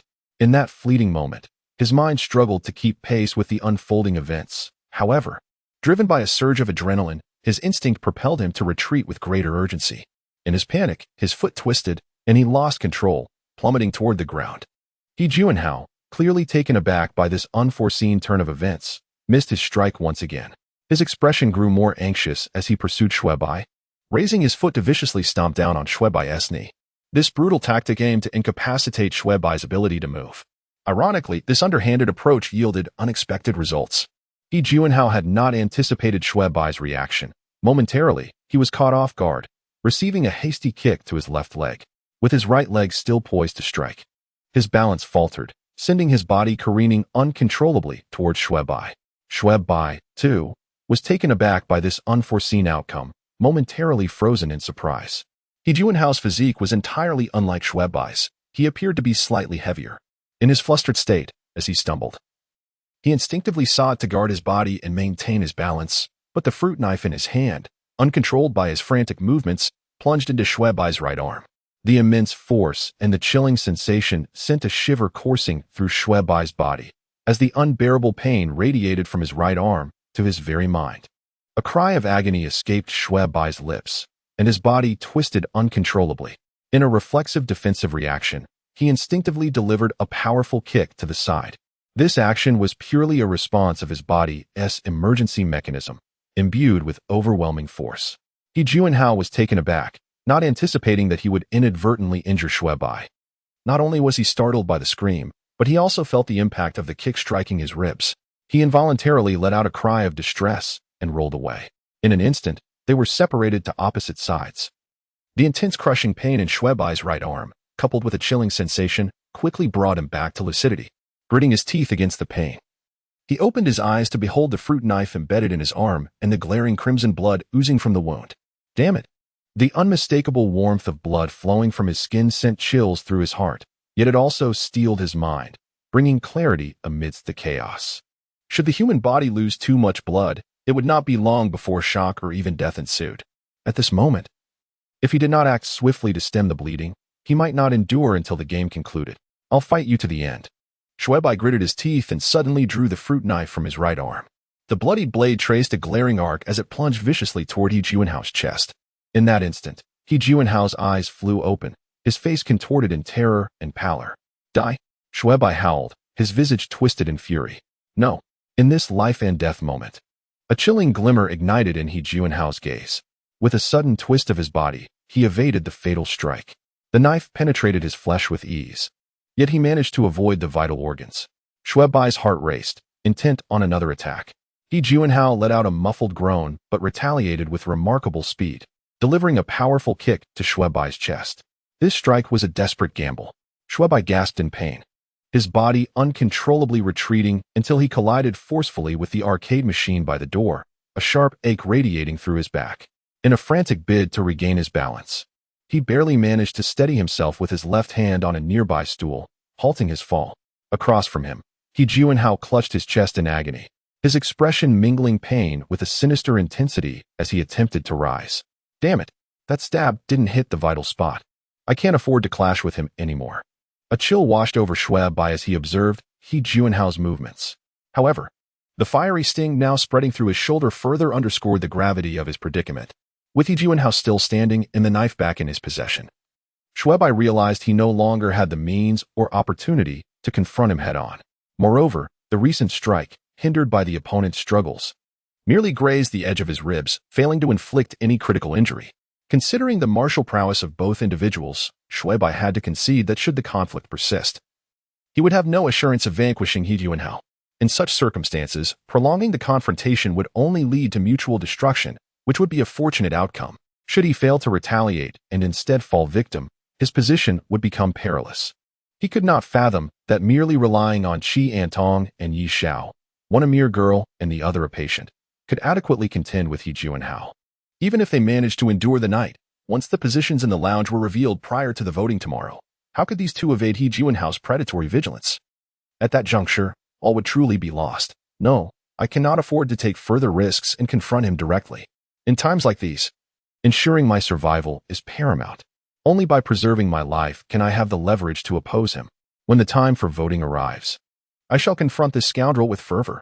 Even if direct confrontation bears no hope of victory, at the very least, I can stall him, allowing Qi Antong and Yi Xiao the opportunity to eliminate him. But if I were to perish now, this game would surely meet its demise. With a resolute bite of his teeth, Xue Bai clutched his shoulder and made a decisive escape towards the door. I must staunch the bleeding. I need to find a place to halt the flow. The medical room. I must head to the medical room. Xue Bai was acutely aware of his course of action. He tore off his shirt, tightly wrapping the injured shoulder, securing the end to cover the wound, thus temporarily stemming the blood from dripping and leaving a trace. He hastened as swiftly as possible towards the first floor, unfamiliar with the layout of the other levels. Moreover, at this moment, Qiantong and Yi Xiao should also be on the ground floor. The journey from the 6th floor to the first took him over 10 minutes, leaving Xue Bai's head spinning. His body began to sway uncontrollably, the blood on his right arm having already soaked through his entire garment, dripping onto the cold floor in a series of soft splatters, dispersing a faint metallic scent. Persevere. Persevere. I must not sleep. I must survive. Xue Bai's mind grew increasingly muddled, weighed down by the fatigue of sleepless nights. He struggled to lean against the wall as he moved forward, repeatedly shaking his head to force himself to remain alert. Yet, his eyelids grew heavier, and his vision began to blur. In a daze, he seemingly glimpsed shadowy figures at the end of the corridor, figures resembling Shi Cheng, Zhao Junyi, and Xingya, Sun Guanhui, Su Longhua, and He Linglong. I want to live. Suddenly, he collapsed heavily to the ground. 31. Kill them.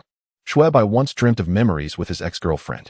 Now, he found himself dreaming again, this time of a peculiar scene. He was oblivious to its nature. It felt as though he had traversed a life he had never truly lived, from childhood, to adulthood, to romance, to family, to war. In his dreams, he encountered the unimaginable, the vast ocean, the starry sky, the boundless firmament, radiant light, and an infinite darkness. Ultimately, within the dream, he found himself confronted by an overwhelmingly terrifying void, as if the heavens had been torn asunder, the starry expanse annihilated, the universe regressing, and time itself collapsing, as though everything was being mercilessly ripped apart. That sensation was akin to witnessing oneself being inexorably crushed by an infinite canopy, on the verge of being reduced to nothingness, a feeling more harrowing than suffocation itself. Then, Xue Bai awoke in a panic. He sat up abruptly, gasping for breath, instinctively attempting to alleviate the pressure on his chest, only to be met with a sharp, searing pain radiating from his arm, causing him to draw in a sharp breath. Instinctively, he glanced at his right arm, immediately noticing the thick bandages wrapped around it. What is this? Xue Bai mused in astonishment, followed by an overwhelming sense of mental fatigue flooding over him as the intense emotions receded like a tide. This sensation of weakness rendered his spirit feeble, draining him of physical strength as well. At that moment, he heard a soft exclamation. "You're awake." Qi Antong's face blossomed with a faint smile, while Yi Xiao maintained a pitiable grip on the hem of his t-shirt. Though her previously panicked expression now bore a hint of relief, Xue Bai stood in bewilderment, silent as he surveyed his surroundings. He recognized the familiar refrigerator, the well-known kitchen, and the accustomed washroom. Am I not dead? I distinctly remember losing consciousness. Xue Bai gazed incredulously at Qi Antong. He clearly recalled that he had fainted from excessive blood loss. Under such dire circumstances, it felt akin to death. Yet, who would have imagined that he would emerge unscathed now? Moreover, I distinctly remember having a dream. Why do I have no recollection of it at all? Xue Bai involuntarily furrowed his brow. When Yu Xiao and I found you, you were indeed unconscious. However, we managed to drag you to the medical room, where we staunched the bleeding and bandaged your wounds. Staunching the bleeding and bandaging the wounds. You did nothing else? Xue Bai was taken aback. No. Qi Antong shook her head earnestly, a flicker of fear crossing her features. We all believed you might not wake up. Is it because my constitution possesses a greater resilience than that of an ordinary person? It seems my life is not yet forfeit. Amidst his excitement, Xue Bai quickly realized something. By the way, has he Junhao come looking for me? No. Qi Antong shook her head, her expression suddenly becoming quite strange. What's wrong? Xue Bai questioned, perplexed by her demeanor. That expression, no matter how he looked at it, seemed peculiar. What does this mean? Xue Bai felt a perplexing unease, instinctively glancing behind him, but finding nothing amiss. However, he could not help but notice the electronic clock on the east wall displaying the time, 9:27:43. He stiffly turned his gaze towards Qi Antong, who evidently grasped the turmoil within him and nodded with evident trepidation. How is this possible? Xue Bai exclaimed, unable to contain his astonishment. The implication of 9:27 was clear. The death notice for the third day had been issued. Before his fainting, only 4 individuals remained in this deadly game, yet now, in the lounge, 3 sat seemingly unharmed. It became painfully evident. He Junhao was dead. Impossible. It shouldn't be. How could he die? He was supposed to be the killer.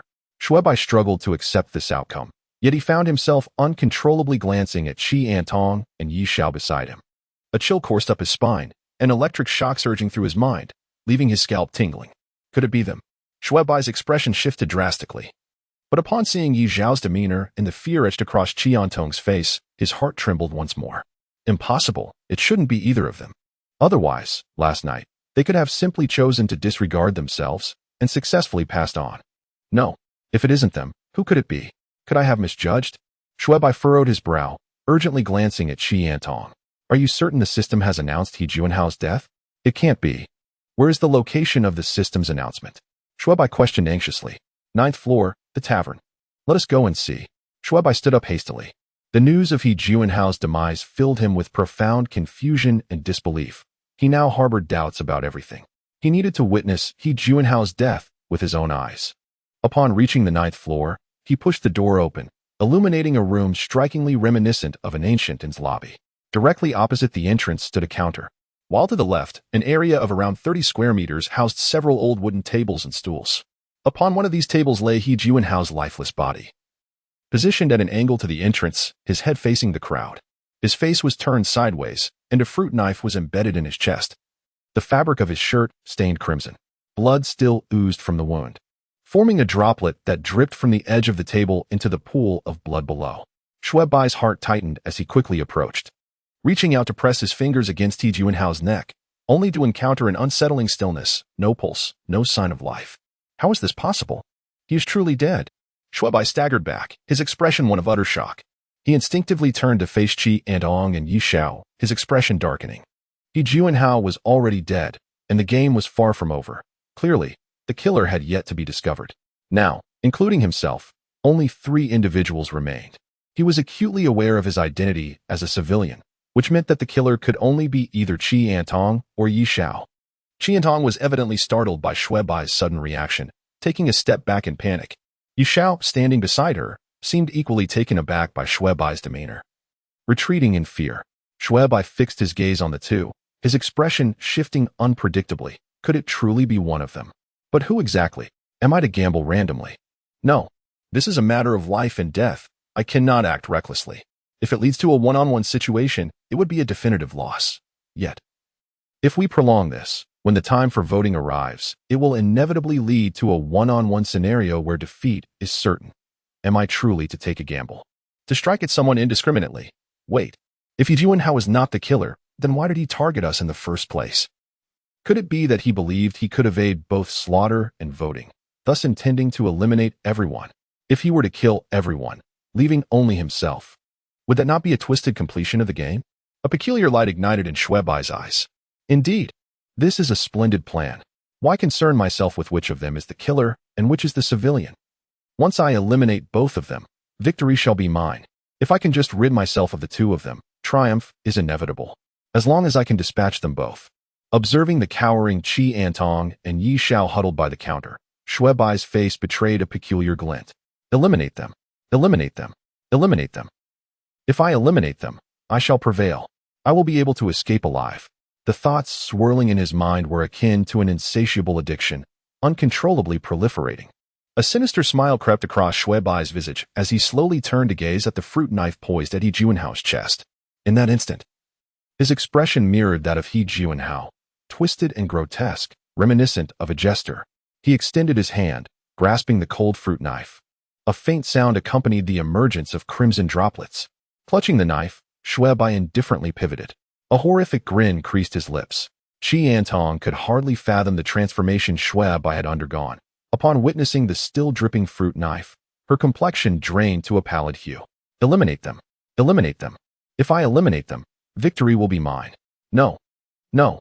Qi Antong was utterly paralyzed with fear at the sight of Xue Bai's malevolent demeanor. Just as before, forgetting to flee, she collapsed onto the ground, trembling and disoriented, retreating in fright to the corner of the room. Beside her, Yi Xiao was not in a much better state, trembling as she stood frozen, gazing at Xue Bai, her expression a tumultuous blend of fear and grievance. Die. Die. For my survival, die? The smile on Xue Bai's face seemed to erupt in an instant. Her eyes widened. Her mouth twisted into a grotesque grin.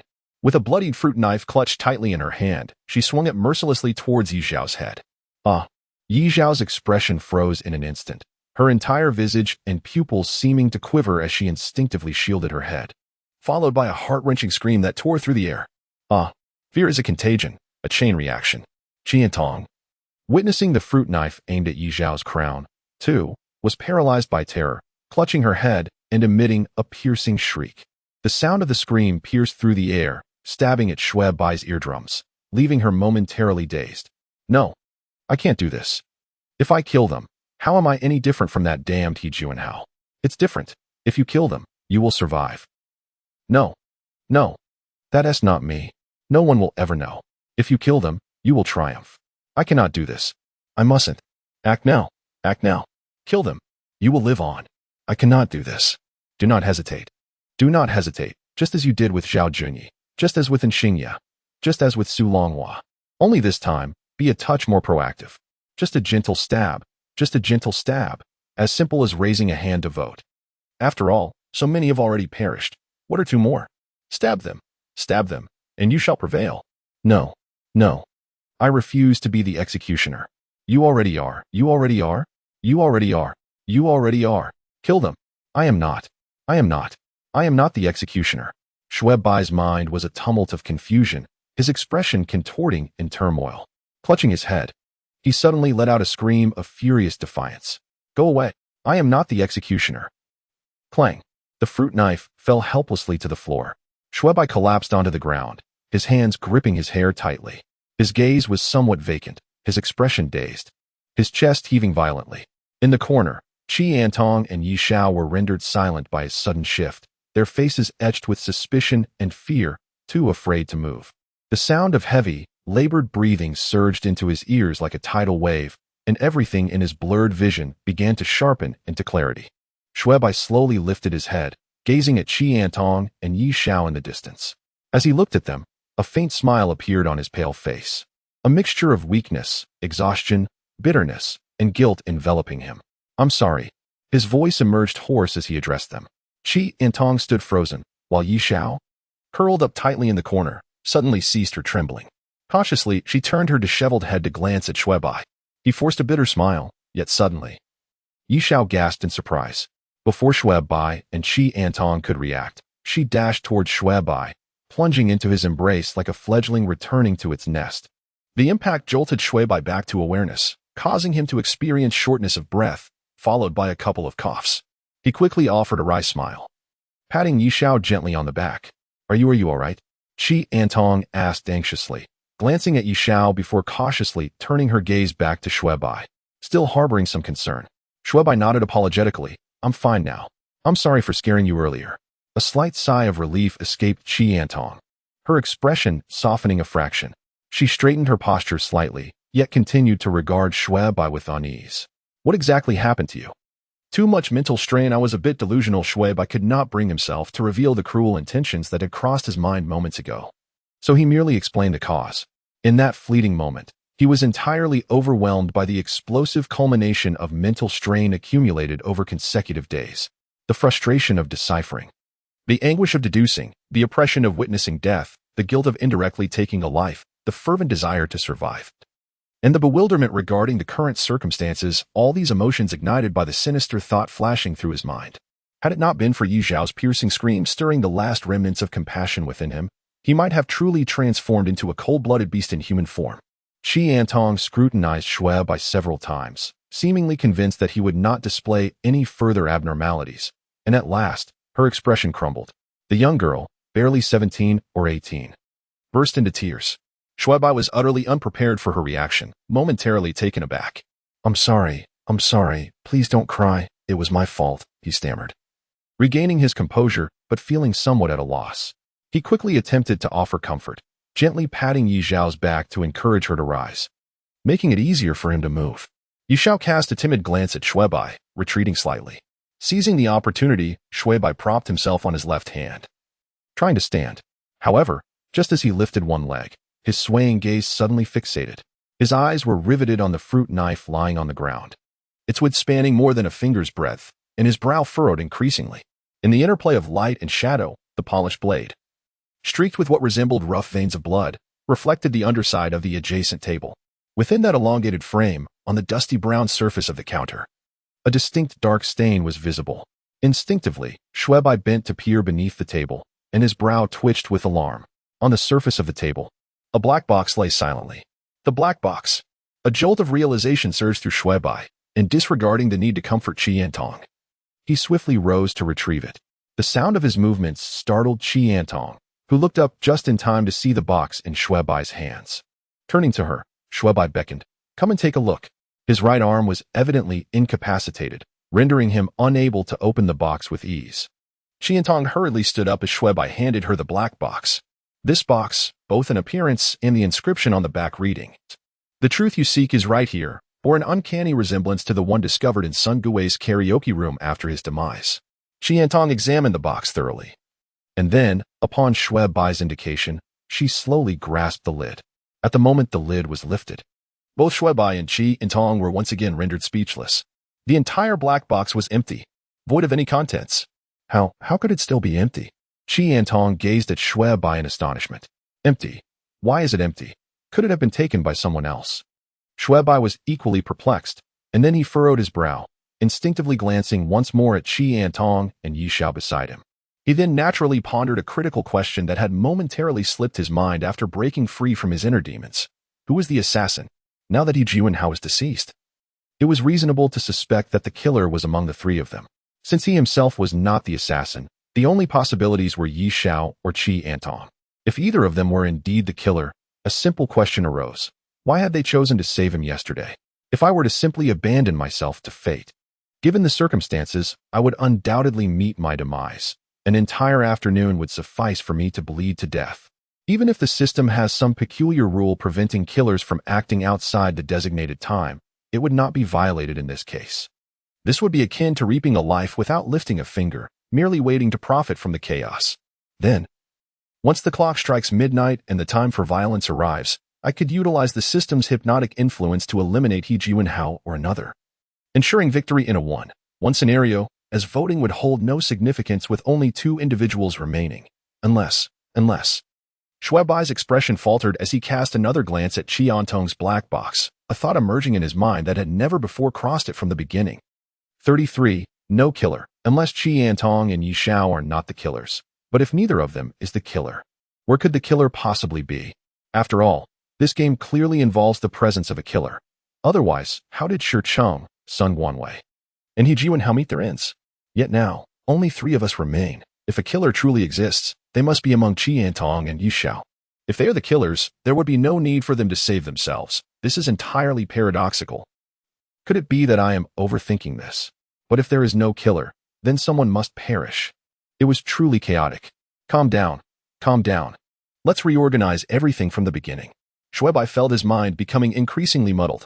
He forced himself to gradually regain composure, slowly clearing his thoughts. From the beginning, starting with the opening of this game. Initially, the system plays a rules introduction for the game, followed by players searching for identity cards to determine the identities of the killer and the civilians. Wait, identity. A sudden realization struck Xue Bai. Indeed, I did not remember incorrectly. Xue Bai raised his brows.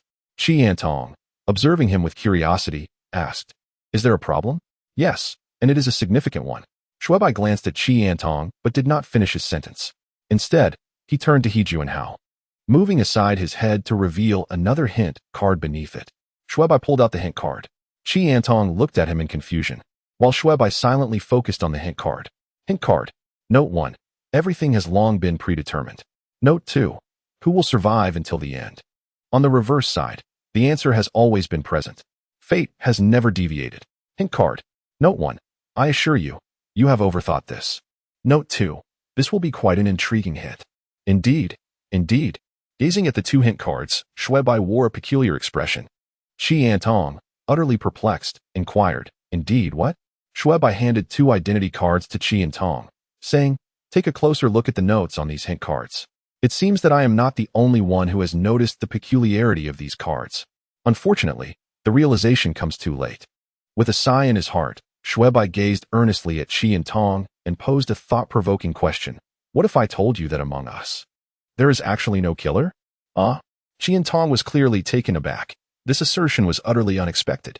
After her initial shock, she stammered, "No, it can't be. Didn't the system say?" However, she suddenly fell silent, as she recalled the question Xue Bai had just posed. Xue Bai offered a wry smile. "You've come to the same conclusion, haven't you? The game has never explicitly stated that there would be a killer among the players. The system merely instructed each of us to seek out our identity cards. It never claimed that a killer must exist among us, or that someone would inevitably find a killer card. From the very beginning, we have overthought the situation, assuming that the killer must be among us. Which is why we found the phrase "I can assure you that you have overthought this" on the identity hint card to be rather strange. It is akin to our inherent assumption of being virtuous individuals, while the hints suggest otherwise, leading us to perceive the clues as peculiar. From the very outset, the system has subtly alluded to our identities, indicating that perhaps we are overthinking, as we subconsciously believe there must be a killer among the players. We instinctively regard this game as akin to a murder mystery, such as Werewolf. However, the essence of this game is merely a riddle wrapped in the guise of a murder game. The rules reminiscent of a killing game are merely a countdown mechanism employed by the system, designed to both mislead us players and serve as the time limit for the riddle-solving aspect of the game. Once the countdown concludes, the mission is irrevocably deemed a failure, and we all face defeat. Conversely, as long as there remains at least one player, The game can persist. Qiantong expressed her astonishment. So, you mean to say that our task now is simply to identify the killer? Precisely. As soon as we pinpoint the killer, victory is assured, came the reply. Qiantong furrowed her brow. But how exactly do we identify the killer? We cannot even ascertain who the killer is. She pondered. Where should we begin? We currently lack any leads. No, there must be clues present. We simply have yet to recognize them. Xue Bai furrowed his brow, tightly gripping his chin. Although the survival game is brutal, it certainly does not design a deadlock for the players. Otherwise, it would be more merciful to simply eliminate them outright. Evidently, from the outset of this game, the system must have provided genuine clues for deciphering, albeit concealed in ways we could not anticipate. From the beginning until now, the only things that could be deemed clues are those hint cards, identity cards, and the black box. The hint cards are intended for the discovery of the identity cards. The identity cards are clearly designed to heighten the game's difficulty, misleading all participants. The black box, on the other hand, is provided by the system to enable players to uncover the illusion created by the system. Looking at it this way, there appear to be no additional clues. No, something must be amiss. The existence of the black box should allow players to see through the illusion, and indeed it is completely empty, evidently unsuitable as a clue for deciphering. As for the identity cards, they seem to be merely a component of the deception. However, the hint cards are indeed utilized to locate the identity cards. Wait, something is not right. The existence of the identity cards seems somewhat superfluous. After all, the identity cards serve solely to mislead the players. The murder game is merely an illusion. Why not distribute an identity card to each individual from the very beginning, or simply reveal the civilian identity? Why go to such lengths to create a hint card for decoding? Is the clue inscribed upon it? Xue Bai instinctively raised his gaze towards Qiantong. Did you carry the hint card pertaining to your previous identity revelation? Caught off guard by Xue Bai's sudden inquiry, Qiantong paused momentarily before eagerly nodding. Yes, I have it with me. As she spoke, she retrieved the hint card and handed it to Xue Bai. The hint card read, Note 1. I assure you, you are overthinking this. Note 2. This will serve as a rather intriguing hint. On the reverse, witness the myriad facets of existence, then struggle at the precipice of hell, trampled underfoot, and attain enlightenment anew. This does not reveal much. Xue Bai perused the card, then looked up to inquire. Where did you find the identity card corresponding to this hint card? The theater? Row 19? The carpet? It seems there is no connection. Could I be mistaken? This shouldn't be. This won't suffice. I require more hint cards. Xue Bai furrowed his brow, then turned his attention towards He Juanhao's lifeless body, gritting his teeth as he stepped forward. Could it be that this fellow did not possess the hint card on him? It seems I must seek others for answers. Xue Bai's brow furrowed in contemplation. Have you discerned anything? Noticing his expression, Qiantong curiously inquired. The clues to the mystery likely reside within the identity cards, and naturally, the more identity hint cards, the better. However, it appears that He Juanhao possesses no such card. Come, let us visit the 6th and 4th floors, Xue Bai succinctly explained. The trio promptly exited the tavern, making their way directly to the 6th floor. Upon reaching the KTV room on the 6th floor, they found the lifeless body of Sun Guanhui still resting there, yet the fruit knife embedded in his chest was conspicuously absent. It was evident that the weapon used by He Juanhao had likely been procured from this location. Xue Bai, lacking the luxury to concern himself with such trivialities, hastened to Sun Guanhui's side, suppressing his discomfort as he began to search. Behind him, Qiantong, unable to bear the sight, inquired softly, What did you find? Nothing. Xue Bai replied, his expression darkening as he neglected to wipe his hands before turning to exit once more, heading towards the 4th floor. On the 4th floor, in the small theater, Xue Bai stood abruptly beside the corpse, his countenance grim. There is nothing. Still nothing. Regardless of whether it was Shi Cheng, Sun Guanhui, or Su Longhua, none bore any trace of their identity hint cards. Observing Xue Bai's distressed demeanor, Qiantong surmised the outcome and hesitated before suggesting. Could it be that the system has confiscated the hint cards? With a heavy sigh, Xue Bai acknowledged that is quite possible. In such an environment, everyone should have carried their hint cards. Upon hearing his words, Qiantong's expression soured. What shall we do next? Furrowing his brow, Xue Bai responded. Since the system has chosen to escalate the difficulty, it is evident that there must be more than just this one clue. However, at the moment, I cannot think of anything else. Our only course of action is to revisit the location where the three of us discovered the identity card and search once more, hoping to uncover some useful clues. The layout here mirrors that of the 4th floor, and Qiantong led Xue Bai directly down to the 19th row. Pointing to the carpet beneath the first seat in the row and stating, "My identity card was found right here." This row bore no peculiarities, resembling an ordinary cinema. The end was against a wall with no exit, and every row was covered with carpet. Xue Bai lifted the carpet for a closer inspection, revealing a groove in the concrete floor, just the right size for a cigarette box, with 2 finger indentations at the edges, clearly designed for easy retrieval of the box within. Yet, no matter how one looked at it, there seemed to be no discernible clues here. With a sense of despair, Xue Bai led the 2 others out of the small theater, and they made their way back to the 2nd floor. The trio once again searched the bathroom on the 2nd floor, but their efforts yielded nothing. Could it be that we have made an erroneous assumption? Qiantong, clearly hesitant to discourage Xue Bai, cautiously remarked, "Perhaps, but I still believe the clues should be among these hint cards. Unfortunately, only 3 remain, making it difficult to deduce a complete lead."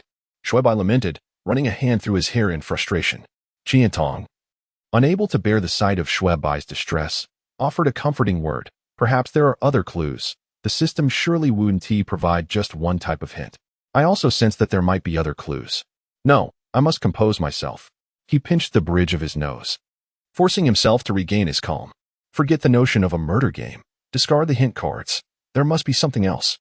This game surely harbors elements I have overlooked. The system would never provide merely a single clue, even if only one person remains.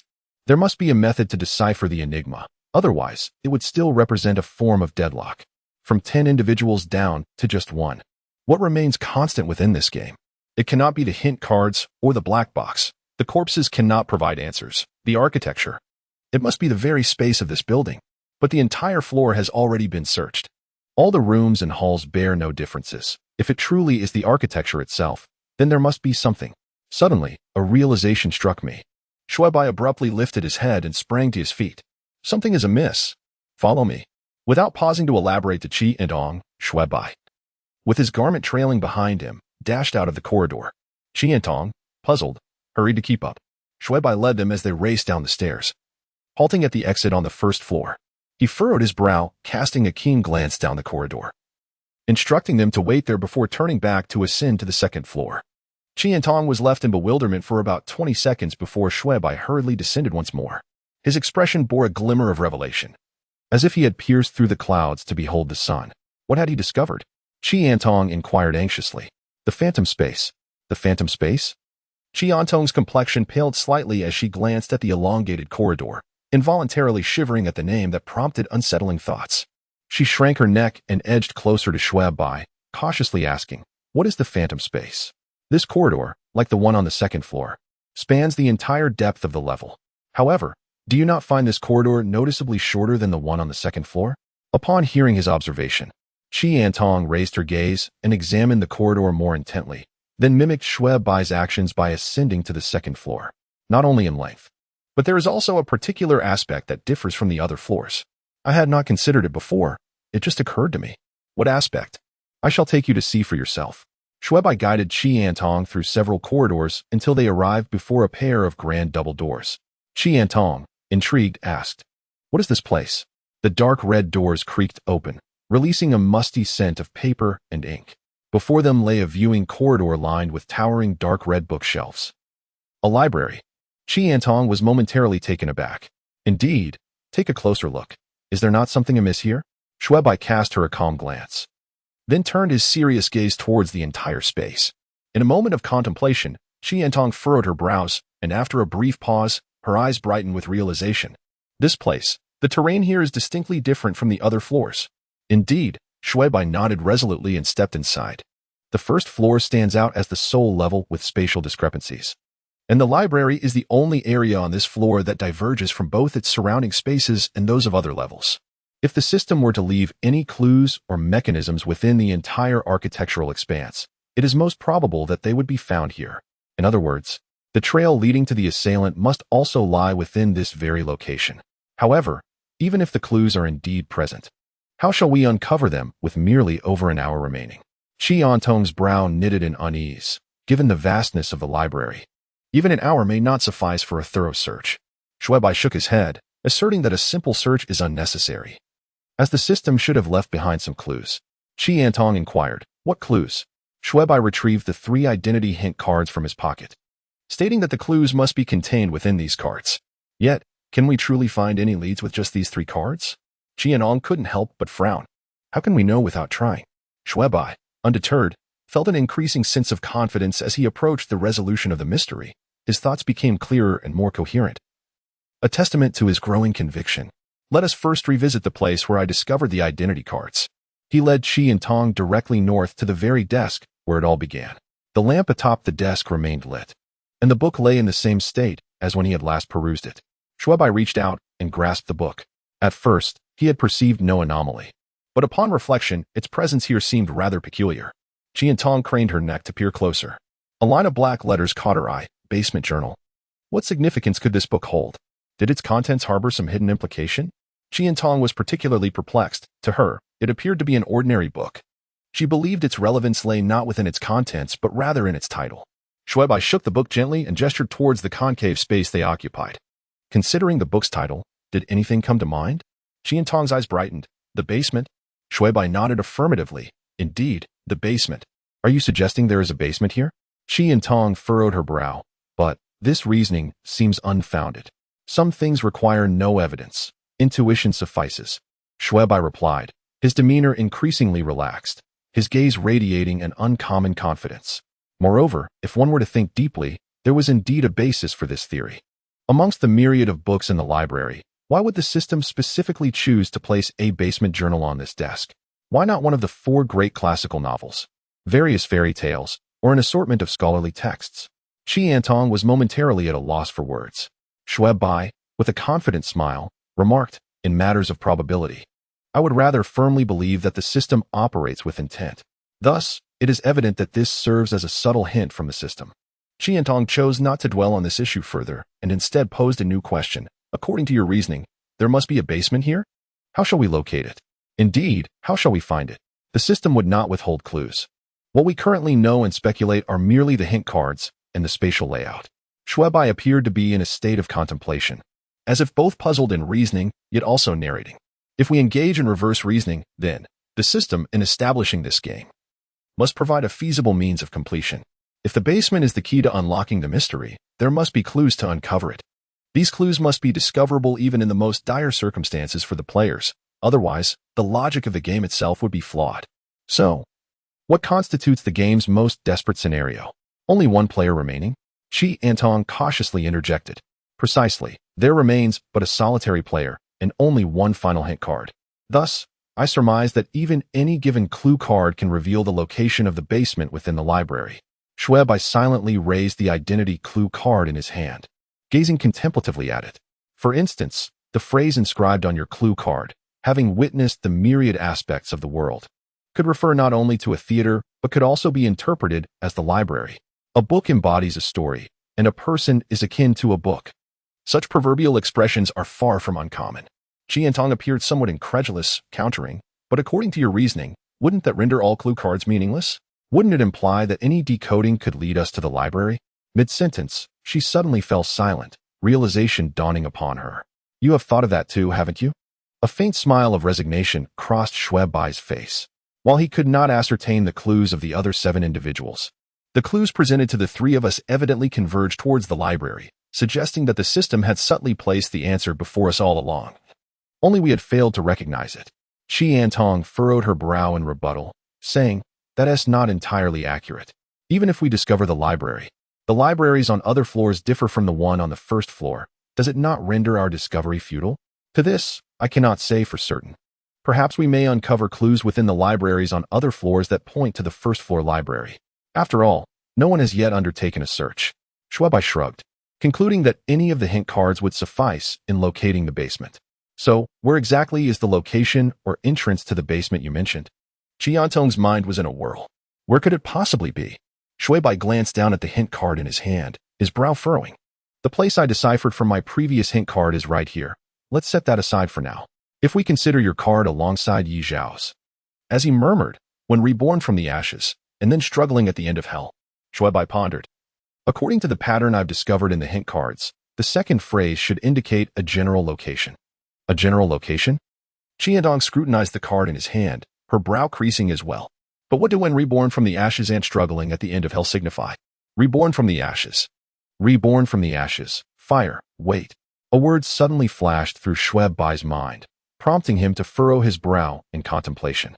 His expression shifted between relaxation and tension as he turned his attention to the other hint card. Struggling at the end of hell. Hell. Hell. Indeed. I've got it. A spark of excitement illuminated Xue Bai's face. What have you realized? Qi Antong inquired anxiously. Follow me. Xue Bai beckoned to Qi Antong, striding purposefully toward the opposite side. As he walked, he elucidated. In fact, both when reborn from the ashes and struggling at the end of hell refer to the south. The most evocative imagery associated with rebirth through fire is undoubtedly the phoenix, often recognized as the vermilion bird, which also symbolizes the south. Furthermore, within the framework of the five elements, we find that the east corresponds to wood, the west to metal, the north to water, and the south to fire. As for the notion of struggling at the end of hell, hell is typically conceived as being below, adhering to the principle that heaven resides above and earth below. In terms of orientation, there exists the notion of north ascending and south descending, which similarly points to the south. Moreover, upon reflecting on this reverse reasoning, the second sentence on my clue card suggests that the victorious party may not refer to the direction of triumph, but rather embodies the concept that the victor is king. Although the sovereign may sit in the north, their gaze is directed towards the south. Clearly, the system has indeed divulged the answer, albeit skillfully obscured. As they conversed, the two individuals arrived at the southern side of the library. Upon passing the final row of bookshelves, they were met with an expanse of open space, with only a foot-operated trash can nestled in the corner. Qi Antong perceived nothing particularly remarkable, yet Xue Bai immediately noticed the trash can. Almost instinctively, he deduced that the solution to the riddle was intimately connected to this very receptacle. His initial impression when deciphering the third sentence had been that of a garbage bin. Additionally, the third clause of Yi Zhao's clue card also referred to unseen areas within a water heater. While the term trampled upon from Qi Antong's card could not have been more evident, without hesitation, he approached the trash can, lifted his foot, inhaled deeply, and decisively stepped onto the pedal. The password lock, its footplate slightly sinking, caused the black trash can lid to spring open. Xue Bai peered inside, only to find it empty and devoid of any contents. Just as he was pondering this, Qi Antong suddenly emitted a soft gasp. Alarmed, Xue Bai turned his attention to her, and there, on the wall adorned with European-style floral wallpaper, a secret compartment of textbook size gradually revealed itself. Indeed, Xue Bai exclaimed with a glimmer of excitement, swiftly turning towards it. However, upon inspecting the contents within, his brow furrowed once more. Inside the compartment lay a password lock, lacking any semblance of sophistication. Instead, it resembled a basic calculator commonly found in retail stores. Atop it was a screen glowing with blue fluorescence, displaying a row of asterisks, while beneath lay a familiar numeric keypad. As he approached, he noticed several lines of small text inscribed on the surface of the lock. You have only 3 attempts. Hint: everything was destined from the very beginning. Only 3 attempts? Xue Bai mused, his brow knitting in concern. 3 chances seemed rather stringent. Observing his expression, Qi Antong inquired with curiosity, what's wrong? Seeing the hint, we must decipher this password lock next, but we are limited to just 3 attempts. Qi Antong furrowed her brow in frustration, exclaiming, why is there a combination lock? How are we supposed to crack this? Although she was at a loss, it at least confirmed that all previous deductions were accurate, and it was evident that the true answer lay behind this lock. Yet, what could the password be? Was it concealed in the vicinity? Instinctively, Qi Antong glanced around, only to feel disheartened. If the password were hidden in such a place, it would take a day or 2 to uncover it. Xue Bai shook his head and remarked, it is highly unlikely that the password is hidden in such a location. If I were to venture a guess, the system has likely revealed the password in an intangible manner. We simply overlooked it before. Qi Antong frowned. It has already been disclosed? But thus far, there has been nothing related to numbers. As she pondered this, Xue Bai's furrowed brow suddenly relaxed, and his expression brightened. Indeed, there had been elements connected to numbers. Upon hearing Qi Antong's words, he recalled something, a matter pertaining to numbers. Qi Antong looked puzzled. Is there? What do you mean? Her expression transformed as she realized. Do you mean that the password is the sequence in which we find the identity cards? But that sequence cannot be deduced into numbers. Xue Bai shook his head with a smile and said, no, you seem to have forgotten the floors we each appeared on. Those numbers are inherently ours. If we cross-reference the order in which we found our identity cards, it forms a sequence of digits. Precisely 10 digits, perfectly corresponding to the 10 asterisks displayed on the screen. Qiantong furrowed her brow slightly and remarked, if that is the case. I recall the first was Su Longhua, the second was Sister Ling Long, the third was Xingye, the fourth was He Juanhao, the fifth was you, the sixth was me. And the seventh was. Qiantong trailed off, clearly having forgotten. However, Xue Bai remembered distinctly. The seventh should be Shi Chang. Followed by Yi Xiao, the ninth was Zhao Junyi, and the 10th was Sun Guwei. Then came the floors each of them occupied. Su Longhua was on the 5th floor, He Ling Long on the 3rd, and Xingye on the 7th, He Juanhao on the 8th. I was on the 1st. You were on the 6th, Shi Chang on the 4th, Yi Xiao on the 2nd, Zhao Junyi on the 9th, and Sun Guwei on the 10th. When combined, it reads 537-816-4290. Qiantong urgently urged. Then let's quickly test if this is the correct password. Xue Bai, with a grave expression, turned towards the password lock, silently reciting the numbers as he pressed the keypad. Beep, beep, beep, beep, beep, beep, beep, beep. A total of 9 digits entered. At the final moment, Xue Bai hesitated slightly, took a deep breath, and gritted his teeth to press the 0 key. Heaven help us. May it succeed. Xue Bai silently prayed, and suddenly the entire screen illuminated. Did it work? Xue Bai's expression brightened, and a sense of relief washed over him. However, in the next moment, the password lock emitted a piercing alarm. The current password was incorrect, and there were only 2 attempts remaining. 3 failures would result in an outright declaration of defeat in the game. Exercise caution. Exercise caution. Exercise caution. This sudden warning left both Xue Bai and Qiantong utterly stunned. How could this happen? Xue Bai furrowed his brow tightly. In his recollection, there was no password more reasonable than the one he had just entered. Qiantong, evidently caught off guard by the failure, was momentarily at a loss for words. Where had they gone wrong? Xue Bai murmured softly to himself, once again lowering his head in contemplation. Thus far, the only elements connected to the password were the digits and their sequence, with numbers ranging from 1 to 10. As for the sequence, apart from the order of the identity cards they had just discovered, there seemed to be no other relevant aspects. Could it be the order of deaths? But that doesn't make sense. So far, both Yi Xiao and Qiantong are still alive. Could it be due to a difference in quantity? That shouldn't be the case. Since the password lock initially displayed 10 symbols, it clearly ought to be a 10-digit password, resonating with either 10 players or 10 floors. Is there some secret order or numerical mystery that I have yet to uncover? Xue Bai furrowed his brows, striving to maintain composure as he attempted to broaden his thoughts. Yet this time, his mind felt ensnared once again in a quagmire. 1 minute, 2 minutes, 3 minutes. In frustration, Xue Bai raked his fingers through his hair, momentarily succumbing to despair as he withdrew from contemplation. Turning to Qiantong, can you think of anything related to numbers?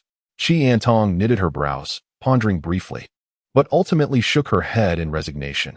I truly cannot conceive of anything associated with numbers. I have no leads or thoughts. It appears there genuinely is nothing connected to numbers, or perhaps I am mistaken. Xue Bai murmured as he gazed at the combination lock. Yet it was evident that the code must be numerical. Could it be related to the hints? Everything was predestined from the beginning. This phrase bears resemblance to some of the hints on the cards. Could it refer to the hint cards? No, the cards do not convey any discernible order. Damn it. From this perspective, it seems utterly impossible for there to be anything further linked to numbers or sequences. Could it truly be the order of death or simply the sequence 1, 2, 3, 4, 5, 6, 7, 8, 9, 0? Indeed, this cannot be right. The sequence of death is far too simplistic.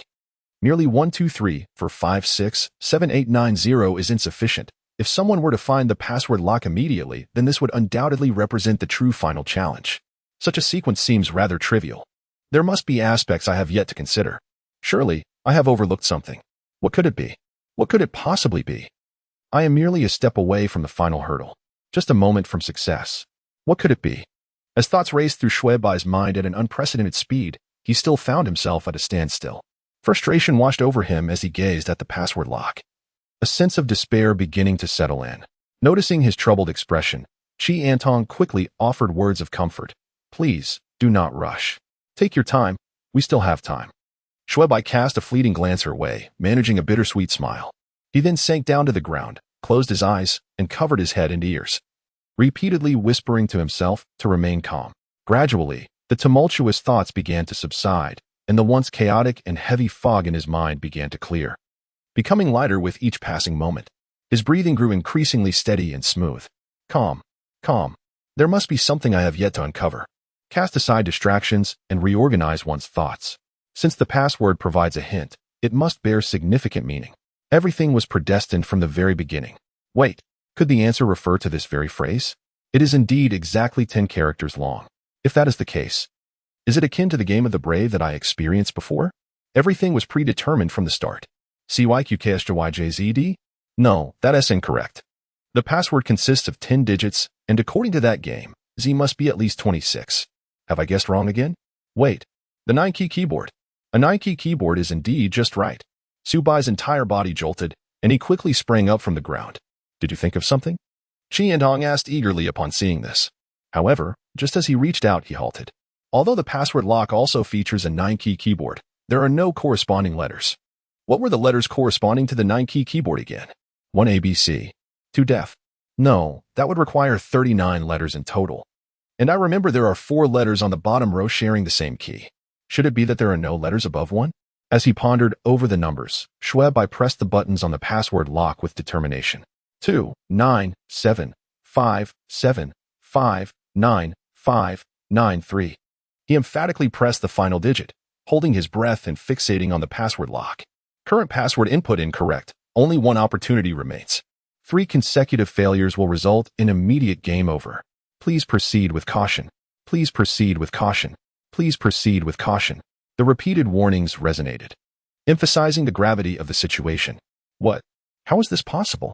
Xue Bai was momentarily stunned by the alarm. After a brief lapse, he furrowed his brow once more. If this password fails, what will be left? Damn it. Why is this so complicated? Calm down. Calm down. I will definitely figure this out. This little challenge cannot possibly defeat me. Xue Bai clenched his teeth and reseated himself, tightly cradling his head. Since the previous code has also failed, it suggests that the hints are merely alluding to something indirectly. Is there anything that was predetermined from the very beginning? In this environment, aside from the floors, rooms, and players, there seems to be nothing else that was fated from the outset. Could it be referring to the players? Yet the order they bear is already incorrect, or perhaps their names. That too is not valid. In a certain sense, players are merely players. The answer likely cannot be a surname. Moreover, surnames feel somewhat odd. If that's the case, it appears there are no clues left on the players. Hence, the only thing remaining is the entirety of the architectural space. However, this entire architectural space has remained unchanged since the beginning. With so many floors and rooms, what exactly is it referring to? Could it be related to the identity hint cards? No, that's not it. 7 cards have already been lost, making deduction impossible. What other distinct aspects exist within this architectural space, or what rooms might the hints be metaphorically suggesting? Everything was predetermined from the start. From the very beginning, it was destined. From the onset, it was. Wait, could this beginning refer to the entrance? Is there perhaps a specific order to the entrance? That's not right. There's no order to the appearances. Could it be the locations of emergence? The spawn points? Yet, there seems to be nothing particularly special about the spawn points. Could it be the notification screen at the spawn point? Or is there something hidden elsewhere? Should we investigate the spawn point? Perhaps we might discover something different. Wait, different. Speaking of which, each floor has a distinct spawn point. Damn, I actually forgot about this detail. Everything has been predetermined from the very beginning. Does this not imply that it has been set from the start? This surely refers to the spawn points. Conversely, if the spawn points held no significant meaning, why would each layer be unique? Why not simply choose locations like the bathroom, tavern, theater, or lounge? This clearly indicates that the spawn points possess extraordinary significance. With a sudden burst of energy, Xue Bai sprang up from the ground. His movement was so swift that Qiantong was taken aback. Before Qiantong could utter a word, Xue Bai dashed toward the library entrance. What are you doing? Qiantong exclaimed, startled, as she hurriedly spoke up. Yi Xiao, in a fluster, attempted to chase after Xue Bai. Without looking back, Xue Bai shouted a remark and continued his rapid exit. He did not pause on the first or second floor, for he recalled the spawn points there, which were the basketball court and the squash room, respectively. He sprinted to the 3rd floor, scrutinizing the notice board twice, before dashing towards the 4th floor. 3, 4, 5, 6, 7, 8, 9, 10. By the time Xue Bai reached the atrium on the 10th floor, he was panting heavily, leaning on his knees to catch his breath. Suddenly, The system's notification echoed in his ears. The third round of voting will officially commence at 12 o'clock. All players are requested to arrive punctually at the 6th floor lounge. Damn it. Xue Bai's heart tightened, and he hurriedly gasped for air. He meticulously examined the notice board, memorizing the spawn points, and swiftly turned to race downstairs. 9, 8, 7, 6, 5, 4, 3, 2, 1. As he descended the staircase to the first floor, Xue Bai felt his legs grow weak.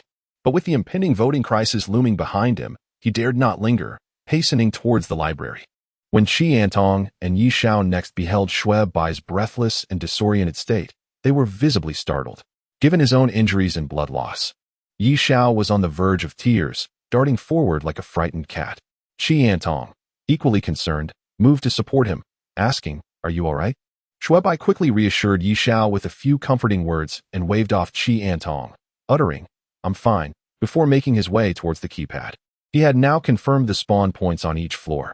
The first floor was the basketball court, the second floor the squash court, the third floor the art studio, the fourth floor the ballroom, the fifth floor the sauna, the sixth floor the newsroom, the seventh floor the classroom, the eighth floor the beauty salon, the ninth floor the tea room, and the 10th floor the ice rink. According to the previous calculation method, the basketball court is denoted as L, the squash room as B, the art studio as H, the dance hall as W, the sauna as S, the newspaper room as B, the classroom is J, the beauty room is M, the tea room is C, and the ice rink is L.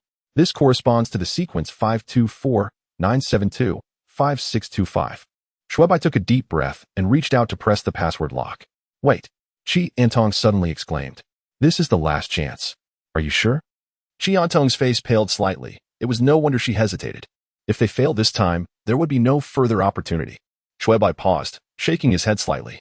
"To be honest, I'm not entirely certain." Then, Qi Antong's expression grew anxious.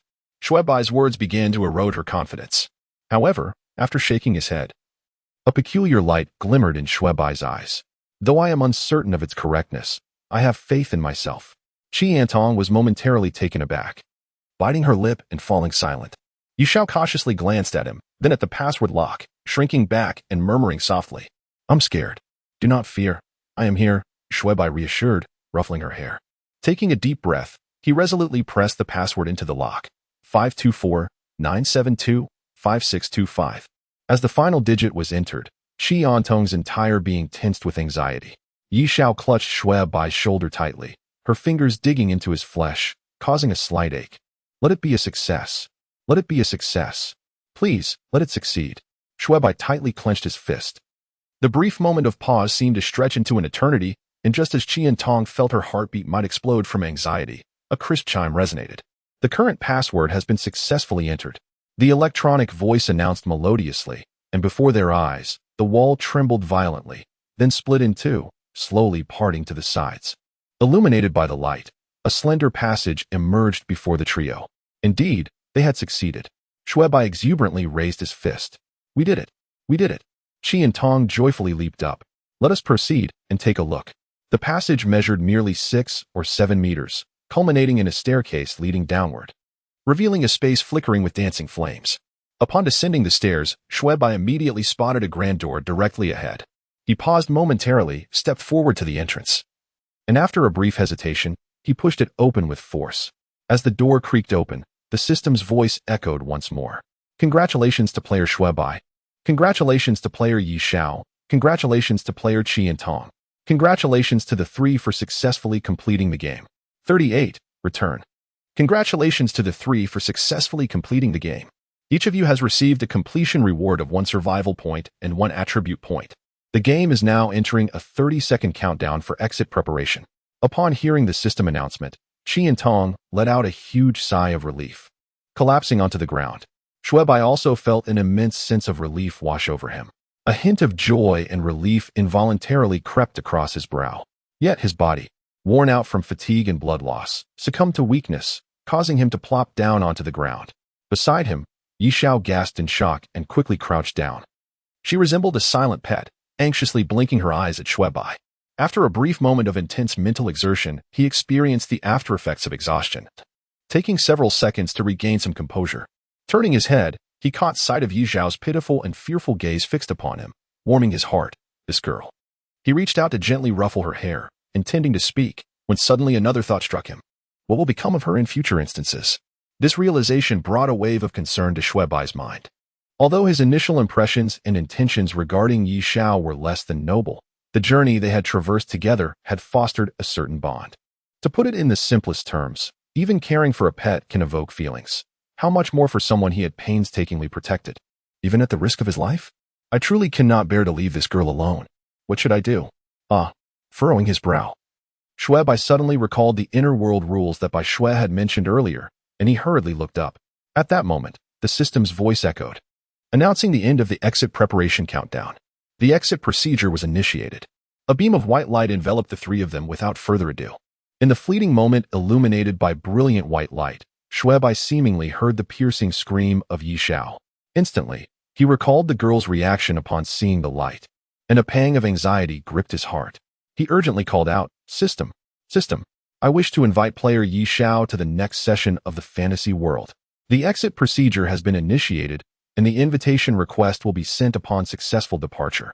The system's cold voice echoed.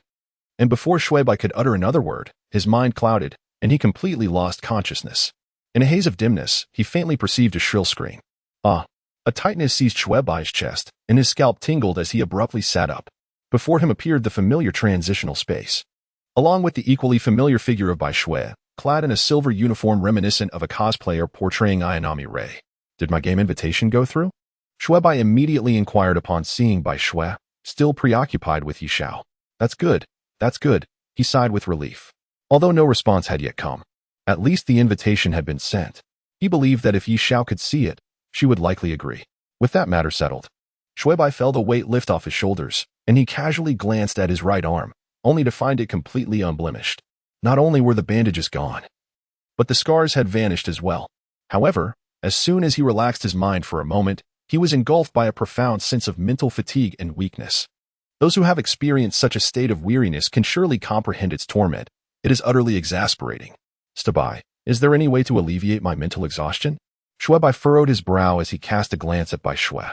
There are numerous methods available, including allocating attribute points and taking personal rest. Given the current situation of the player, a choice of mental cultivation is advisable, Bai Xue replied, maintaining an air of professionalism. Mental cultivation? What distinguishes it from fatigue restoration? He inquired. One pertains to the nurturing of the mind, while the other focuses on the recuperation of physical fatigue. Xue Bai sighed, realizing the absurdity of his question. How much does mental cultivation cost? It similarly requires 5 survival points, Bai Xue stated. Understanding the difficulty in accumulating survival points, Xue Bai's frustration flared. What? Is it truly that expensive?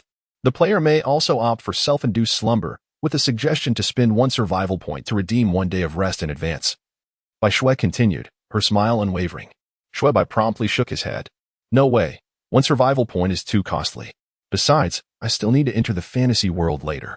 By the way, if I do not redeem, can I still access the fantasy world? I recall you mentioning that the time spent in the fantasy world is uniformly calculated as 1 day's duration in the transit space. Bai Xue smiled. Players with insufficient rest time may also enter the fantasy world. But any rest time not redeemed after the fantasy world experience will not be available for exchange in this round of rest. Such a notion of not exchanging it seems more advantageous. No, wait. Xue Bai raised an eyebrow, a look of realization dawning upon his face as he regarded Bai Xue with an expression that conveyed, I can't believe you are such a person. Bai Xue smiled and countered, there has never been a free lunch in this world, has there? Very well, you make a valid point. Xue Bai sighed in resignation, shaking his head as he reached out to activate the holographic screen. He glanced at his own data, regrettably noting that his survival points had dwindled to a mere 1.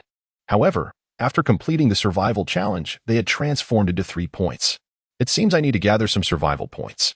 Xue Bai grimaced slightly, turning to Bai Xue and stating, Here we go. I am about to initiate the survival game decryption. The decryption process has commenced, allowing players to input their solutions. The content on the holographic screen shifted, revealing the familiar decryption interface that Xue Bai knew well. He gathered his thoughts and began to articulate his ideas. First, let us discuss the title of the game. Although the entire game is named Close Your Eyes When Night Falls and appears to be a murder mystery game in line with its title, the true essence of the game is, in fact, a search and decryption-based challenge. whether it is the midnight assassin committing murder or the noon vote to eliminate. It is merely an alternative form of timing within the game. In light of my own peculiar mental state following the discovery of He Jianhao's corpse, along with a certain statement within the rules, as well as the complete absence of any connection to a killer during the final stage, one can deduce that there is no murderer in a typical game scenario. The deaths of other players should be attributed to a random hypnotic influence exerted by the system, leading them to commit suicide. The search for identity cards also serves as a diversion within the game, yet its brilliance lies in its seemingly reasonable design, concealing the true clues to the mystery within the identity hint cards held by each player. This also includes the critical aspect of searching the entire floor, which is equally a vital part of completing the game, an ancillary action prompted by the search for identity cards. The absence of players leads to game failure, a consideration that need not be pondered. However, once only one player remains, it inevitably prompts a realization regarding the inherent issues of the killing game. Whether one can perceive this truth ultimately rests upon the player's responsibility. Ultimately, the system has, from the very beginning, revealed the true enigma to each player. Whether it is the subtle riddles inscribed on the hint cards or the various peculiarities of the entire building, a diligent search of the floor would undoubtedly yield discoveries. I also postulate that there should be some clues hidden in the southern corner of the library on each floor. If one were to uncover these promptly, it might even allow for a successful completion before the arrival of the first night. Thus concludes the elucidation of this survival game. After an elaborate discourse lasting several minutes, Xue Bai finally articulated all that he could conceive. As his words faded, a soft white light illuminated the virtual screen, signaling the appearance of a pop indicating the completion of a puzzle. The screen then transformed, revealing a singular digit, 7. Congratulations to the player for successfully completing the puzzle, earning 7 survival points. The voice of Bai Xue resonated, announcing that the survival points had been credited to the player's account, with further information accessible via the system interface. Only 7 points? Xue Bai was briefly taken aback, inquiring with puzzlement, did I overlook something or err in my deductions? Firstly, while each hint card indeed led to the library's password lock, the player had not entirely deciphered the secrets of the hint cards. Rather, they had merely inferred them. Secondly, the bodies of each player who succumbed to hypnotic suicide at midnight bore clues. All the deceased faced southward, with hint cards discovered beneath their faces. Furthermore, a meticulous search of the dormitories on each floor would reveal that, although the majority of the poetry and artwork varied, 3 items remained consistent. Comparing these 3 would unveil hidden clues to the riddle. Additionally, within each lounge, in a matter of minutes, Bai Xue calmly pointed out several oversights to Xue Bai. Indeed, the system is indeed the most ruthless. Xue Bai had never anticipated that there were still so many aspects he had overlooked or failed to consider. As he gazed at Bai Xue, the fleeting sense of pride that had emerged from deciphering the narrative vanished without a trace. A new beginning initially. Xue Bai felt a tinge of resentment for receiving only a score of 7 for his puzzle solving. However, he was now thoroughly convinced and had accepted the situation with humility. He exhaled a sigh of relief and turned to Bai Xue, saying, now that we have sufficient survival points, Xue Bai, I wish to undergo mental rejuvenation. Congratulations, player. Redemption successful. Initiating mental rejuvenation program. Bai Xue tapped a few times on the luminous screen before turning back to Xue Bai. At that moment, Xue Bai sensed something unusual beneath his feet. Looking down, he saw a large transparent cylindrical container emerging from the ground. Intrigued, he took a moment to inhale its essence, only to feel his consciousness suddenly grow soft and feeble, his eyelids heavy, and his mind succumb to drowsiness. Such advanced technology is truly remarkable. Xue Bai was no stranger to the wonders of this inner world, so he was not overly astonished. Yet, he could not help but admire the sheer force of technological advancement as his mind and spirit regained their vitality. Nonetheless, although his mental state had evidently improved, he could still sense a slight difference, indicating that it had not yet reached its optimal condition. Curiosity piqued, he turned to Bai Xue and inquired, Xue Bai, does the effect of this mental rejuvenation not entail a complete restoration of mental faculties? Bai Xue shook her head and remarked, the cultivation of spirit and the restoration of fatigue can only recover to a state of 80% of normal vitality. It cannot fully restore one to a state of complete vigor.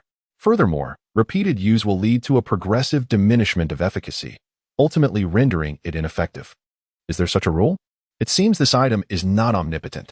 Xue Bai felt a tinge of disappointment. If it were truly all-powerful, He could exploit its benefits without restraint in the future. You win. Xue Bai conceded in an instant, no longer entangled in the matter. He then recalled Yi Xiao and hurriedly inquired, "By the way, has my invitation been accepted?" The response indicated that the player's invitation had yet to be approved. Xue Bai was momentarily taken aback. Could it be? What is going on?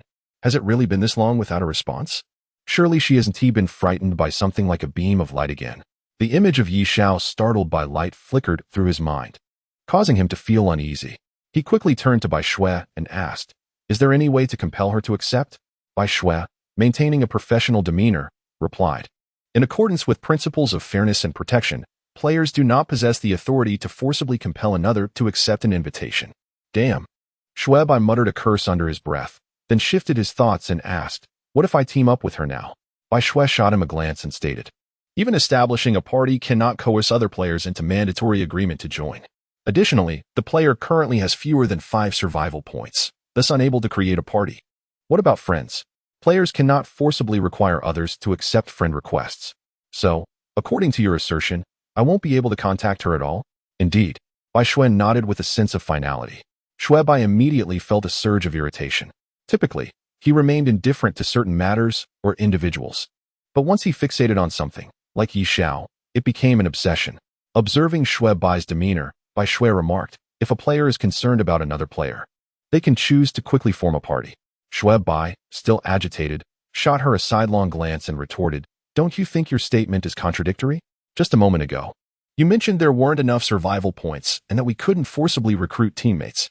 Now, you seem to have changed your tune." Bai Xue remained unfazed, her smile unwavering. While it is true that one cannot forcefully invite teammates after forming a party, the party leader can elevate their personal transfer space to a party space station. A party space station? What is that? Curiosity sparked within Xue Bai.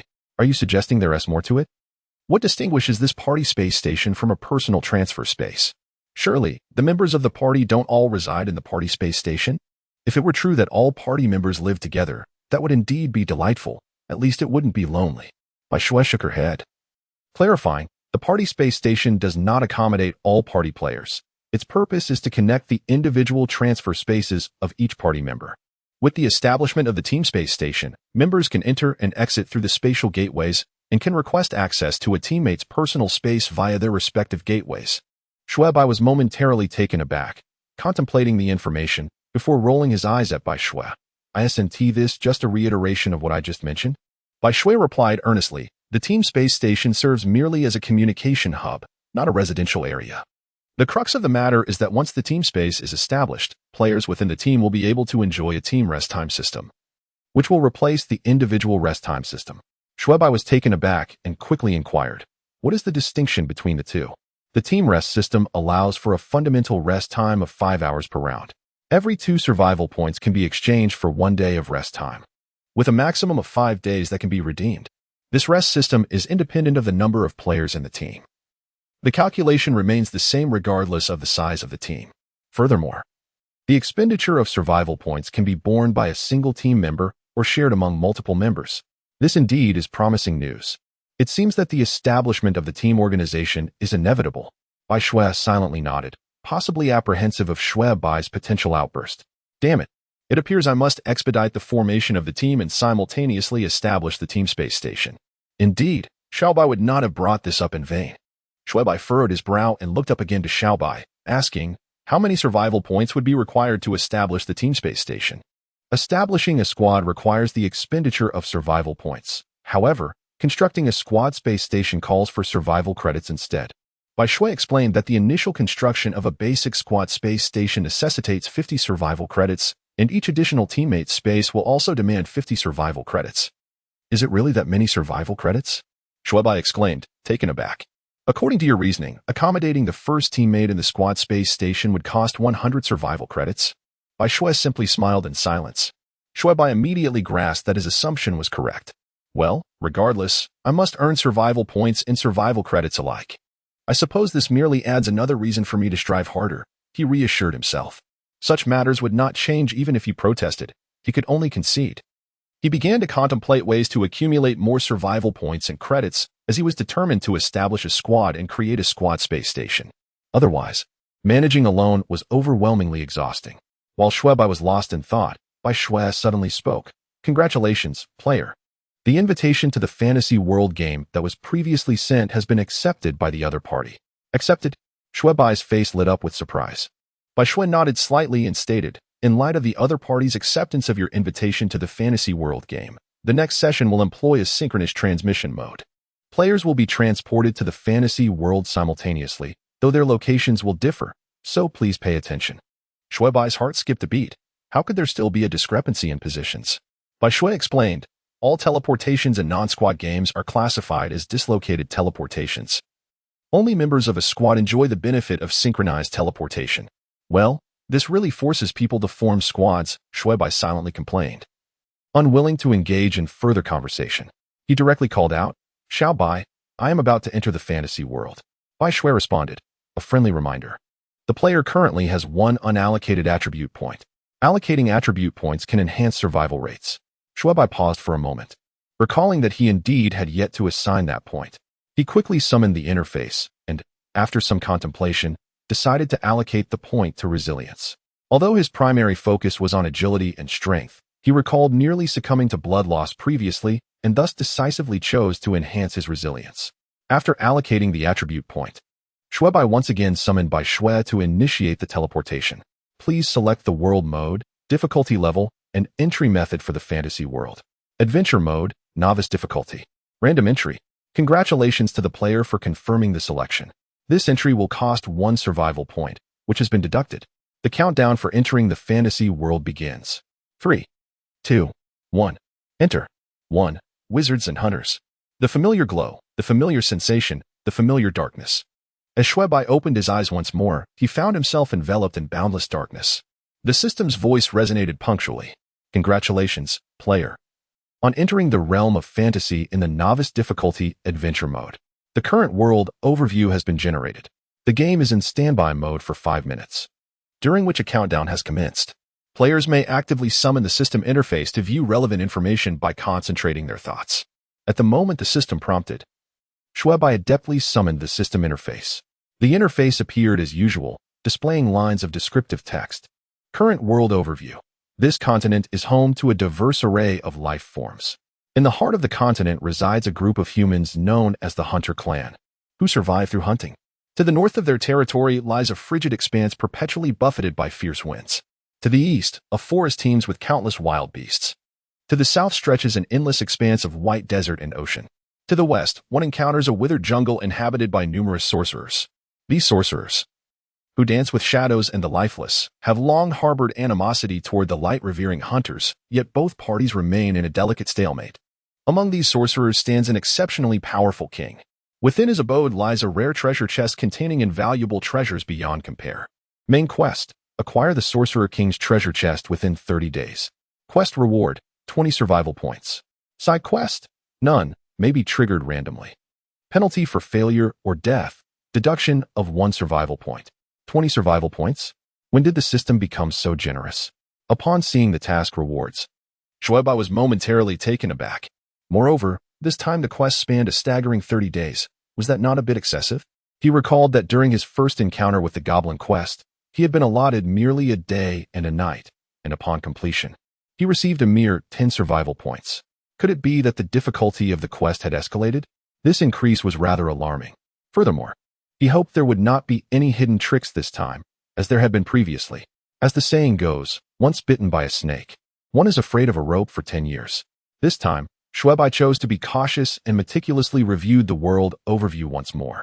However, this time, it appeared devoid of any deceit. After all, the so-called hunting tribe had already been identified as humans, although he was uncertain about the nature of the wizards. It was clear that the monsters were humans and the goblins were indigenous, serving as a diversion based on players' common knowledge. If there were no peculiarities in the overview, could it simply be a matter of task difficulty? He pondered. To snatch treasures from the Wizard King?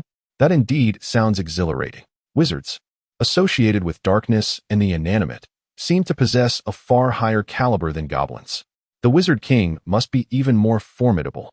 The system, it seemed, was not inclined to bestow advantages upon players lightly. Judging by the circumstances, it appeared that in order to accomplish the task, he would need to devise an alternative strategy. Xue Bai voiced a mild complaint, and began to meticulously check his status and various entries.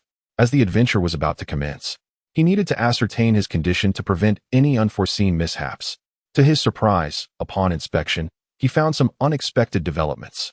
First and foremost, the individual's experience and level have both reverted to zero.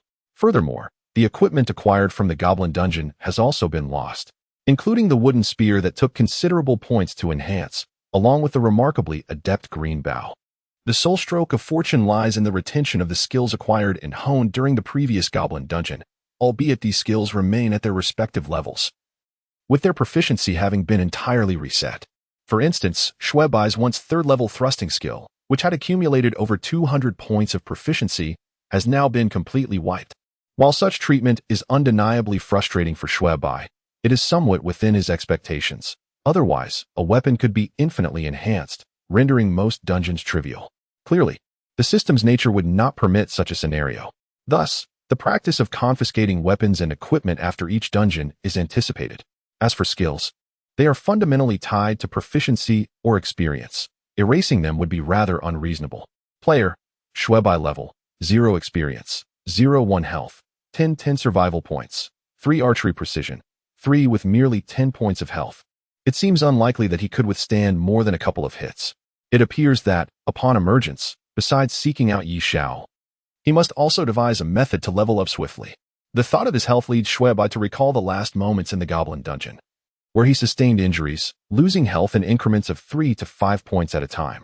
Given the current circumstances, it is evident that the wizard is undoubtedly more formidable than either the goblins or the pioneers, likely possessing a significantly higher attack damage. He certainly does not wish to embark on this venture only to meet an untimely demise. After meticulously re-evaluating his thoughts to ensure nothing was overlooked, Xue Bai raised his gaze towards the endless darkness and resolutely declared, "System, I am ready to commence the game. Congratulations, player. You have officially activated the adventure mode of the fantasy world. Wishing you a successful journey." The familiar system voice resonated once more, followed by a sudden undulation of the surrounding darkness. Xue Bai had grown accustomed to the various opening sequences of the system, maintaining a calm demeanor, squinting as if to appreciate the unfolding spectacle. The darkness around him slowly parted like an eye opening, and a gentle breeze swept in, bringing with it a soft whisper and a chilling sensation. In an instant, the entire world appeared as if a giant had suddenly awakened, revealing all its wonders before Xue Bai's eyes. The night sky above was densely sprinkled with greenish stars, exuding an aura of strangeness and enigma, while the moon, pale and ghostly, seemed almost unnatural. The cold moonlight cast its glow upon the undulating, tranquil woodlands, creating layers of encroaching shadows that conveyed an eerie, unsettling presence. A sudden gust of cold wind swept through, rustling the leaves with a gentle whisper, while even the darkness swayed as if stirred by a restless beast.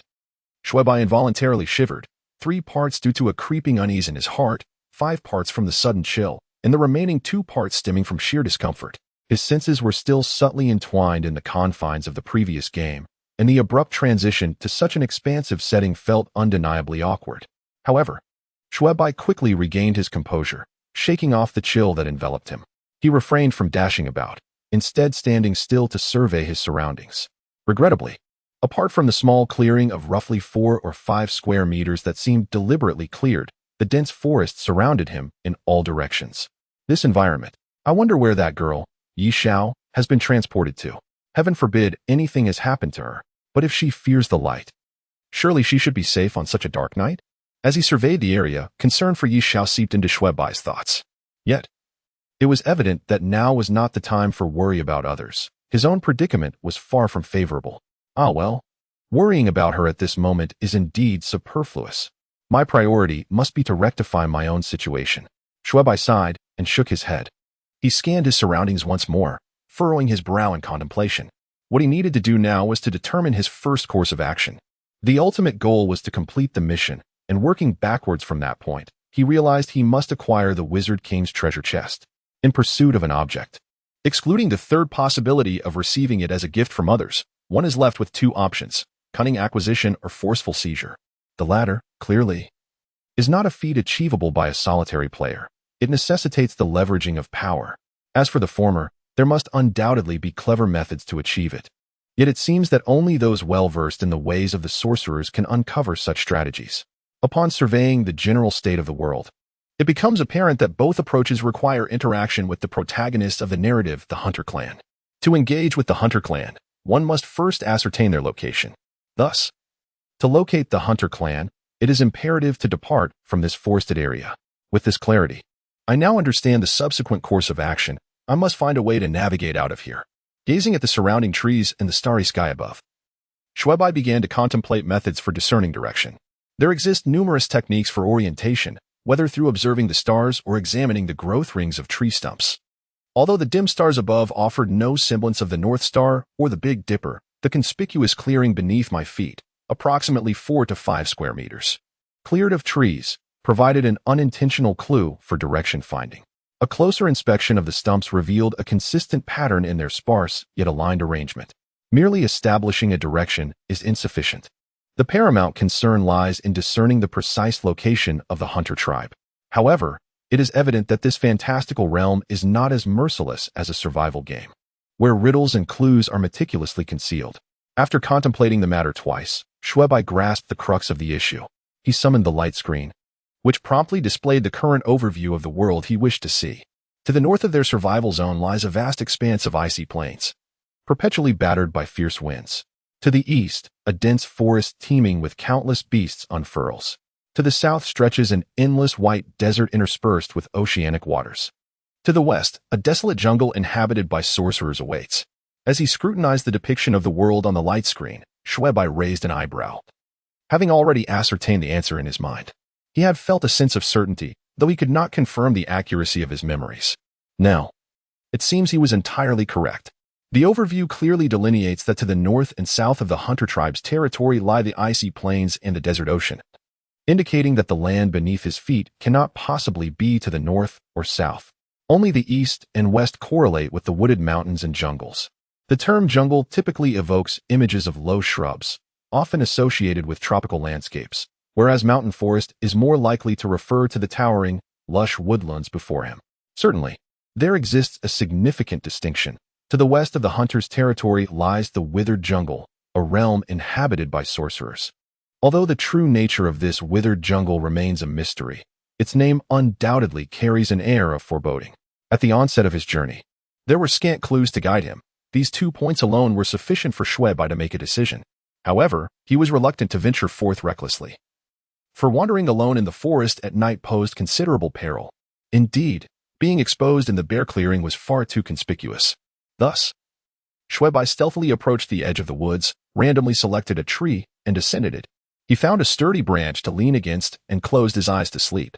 The simplicity of the situation stemmed from the fact that, thus far, he had encountered no insurmountable challenges, at least not of the perplexing riddle variety akin to the Goblin Dungeon. As for the daunting 30-day task with a reward of 20 survival points, it could certainly be deemed harsh. This also implied that acquiring the Sorcerer King's treasure would be no trivial matter. Even the minor sorcerers were not to be trifled with. Xue Bai silently hoped that these sorcerers were not of the goblin variety, for that would render his fantastical adventure exceedingly troublesome. He bore a profound aversion to the goblin sorcerers, though at the time, he had been shielded by his unknowing identity as a gem and had suffered no tangible harm. The psychological scars left by that encounter were indelibly etched in his mind. As Xue Bai's thoughts meandered, he inadvertently drifted into slumber. Morning dawned. The gentle sunlight cast a warm golden hue upon the undulating canopy of verdant trees, as playful beams of light pierced through the dense foliage, cascading onto the soft, musty earth below, bestowing a touch of haziness upon the dimly lit space. The distant echoes of beastly roars resonated, accompanied by the lively chirps of birds flitting about. Amidst this serene embrace of nature, an abrupt sound shattered the tranquility. Thud.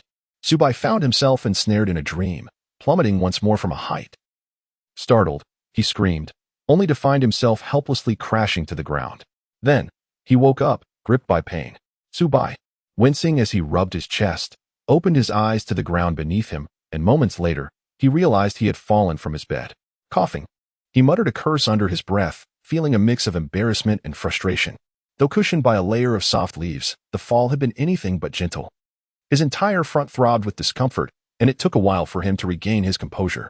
Once the pain subsided, Xue Bai rose to his feet and surveyed his surroundings. The mountain forest by day presented a stark contrast to its nocturnal visage.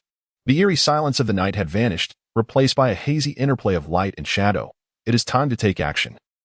Player, Xue Bai level, 0 experience, 0-1 health, 9-10 survival points, 3.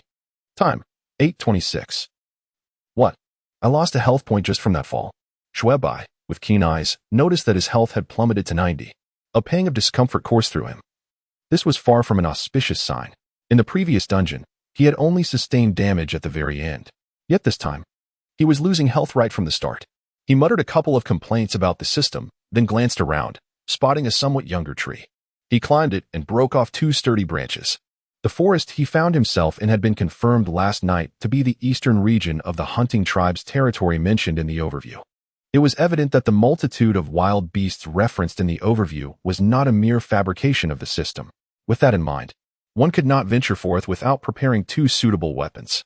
Although these broken branches possessed only moderate lethality, they were better than nothing. Even if they were not worth expending a single survival point to bind, they could still deal around 4 points of damage when combined with the thrusting skill. While it was possible to inflict damage with bare hands, the risk of injury was far too great. As the saying goes, a length longer is a strength greater. Xue Bai carefully refined the branches, smoothing them for better handling before he reaffirmed his direction and ventured deeper into the woods. This place was unlike typical forests. It was characterized by trees without underbrush. Between the trees grew various low-lying plants resembling unknown shrubs and vines, obstructing visibility and impeding progress. Moreover, it was evident that this forest differed significantly from tranquil woodlands. The dimly lit expanse was filled with the cacophony of roars from beasts of varying sizes and distances. Above him, the fluttering of birds disturbed the tranquil rustle of the leaves, accompanied by the gentle whispers of the wind caressing the treetops.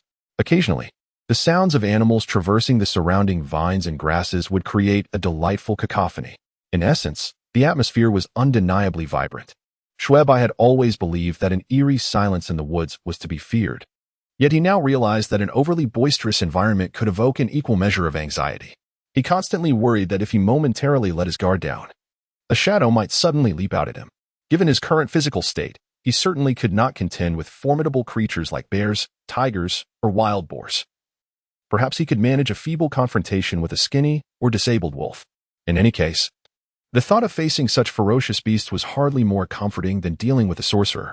It seems that the goblin dungeon is indeed the safer option. At least that band of mindless, limping creatures is comparatively easier to handle, Xue Bai muttered to himself, attempting to calm his nerves as he marked a tree to prevent getting lost before he resumed his journey. Just as he lifted his foot to step out of the underbrush, a thunderous roar echoed from afar. The sound reverberated through the air, imposing and formidable. The surrounding birds and beasts erupted in startled cries, their wings and movements creating a symphony of rustling sounds. Xue Bai cautiously concealed himself in the foliage, holding his breath and focusing intently on the commotion. The roar resonated again, 2 or 3 times, and upon closer inspection, it seemed to emanate from a considerable distance. What on earth is that? Xue Bai pondered, his brow furrowing in confusion. Surely, entering a new instance won't lead to the emergence of some novel beast. System, must you be so cruel? As his thoughts wandered, this notion involuntarily surfaced, causing Xue Bai's face to contort in distress. The advent of a new species heralded unknown dangers, and one misstep could lead to demise. The dense forest remained as it was before, yet it was evident that the atmosphere had grown significantly quieter, presumably due to the roar that had frightened away numerous birds and beasts. This forest feels perilously treacherous. It would be wise to make an expeditious exit, lest I fall before my mission even begins. That would indeed be a grave misfortune. As he stepped past a tree, an inexplicable and chilling sensation abruptly surged up his back, drawing upon the acute sixth sense honed from numerous brushes with death in the game of the brave. Xue Bai did not hesitate and rolled instinctively to the side. Almost simultaneously, swoosh, a dark shadow lunged fiercely at the spot where he had just stood. He turned his head to see, merely a meter away, a creature of deep gray hue crouching low, warily observing Xue Bai. It bore a resemblance to a weasel, yet also to a fox, and somewhat to a marten. Its palm-sized face appeared particularly fierce, with a pair of slightly squinted inverted triangular eyes betraying a hunger and ferocity for prey. This creature, including its tail, measured about 1 to 1.5 meters in length, cloaked in dark gray, and though its small frame seemed rather plump, the speed it had just demonstrated was undeniably swift. Its limbs are rather diminutive, with pudgy, rounded paws, yet it possesses claws of at least 2 centimeters, exuding an unmistakable sharpness. In summary, this creature does not appear to be benign. MD. Fortunately, I managed to evade its grasp just in time. Otherwise, a single scratch to my neck would likely spell my doom. Upon glimpsing the creature's claws, Xue Bai could not suppress a shiver. He was grateful for his quick reflexes. Had he been caught, mere skin lacerations would have been the least of his worries. A scratch to the neck would invite far greater peril. What manner of beast is this? Why have I never encountered it before? Could it be a mere fabrication of the system? A cruel jest? As Xue Bai pondered these unsettling thoughts to assuage his mounting anxiety, he cautiously gripped the wooden stake, fixating on the unwelcome visitor. Chirp, chirp, chirp. The peculiar creature, resembling a mishmash of various animals, emitted a series of strange sounds, its expression suggesting a state of agitation, likely due to the food it had set its sights on slipping away. It stared at Xue Bai, its right forelimb restless, pawing at the ground, effortlessly disintegrating the leaves beneath it into mere fragments. Xue Bai's heart raced as he steeled himself. His face taut with tension, body hunched low, breathing carefully as he prepared for any eventuality. Remarkably, the creature seemed to sense the underlying intensity radiating from Xue Bai, retracting its claws and cautiously maneuvering to the side. Goodness, it even knows to avoid confrontation? This is exceedingly cunning. Xue Bai felt a weight in his heart. The higher the intelligence of this unknown creature, the more disadvantageous it was for him. I cannot afford to waste time with this beast. Otherwise, when will this stalemate end? If I encounter other wild beasts, it would be far too perilous. No, it is better to retreat for now. Xue Bai gazed at the creature, realizing that prolonging this encounter would be detrimental to his safety, so he cautiously began to step back. As he moved, the creature across from him suddenly arched its back like an agitated cat, assuming an aggressive stance, its forepaws firmly digging into the ground. Damn, is it not going to let me leave? Xue Bai's brow furrowed instantly. The creature had clearly set its sights on him, indicating a relentless intent. However, Xue Bai had no desire to engage with such a creature in the perilous woods. He attempted to retreat once more. This time, the creature exhibited even greater impatience, its entire body poised to pounce, its small triangular eyes fixated on Xue Bai, its forelimbs tightly gripping the earth, ready to spring into action at any moment. Let us take a chance. Xue Bai fixated on it, stepping back yet again. In that instant, the creature lunged forward with astonishing speed. In Xue Bai's focused gaze, he perceived a shadow hurtling toward him with remarkable swiftness, so rapid that it appeared merely as a fleeting blur. Xue Bai's spirit was unusually taut and concentrated for the first time. His entire focus fixated on the creature before him. As his breath hitched and his heartbeat slowed, a sensation of numbness and pain began to creep into his head. In that fleeting moment, it felt as though the very wind had slowed, and his breathing had become languid. The hazy figure began to reveal its trajectory and form, the fierce visage of the creature gradually coming into sharper focus. Without a moment's hesitation, Xue Bai raised a sharp branch and aimed it fiercely at the creature's face. A piercing shriek erupted from the creature's mouth, a sound so chilling that it assaulted Xue Bai's eardrums. In a state of disarray, he abruptly snapped out of that mysterious, sluggish trance. In a sudden jolt, he felt a tremendous force meet the wooden spike in his hand. His heart raced, and he glanced down, taken aback by the sight before him. The sharp end of the wooden spike was now splintered, the jagged remnants of broken branches strewn about. The source of his dismay, the creature, was sprawled not far from him, clutching its face with its claws, its frantic cries echoing as it writhed on the soft, decaying leaves, sending them swirling into the air. An opportunity. Xue Bai's heart surged with excitement, realizing that the creature had been struck on the head by the wooden spike, leaving it dazed. This will be your end. Xue Bai's eyes gleamed with determination as he switched the intact wooden spike to his right hand, positioning it menacingly above the creature's exposed abdomen. With a fierce thrust, he plunged it downward. The sound of piercing and the shriek resounded almost simultaneously, as the wooden stake struggled to penetrate the coarse fur, ultimately impaling the creature firmly into the ground. A familiar crimson notification emerged from the creature, accompanied by a blood volume indicator showing 610. MD. I nearly forgot that the monsters here possess health points. 10 drops of blood. There's a chance to slay it.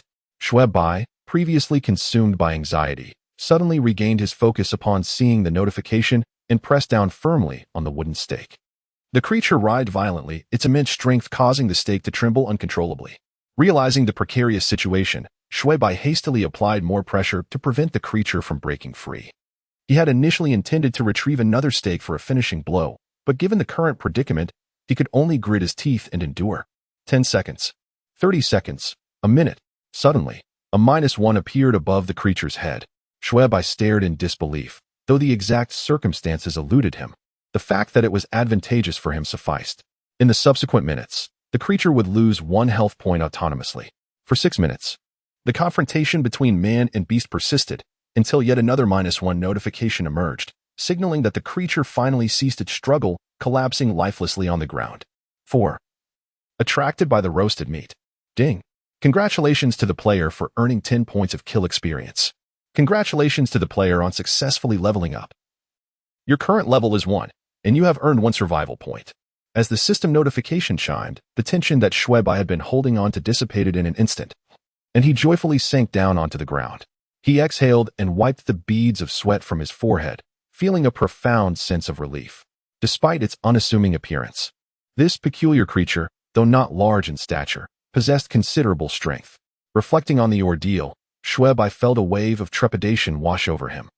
Had he not gritted his teeth and endured the strain, it was likely that the creature would have broken free, leading to potentially disastrous consequences. Moreover, he was fortunate that the creature was losing health autonomously. Otherwise, the standoff could have persisted indefinitely. The thought of its dwindling health led Xue Bai to gaze at the creature.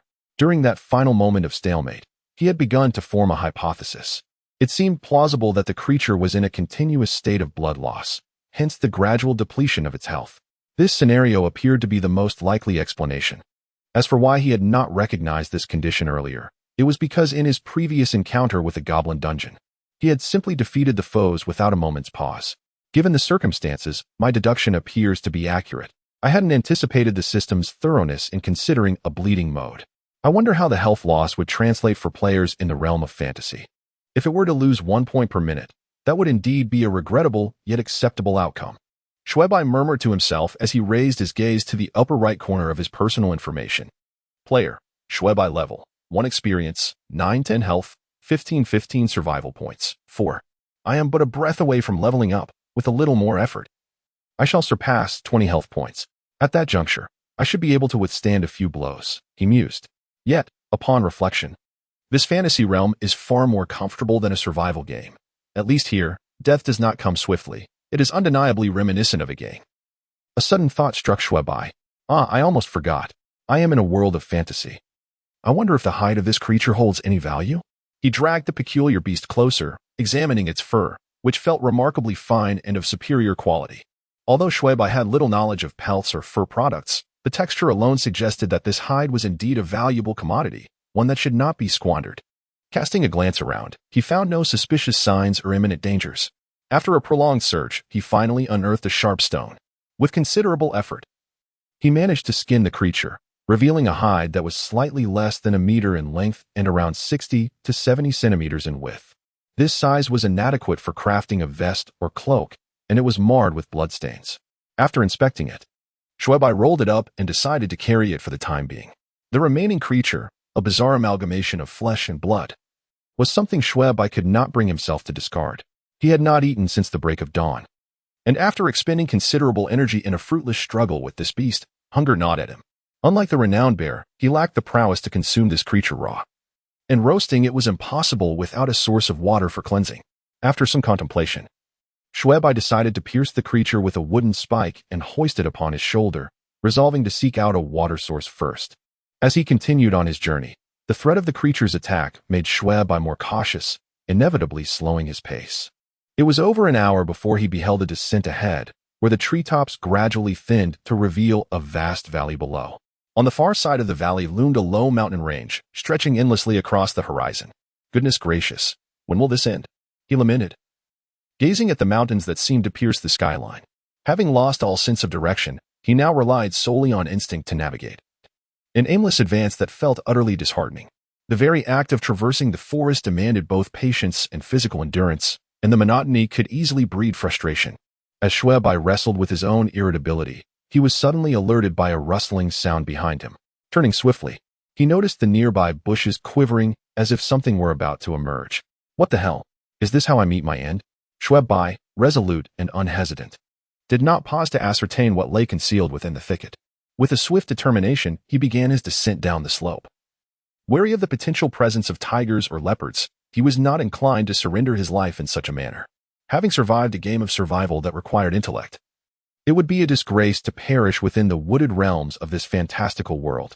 The path down the mountain was relatively easy, and within half an hour, he had reached the base. The density and lushness of the trees here were markedly less than at the summit, allowing glimpses of the distant mountain range through the gaps in the foliage. As he continued onward, Xue Bai inadvertently caught the sound of rustling. Initially, he surmised it to be merely another animal passing by, which made him tense momentarily. However, upon closer inspection, the sound bore a resemblance to flowing water. Could it be that there is a water source nearby? Xue Bai's spirits soared at the thought. After over 3 hours of arduous trekking, he felt both hunger and thirst gnawing at him. He strained his ears to discern the direction of the sound and hastened towards it. Within a few minutes, as he navigated around a large tree, he beheld a small river emerging through the gaps in the distant trees. Water, he exclaimed, overwhelmed with excitement as he hurried towards it. The babbling brook, hardly worthy of the tidal river, meanders as a narrow stream perhaps 2 meters wide, with its deepest point measuring no more than half a meter. The banks are adorned with moss and scattered stones. Xue Bai, indifferent to the surroundings, swiftly navigated the rocky terrain to the water's edge. He cast aside a wooden stake and cupped his hands to scoop up some water, tasting it with his tongue. To his delight, it bore no peculiar flavor, rather a hint of sweetness. With gusto, Xue Bai drank deeply, reassured by the sight of the small creatures nearby quenching their thirst, affirming the water's purity. The next task at hand was to kindle a fire for roasting meat. It is worth noting that the technique of friction fire appears to be universally known. Yet its practical execution proved to be as challenging as trying to don trousers without the use of hands. After considerable effort, Xue Bai managed to ignite a flame using the dry, fine branches of an unfamiliar plant. The subsequent steps were far simpler. He gathered twigs to stoke the fire. He then sought out some vines and branches to construct 2 rudimentary grills, upon which he placed the skewered meat, completing the process. In the meantime, Xue Bai took the opportunity to wash the peculiar hide thoroughly in the river, ensuring all traces of blood were washed away.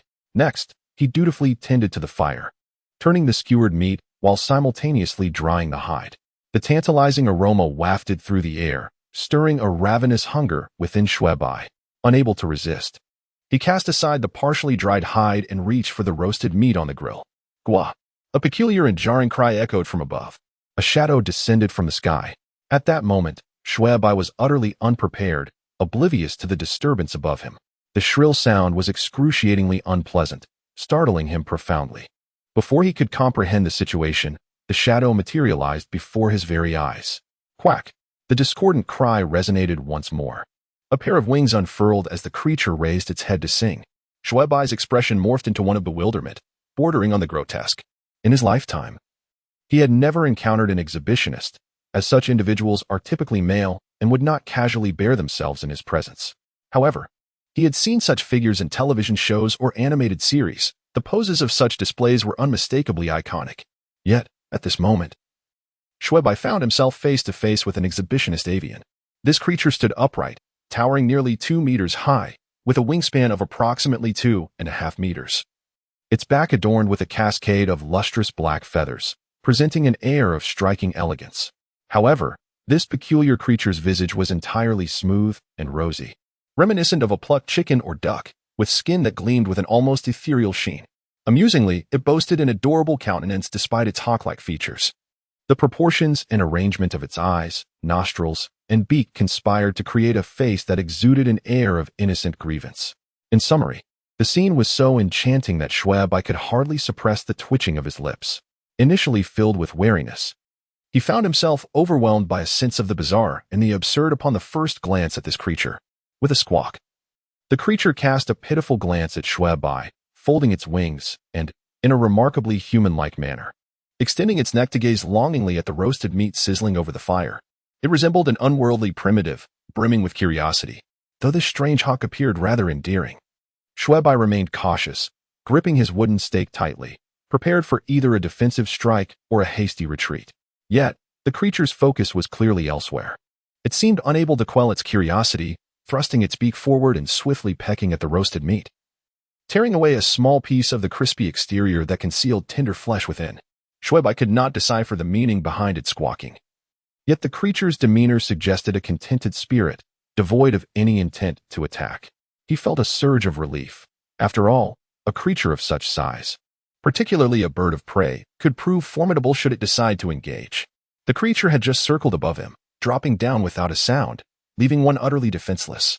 While seeking refuge in the woods seemed a prudent strategy, one could only wonder if this entity would follow him relentlessly. Some animals possess a remarkable capacity for vengeance and patience. Xue Bai felt fortunate that this peculiar eagle had chosen not to cause trouble at that moment. Yet, in a swift motion, the strange eagle extended its neck and tore off a generous piece of the roasted meat, swallowing it whole with a characteristic tilt of its head, accompanied by a loud squawk. In the blink of an eye, half of a creature had vanished into the eagle's belly. It dawned on Xue Bai, alas, my roasted meat. I have only heard of eagles being carnivorous. Never did I imagine they would indulge in cooked fare. The sight of the meat filled him with regret. But wait, now is not the time to lament over the loss of my meal. What if this creature, still hungry, turns its gaze upon me? It would be wiser to retreat. As he contemplated, Xue Bai felt a sense of unease and carefully observed the strange eagle, weighing the wooden stake in his hand. He began to cautiously maneuver to the side, intent on gauging the eagle's reaction. Perhaps it was preoccupied with the roasted meat, but the peculiar eagle seemed oblivious to his movements. Relieved, Xue Bai continued to retreat into the left side of the woods. Just as he managed to escape, he heard another squawk behind him, distinctly more urgent and laden with an inexplicable tone. The eagle, it seemed, was attempting to communicate. However, the crux of the matter is that Xue Bai could not comprehend the language of the birds at all. He gazed at the peculiar eagle, finding it both bizarre and strange. Tentatively, he turned around, and the odd eagle indeed called out even louder and more urgently. Initially inclined to depart, Xue Bai's curiosity was piqued. He was eager to discern what this creature was up to. The strange eagle squawked incessantly, seemingly growing anxious, flapping its wings while circling in place. What is this creature attempting to do? Xue Bai pondered, encountering such an eccentric animal for the first time, utterly perplexed.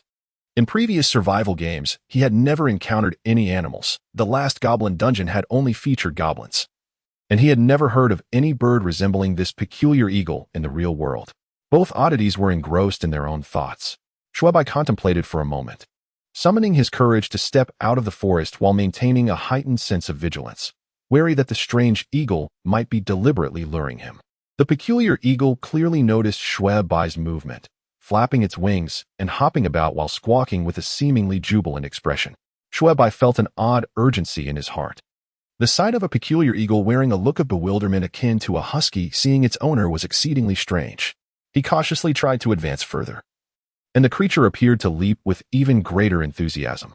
This creature seems rather intelligent, Xue Bai mused, his eyes darting as he shouted towards the peculiar eagle. Hey! The odd eagle paused, turning to look at Xue Bai and then blinking its eyes in response. To my surprise, I can actually understand. Xue Bai's eyes widened in astonishment. After a brief moment of distraction, he shouted at the creature, "What do you intend to do?" The peculiar eagle emitted a few low calls, flapping its wings as it circled around, pointing at the remnants of a skewer that lay on the grill. "Is it? You wish to have roasted meat?" Xue Bai inquired, his eyelids twitching, regarding the creature with curiosity. The eagle responded with cheerful chirps, hopping energetically while its large wings stirred up a flurry of ashes. "Stop! Stop!" Xue Bai quickly intervened, fearing that the precious fire he had struggled to ignite would be extinguished, or that the embers might ignite the surrounding woods. After all, he knew that a forest fire could lead to dire consequences for him. The strange eagle clearly comprehended human speech, as it obediently folded its wings and tilted its neck adorably towards Xue Bai, letting out a couple more chirps. Without needing to guess, Xue Bai understood its implication. It was expressing its dissatisfaction with the insufficient portion of food. While Yang Guo encountered a spirit eagle that led him to a sword tomb and taught him martial arts in exchange for snake gall, how is it that I, with my misfortune, meet a creature that actively seeks food from me? Xue Bai felt a wave of frustration. He looked at the peculiar eagle, waved his hand dismissively, and declared, "You have finished the meat. There is nothing left to roast." The eagle paused, casting a glance at Xue Bai before lowering its head, seemingly inspecting something on the ground. Then it squawked twice and, with a flap of its wings, soared into the azure sky. In the blink of an eye, it vanished beyond the heavens. Xue Bai anxiously watched its disappearance above, yet he dared not venture outside. He hesitantly waited for 5 or 6 minutes before cautiously stepping out. Peering into the sky, he found it to be a clear expanse. Straining his ears for any sounds, he heard no flapping wings, which finally put him at ease as he approached the campfire. Although this peculiar eagle was capable of communication and had shown no signs of hostility, who could ascertain its true intentions? Moreover, it seemed rather unusual for a creature that could converse with living beings to not possess any cunning. What a pity for my roasted meat. Gazing at the remnants of charred bones, Xue Bai felt a twinge of sorrow alongside an intensifying hunger. Yet, the river bore no fish. And due to the commotion caused by the strange eagle, it was likely that any small animals had long since fled. Where could he possibly find sustenance? After much deliberation, he took the wooden skewer and picked at the last remaining morsels of meat on the bones, preparing to leave with nothing but a pelt. However, just as he stood up, the light dimmed suddenly. Looking up, he saw a shadow descending. It was none other than that strange eagle. A jolt of alarm surged through Xue Bai, and he swiftly sought to hide. Yet, before he could escape, he heard a loud squawk, followed by a shadow crashing down. The descent was so rapid that with a resounding thud, it landed before Xue Bai, stirring up a cloud of dust and leaves. Before Xue Bai lay a beast unlike any he had ever encountered, a creature that bore little resemblance to any species known in the realm of reality. It bore a striking resemblance to a wild wolf, though its size was utterly colossal, dwarfing even the mightiest of tigers. Its coat shimmered with an unusual dark red hue, evoking an unsettling aura. The eyes, a deep black with crimson irises, radiated an eerie malevolence, leaving one to ponder whether this was its natural state. Most striking of all were its disproportionately long canines, extending at least 20 centimeters, gleaming white and imposing. A conspicuous deep wound marred the creature's neck, a clear indication of a violent demise. Xue Bai cast a fleeting glance at the beak of the peculiar eagle perched above him, realizing that this beast had been brutally dispatched by the avian predator. This creature is astonishingly formidable, he thought, a chill creeping into his heart as he beheld the bloodied gash. An instinct to flee surged within him. Just then, the bizarre eagle flapped its wings and landed beside him. Startled, Xue Bai instinctively recoiled. Yet, the eagle exhibited no malice. Instead, it humanely nudged him with its expansive wings, evidently directing his attention to the creature on the ground. Xue Bai turned to regard the hefty beast, weighing at least 100 kilograms, and grimaced as he addressed the eagle. Please don't tell me you expect me to roast this thing for you? Caw, caw. The eagle responded enthusiastically, flapping its wings in excitement. Oh dear, when did I become a chef?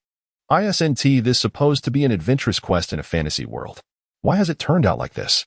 Xue Bai's face contorted, overwhelmed by a strong urge to weep. Yet, it was evident that such sentiments could not be conveyed to the peculiar eagle. One could only speculate how it might react if provoked. Would it resort to cannibalism? Contemplating the creature's current demeanor, which seemed devoid of aggression, and feeling ravenously hungry himself, he decided to concede and, rather bizarrely, dragged the corpse of the strange wolf towards the riverbank. The strange eagle, whether intrigued by him or the wolf, followed closely behind like a penguin. This peculiar wolf was at least 2 to 3 times larger than a typical creature, making the task of skinning and cleaning it considerably more troublesome. Nevertheless, it possessed several useful features. For instance, Xue Bai experimented with its 2 fangs while cleaning.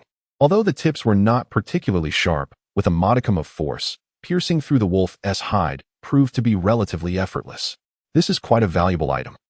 It could serve well as a dagger, he mused, inspecting the wolf's jaw. Each fang measured approximately 26 to 27 centimeters, making them ample for his intended use. With such a potential ally standing by, it would be a waste not to utilize its assistance. How about I call you to hay? Can you snap the bones of this creature? Xue Bai, suppressing his feelings of oddity and discomfort, attempted to communicate with the strange eagle. The eagle, having kept its wings folded and observing Xue Bai as he cleaned the wolf, remained silent. Upon hearing Xue Bai's inquiry, it flared its massive wings and let out a loud squawk. The creature's movements were both uncanny and bewildering, leaving Xue Bai utterly perplexed. Are you capable or not? He questioned. With another loud squawk, the peculiar eagle glanced at Xue Bai and shook its wings vigorously. Is this to indicate I should make way? Upon witnessing the eagle's demeanor, Xue Bai hastily stepped aside. As he did, The strange eagle swiftly approached the carcass of the bizarre wolf, lifting its head to let out another resonant squawk before suddenly plunging down to peck at it. Xue Bai, who had been watching intently, was taken aback by the suddenness of the action. In an instant, he saw a shadow dart by, and before he could blink, the eagle had raised its neck and emitted a triumphant call. Looking down, he observed that the wolf's once formidable head had been reduced to several shattered fragments, resembling a thin-shelled walnut. Remarkably, it seemed that the eagle had skillfully controlled its force. Despite the destruction, there was no splatter of gore to be found. Xue Bai stared in astonishment, his mind struggling to process the scene before him. After a moment, he glanced at the eagle and shuddered involuntarily. This creature is terrifying. I must not provoke it. Otherwise, I might not even realize how I met my end. This beast would undoubtedly serve as a formidable boss in a goblin dungeon, just by virtue of the eagle's formidable beak. Even 10 of Xue Bai compressed into one would stand no chance against its bite. The eagle, noticing Xue Bai's dazed state, began flapping its wings and squawking insistently, clearly trying to rouse him from his stupor. Xue Bai cast a profound glance at the bizarre eagle, firmly resolving to treat this remarkable creature with utmost reverence. Its sheer terror was undeniable. What a splendid object! Upon beholding these two items, Xue Bai's initial trepidation diminished significantly. He hastily retrieved a pair of fangs and rinsed them in the river. Typically, genuine wolf fangs, due to frequent usage and tearing, would exhibit an uneven, pitted surface. However, perhaps owing to the fantastical nature of this realm, the fangs in Xue Bai's possession appeared pristine, smooth, and impeccably white, displaying exceptional quality. After toying with the fangs for a moment, he swiftly contemplated the matter of equipment and promptly bound the fangs, which seemed to be a matched pair, costing him only a modicum of survival points. Once bound, Xue Bai summoned the holographic interface, navigating directly to the equipment section. The weapon slot revealed the image of the wolf fangs, and as he clicked on it, a description promptly emerged. Weapon, wolf fangs. Damage, 2 neurosis, 1 acquired from the teeth of a monstrous wolf. Though the damage is modest, it possesses a unique effect of invigorating the mind and spirit. Note, having the wolf fangs in hand is certainly preferable to being empty-handed. Goodness. Blue text equipment, a weapon with attributes. What a stroke of luck. The blue text indication, coupled with the additional enhancement noted in the description, instantly set Xue Bai's spirits soaring. Xue Bai was no stranger to blue-lettered equipment. After all, the boots he had received as a reward for a side quest in the Goblin Dungeon were also blue-lettered. However, it was his first encounter with a blue-lettered weapon. To his surprise, while roasting meat for the monster eagle, he impulsively noticed the wolf fang, which turned out to be a blue-lettered weapon endowed with attributes. Speaking of which, is the system truly intent on transforming this fantasy world into a gaming experience? The disparity with survival games is rather vast, Xue Bai mused, his thoughts spiraling until the monster eagle squawked at him, bewildered by his stillness. All right, enough of that. No need to overthink it. Regardless, this time I've struck gold. He never anticipated acquiring a blue gear so fortuitously. It seems this monster eagle is indeed a harbinger of good luck. The eagle, with its adorably perplexed expression, remained utterly confused. Xue Bai chose not to tease it further and redirected his attention to the wolf pelt. It was undoubtedly a valuable find. The quality of the wolf pelt should be exceptional, significantly larger than that of the 3-in-1 hide. After considerable effort, he finally managed to greedily strip the pelt off, washing it thoroughly with water. Although he lacked the skill to fashion it into clothing, transforming it into a cloak or shawl would pose no challenge at all. Xue Bai initially wished to tinker with the wolf pelt. However, considering that the peculiar eagle had already called out several times in impatience, he prudently suppressed his curiosity. Instead, he proceeded to clean the wolf meat thoroughly and commenced roasting it over the fire. Beside the fire, a towering 2-meter-high eagle gazed intently at the roasting meat, while across from it, a young man fixated on the drying wolf pelt in his hands. An amusing pair indeed. The fire crackled vigorously, with the wood occasionally emitting sharp pops. Xue Bai busily turned the meat and adjusted the pelt, fully immersed in his tasks. The extraordinary eagle sat down in a rather remarkable manner. By now, Xue Bai was accustomed to its odd behaviors, especially since it could comprehend human speech and engage in conversation. Clearly famished, the creature stared fixedly at the roasting meat, resembling a child eagerly awaiting their meal. Occasionally, it would glance up at Xue Bai, squawking either to hasten him in turning the meat or to inquire if it was ready. No one knew how Xue Bai interpreted its intentions, but he occasionally offered explanations, then resumed his work on the wolf pelt. Minutes drifted by, and the pelt had nearly dried. After flipping the meat one last time, he swiftly secured the pelt. Subsequently, he summoned a luminous screen and navigated to the Equipment tab, where the image of the wolf pelt prominently appeared in the upper garment section. Upper garment, wolf pelt cloak, effective only when worn by the player. Physical defense. 3. Attacks inflicting damage of 3 points or less will be rendered ineffective. Magical defense. 2. Magical attacks causing 2 points of damage or less will be nullified. Neural 1. Crafted from the hide of a monstrous wolf. This armor boasts remarkable defensive properties and possesses a magical ability to invigorate the mind. Note: unless one intends to wear the wolf's pelt as a mask, it is ill-advised to use one's face as a shield against projectiles. Indeed, it is yet another piece of blue-tier equipment. Xue Bai Spirit Sword. Dismissing the ludicrous comment accompanying the gear. This time, I've truly struck gold. I originally believed I was destined for misfortune. Being reduced to a mere cook for an eagle, little did I expect to come away with such a fortunate find. The more Xue Bai pondered, the more delighted he became, even regarding the monstrous eagle with newfound affection. The meat skewers sizzling over the fire emitted a tantalizing symphony of crackles, as the drippings released fragrant wisps of smoke that danced into the air, prompting the eagle to squawk with impatience. This creature, in its eagerness, glanced towards Xue Bai as if inquiring whether the roasted meat was ready to be devoured. Xue Bai seized a piece with his wolf fang, tearing off a morsel to taste. The meat was remarkably similar to beef, albeit slightly tougher, yet this did little to detract from its flavor. However, the absence of seasoning left it lacking in saltiness. Nevertheless, it was more than sufficient to satiate his hunger. The delightful contrast of crispy exterior and tender interior, combined with the rich aroma of fat, was truly exquisite. After savoring a bite, Xue Bai licked the grease from his fingers and nodded at the monstrous eagle. "You may eat now, Dahe." Dahe was his affectionate name for the creature, as calling it just eagle felt rather awkward. Dahe was evidently waiting for this moment. He immediately flapped his wings in excitement and let out a loud cry. Without a moment's hesitation, he stretched his neck towards the roasted meat and took a substantial peck, tearing off a hefty chunk. Tilting his head back, he tossed the piece into his mouth, his beak joyfully clacking as bits of glistening yellow fat splattered around.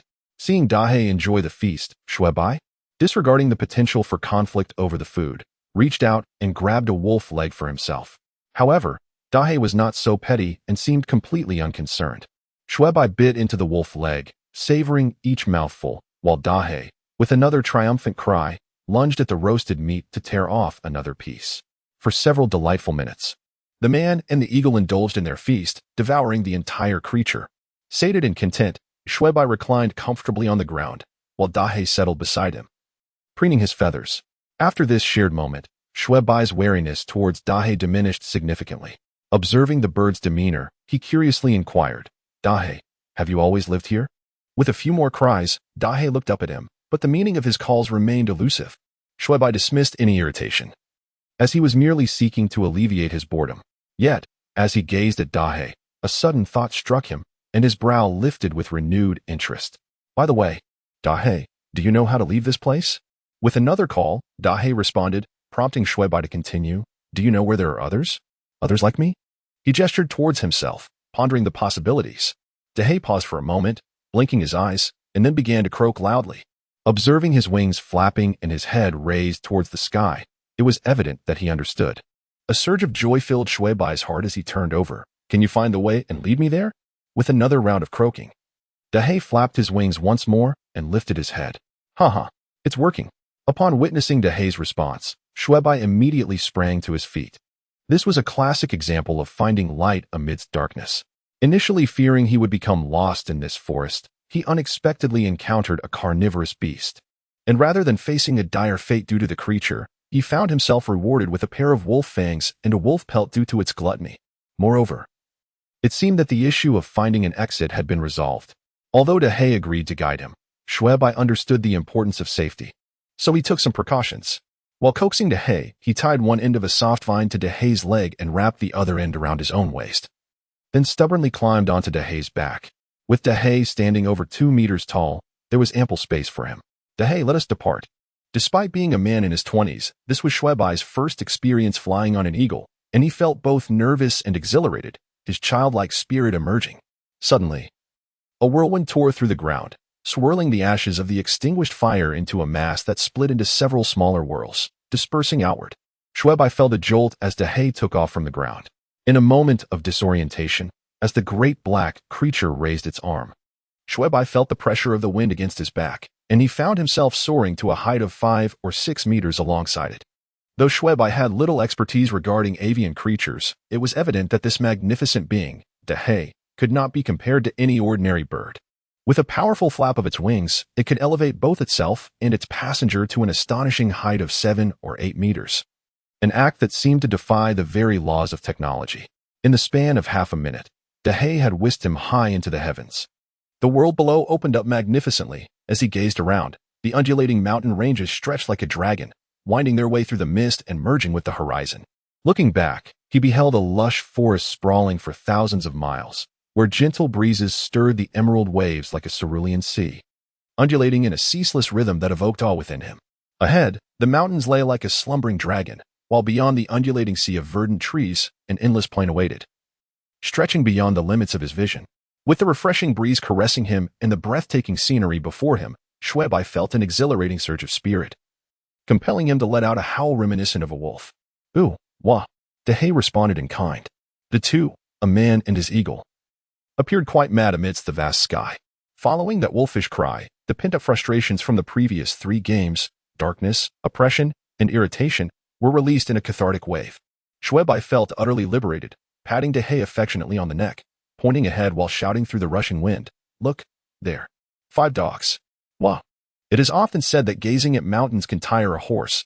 Indeed, despite the proximity of the majestic mountains, after half an hour of flight, Dehei had only covered a third of the distance. After more than an hour, a man and an eagle finally soared above the mountain peaks.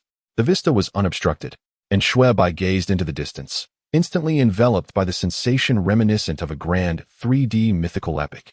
Before him lay vast expanses of verdant hues, varying in depth and intensity. In the center, a silvery river, shimmering with reflected light, meandered gracefully through the scenery, separating the forest from the plains.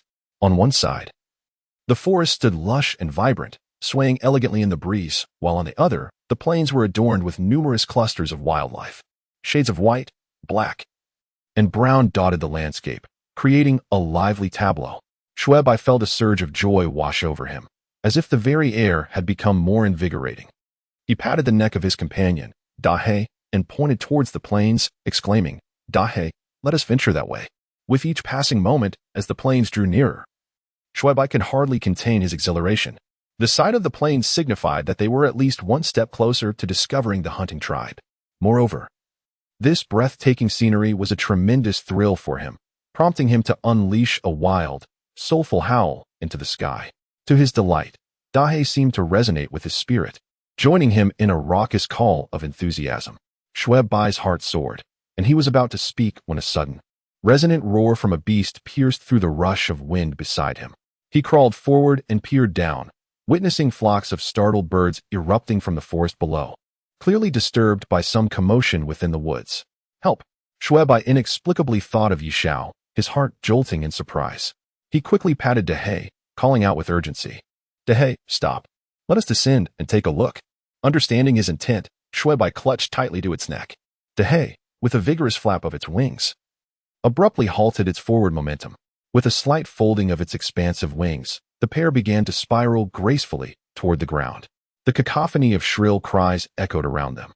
Xue Bai's expression twisted in confusion as he pondered the peculiarities of the creatures in this wizarding world. Dehei descended swiftly, and in the blink of an eye, they reached the treetops. Fortunately, the density of foliage here was less than that of the mountains above, with mottled gaps appearing between the branches. Dehei let out a loud squawk and dove headfirst into one of these openings. Goodness! Xue Bai had not anticipated such a maneuver from Dehei, causing him to instinctively retract his neck in fright.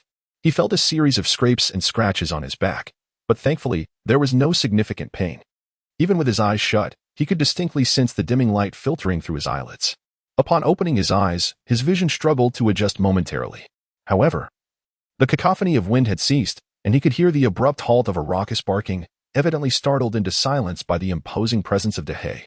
Once Xue Bai's vision acclimated to the dimness of the forest, he glanced down to see a disheveled woman seated beneath a tree a few meters away. However, it was evident that she was not Yuxiao. The woman possessed striking long black hair, elegantly tied into a ponytail with a cord adorned with animal teeth. Around her neck, she wore a necklace crafted from the polished bones of an unknown creature. Her attire resembled that of ancient wildlings from mythological dramas, consisting of a leather corset that accentuated her toned and slender waist and arms. At her waist, she sported a pure black leather wrap that bore a resemblance to a short skirt, revealing a tantalizing glimpse of her thigh as she sat. The leather garments were indeed remarkable, with their edges embellished with the teeth of nameless beasts, exuding an aura of wildness. The longer she gazed, the more Xue Bai was reminded of Nidalee from the realm of League of Legends. Though this woman appeared far more beautiful, her skin notably fairer, unlike Nidalee's bronzed complexion.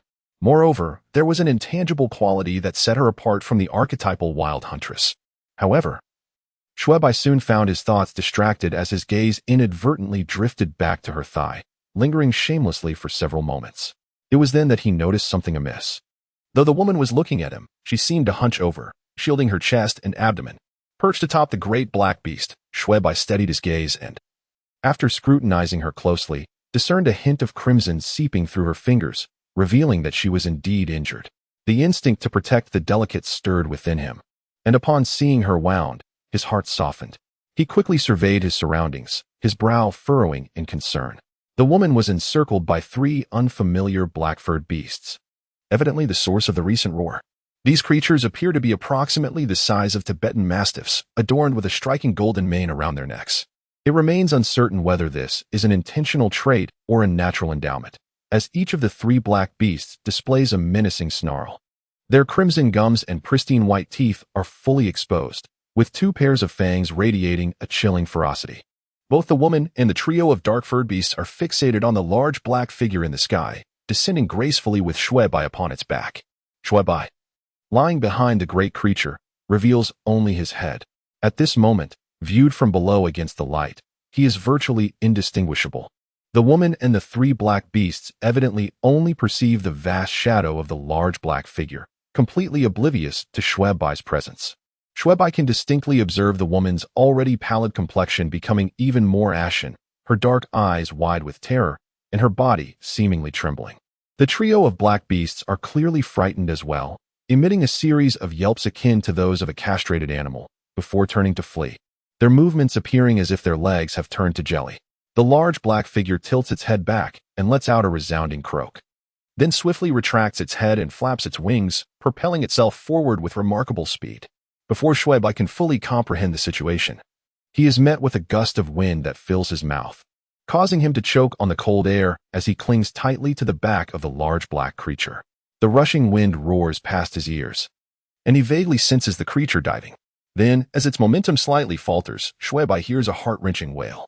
Without needing to open his eyes, he realizes that the large black figure has successfully captured one of the beasts.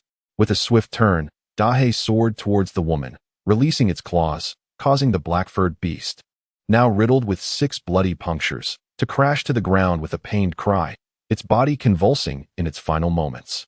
As the last of the black-furred creatures thudded onto the earth, Dahe gradually folded its wings and descended. The injured woman, startled, tightened her grip on the spear, which had evidently been discarded moments earlier but was now firmly in her hands. "Do not be afraid, we mean you no harm," Xue Bai, who had been observing the woman's expression, quickly called out, maneuvering around Dahe with a vine in hand. As he untangled the vines ensnaring Dahe's feet, he turned to the woman, flashing a silly grin to convey a sense of peace. Though the terror on her face had lessened, she still appeared wary and on guard. Xue Bai freed the vines from Dahe's feet and loosened the one around his waist, cautiously advancing towards the woman while gesturing wildly, fearing she might not comprehend Mandarin. "Do not be afraid, I harbor no ill intentions." Upon seeing Xue Bai's movements, the woman flinched, raising her spear to point directly at him. In a firm voice, she commanded, "Stay back." Her previously concealed wound was now visible, revealing a large gash in the beast hide covering her chest, where the flesh beneath had been torn open. A bloody wound measuring a finger's length seeping crimson. It was evident that, had the beast hide not provided some protection, she might have faced a far graver fate. Xue Bai immediately noticed the wound, and a visceral reaction of pain surged through his mind, prompting him to halt abruptly. The woman exhaled in relief, her complexion visibly improving. However, her earlier motion of raising the spear startled Dahe. Clearly, Dahei was excessively loyal. Upon seeing the woman brandishing the spear towards Xue Bai, it tilted its neck back and let out a loud croak, spreading its wings as if to create a tempest. The woman, evidently familiar with such creatures, turned pale as her color drained at the sight of Dahei's wings unfurling. In her fright, she gasped and collided with the tree trunk behind her, causing a resonant thud that echoed through the air. Xue Bai winced at the sight, unable to bear the discomfort. He quickly turned to Dahei, patting its neck. "Stay still, it's all right, everything is fine." Dahei tilted its head, squinting at the woman, then fixed its adorable gaze on Xue Bai, emitting a curious croak. "Gua." It was a gentle reassurance. It's fine, don't worry about it. Just stay put, and soon I'll prepare some roasted meat for you." Xue Bai was puzzled by Dahei's newfound questioning tone, but continued to soothe it. Upon hearing roasted meat, Dahei became exuberant, flapping its wings and swirling around in excitement. Meanwhile, Xue Bai paid little heed to the eccentric creature, redirecting his attention to the woman, who appeared utterly terrified, pressed against the tree trunk and trembling uncontrollably. Upon noticing Xue Bai's gaze, she instinctively recoiled to the side. However, it was evident that there was no intention of fleeing. Whether due to injury or the belief that escape from the clutches of the formidable dark was futile. "Do not be afraid. I bear no malice." Xue Bai attempted to communicate, yet it was clear that the woman did not trust him. In a state of urgency, Xue Bai scratched his head and, noticing the three dying, convulsing black-furred beasts nearby, his eyes sparkled with realization. He retrieved a wolf's fang from his pocket and approached the quivering creatures, resolutely thrusting the fang towards their necks without hesitation. This act was intended as a gesture of goodwill towards the three black-furred beasts. With a soft squelch, he felt a slight resistance in his hand, and then the fang penetrated the creature's neck. An icon displaying -6 appeared above the beast's head, and its health bar abruptly illuminated, only to vanish in an instant. Xue Bai had merely intended to demonstrate friendliness through this action, overlooking the implications of the health points. Yet, upon witnessing the fleeting health bar, his eyes widened in astonishment. "Goodness!" he exclaimed, for this instance was markedly different from before. In that fleeting moment, he observed a rapid fluctuation of the health bar, 030, that indicated a total of 30 health points. His single strike with the fang had only inflicted 6 points of damage, implying that at least 24 points had been extracted by the Dark's claw. What did such a substantial damage of 24 points signify? Achieving this effect would require a wolf's fang enhanced to level 22, or even a level 15 fang in conjunction with a thrusting skill. Level 15. When converted to survival points, such a value could only be attained by reaching that level. Moreover, if memory serves me correctly, after reaching level 10 in enhancement, the success rate becomes fixed at 50, accounting for the probability of failure. It could very well require leveling up to 18 or even 20 to potentially enhance the wolf fang to level 15. Xue Bai could not help but turn his gaze towards Dahei. He was increasingly convinced that he had struck a stroke of fortune. For merely a barbecue had led him to encounter such a formidable ally. If I could persuade Dahei to accompany me on quests, it should prove considerably easier. Wouldn't it? This thought suddenly emerged in Xue Bai's mind. "Gua?" Dahei, noticing Xue Bai's unwavering attention, curiously emitted a low, strange call. Xue Bai snapped back to reality, finding his earlier notion rather feasible, albeit it was evidently a daunting aspiration. After all, no one could ascertain whether Dahei would join him in battle for the sake of barbecue. Amid his delight, Xue Bai could not help but frown at the matter of the black-furred beast's health. The highest health monster he had faced in the Goblin Dungeon was none other than the leader of the expedition team, Lin Tong, who could be considered a boss within that realm, possessing merely 100 health points. Other explorers or goblins typically boasted no more than 20 health points at most. Yet, who could have anticipated that in this dungeon, even a few black-furred beasts would possess a health pool of 30? Moreover, these black-furred creatures appeared as inconsequential as the blue goblins from the Goblin Dungeon, mere cannon fodder in essence. Considering this magnitude, those so-called wizards likely possess a minimum of 30 health points, even for mere cannon fodder. Some elites or minor bosses might have at least 60 or 70 health points. While it may seem that 30 health points for cannon fodder is not overly daunting, merely a matter of a few wolf fangs, what if there are 10, 20, or even 30 of these 30 health point minions?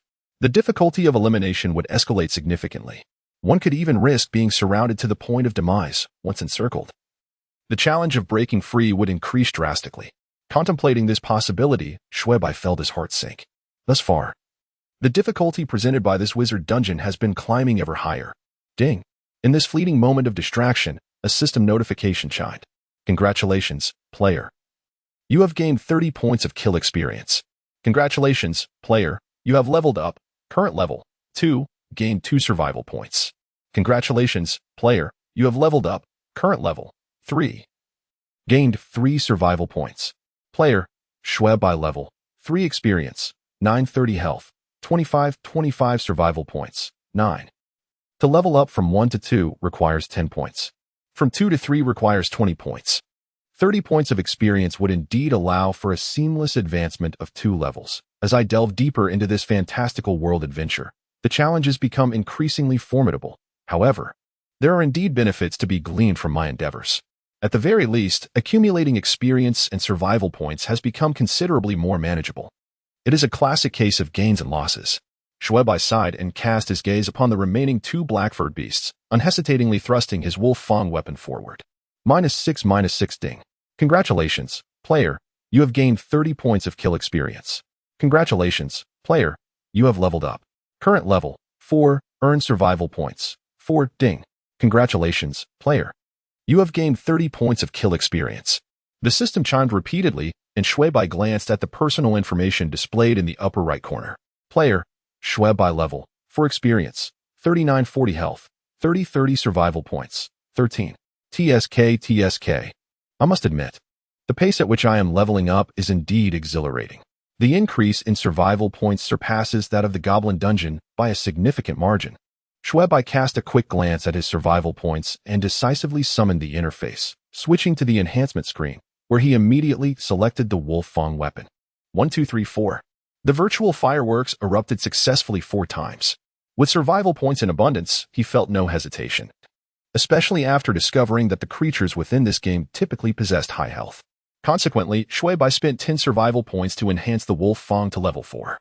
The 10 points of damage are quite respectable, sufficient to vanquish an intact black-furred beast within 3 strikes. The remaining 3 survival points, however, are insufficient to elevate the wolf fang to level 5, and the wolf skin holds little significance for enhancement at this moment. Xue Bai closed the luminous screen and turned to regard the injured woman beside him. Her expression remained one of hesitation and wariness, though she appeared somewhat improved compared to before. You see, I truly wish to assist you. My intentions are benign. Fearing that he might further alarm her, Xue Bai refrained from approaching, opting instead to gesture slightly. Although it was evident that the woman comprehended Mandarin, he felt a measure of comfort in his gestures. The woman remained silent, maintaining her cautious demeanor as she scrutinized Xue Bai for a moment longer, then cast a glance at the imposing black figure behind him before slowly lowering her spear. Xue Bai exhaled in relief. At least this woman was capable of communication. After enduring a night and a half of uncertainty, encountering a seemingly indigenous human was a stroke of fortune. If communication proved impossible, it would have been exceedingly unfortunate. Nonetheless, although the woman had relinquished her spear, she still grasped it tightly, clearly retaining her guard. Her gaze frequently darted towards Dahe, filled with vigilance and trepidation. Xue Bai soon discerned that this woman was primarily on guard against Dahe, who, in her eyes, appeared to be a monstrous entity of catastrophic proportions. After contemplating the situation, Xue Bai resolved to allow Dahe to wander off for a while. He feared that should he attempt to engage in conversation with the woman while Dahe was nearby, the creature might suddenly act up, uttering a couple of raucous calls that could startle her into inadvertently injuring herself with her spear, an outcome that would be utterly comical. Dahe, why don't you go play by yourself for a bit? I will call for you shortly, and then I shall treat you to some roasted meat. What do you say? Xue Bai turned to Dahe, gently stroking its neck. Although this creature appeared quite large, it seemed to be docile in Xue Bai's presence and appeared to relish the affection, exhibiting behavior reminiscent of a cat or dog. Dahe tilted its neck in comfort, narrowing its eyes blissfully at Xue Bai before shifting its attention to the woman, squinting at her. Then, raising its head, it let out a resounding call. Clearly in agreement, Dahe ambled a few steps to the side, flapping its wings with a mighty beat that sent a cloud of dust and leaves swirling into the air. Xue Bai instinctively shielded his mouth and nose, calling out to the creature above him, "Just don't wander too far." With a sigh, Xue Bai inevitably thought of Yishao, his expression darkening. Yishao was the one he had invited, yet unexpectedly, their paths had completely diverged upon her arrival. How could he not worry about such a girl? A sudden light cough from behind interrupted his thoughts. I almost forgot the pressing matter. We have an injured person here. The situation had evidently changed since Dehay's departure, as the woman now appeared considerably less tense and fearful. The spear she had been holding was cast aside, and she was attempting to rise, one hand clutching her chest while the other supported herself against the ground. However, her unsteady movements indicated that standing was proving to be quite a challenge. Take your time. Let me assist you. Seeing her in such a state, Xue Bai felt a surge of alarm. Fearing she might fall again, he hurried over. Startled by his approach, the woman instinctively tried to evade him, but her body weakened and she lost her balance, tilting to one side. Quick as a flash, Xue Bai darted to her side, using his arms to shield her from falling. She collapsed directly into his embrace. "Are you all right?" he asked, concern etched on his face. The woman seemed to still harbor some fear of this unfamiliar presence and frantically attempted to rise. Yet, with an injury to her chest, any movement elicited a sharp cry of pain. Xue Bai noticed her lingering apprehension and, wishing not to impose further, gently supported her shoulder to help her stand upright. Just as he was about to speak to her, a glimpse of bloodstains on the ground caught his eye, and his heart sank. Turning to look behind her, he was taken aback in shock. At first glance, it appeared that the woman had only a single wound on her chest. However, upon closer inspection from behind, it became evident that there were two additional injuries, one on her back and another on the back of her right leg. The wound on her back could be described as neither too severe nor too light, comparable in severity to that on her chest. A gash, roughly the width of a finger, marred her shoulder blade, with the pale, reddened flesh slightly curling at the edges, though fortunately, it was not too deep. In contrast, the wound on the back of her right leg was considerably more serious. It seemed to be a bite from a dark-haired beast. Prominently displayed on her calf were 4 gaping puncture wounds, from which blood flowed profusely, creating a rather frightening spectacle. "Damn it!" Xue Bai exclaimed, panic rising within him. At the current rate of bleeding, it would not be long before this woman succumbed. He hastily settled down beside her, disregarding her faint resistance, and lowered her onto the ground, raising her right leg slightly. Lacking any substantial medical knowledge, he could only recall that, when bleeding, it was best to keep the wound elevated and to apply pressure to the arteries to slow the loss of blood. Scanning the surroundings, he found no suitable materials. The vines were clearly not conducive to binding. His gaze finally landed on his own clothing. Remarkably, after every game, this shirt and t-shirt ensemble would appear completely renewed. "Just hold your leg up," he instructed. Xue Bai instructed the woman to straighten up and swiftly remove her shirt. After forcibly placing her on the ground, she remained on guard, cautiously observing his movements. Upon seeing his demeanor, she was evidently taken aback, as certain gestures inevitably lead to misunderstandings, regardless of the realm. In a flurry of panic, she reached for a nearby spear, but as soon as she grasped it tightly, Xue Bai had already torn her shirt from her. Just as she raised the spear, intending to catch him off guard, she witnessed Xue Bai tearing at the hem of the shirt like a rabid dog. With a rip, a perfectly good shirt was reduced to 2 tattered pieces. The woman paused, lowering the spear, clearly realizing that Xue Bai did not harbor ill intentions. He, too, did not dwell on her overzealous reaction, proceeding to rip the 2 pieces into 4 strips. Squatting beside her, he grasped her right leg and, with a mix of coaxing and firmness, said, "Bear with me. This will hurt a bit." Recognizing his intent, she complied without resistance, extending her right leg obediently. Though her leg was curvaceous, it was actually quite slender. With Xue Bai's height in consideration, the fabric was ample enough. Wrapping the strip around twice was not an issue. He tightened it resolutely, carefully tying a slip knot. Whether it was due to the actual compression of the blood vessels or mere illusion, it was unclear. Nevertheless, once bound, the rate of blood flow seemed to slow considerably. Xue Bai gazed intently for a moment, confirming that the bleeding had indeed subsided, before he finally exhaled in relief. The woman's fair thighs, not only in hue but also in shape and contour, embodied his ideal, undeniably deserving of the title legs of the year. For the first time since entering this inner realm, Xue Bai's heart raced, not from fear or peril, but from an exhilarating thrill. "Thank you," he murmured, captivated, when a faint voice reached his ears. Startled, he quickly averted his gaze, instinctively touching his nose in an awkward gesture and stammering, "It's nothing. Just a small effort." After a brief pause, the woman remained silent. Xue Bai glanced back at her, noting that although her complexion was pale, her expression was composed. Evidently unaware of his earlier impropriety, which brought him a measure of relief, he dared not entertain any further inappropriate thoughts and promptly stated, "You really need to stop the bleeding and bandage those wounds." I'm not familiar with this place." Do you know of any herbs that can staunch the flow? Xue Bai felt no trepidation about the potential exposure of his words. He could always concoct an excuse. However, he was acutely aware that if the woman's wounds were not addressed swiftly, she could indeed face a life-threatening situation as the blood flowed freely. The woman lifted her gaze to Xue Bai and replied, "If we can find star-pattern grass, that would suffice. Its sap can halt the bleeding." Star-pattern grass? What on earth is that? Xue Bai responded, taken aback by her mention. The name evokes a distinct sense of a mystical herb from a fantasy novel. The woman paused momentarily, clearly taken aback by Xue Bai's ignorance of the star-spotted grass. After a moment's contemplation, she elucidated, "It is a plant of this height," gesturing with her hand to approximate its stature, roughly around 20 centimeters. In fact, it is quite easily recognizable. The star-spotted grass typically exhibits such characteristics, adorned with star-like pale spots. The woman endeavored to explain to Xue Bai while sketching a few outlines on the ground. Fortunately, her description and drawings were quite vivid, allowing Xue Bai to mentally piece together an image of what it might resemble. Essentially, 5 leaves arranged in a pentagram shape, each leaf embellished with spots. "Please wait here for a moment.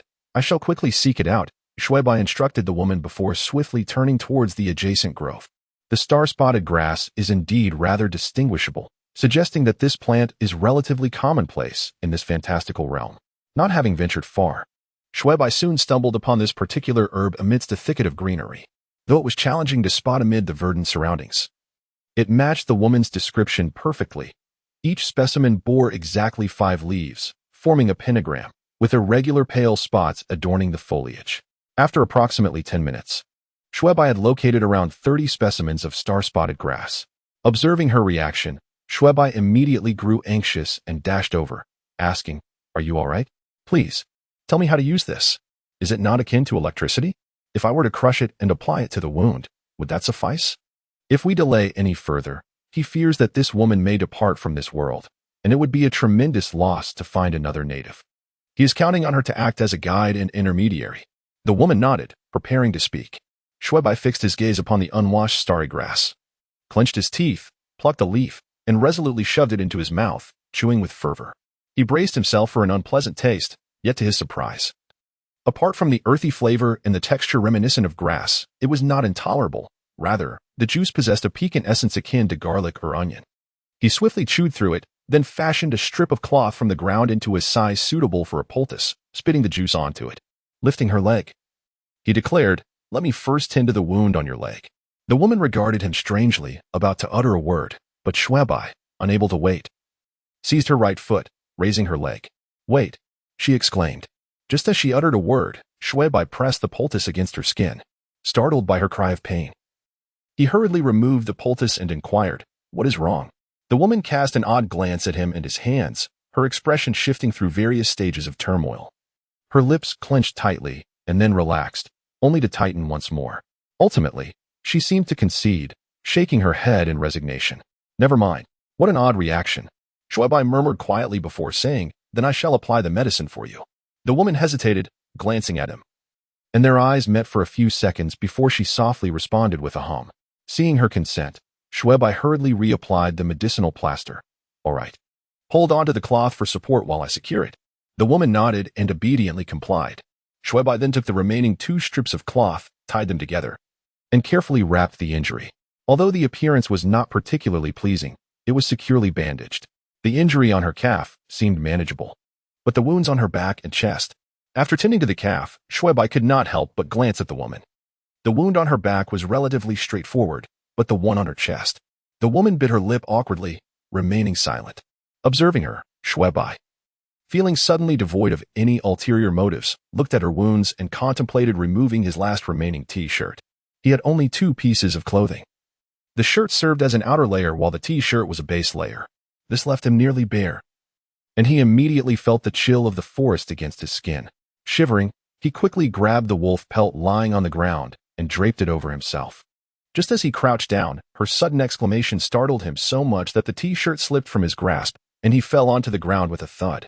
Xue Bai believed that the woman had seen something, and he quickly glanced over his shoulder, finding nothing but emptiness, no unwelcome guest in sight. Turning back, he gazed at her in puzzlement, asking, "What is troubling you?" The woman remained silent, timidly fixing her gaze upon him. lost in thought for several seconds before cautiously shaking her head. What an odd reaction, Xue Bai mused, unable to comprehend her demeanor, attributing her anxiousness to mere misperception. He attempted to reassure her, saying, "Do not be frightened. I am here." After speaking, he picked up his t-shirt, dusted it off, and, with little regard for his appearance, began to tear it apart. The once intact garment was swiftly reduced to mere strips of fabric. Following suit, Xue Bai plucked a few leaves of star-speckled grass, chewed them into a pulp, and then wrapped it with the t-shirt sleeve fabric, joining the ends to create a length sufficient for his purpose. "Raise your arms so I can tend to the wound on your back," he instructed. The woman responded with a soft affirmation and obediently lifted her arms, inadvertently revealing a glimpse of her bosom. Xue Bai, feeling parched, stole a glance before quickly steeling himself. He took the fabric and pressed the star-speckled grass against the woman's back, laboriously wrapping it around her before finally securing it in place. With only one wound remaining on her chest, he examined it closely, realizing that without removing her leather garment, it would be nearly impossible to dress the injury. He glanced at her awkwardly and, with a hesitant gesture toward her chest, suggested, "I fear this area may pose some difficulty in bandaging. Perhaps you could do it yourself?" The woman cast a glance at him, lowered her arms, and emitted a soft hum. Cautiously observing Xue Bai's silhouette, she reached to lift the fur garment. Xue Bai, in a state of ennui, turned his back to her, his gaze aimlessly wandering, intentionally trying to disregard the presence behind him, yet instinctively attuned to the subtle sounds in his vicinity. As he listened to the rustling noise, his imagination began to run wild, particularly fixating on the woman's alluring physique. His thoughts ignited with fervor, yet he deemed such musings to be rather indecent. He quickly shook his head, chastising himself with a flick of his tongue. "Damn it. Old Bai, are you a beast? What sort of man takes advantage of a situation to indulge in such thoughts?" This self-reprimand brought him back to a semblance of clarity, compelling him to redirect his thoughts. Speaking of which, what is this woman's purpose? How did she come to be here alone? I completely forgot to inquire whether she belongs to the Hunter clan. If she does, that could be a stroke of fortune. Perhaps I could leverage this opportunity to infiltrate the Hunter clan and seek a means to confront the Wizard King. As Xue Bai pondered these thoughts, a soft sound emanated from behind him, a blinding expanse of white. Oh dear. Observing the blood on his fingers, Xue Bai felt a sudden flush of embarrassment wash over his face. He hastily cast a glance, only to find the woman gazing up at him. Xue Bai quickly covered his nose, turning his head away in a fluster. That is to say, it was unintentional. Please continue. Please continue." Xue Bai stammered an explanation, but silence enveloped him from behind. "Goodness, just look at your pitiful state. What a disgrace."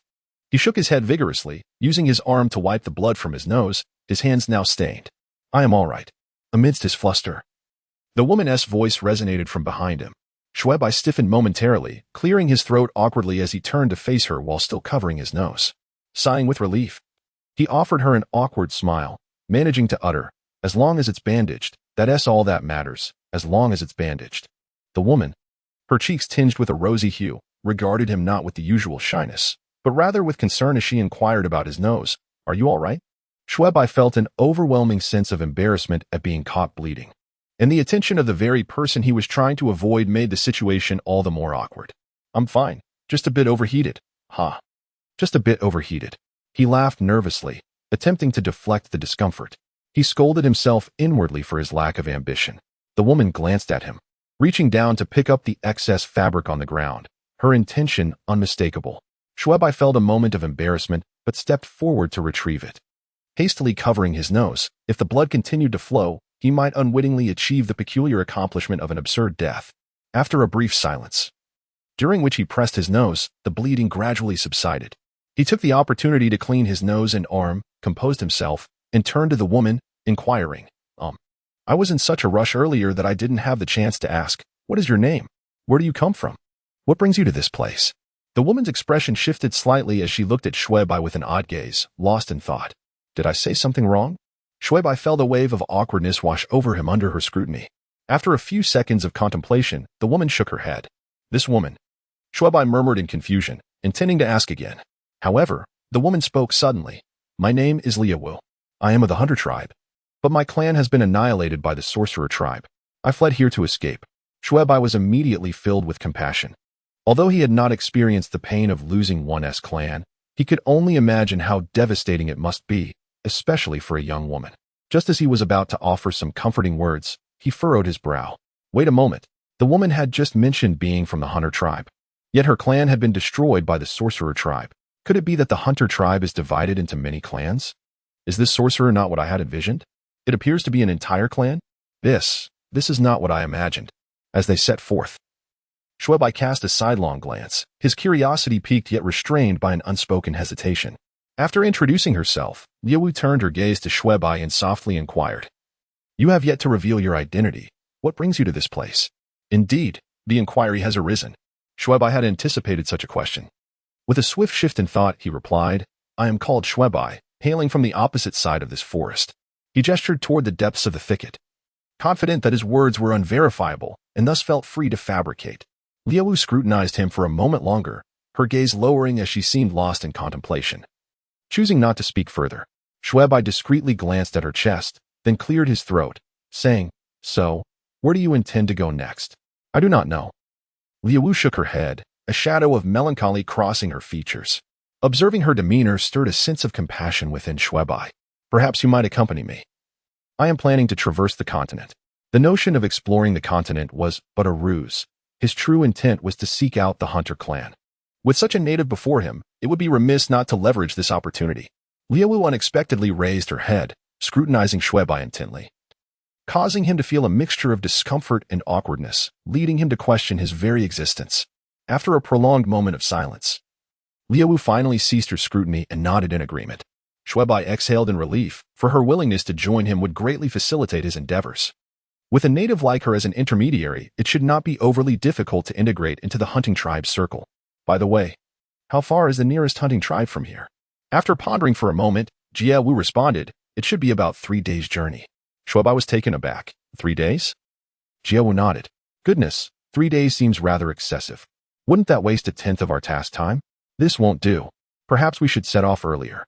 Furthermore, in 5 or 6 hours, it will be time to find shelter for the night. Staying overnight on the plains is certainly safer than in the forest, and there is no water source here. These are all issues."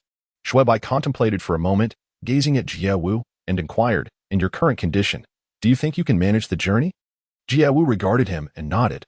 "I should be able to travel." Xue Bai examined her legs and feet, suddenly slapping his forehead. "I almost forgot about Dehe. Let him carry you. Then let us proceed. We should aim to exit this forest before sunset." Xue Wu had no objections, merely responding with a soft hum. "Dehe." The creature flapped his wings and squawked at Xue Bai. Xue Bai was equally perplexed, noting that the woman seemed rather timid. With a wry smile, he reassured her. "Do not be afraid. Dehe means no harm." Squawk. Dehe looked at him, then at the woman, and surprisingly shook his head. "I am truly dismantling the stage here." Xue Bai had not anticipated Dehe's reaction, and he instantly felt a sense of embarrassment. He turned to the hunt dance, offering an apologetic smile, and declared, "As long as you assist in carrying this young lady, I shall prepare barbecue for you daily." Dehe refrained from making a fuss, casting a sidelong glance at Xue Bai before turning away, emitting a couple of dismissive squawks, clearly unimpressed. What on earth? What kind of situation is this? It's merely a girl, and this creature refuses to carry her? Is it female? Xue Bai grumbled as he glanced into Dehe's feathery embrace, only to realize with dismay that it indeed was a female. Never mind. I shall support you myself. Seeing that there was no hope with Dehe, Xue Bai decided to take matters into his own hands. Initially, he intended to say that he would assist her, but he soon considered that such a pace may not be expedient. It would be better to carry her instead, especially since his physical endurance was quite commendable, and he had accumulated a bit of resilience previously. In any case, let us assume this reasoning is credible. Hunt Dance did not decline, and Xue Bai promptly lifted her onto his back, enveloped by an astonishing softness. Ahem. Dehe. We are setting off.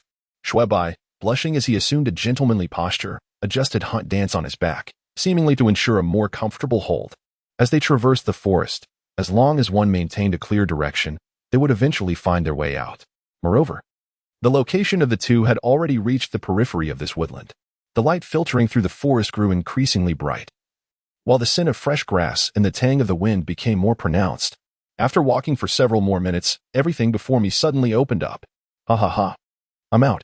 Woo. Gazing at the azure sea and sky, feeling the gentle breeze, Xue Bai joyfully threw his head back in laughter, letting out a triumphant howl.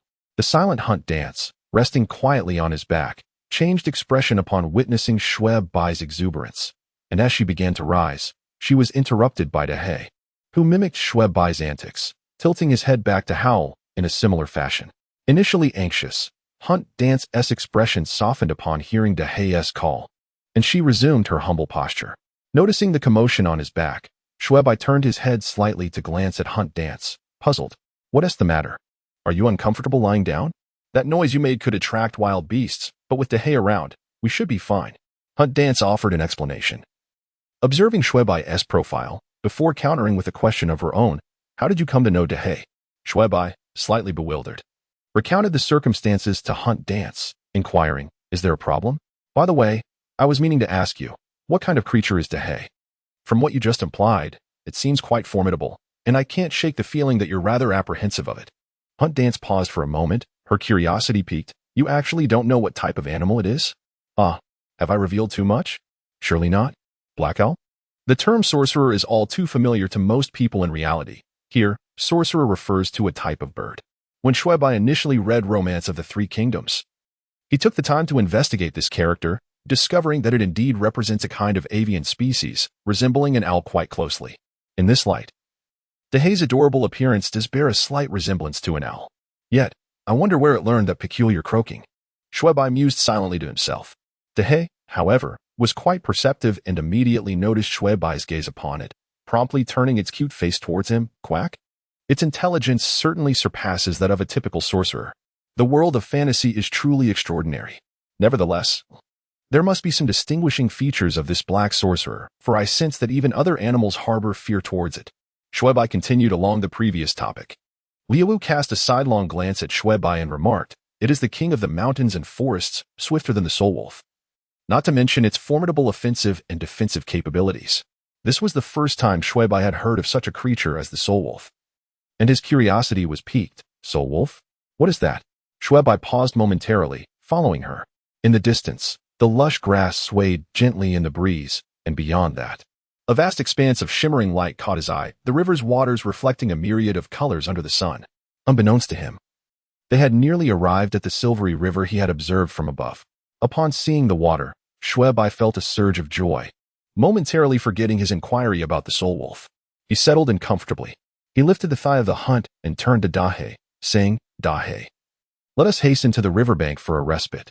Soon, I shall prepare roasted meat for you." Dahei, evidently intrigued by the prospect of roasted delicacies, spread his wings in delight upon hearing Xue Bai's words, emitting a couple of joyous calls.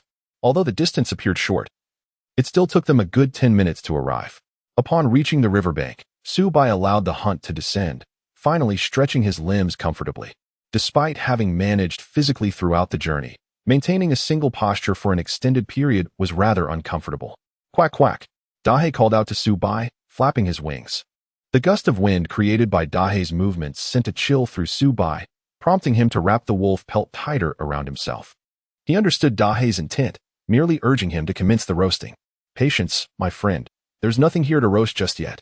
Go fetch a few creatures and gather some firewood while you're at it," Xue Bai shamelessly instructed Dahei, fully aware that this creature was intelligent and capable of understanding human speech, hunting and collecting which should pose no challenge for him.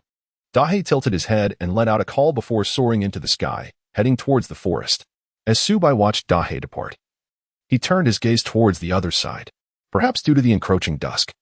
The myriad of animals previously visible on the prairie from high above had vanished without a trace. Under the golden hue of the setting sun, the expansive grassland shimmered with a gentle, opulent glow, yet not a single creature could be found.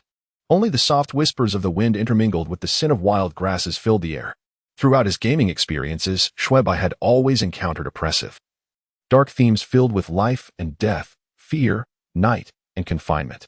Yet, for the first time, he reveled in the liberating sensation brought forth by the boundless wilderness. Gazing at the breathtaking sunset stretching across the horizon, he found himself unwittingly captivated. While Xue Bai admired the scenery, Liu quietly observed him from the side. Her expression was contemplative, with her brow occasionally furrowing and then relaxing or arching slightly. The two sat in serene silence, side by side, resembling a scene from a realist painting from afar. After a brief respite, Xue Bai, seeking to occupy himself, decided to repurpose the wolf skin to fashion some makeshift clothing for Lai Wu. It was clear that without some form of covering, they would suffer during the night. He punctured the corners of the wolf skin with stones and threaded soft vines through them. He fashioned loops at the top, and with a simple yet crude motion, draped it over his head, transforming it into a cloak. By pulling the hem to his chest, it became a makeshift breastplate. If he tied the two lower vines, it could even resemble a half t-shirt. Once he had completed this endeavor, Xue Bai donned the makeshift attire, ready to show off and inquire Lai Wu's opinion on his appearance. Suddenly, a piercing cry echoed nearby. Both of them startled, turning to see a shadow springing forth from a clump of grass about 30 meters away. As they steadied themselves and focused, the shadow became clearer, a tall, slender man clad in a tattered gray robe, with bulging pockets on either side, the contents of which remained a mystery. The cuffs and hem of the robe bore a serrated appearance, leaving one to ponder whether it was a deliberate design or merely the result of natural wear. The man's entire visage seemed to be coated in some sort of paint, characterized by a pallid, ashen hue. His sunken eye sockets were shrouded in shadow, and an earring, resembling the thickness of an infant's wrist, dangled from his right ear, lending an air of peculiarity. His hair was a disheveled mess, tangled into over 20 small braids. With bare arms and legs, his exposed skin was adorned with bizarre patterns whose meanings remained a mystery. In every conceivable way, he appeared far from an ordinary human. Xue Bai observed him with a wary gaze, discreetly drawing forth his weapon, the wolf fang. "Who are you?" he inquired, positioning himself protectively in front of the huntress. His unwavering gaze fixed upon the figure in the gray robe. "What in the world is this?" Xue Bai's brow furrowed in confusion, for he could not comprehend the man's utterances. Instinctively, he turned to glance at the huntress behind him. "He is a sorcerer." A sorcerer? He had not anticipated encountering a sorcerer in such a locale. While the Sorcerer King's treasure was ostensibly the objective of his mission, it was, in truth, the Sorcerer King himself who represented his ultimate challenge. The sorcerers serving under the king were the very individuals he would need to engage with frequently. I wonder what their abilities are like. Do they possess more vitality than the black-haired beasts? Now is the perfect moment to gauge the wizard's prowess. Allowing for some mental preparation, Xue Bai took a deep breath, suppressing the rising tide of anxiety and dread within him. He cautiously gripped his wolf fang and began to advance towards the wizard before him. Be careful. These wizards wield magic and are protected by deathly forces. Hunt Dance urgently warned from behind. Magic? Deathly protection? At the mention of such fantastical terms, Xue Bai shuddered involuntarily. He had always found magic to be the most exasperating of phenomena, not to mention the lingering shadows left by the goblin sorcerers in the goblin dungeon. The ethereal nature of magic rendered it an exceedingly troublesome adversary, and the cursed notion of deathly protection only added to his bewilderment. What on earth could that be? A protective technique from a fantasy novel, or perhaps a spirit? Must the system be so convoluted? This dungeon is far too surreal. Despite the escalating tension in the atmosphere, Xue Bai found himself unconsciously voicing his complaints inwardly. Suddenly, the wizard opposite him exclaimed, "You bastard!" Xue Bai's heart jolted. The scene evoking memories of that damned black mist. The wizard appeared to share a semblance of trepidation, his sunken eyes widened. The pale whites of his eyes fixated intently on Xue Bai, his lips moving incessantly. As he chanted incantations, he retreated rapidly. And it was evident that the black energy in his hands was multiplying, tendrils swirling as if they were living creatures, resembling countless slender, hair-raising worms. The wizard let out another chaotic shout, extending his left hand simultaneously. In a moment of haste, Xue Bai cast a quick glance, feeling a wave of unease at the sight of his movements. Those densely tangled black threads were unmistakably malevolent, and merely contemplating them provoked a sense of nausea. Moreover, this individual, in his current state, was evidently preparing for a second spell. Damn it, I'll confront you head-on. Xue Bai could no longer afford to hesitate. Who knew what effects these wizard sorcery might unleash? What if a misstep led to his downfall? It was perplexing how this wizard had even appeared. Had he not leapt forth, shouting like a madman, Xue Bai mused that he might have already fallen victim to a sneak attack.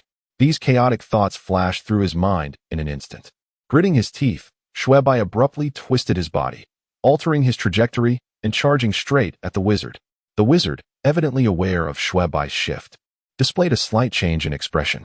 He retreated with increased speed, his lips quivering more rapidly, clearly hastening his incantation. Xue Bai sensed a chill creeping over his skin.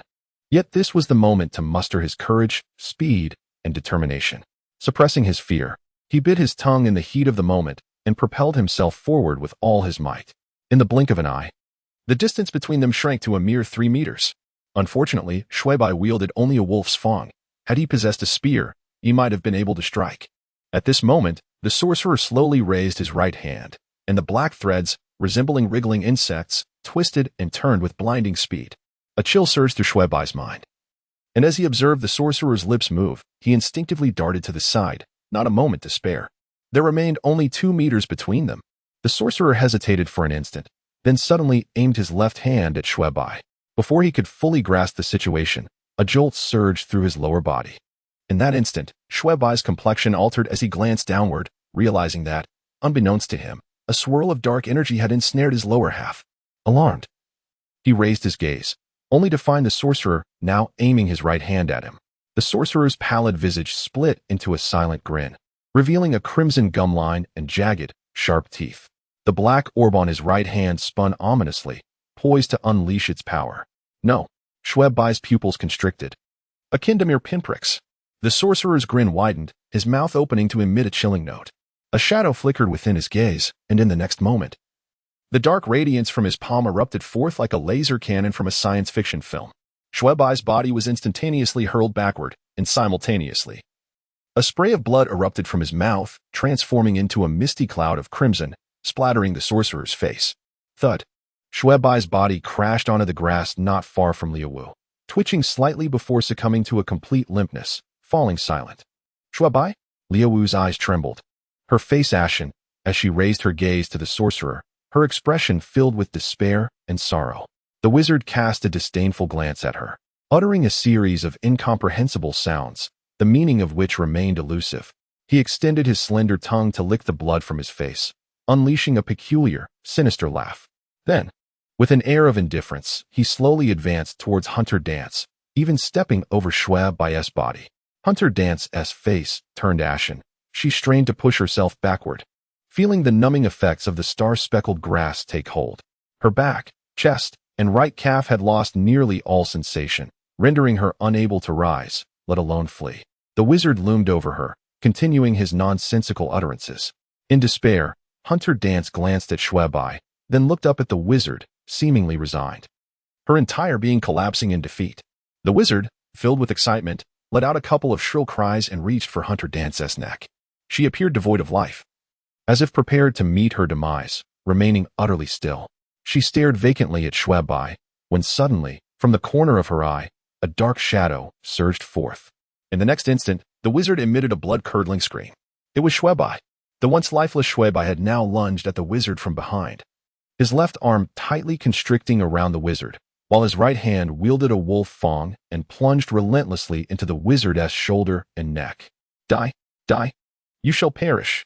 Again and again, the blade struck, blood splattering across Xue Bai's face. Again and again, the wizard struggled desperately. However, regardless of his struggles, Xue Bai had no intention of relinquishing his grip. Even as his arm was lacerated, he continued to bite down on his teeth, stabbing with relentless fervor.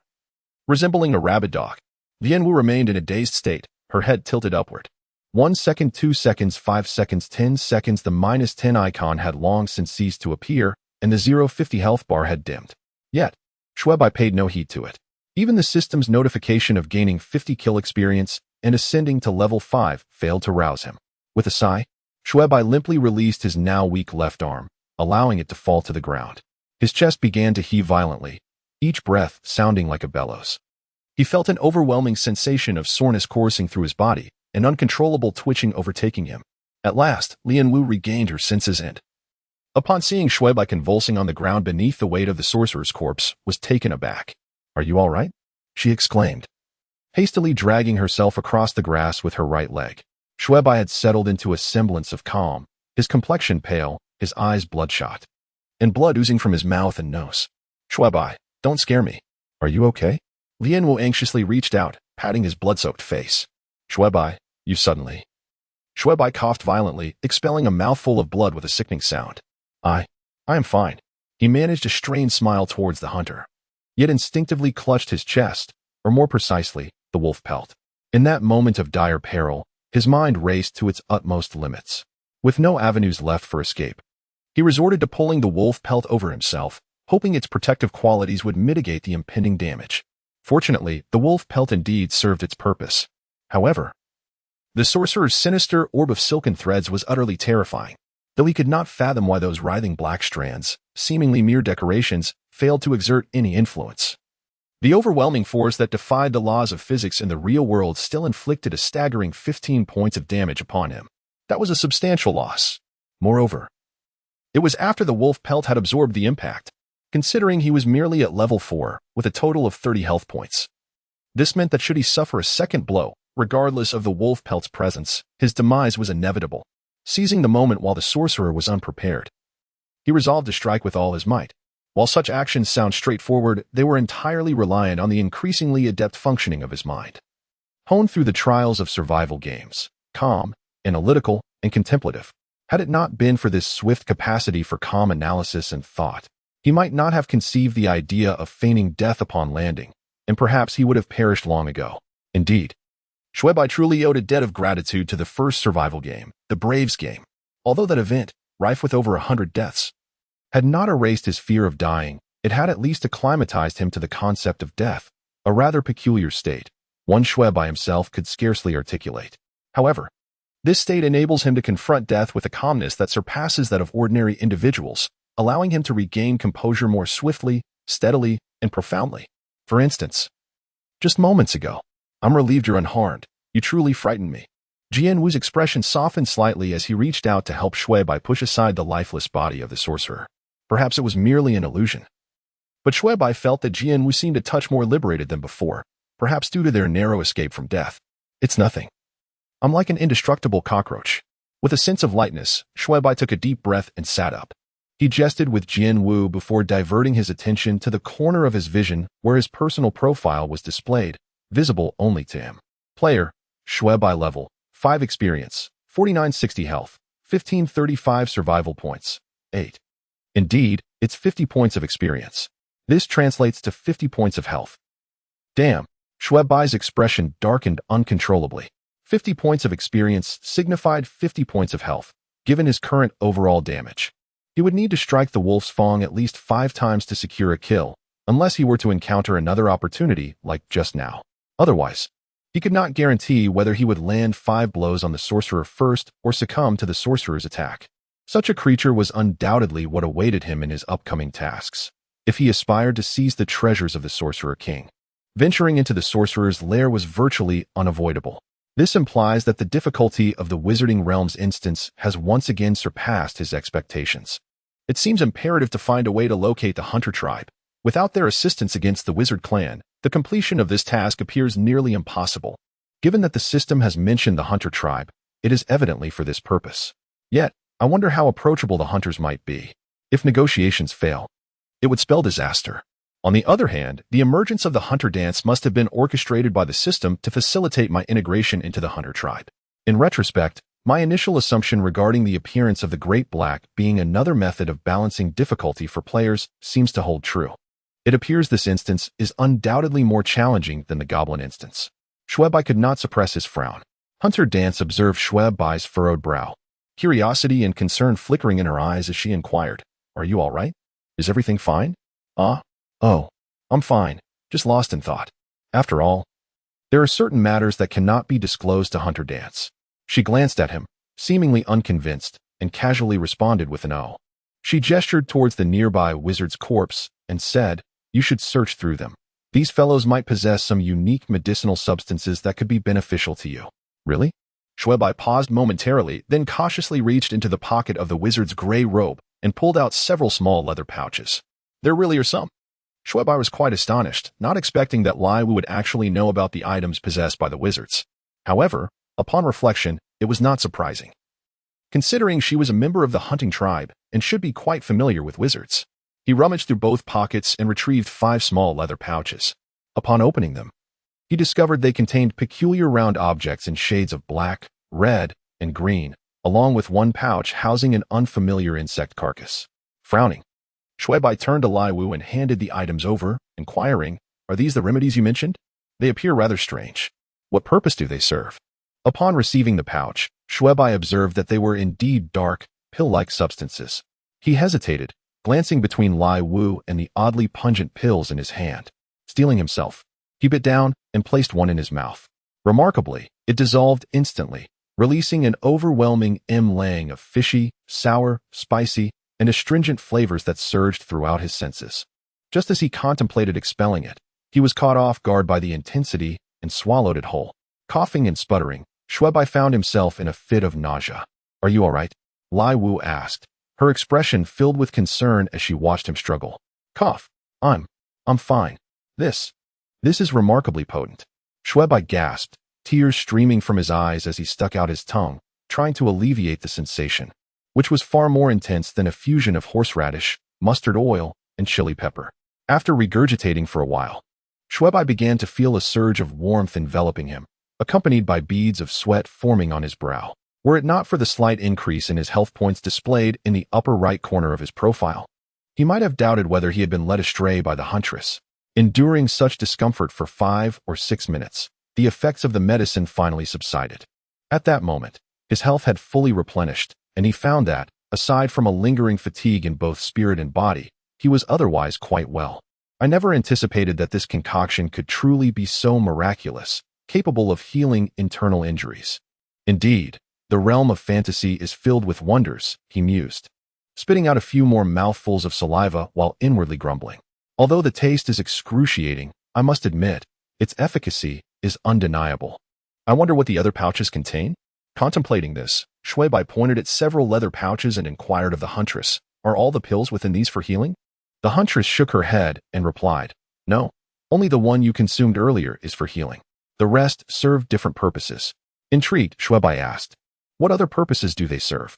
The huntress gestured towards the pouch containing red pills, explaining, "This contains a substance that can incite madness in both beasts and humans, plunging the user into a frenzied state." She then pointed to another leather pouch, adding, "This one holds a substance that induces unconsciousness." Upon hearing the huntress's explanation, Xue Bai furrowed his brow in concern. These sorcerers possess not only formidable strength but also an impressive array of equipment, replete with various potions, suggesting that each of them is quite astute. The difficulty of this dungeon has once again exceeded our expectations. It feels as though the system is intent on driving us to our demise. The challenge has become rather excessive. Xue Bai muttered to himself before turning to Liu Wu and inquiring, "Are there no potions here for external injuries?" Liu Wu shook her head and explained, "Sorcerers are typically shielded by necromantic defenses and usually do not carry healing potions for physical wounds. Moreover, star-spotted grass is quite common here, flourishing across the entire continent, rendering external healing potions unnecessary." Xue Bai responded with an "oh," recalling Liu Wu's injury. Noticing her right leg was clearly immobile, he became anxious and asked, "By the way, is your right leg all right? It seems as though you can't move it." Liu Wu reassured him, "It's nothing to worry about. That's a normal reaction." Xue Bai frowned. "A normal reaction?" Liu Wu chuckled. "Star-spotted grass has excellent hemostatic and regenerating properties, but its side effect is that it can induce a numbing sensation in the nerves. This numbness is harmless to the body, though it is somewhat bothersome. It typically takes at least several hours to improve." Xue Bai was taken aback. "This star-spotted grass has a numbing effect? It's like an innate anesthetic." "Anesthetic? What is that?" Liu Wu inquired curiously. Xue Bai casually improvised, "It's a type of medication from my homeland, similar to star-spotted grass, but it only numbs people." Remained silent, not probing further. Xue Bai let out a sigh of relief. In a moment of haste, he had inadvertently revealed far too much. "I must be more cautious with my words in the future. Otherwise, I might inadvertently cause some unforeseen trouble, and that would be quite amusing," he mused quietly to himself. Casting a glance at Lai Wu, he noted that her body was beginning to sway. "Are you all right?" Xue Bai exclaimed, startled, as he quickly knelt beside her to offer support. "The effects of the medicine have fully set in," Lai Wu replied with a weak smile, shaking her head feebly. "Is that so?" Xue Bai paused, lowering his gaze to her, inadvertently catching sight of certain enticing features. A wave of impure thoughts surged within him. Given the circumstances, perhaps engaging in some mischief would not meet with much resistance from Lai Wu. Should I? He pondered. "Damn it. Why are you so depraved? This is a fantasy game, not a brothel." Xue Bai muttered to himself, shaking off the thoughts as he hastily released Lai Wu, allowing her to recline in the grass. He then dashed to the riverbank, plunging his head into the frigid water. The icy water jolted him, instantly suppressing his chaotic thoughts and the feverish blood coursing through his veins. Observing the corpse of the sorcerer, he let out a few loud cries, unsure whether it was out of personal frustration or a desire for vengeance for Xue Bai, before unceremoniously trampling the body. Finding humor in the absurdity of the scene, upon observing the resolute demeanor of Dahe, Xue Bai swiftly intervened. However, leaving the sorcerer's corpse nearby felt rather awkward, especially with the need for rest that evening.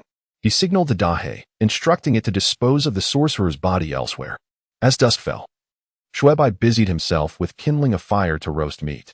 After a hearty meal shared between the two and the eagle, they extinguished the campfire and retired for the night. The following morning, upon awakening, the numbness that had plagued Liu Wu had significantly diminished, allowing her to maintain a slow but steady gait. Eager not to squander time, Xue Bai set forth once more with her and Dahe. Throughout the subsequent day, the trio pressed onward. Fortunately, after a full day of travel, Liu Wu's injuries had healed considerably, approximately 5 to 60%. Another night of rest had further advanced her recovery. While her right leg still bore some awkwardness, the wounds were visibly scabbed over. Witnessing Liu Wu's remarkable recuperative speed filled Xue Bai with both admiration and envy. Were he to possess such regenerative abilities, his chances of survival in the realm of fantasy would increase by at least 30%. However, Liu Wu indicated that her resilience was not unique. Rather, it was a common trait among the majority of the hunting tribe members. No wonder the sorcerers are formidable, able to contend with the hunting tribe. It appears they are indeed a rather extraordinary race, Xue Bai mused, enlightened by Liu Wu's insight. One is unafraid of external injuries, while the other possesses remarkable recuperative abilities. Truly, they are two sides of the same coin. This serves as a veiled suggestion that the upcoming mission necessitates an alliance with the Hunter clan. Otherwise, individual strength is utterly insufficient to contend with the Witch clan. It is simply not enough to obliterate them into dust. However, uniting with the Hunter clan may not be a seamless endeavor. The system has presented the native Hunter dance before me. It feels rather as if the players are being handed an undue advantage. Xue Bai cast a sidelong glance at Hunter Dance. His hopes are now largely pinned on her, wishing to leverage her as a bridge to establish connections with the Hunter clan. Yet, judging by the system's usual tendencies, it typically does not bestow such favors upon players. Could it be that Hunter Dance's role is merely to serve as a conduit? Xue Bai couldn't help but furrow his brows. Merely connecting with the Hunter clan holds little practical significance for the mission. The ultimate objective of the task is to obtain the Witch King's treasure chest, which is undoubtedly the lifeblood of the Witch King. To acquire it, one would likely face the relentless opposition and assaults from the entire Witch clan. Such an onslaught would necessitate the backing of the entire Hunter clan. Otherwise, even if 10 or 20 members of the Hunter clan were willing to assist, it would bear little weight. This implies that if the mission proceeds with the momentum of the hunting tribe to seize the treasures of the Sorcerer King, it would essentially escalate into a full-scale war between the two factions. This essentially means he must successfully incite a tribal conflict. Indeed, I have overthought this matter. The role of the hunting dance is, at best, merely that of a guide. A tribal war, you say? System. Could you not devise a more challenging task? This is akin to the difficulty of achieving world peace. The more Xue Bai contemplated, the more vexed he became. This fantasy dungeon had left him with an overwhelmingly dismal impression. Each time he gleaned a new insight or discovery, the overall difficulty of the mission seemed to increase significantly. Xue Bai could not help but sigh.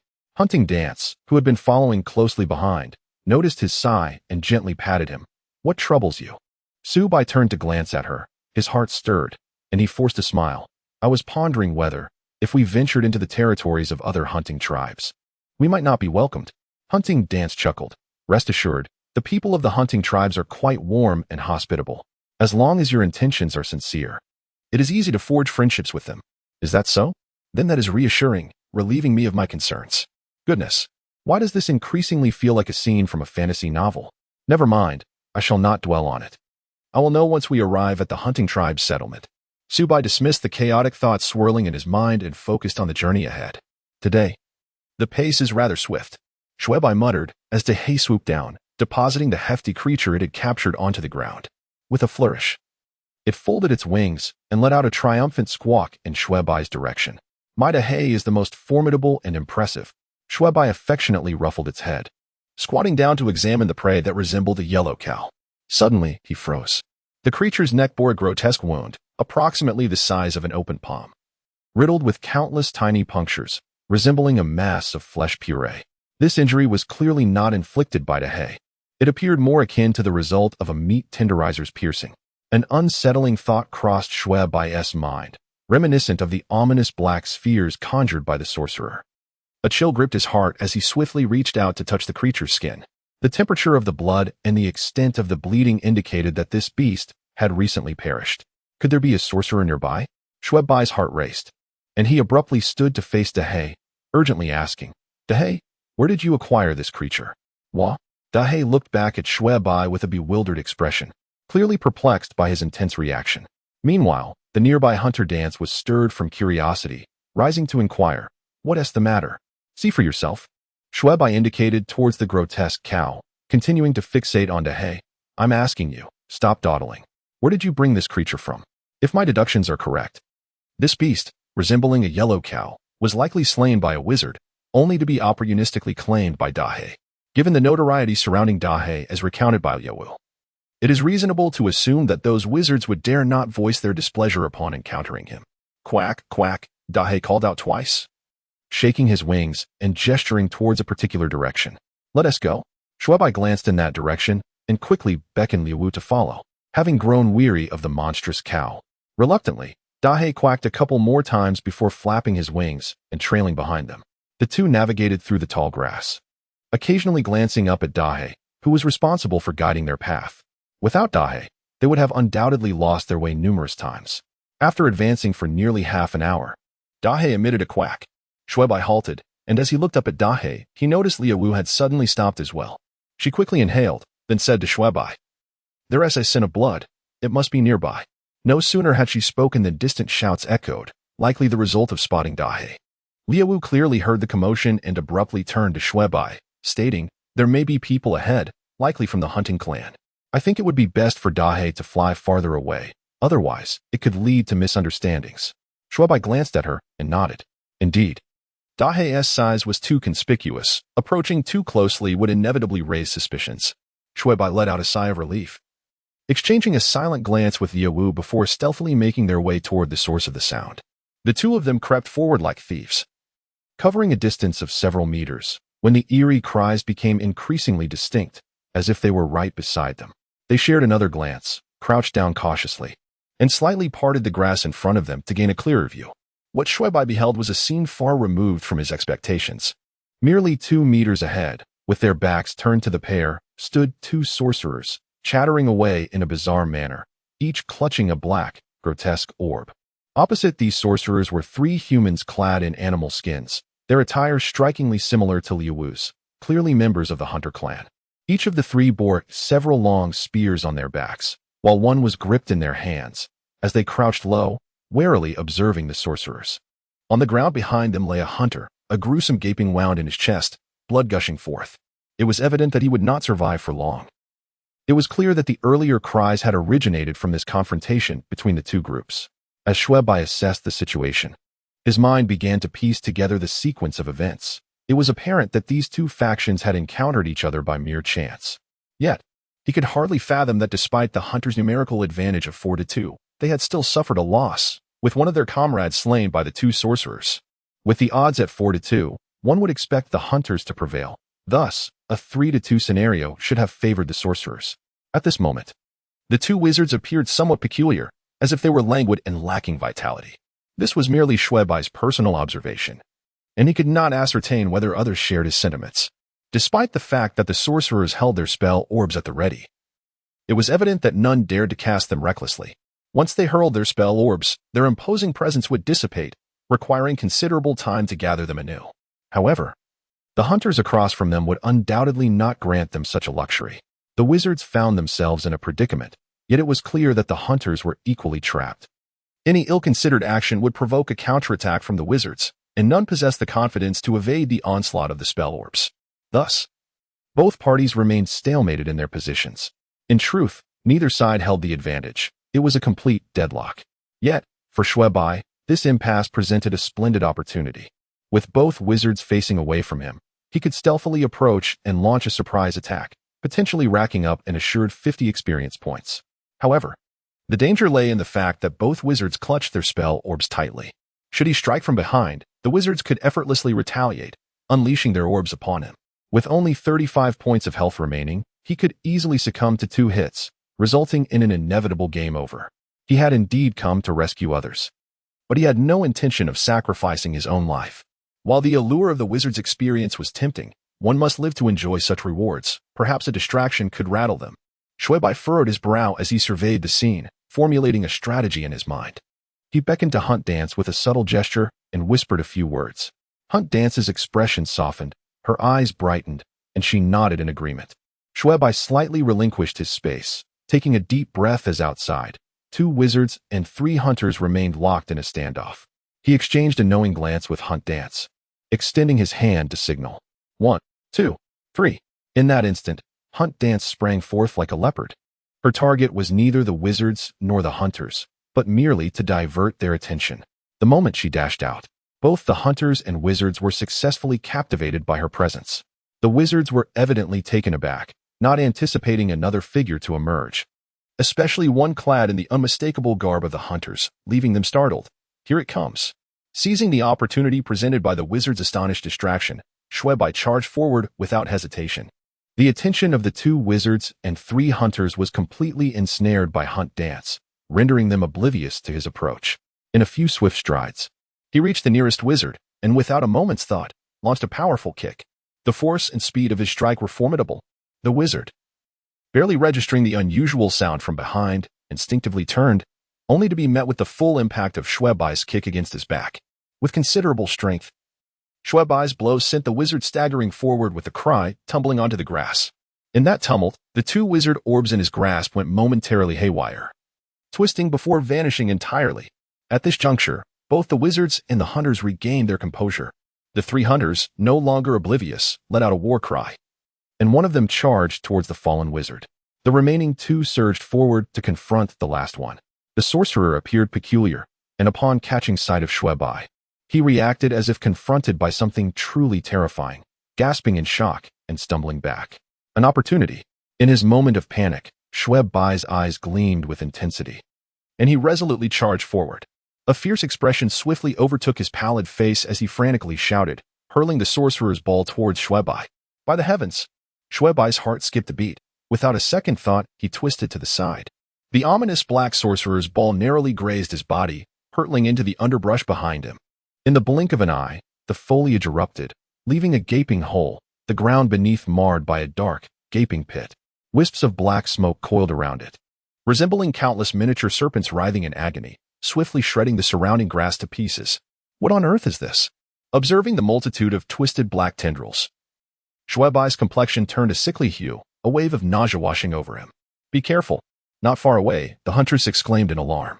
A chill coursed through Xue Bai's body, prompting him to roll away instinctively. In the next instant, a searing, lacerating pain surged from his back to his mind. This time, he had miscalculated his evasion. The sorcerer's ball grazed his back, leaving behind a thin, ragged scar as if he had been slashed by a multitude of blades. Blood gushing forth. Ah! Xue Bai could not suppress a cry of agony, rolling on the ground as the pain throbbed in his head. The relentless pain abruptly jolted him back to consciousness, unleashing a surge of pin-up rage within him. Gazing at the nearby wizard, now bereft of his sorcerer's orb, he let out a frenzied roar and lunged forward. The wizard, taken aback, displayed a fleeting expression of fear across his parched visage. Before he could evade, Xue Bai had already pounced upon him. The wizard's terrified shrieks were drowned out by his own frantic cries, his eyes reflecting sheer terror. Regrettably, Xue Bai paid no heed. His eyes ablaze with fury as he raised his wolf-fang dagger and fiercely plunged it into the wizard's neck and chest. A series of incomprehensible sounds erupted from the wizard's lips, but they were quickly muffled by his agonized cries and choked groans. Ultimately, only the frantic gurgling from his bloodied throat remained audible. To ensure complete victory, Xue Bai thrust the dagger 7 times without remorse. Ding! Congratulations, player. You have earned 50 points of kill experience. Congratulations, player. You have successfully leveled up to level 6, earning 6 survival points. The system notification chimed as expected. Xue Bai exhaled in relief, swiftly withdrawing the dagger and turning his attention to the other wizard, who had been subdued. One of the hunters was poised to stab him in the back with a spear. Wait! Xue Bai shouted, rushing towards them.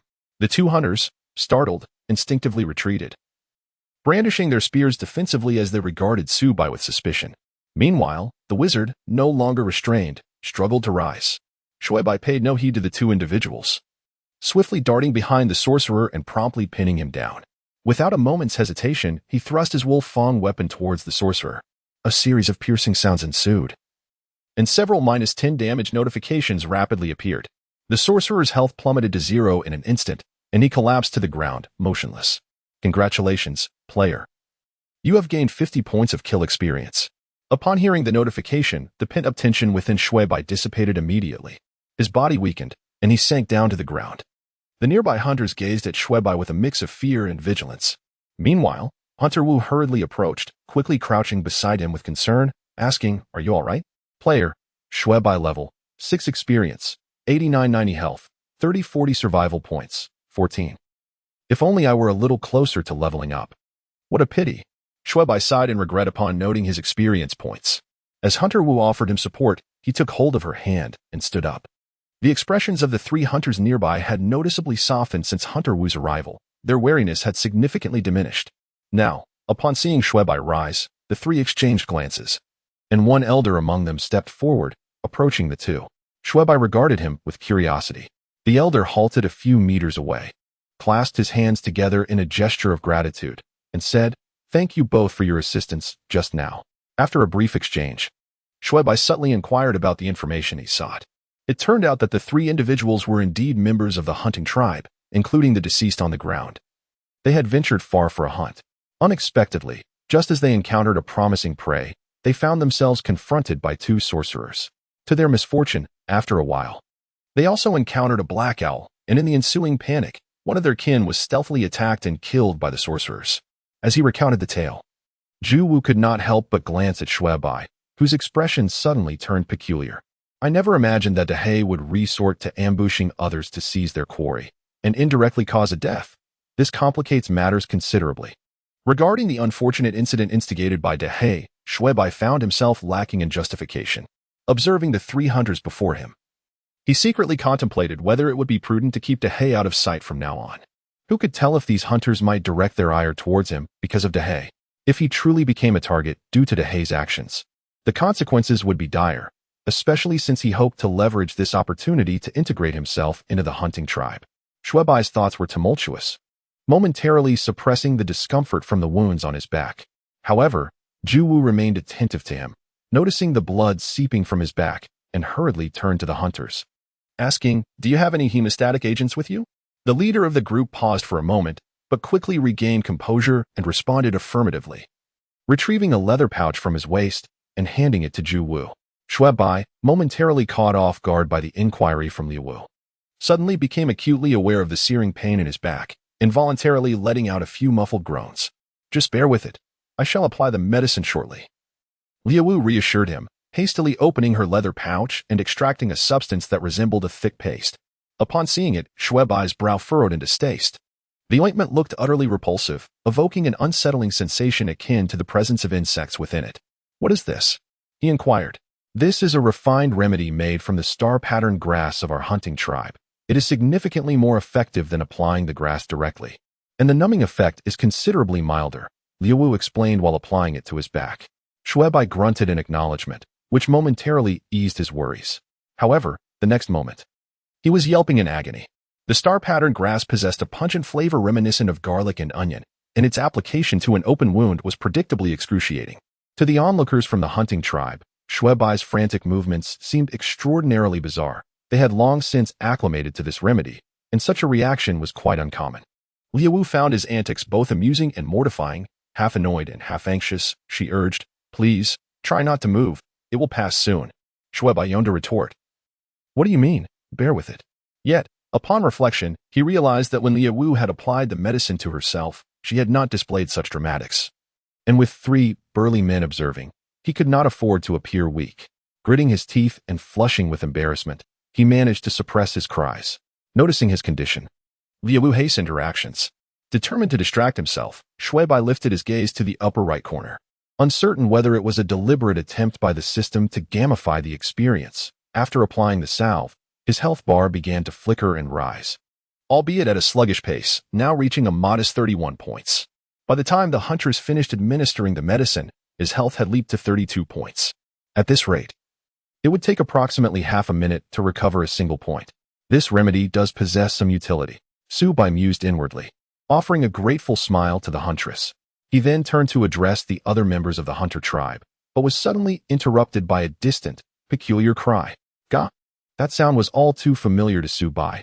It could only belong to Dahei. His expression twisted in dismay. He abruptly turned his head, spotting a dark figure hurtling through the sky towards him. What the hell? Why would you show up now and disrupt the fragile peace?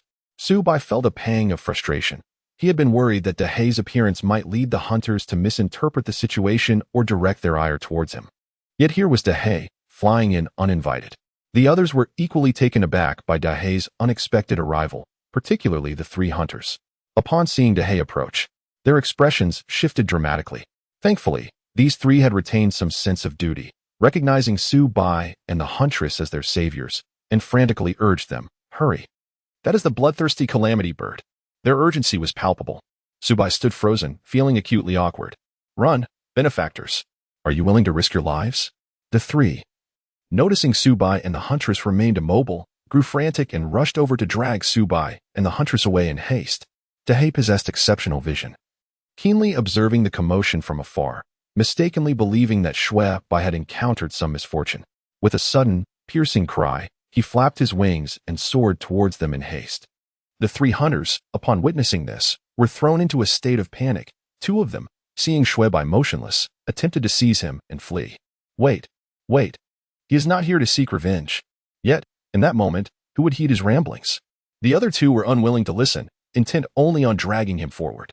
At that moment, Dahei was merely a dozen meters away, and upon perceiving the unfolding scene, he grew increasingly anxious. The momentum and speed he displayed seemed capable of easily piercing through a living being. He had no desire to witness such a grim spectacle. As Dahei began to dive down, merely 5 or 6 meters away, Xue Bai urgently twisted his head and shouted, "Dahei, no. In this world, there is nothing that cannot be resolved with a feast of roasted meat. If there is, then surely 2 feasts will suffice." In that crucial moment, the bond forged through shared meals manifested its significance. Upon hearing Xue Bai's call, Dahei let out a loud squawk, flapping his wings with great force, narrowly soaring above the heads of the 3 men. The gust generated by his wings sent the 3, who had just moments ago cowered in fear, into a state of bewilderment. Meanwhile, Xue Bai found himself revived by the wind, and upon opening his eyes, he saw Dahei gracefully landing nearby, wings folding. Xue Bai quickly glanced around. Fortunately, the 2 hunters were unharmed. Thank goodness. A grave error has been averted, he sighed with relief, for he had no desire to witness a scene stained with blood. Suddenly, a voice of alarm rang out from beside him. "Be careful." Xue Bai was startled and turned to see the hunter who had been dragging the dance of the hunt, panic-stricken, brandishing a spear while shouting at the sight of Dahei. His shout drew the attention of the 2 hunters beside Xue Bai, who promptly stood up, spears in hand, cautiously eyeing Dahei. Dahei, with a disdainful expression, spread its arms wide, exuding a provocative demeanor. "Goodness, are you out of your mind?" Xue Bai furrowed his brow at the sight. Realizing the 3 hunters beside him were about to act recklessly, he quickly intervened. Wait. The hunters were taken aback by his sudden appearance and the fact that he had his back to Dahei. The leader hastily exclaimed, "Benefactor, be careful. That's a disaster bird." As he spoke, he raised his spear, ready to strike, evidently intending to divert Dahei's wrath away from Xue Bai. "Don't attack. This is my partner," Xue Bai shouted in panic. His voice was loud enough to stun all 3 hunters into silence. They stared at him in disbelief for a few moments. What did you just say?" The leader, shocked, had even dropped the term of endearment. Looking at Xue Bai with astonishment, Dahei let out a call, tilting its neck back, and obediently waddled over to Xue Bai's side. The 3 hunters were left dumbfounded. The leader rendered speechless. Hunting Dance cast a glance at the 3 hunters, then shifted her gaze to Xue Bai and Dahei, her brows furrowing slightly, as if troubled by some unspoken concern. "Rest assured," Xue Bai hurriedly interjected, "he is indeed my companion, and bears no ill intentions. The recent incident involving the prey was not Dahei's doing. I was unaware that others were in the vicinity. I sincerely apologize." The 3 hunters remained silent. After a brief moment of dumbfoundedness, they exchanged glances and simultaneously turned their attention back to Xue Bai. The leader, with a look of incredulity, regarded Xue Bai and inquired, "He is truly your companion?" Noticing the peculiar expressions on their faces, Xue Bai felt a twinge of unease and cautiously asked, "Is there some issue?" Xue Bai was perplexed as to why the hunters were so perturbed by Dehei's presence. Their expressions conveyed an unmistakable sense of apprehension and caution. He instinctively glanced at Hunting Dance, who maintained a neutral demeanor. The way that woman reacted upon seeing Dehei was indeed odd, and these three hunters seemed no different. Does Dehei hold some particular significance for them? Curiosity and bewilderment swirled in Xue Bai's mind. When he referred to this fellow, he was, of course, speaking of Dehei. After a momentary pause, he looked at Hunting Dance, then replied with intrigue, "I know, he is the Black Owl. Is he not?" Unable to suppress his curiosity, he added, "Is there a problem?" "Indeed. Wherever the Black Owl roams, livestock perishes. When the Black Owl cries out, human life dwindles." Moreover, the young hunter exclaimed, his voice tinged with agitation, his body trembling slightly. "What on earth? Are you jesting with me? What kind of superstitious nonsense is this?" Xue Bai was momentarily taken aback. He had never anticipated that these individuals would be so fearful of the Black Owl, merely attributing it to some calamity or the loss of livestock. He couldn't help but glance at the leader of the hunters, who, in appearance, age, and demeanor, clearly stood as the foremost among the three. He appeared to wield the most authority. The leader seemed to comprehend Xue Bai's unspoken query, nodding with a cautious expression. "What they say is not unfounded. Although it is indeed called the Black Owl, we typically refer to it as the Calamity Bird. Its appearance invariably heralds misfortune for our clan." As he spoke, his voice trailed off into silence. Yet his gaze remained fixed on the lifeless body of a young hunter who had previously fallen victim to the sorcerer's hand. Xue Bai's heart raced. He had initially feared that these three hunters might unjustly direct their anger over their comrade's death towards him, thereby jeopardizing his plans. To his astonishment, the situation had taken an unexpected turn. These individuals were evidently channeling their grief and rage towards the Black Owl. While it is true that the unfortunate demise of that poor soul is indeed linked to the Black Owl, it is unjust to place the entire blame upon it. Xue Bai felt a twinge of dissatisfaction within. He simply could not articulate those thoughts, as he had no intention of antagonizing the hunters, hoping instead to integrate himself into their tribe. However, reflecting upon the assistance he had received from the great black creature, Xue Bai felt a pang of sympathy. Unwilling to let it bear such blame, he pondered for a moment before explaining, "I offer my sincerest apologies for the loss of your companion. Yet this does not necessarily imply that it is an omen of disaster. It is my ally. Without it, I might not have even survived to this moment. Moreover, relying solely on a few proverbs seems rather hasty." The hunters were evidently taken aback by Xue Bai's response, their gazes filled with astonishment. Among them, a younger individual displayed a distinct air of wariness and disdain. Xue Bai noticed this clearly and felt a surge of anxiety. The creature was indeed considered an ill-fated omen among their tribe. If the benefactor were to continue accompanying it, they could only express their regrets. Xue Bai discerned the invitation hidden within the young hunter's words, yet he also perceived the firmness of his stance, which caused him considerable discomfort. The opportunity to engage with and potentially assimilate into the hunter's tribe was of paramount importance to Xue Bai, as it was intricately linked to his mission, with his prospects largely hinging upon their cooperation. This was an opportunity he was loath to forfeit. Nevertheless, despite his brief time with the great black creature, they had formed a significant bond. Furthermore, without it, he might not have even been able to navigate his way out of the forest. Moreover, he had come to regard Dehei as a formidable ally, and the thought of abandoning him filled him with remorse. It was indeed a predicament of duality. Given the current circumstances, Dehei is evidently a boon bestowed by the system. Why then has he suddenly become anathema to the hunter clan? Is Dehei's sole purpose to lead me out of the forest? Or is his existence ultimately insignificant? Merely a stroke of fortune on my part? Xue Bai remained silent, his thoughts racing. Damn it. I despise making such choices. Must I truly forsake Dehei? No. By heavens. If the front door is barred, I shall take the back route. I will feign compliance while plotting in the shadows. He lifted his gaze towards the leader of the hunters, feigning reluctance and difficulty. The tribe has its own rules, and I have no right to contravene them. In that case, I shall bid farewell to you all. Perhaps our paths may cross again. The three hunters were clearly taken aback by Xue Bai's statement, the leader momentarily stunned.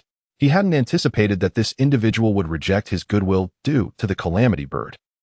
He understood why Ju Wu was so eager. From their previous conversation, he had learned that she harbored intentions of avenging her tribe and sought to persuade others to wage war against the sorcerers. So you. Ju Wu appeared perplexed, her expression shifting. She first glanced at Dahei, then turned to Xue Bai. Are you planning to secretly follow us? Absolutely. Xue Bai nodded without hesitation, narrowing his eyes slightly as he fixed his gaze on the retreating figures of the three hunters. I could never abandon Dahei, for he has aided me immensely. Moreover, if they do not take us along, we shall quietly follow on our own. In that case, I shall simply have Dahei wait at the outskirts of the tribe. As long as we remain undiscovered, it is unlikely they would drive us away. Xue Bai wore a calm expression. Lai Wu scrutinized him for a moment before lowering her head in silence, lost in her thoughts. Xue Bai was a man of his word. When he declared that he would follow, he meant it. On this point, Lai Wu had no objections. She clearly wished to visit the hunting tribe as well. As for Dahei, as long as there was roasted meat involved, it seemed that nothing else mattered to him. However, to avoid drawing attention, Xue Bai had carefully instructed him not to make any noise. Yet, it was evident that this was a challenging task for Dahei. Asking a bird to remain silent was akin to an impossible dream. Consequently, Xue Bai maintained a distance of half a day's journey from the three hunters. At such a range, Dahei's calls would certainly not carry, while Dahei could easily locate their trail with just a brief flight in the right direction.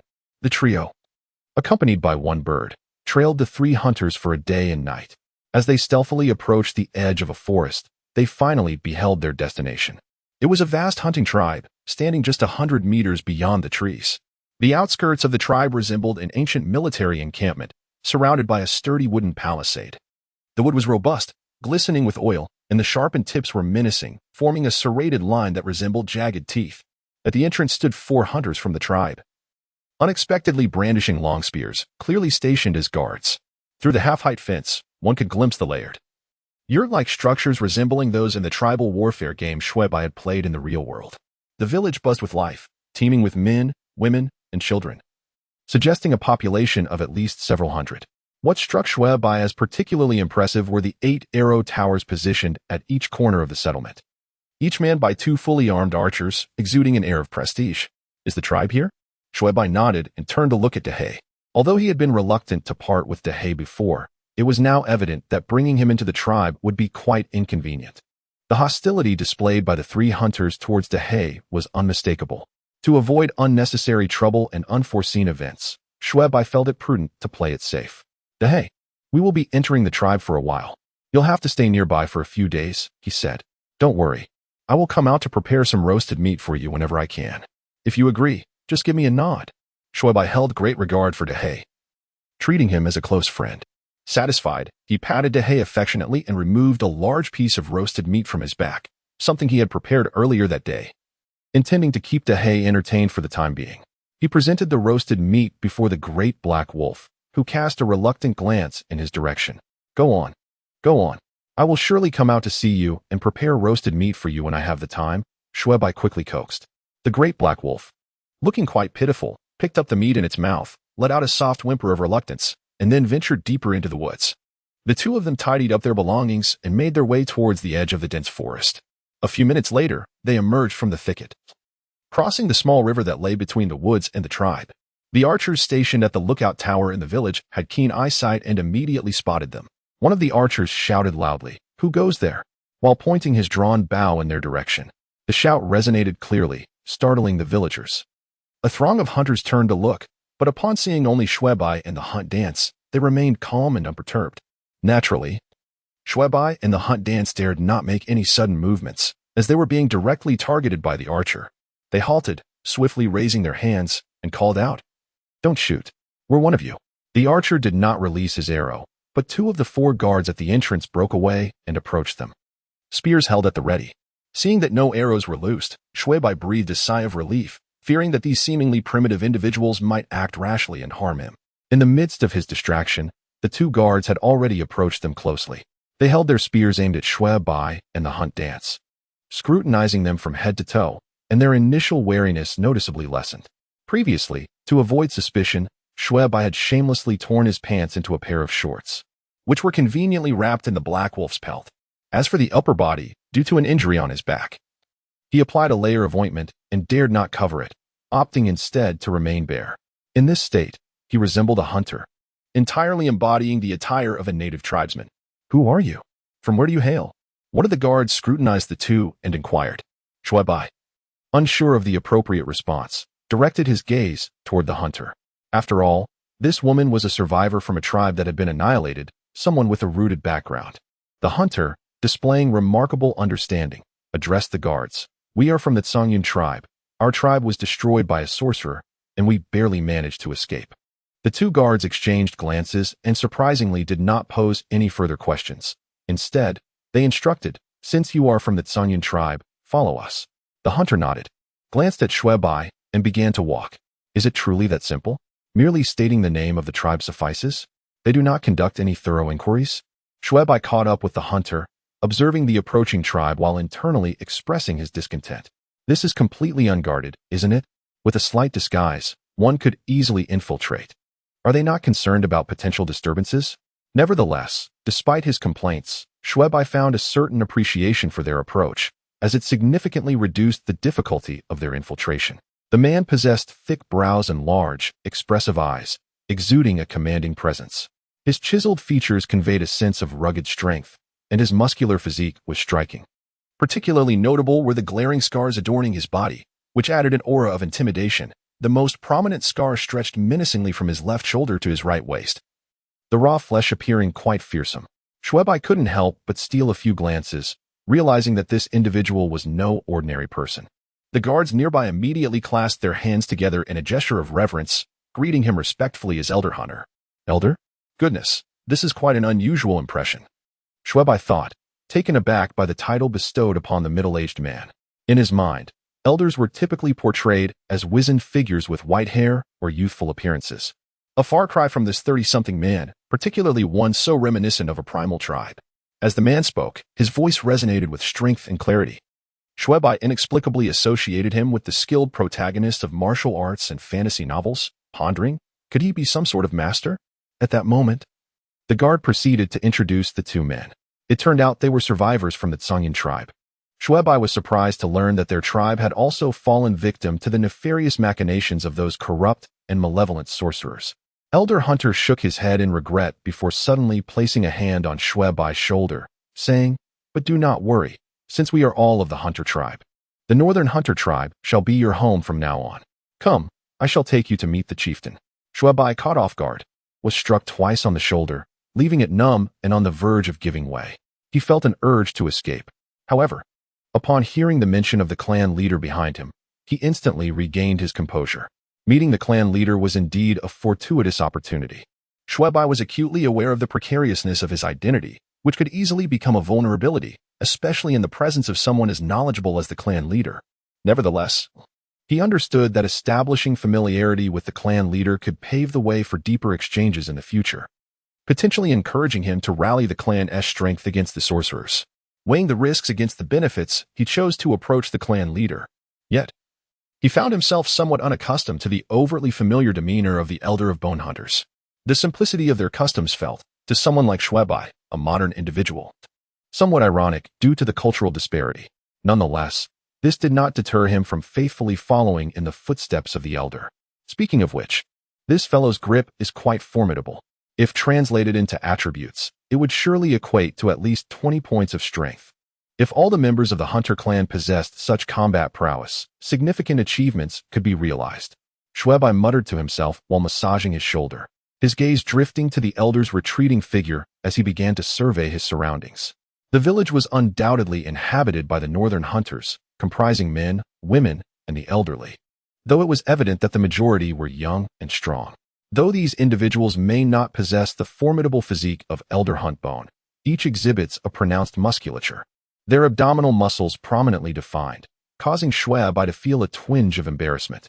The two followed Huntbone as he traversed several circular structures, soon arriving at a building that starkly contrasted with the others. This edifice, significantly larger, was constructed of earth and stone, meticulously maintained, and its foundation elevated several inches above the ground. The roof was no longer haphazardly thatched with straw and mud, but instead covered with a thick layer of animal hide. Compared to the surrounding thatched huts, it exuded an air of distinction and grandeur. A circle of guards stood vigil around the building and at the entrance.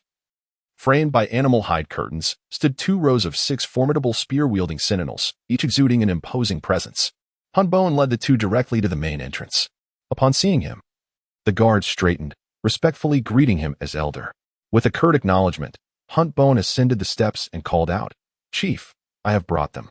A voice from within responded, "Let them enter. This tribe certainly values decorum." Xue Bai murmured, exchanging a glance with Huntwu before ascending the steps. Lifting the curtain to enter, he found the interior slightly dimmer. As his eyes adjusted, he beheld the entirety of the room. While the exterior appeared to be of earth and stone, the interior was crafted entirely from timber. At the far north end stood a raised wooden platform, adorned with a bed-like seat covered in a glossy black animal hide, upon which sat a middle-aged man, approximately 40 years of age. The man possessed a rugged visage with thick brows and dark eyes, his hair cascading in a wild manner reminiscent of a barbarian, exuding an air of untamed ferocity. He was of robust stature, rivaling even the most formidable of hunters, and his mere presence commanded respect without the need for anger. Clad in a lustrous garment of brown and yellow animal hide, it was evident that the quality of his attire surpassed that of his companions.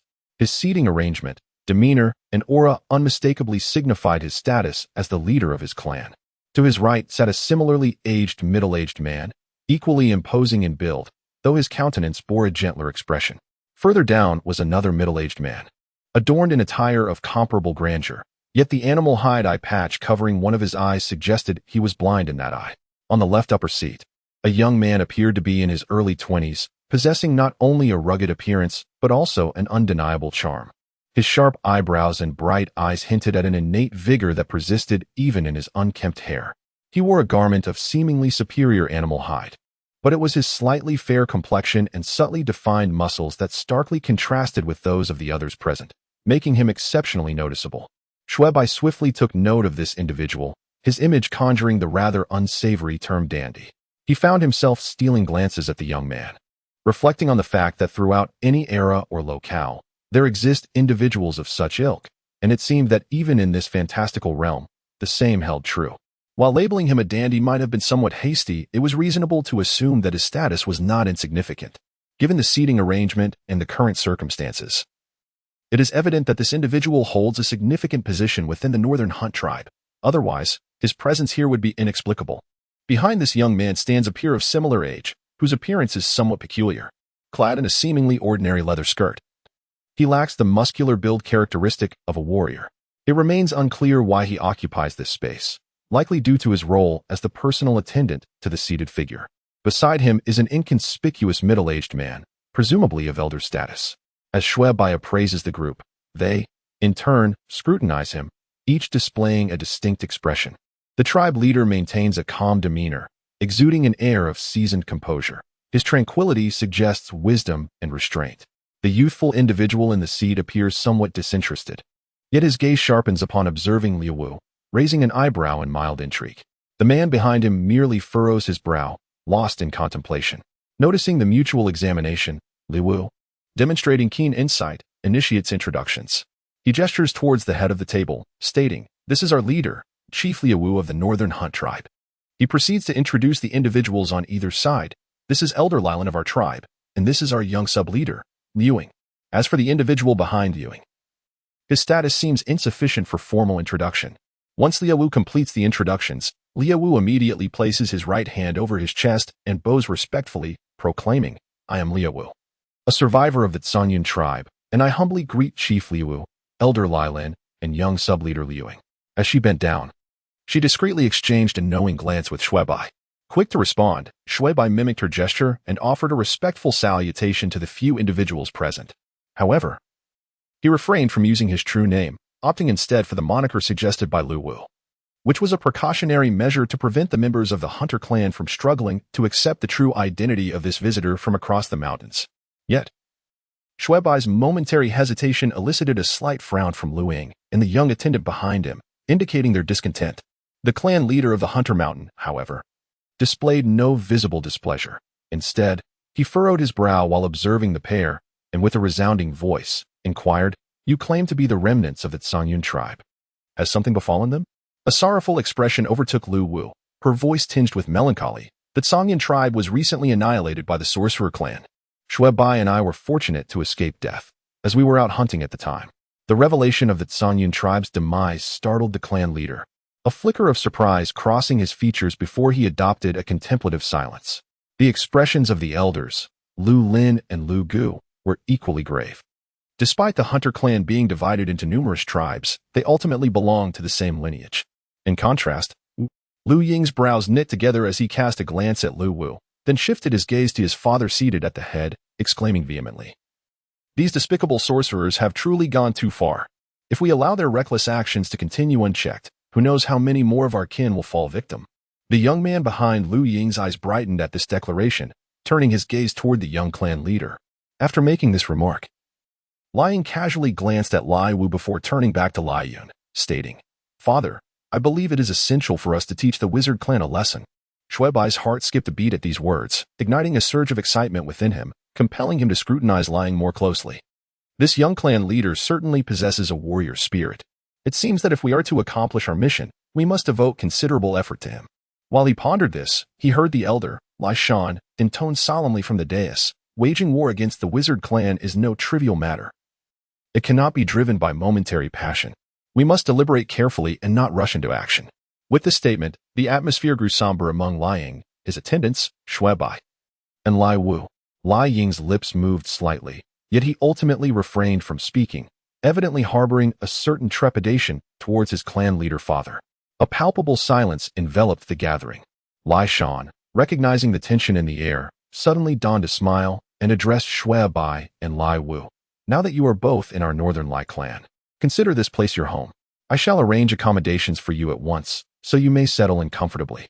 It was clear that Lai Shan intended to steer clear of discussions regarding annihilation and vengeance. Both Xue Bai and Lai Wu, being astute individuals, understood that as newcomers, it would be prudent to refrain from excessive commentary at such a delicate moment, lest they provoke impatience.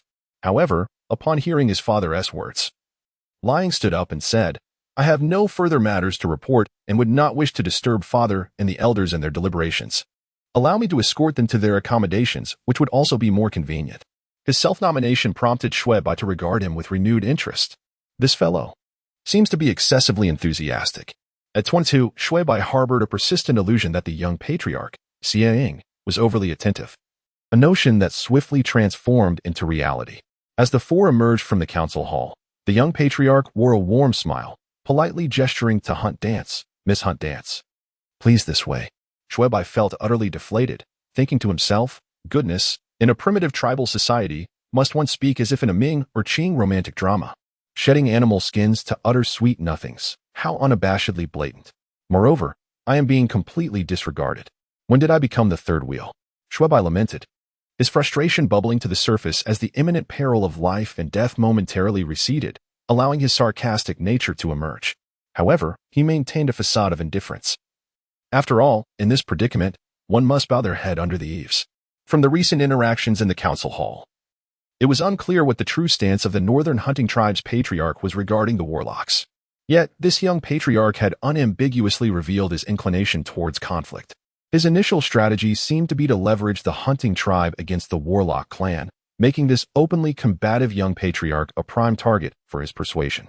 Such individuals must be tolerated and indulged, for to offend them could lead to disastrous consequences, akin to lifting a stone only to have it fall upon one's own foot. Observing Hunt Dance engaged in light-hearted banter with the young patriarch skiing ahead, Xue Bai felt an unsettling sensation within. Although the huntress is merely a virtual entity within the confines of the game, Xue Bai finds himself feeling a twinge of jealousy, driven by the innate nature and selfish tendencies of man. Furthermore, her demeanor today appears markedly distinct from her usual self. Could it be that this is what they refer to as the disparity in treatment between a gold digger encountering a pauper and one meeting a wealthy heir?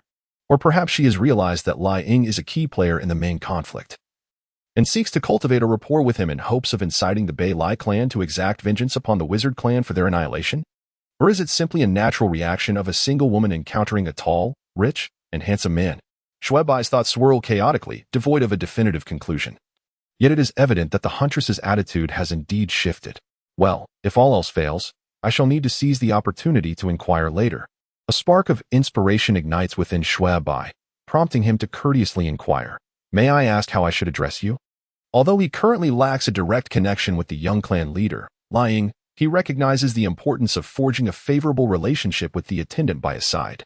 History has shown us that whether in the pursuit of companionship or in the realm of governance, if one cannot breach the target from the front, one must endeavor to approach from the flank. After all, many fortresses have been compromised from within. Before me stands an individual who, having accompanied the Shadow Hunter into such a distinguished assembly hall, undoubtedly holds considerable esteem in his presence, a position that permits him to engage in meaningful discourse with the Shadow Hunter. This person, momentarily taken aback, likely did not anticipate the warm greeting from Xue Bai. With a fleeting expression of surprise, he smiled and introduced himself. I am Lai Ping. Lai Ping, what an odd name. Just as he prepared to speak further, the two individuals ahead abruptly halted. As for everyday necessities, there is no need for concern. I shall have someone deliver them shortly. Moreover, my residence is not far from here. Should Miss Lai will require anything, she is most welcome to seek me out, the Shadow Hunter stated, gesturing towards the northwest. Following his indication, beyond several circular huts, stood a rather upscale earth and stone house.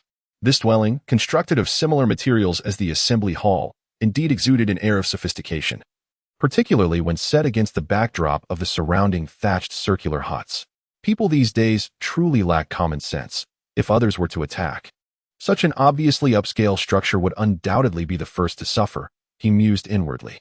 It is as if they are lighting lanterns in the dead of night, desperate for attention. Even though the Shadow Hunter, or rather the Hunter clan, currently holds significant utility for Xue Bai, that does not prevent him from internally critiquing these individuals.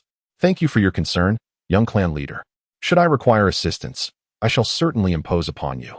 Xue Bai replied, finding the situation rather peculiar. A group clad in animal skins conversing with the eloquence of scholars from the Ming and Qing dynasties presented quite the disparity. The scene evokes an unmistakable sense of a domestic melodrama. With that, I shall take my leave. Should any matters arise, dear huntress, do not hesitate to seek me out. Hunt Shadow, quite forthright, smiled and exchanged a few words before departing with Hunt Ping. However, Hunt Ping lingered for a moment, casting a curious glance at the two, leaving one to ponder its significance. Noticing that both Hunt Ping and Hunt Shadow had left, Xue Bai took a step forward and inquired of Hunt Dance. Why do I sense that you hold a rather unique stance towards this young clan leader? Under ordinary circumstances, or in the presence of typical human beings, Xue Bai would not dare to intrude upon such personal matters, as they pertain to individual privacy. Yet, given that they were within a game instance and all present, aside from himself, were merely avatars, he felt little psychological burden. Moreover, who could say whether there lay hidden within this situation some enigmatic technique waiting to be unraveled? Hunt Dance regarded Xue Bai with an unguarded expression and explained, you witnessed the earlier scene. This young clan leader is clearly aligned with the faction of the main combatants. If I seek to avenge my kin, it is imperative that I cultivate a closer rapport. Ah, so that is the reason. Xue Bai exhaled, feeling a sense of relief. Though he soon fell into contemplation once more. If matters continue to unfold as they have, should I then endeavor to facilitate a bond between Hunt Dance and this young clan leader? Should these two succeed in their union, it may very well signify the most critical step towards achieving the overarching objective. At least judging by the current performance of Hunt Dance. She will undoubtedly ardently encourage Shadow Hunter to incite the Hunter clan to attack the Sorcerer clan. However, Xue Bai raised his head to glance at Hunt Dance, then turned his gaze towards Shadow Hunter in the distance, his brow involuntarily furrowing. Why do I have the persistent feeling that this dungeon is progressing a bit too smoothly? Although the fantasy realm does not possess the same level of difficulty and mechanics as survival games, the Goblin Dungeon was not so easily traversed. Moreover, according to the previously analyzed difficulty, it should not be so effortlessly accomplished. This implies that while Shadow Hunter's trial is manageable, is the clan leader's challenge exceedingly arduous? Where might the plan to assault the Sorcerer clan hit a snag? Xue Bai instinctively pinched his chin. That shouldn't be the case. Even if the clan leader's trial is indeed challenging from the earlier proceedings in the council hall, at least several elders did not express a definitive stance on war or peace. Under such circumstances, persuading the clan leader should not be overly difficult. Hypothetically, if the clan leader is truly obstinate, then the worst-case scenario would be to devise a ruthless plan to eliminate him. Although this task presents some challenges, it is not entirely unfeasible. Given my current strength, I might not achieve it alone, but with the assistance of Dehe, the probability of success should be quite high. Considering this, The clan leader does not seem to represent a significant obstacle to the mission. Thus, it is evident that the overall difficulty of the task remains relatively low. This shouldn't be the case. What crucial detail have I overlooked? Is there something I have overlooked? This copy. It should not have been presented so smoothly. Xue Bai fell into deep contemplation. Such is the nature of humanity. The ease of it often breeds suspicion. Yet in that moment of doubt, no one can ascertain whether their suspicions are justified. The hunter dance, too, was lost in thought. She remained unaware of the myriad thoughts swirling in Xue Bai's mind. However, after her deliberation, when she raised her gaze and noticed Xue Bai's furrowed brow, curiosity welled up within her. What troubles you? A flicker of emotion crossed Hunter Dance's face as she lowered her gaze momentarily, then looked up to smile at Xue Bai, saying, "Thank you." The purity and joy of her smile seemed to imbue the air with color, stirring a subtle flutter in Xue Bai's heart. As he beheld her smile, an unexpected wave of guilt washed over him. Though Hunter Dance had expressed her willingness to use herself as a bargaining chip to provoke the Shadow Hunter, the realization that he, too, entertained thoughts of betraying others for personal gain left him feeling uncomfortable and repulsed. If you are unwilling to rely on the Shadow Hunter, I can assist you. We need not be beholden to him, Xue Bai said, his emotions tumultuous and difficult to contain. Hunter Dance looked at him in surprise, her expression beyond description. Abruptly, Xue Bai fell silent, his head bowed. What is wrong? Noticing the sudden shift in his demeanor, Hunter Dance grew anxious and immediately inquired with concern. If I recall correctly, the statement just made by Xie should have come after I revealed to Xie Wu her true lineage. Given Xie Ying's previous demeanor towards Xie Wu, it is evident that he harbors feelings for her. What if Xie Ying is just a frivolous playboy? Could it be that his attitude at that moment was merely a result of being captivated by Xie Wu at first sight and upon learning of her background? He intended to showcase himself in front of her?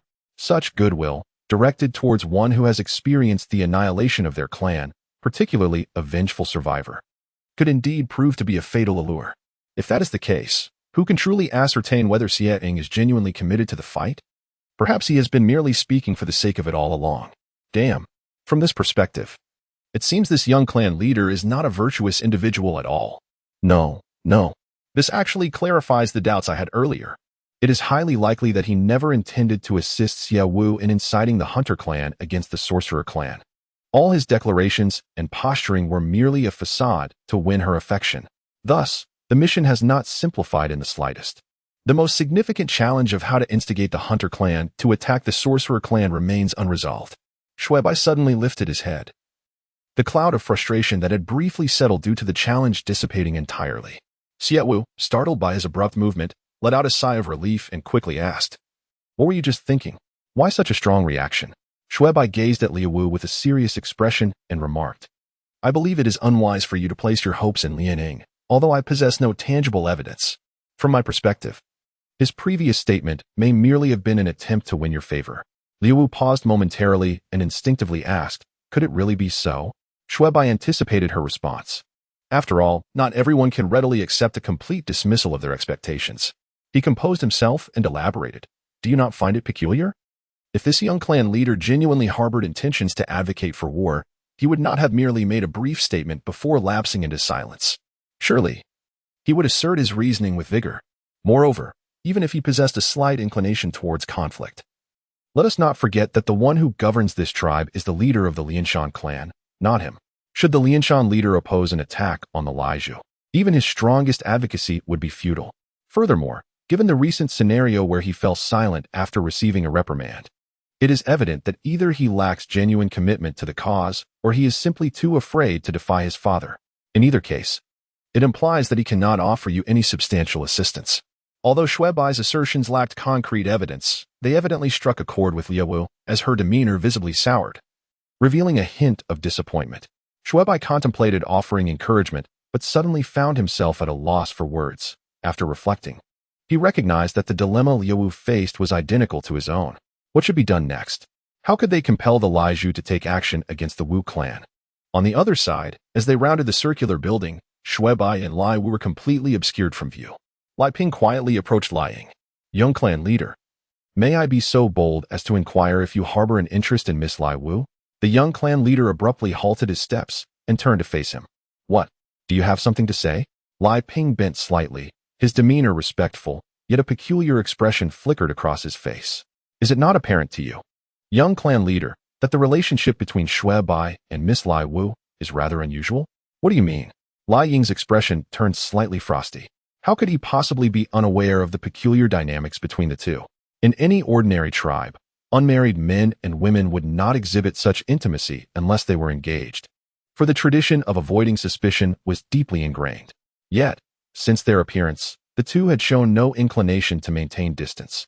Their gestures, expressions, and proximity conveyed an extraordinary closeness. Such a situation could only suggest a few possibilities within any tribe.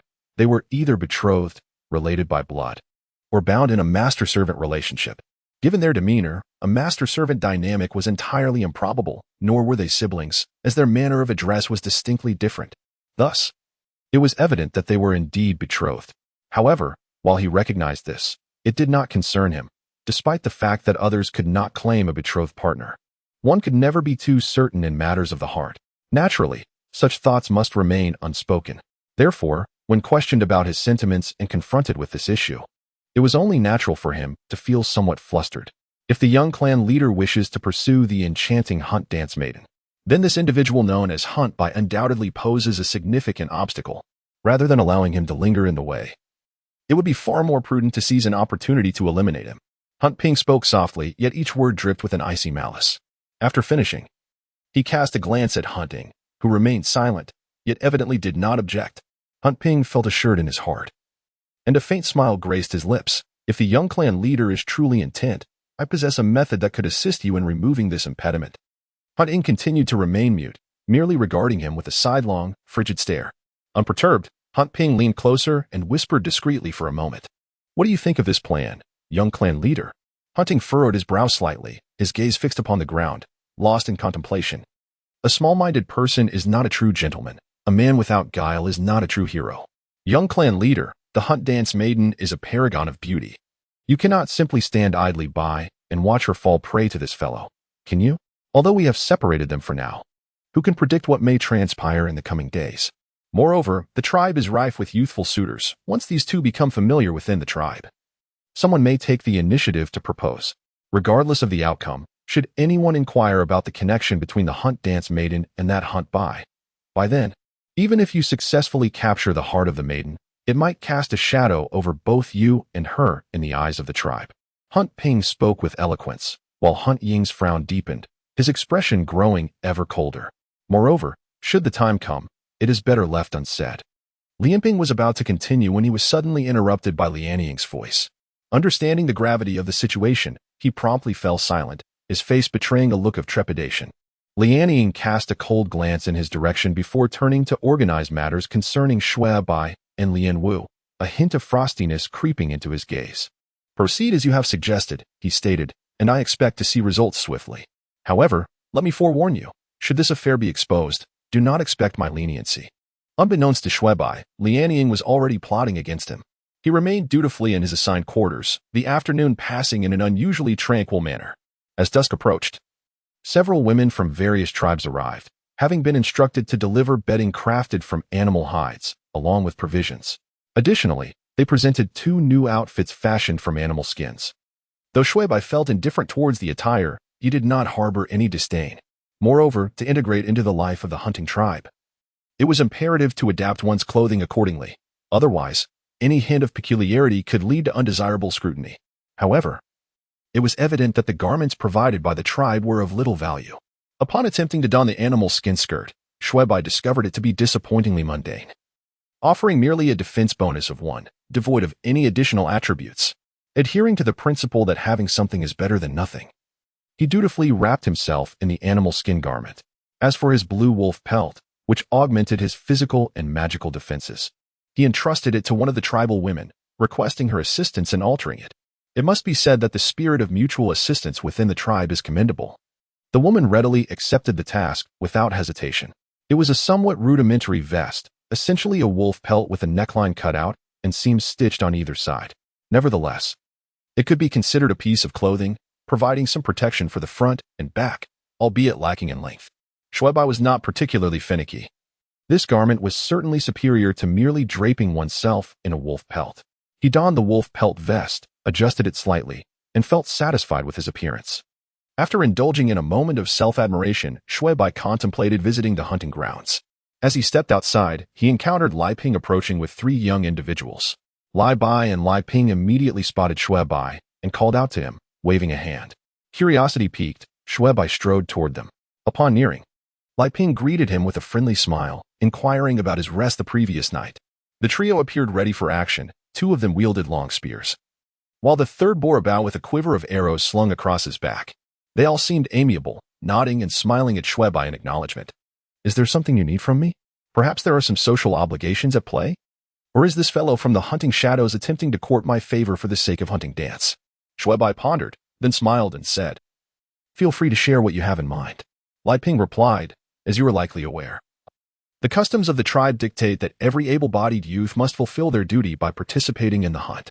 However, venturing out alone is perilous. Thus, our northern hunting tribe has always operated in small teams. Upon your arrival at the northern hunting tribe, it is only fitting that you are introduced to some esteemed companions. As Lai Ping gestured towards 3 individuals, he introduced them. These are Lai Jing, Lai Yu, and Lai Meng. They shall be your comrades henceforth. After the 4 exchanged pleasantries, Lai Ping turned to Xue Bai and said, If you have no objections, you may join them for a hunting expedition shortly. As a newcomer, it is prudent to gather provisions. Xue Bai was entirely unaware of the customs within the tribe, as his identity as a remnant of the Tsangyan tribe was entirely fabricated. However, observing the current situation, it was evident that certain traditions existed. Not wishing to reveal his true nature, he pondered for a moment and concluded that he had no pressing matters at hand, viewing this as an opportunity for personal advancement. Thus, he nodded and replied, I have no issues. I am ready to accompany these individuals at any time. Lai Ping was pleasantly surprised by Xue Bai's swift agreement, feeling a sense of relief. He smiled and remarked, That is splendid. Please take a moment to prepare, and then join these 3 in their endeavors. By the way, should you require any weapons, do not hesitate to ask. Xue Bai contemplated briefly before responding, If you happen to have a bow and arrows, it would be ideal to procure a set for me. He already possessed a wolf's fang, which had been enhanced, and acquiring a melee spear seemed redundant. However, a bow and arrows would be advantageous, as his foundational skills in archery remained intact. Furthermore, such weaponry could serve as a deterrent against sorcerers. After all, engaging in ranged combat would not place him at a disadvantage, even though some bows possess inherent flaws that prevent them from inflicting additional arrow damage. They're still better than nothing. Lai Ping subtly furrowed his brow for a fleeting moment before returning to his usual demeanor. He turned to Lai Jing and said, Take him to the master of hunting equipment to borrow a bow. We can repay it with the spoils of our hunt later.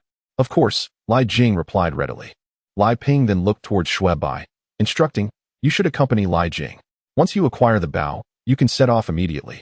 I shall await the joyous news of your triumphant return. The 4 of them navigated a few twists and turns, soon arriving at the entrance of a round building. This edifice was notably larger than average, appearing to be quite aged, suggesting an illustrious history. Upon entering, Xue Bai was instantly taken aback. Despite the dilapidated exterior of the round house, the interior was a veritable treasure trove. It was evident that the space was divided into 2 sections, a hall and a room. The hall at the front was encircled by walls made of animal hides, with the left side adorned with an array of weaponry. Although the collection consisted solely of wooden sticks, spears, and bows, lacking any iron implements, they exuded a certain grandeur. Notably, some of the wooden weapons were cloaked in deep black, rich green, or striking violet hues, indicating they were crafted from extraordinary materials. On the right side, a stunning display of various animal hides was showcased, numbering at least 20 to 30 pieces in a vibrant array of colors, black, white, yellow, and green, creating a striking mosaic. It remains uncertain whether these items are intended for sale or simply for collection and display. He has always been a seasoned gaming enthusiast, possessing an intrinsic passion for equipment akin to that of most players, particularly after entering the inner world and experiencing the fantastical realms that diverge from survival games. His admiration for gear has intensified to the extent that these items have become intertwined with his very existence. Observing such an array of remarkable artifacts, it would be unnatural not to feel a sense of excitement. A sudden cough resonated from the back room, obscured by a hide curtain. The figure that emerged appeared to be in his 60s or 70s, stooped and diminutive in stature. His white, somewhat soiled hide garments accentuating his frailty. His exposed skin bore the marks of age, a deep brown hue, while prominent wrinkles and age spots, coupled with murky eyes, lent him an air of desolation. No matter how one regarded him, he exuded an aura of impending mortality. Upon his entrance, the nearby hunters, hunting scene, hunting feather, and hunting python, immediately bowed respectfully, placing their hands on their chests in greetings, master of hunting tools. Xue Bai, observing their gestures, was taken aback and hastily followed suit. Regarding the customs of etiquette, he had inquired with Hunting Dance during their leisurely conversation the previous evening. Among the hunting clans, distinctions of age were irrelevant, and the gesture of pressed palms was customary. It was only in the presence of individuals of high status or noble rank that one would perform the chest salute, clearly indicating that this master of hunting tools held considerable esteem within the tribe. The master of hunting tools nonchalantly uttered a sound of acknowledgement, prompting the four individuals to finally raise their heads. His gaze swept across the group, ultimately lingering on Xue Bai. A note of palpable curiosity escaped his lips. Could it be that this old man has discerned my true identity? A surge of anxiety coursed through Xue Bai's heart, compelling him to feel a sense of unease. When he turned his attention back to the elder, he noticed a sudden spark of clarity igniting in the elder's previously murky eyes. And his stooped figure appeared to straighten slightly as he advanced several paces until he stood directly before Xue Bai.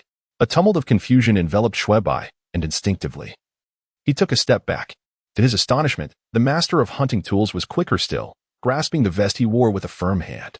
Just as Xue Bai prepared to react further, he heard the elder's commanding voice rise sharply, "Do not move." In that moment, an undeniable aura of authority emanated from the master, rendering Xue Bai momentarily paralyzed with trepidation. With his body stiffening, he dared not make any further movements. Instead, he summoned a deep breath, employing the rapid composure he had honed through numerous gaming encounters to stabilize his racing thoughts and force himself to regain his calm. Just as he opened his mouth to speak, the elder's slightly impatient voice resonated, "Remove your beast skin attire." Xue Bai was momentarily taken aback.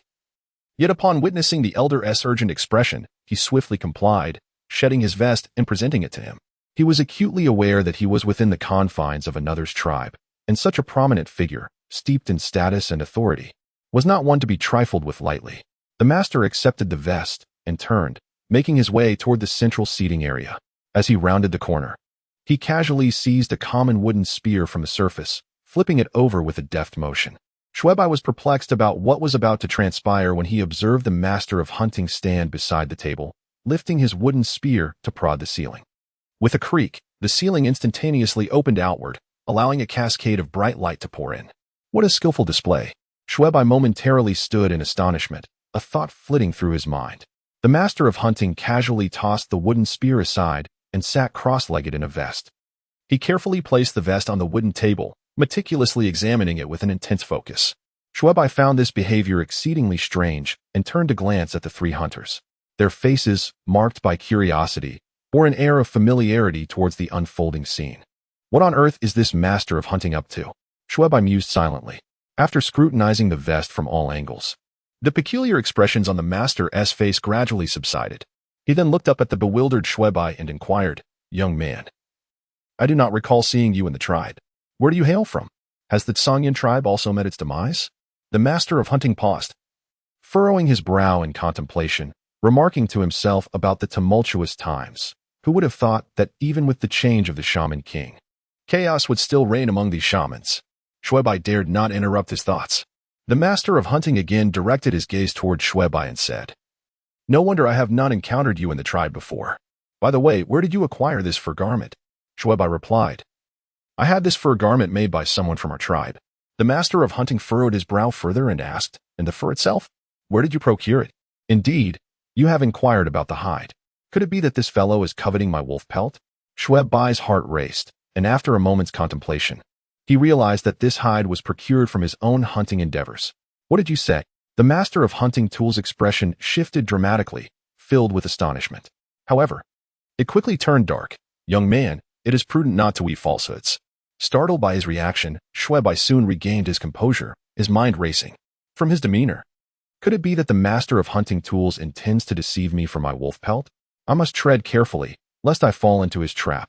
With a newfound seriousness, Xue Bai asserted, "I am not lying. This hide is indeed a result of my hunting." Humph.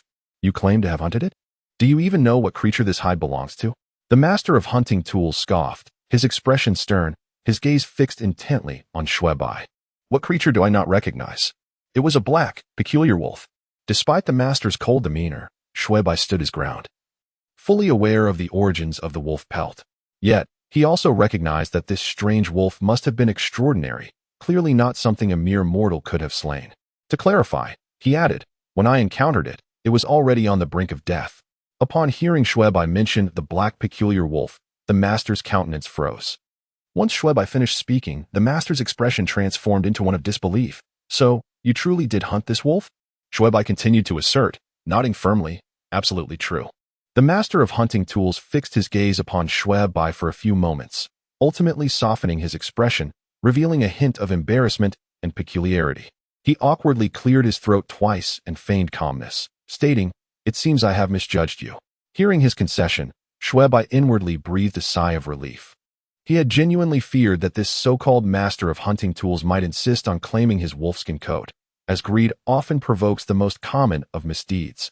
However, it was evident that this individual harbored no ill intentions, or perhaps had simply lost his audacity. While both men were lost in their thoughts, Hunter Yu inquired, Master of hunting tools, what exactly is this skin? Simultaneously, Hunters Jing and Meng could not help but direct their attention towards the master. Even Xue Bai perked up his ears. He was aware that the wolf skin was of a blue hue, but was oblivious to its actual origin.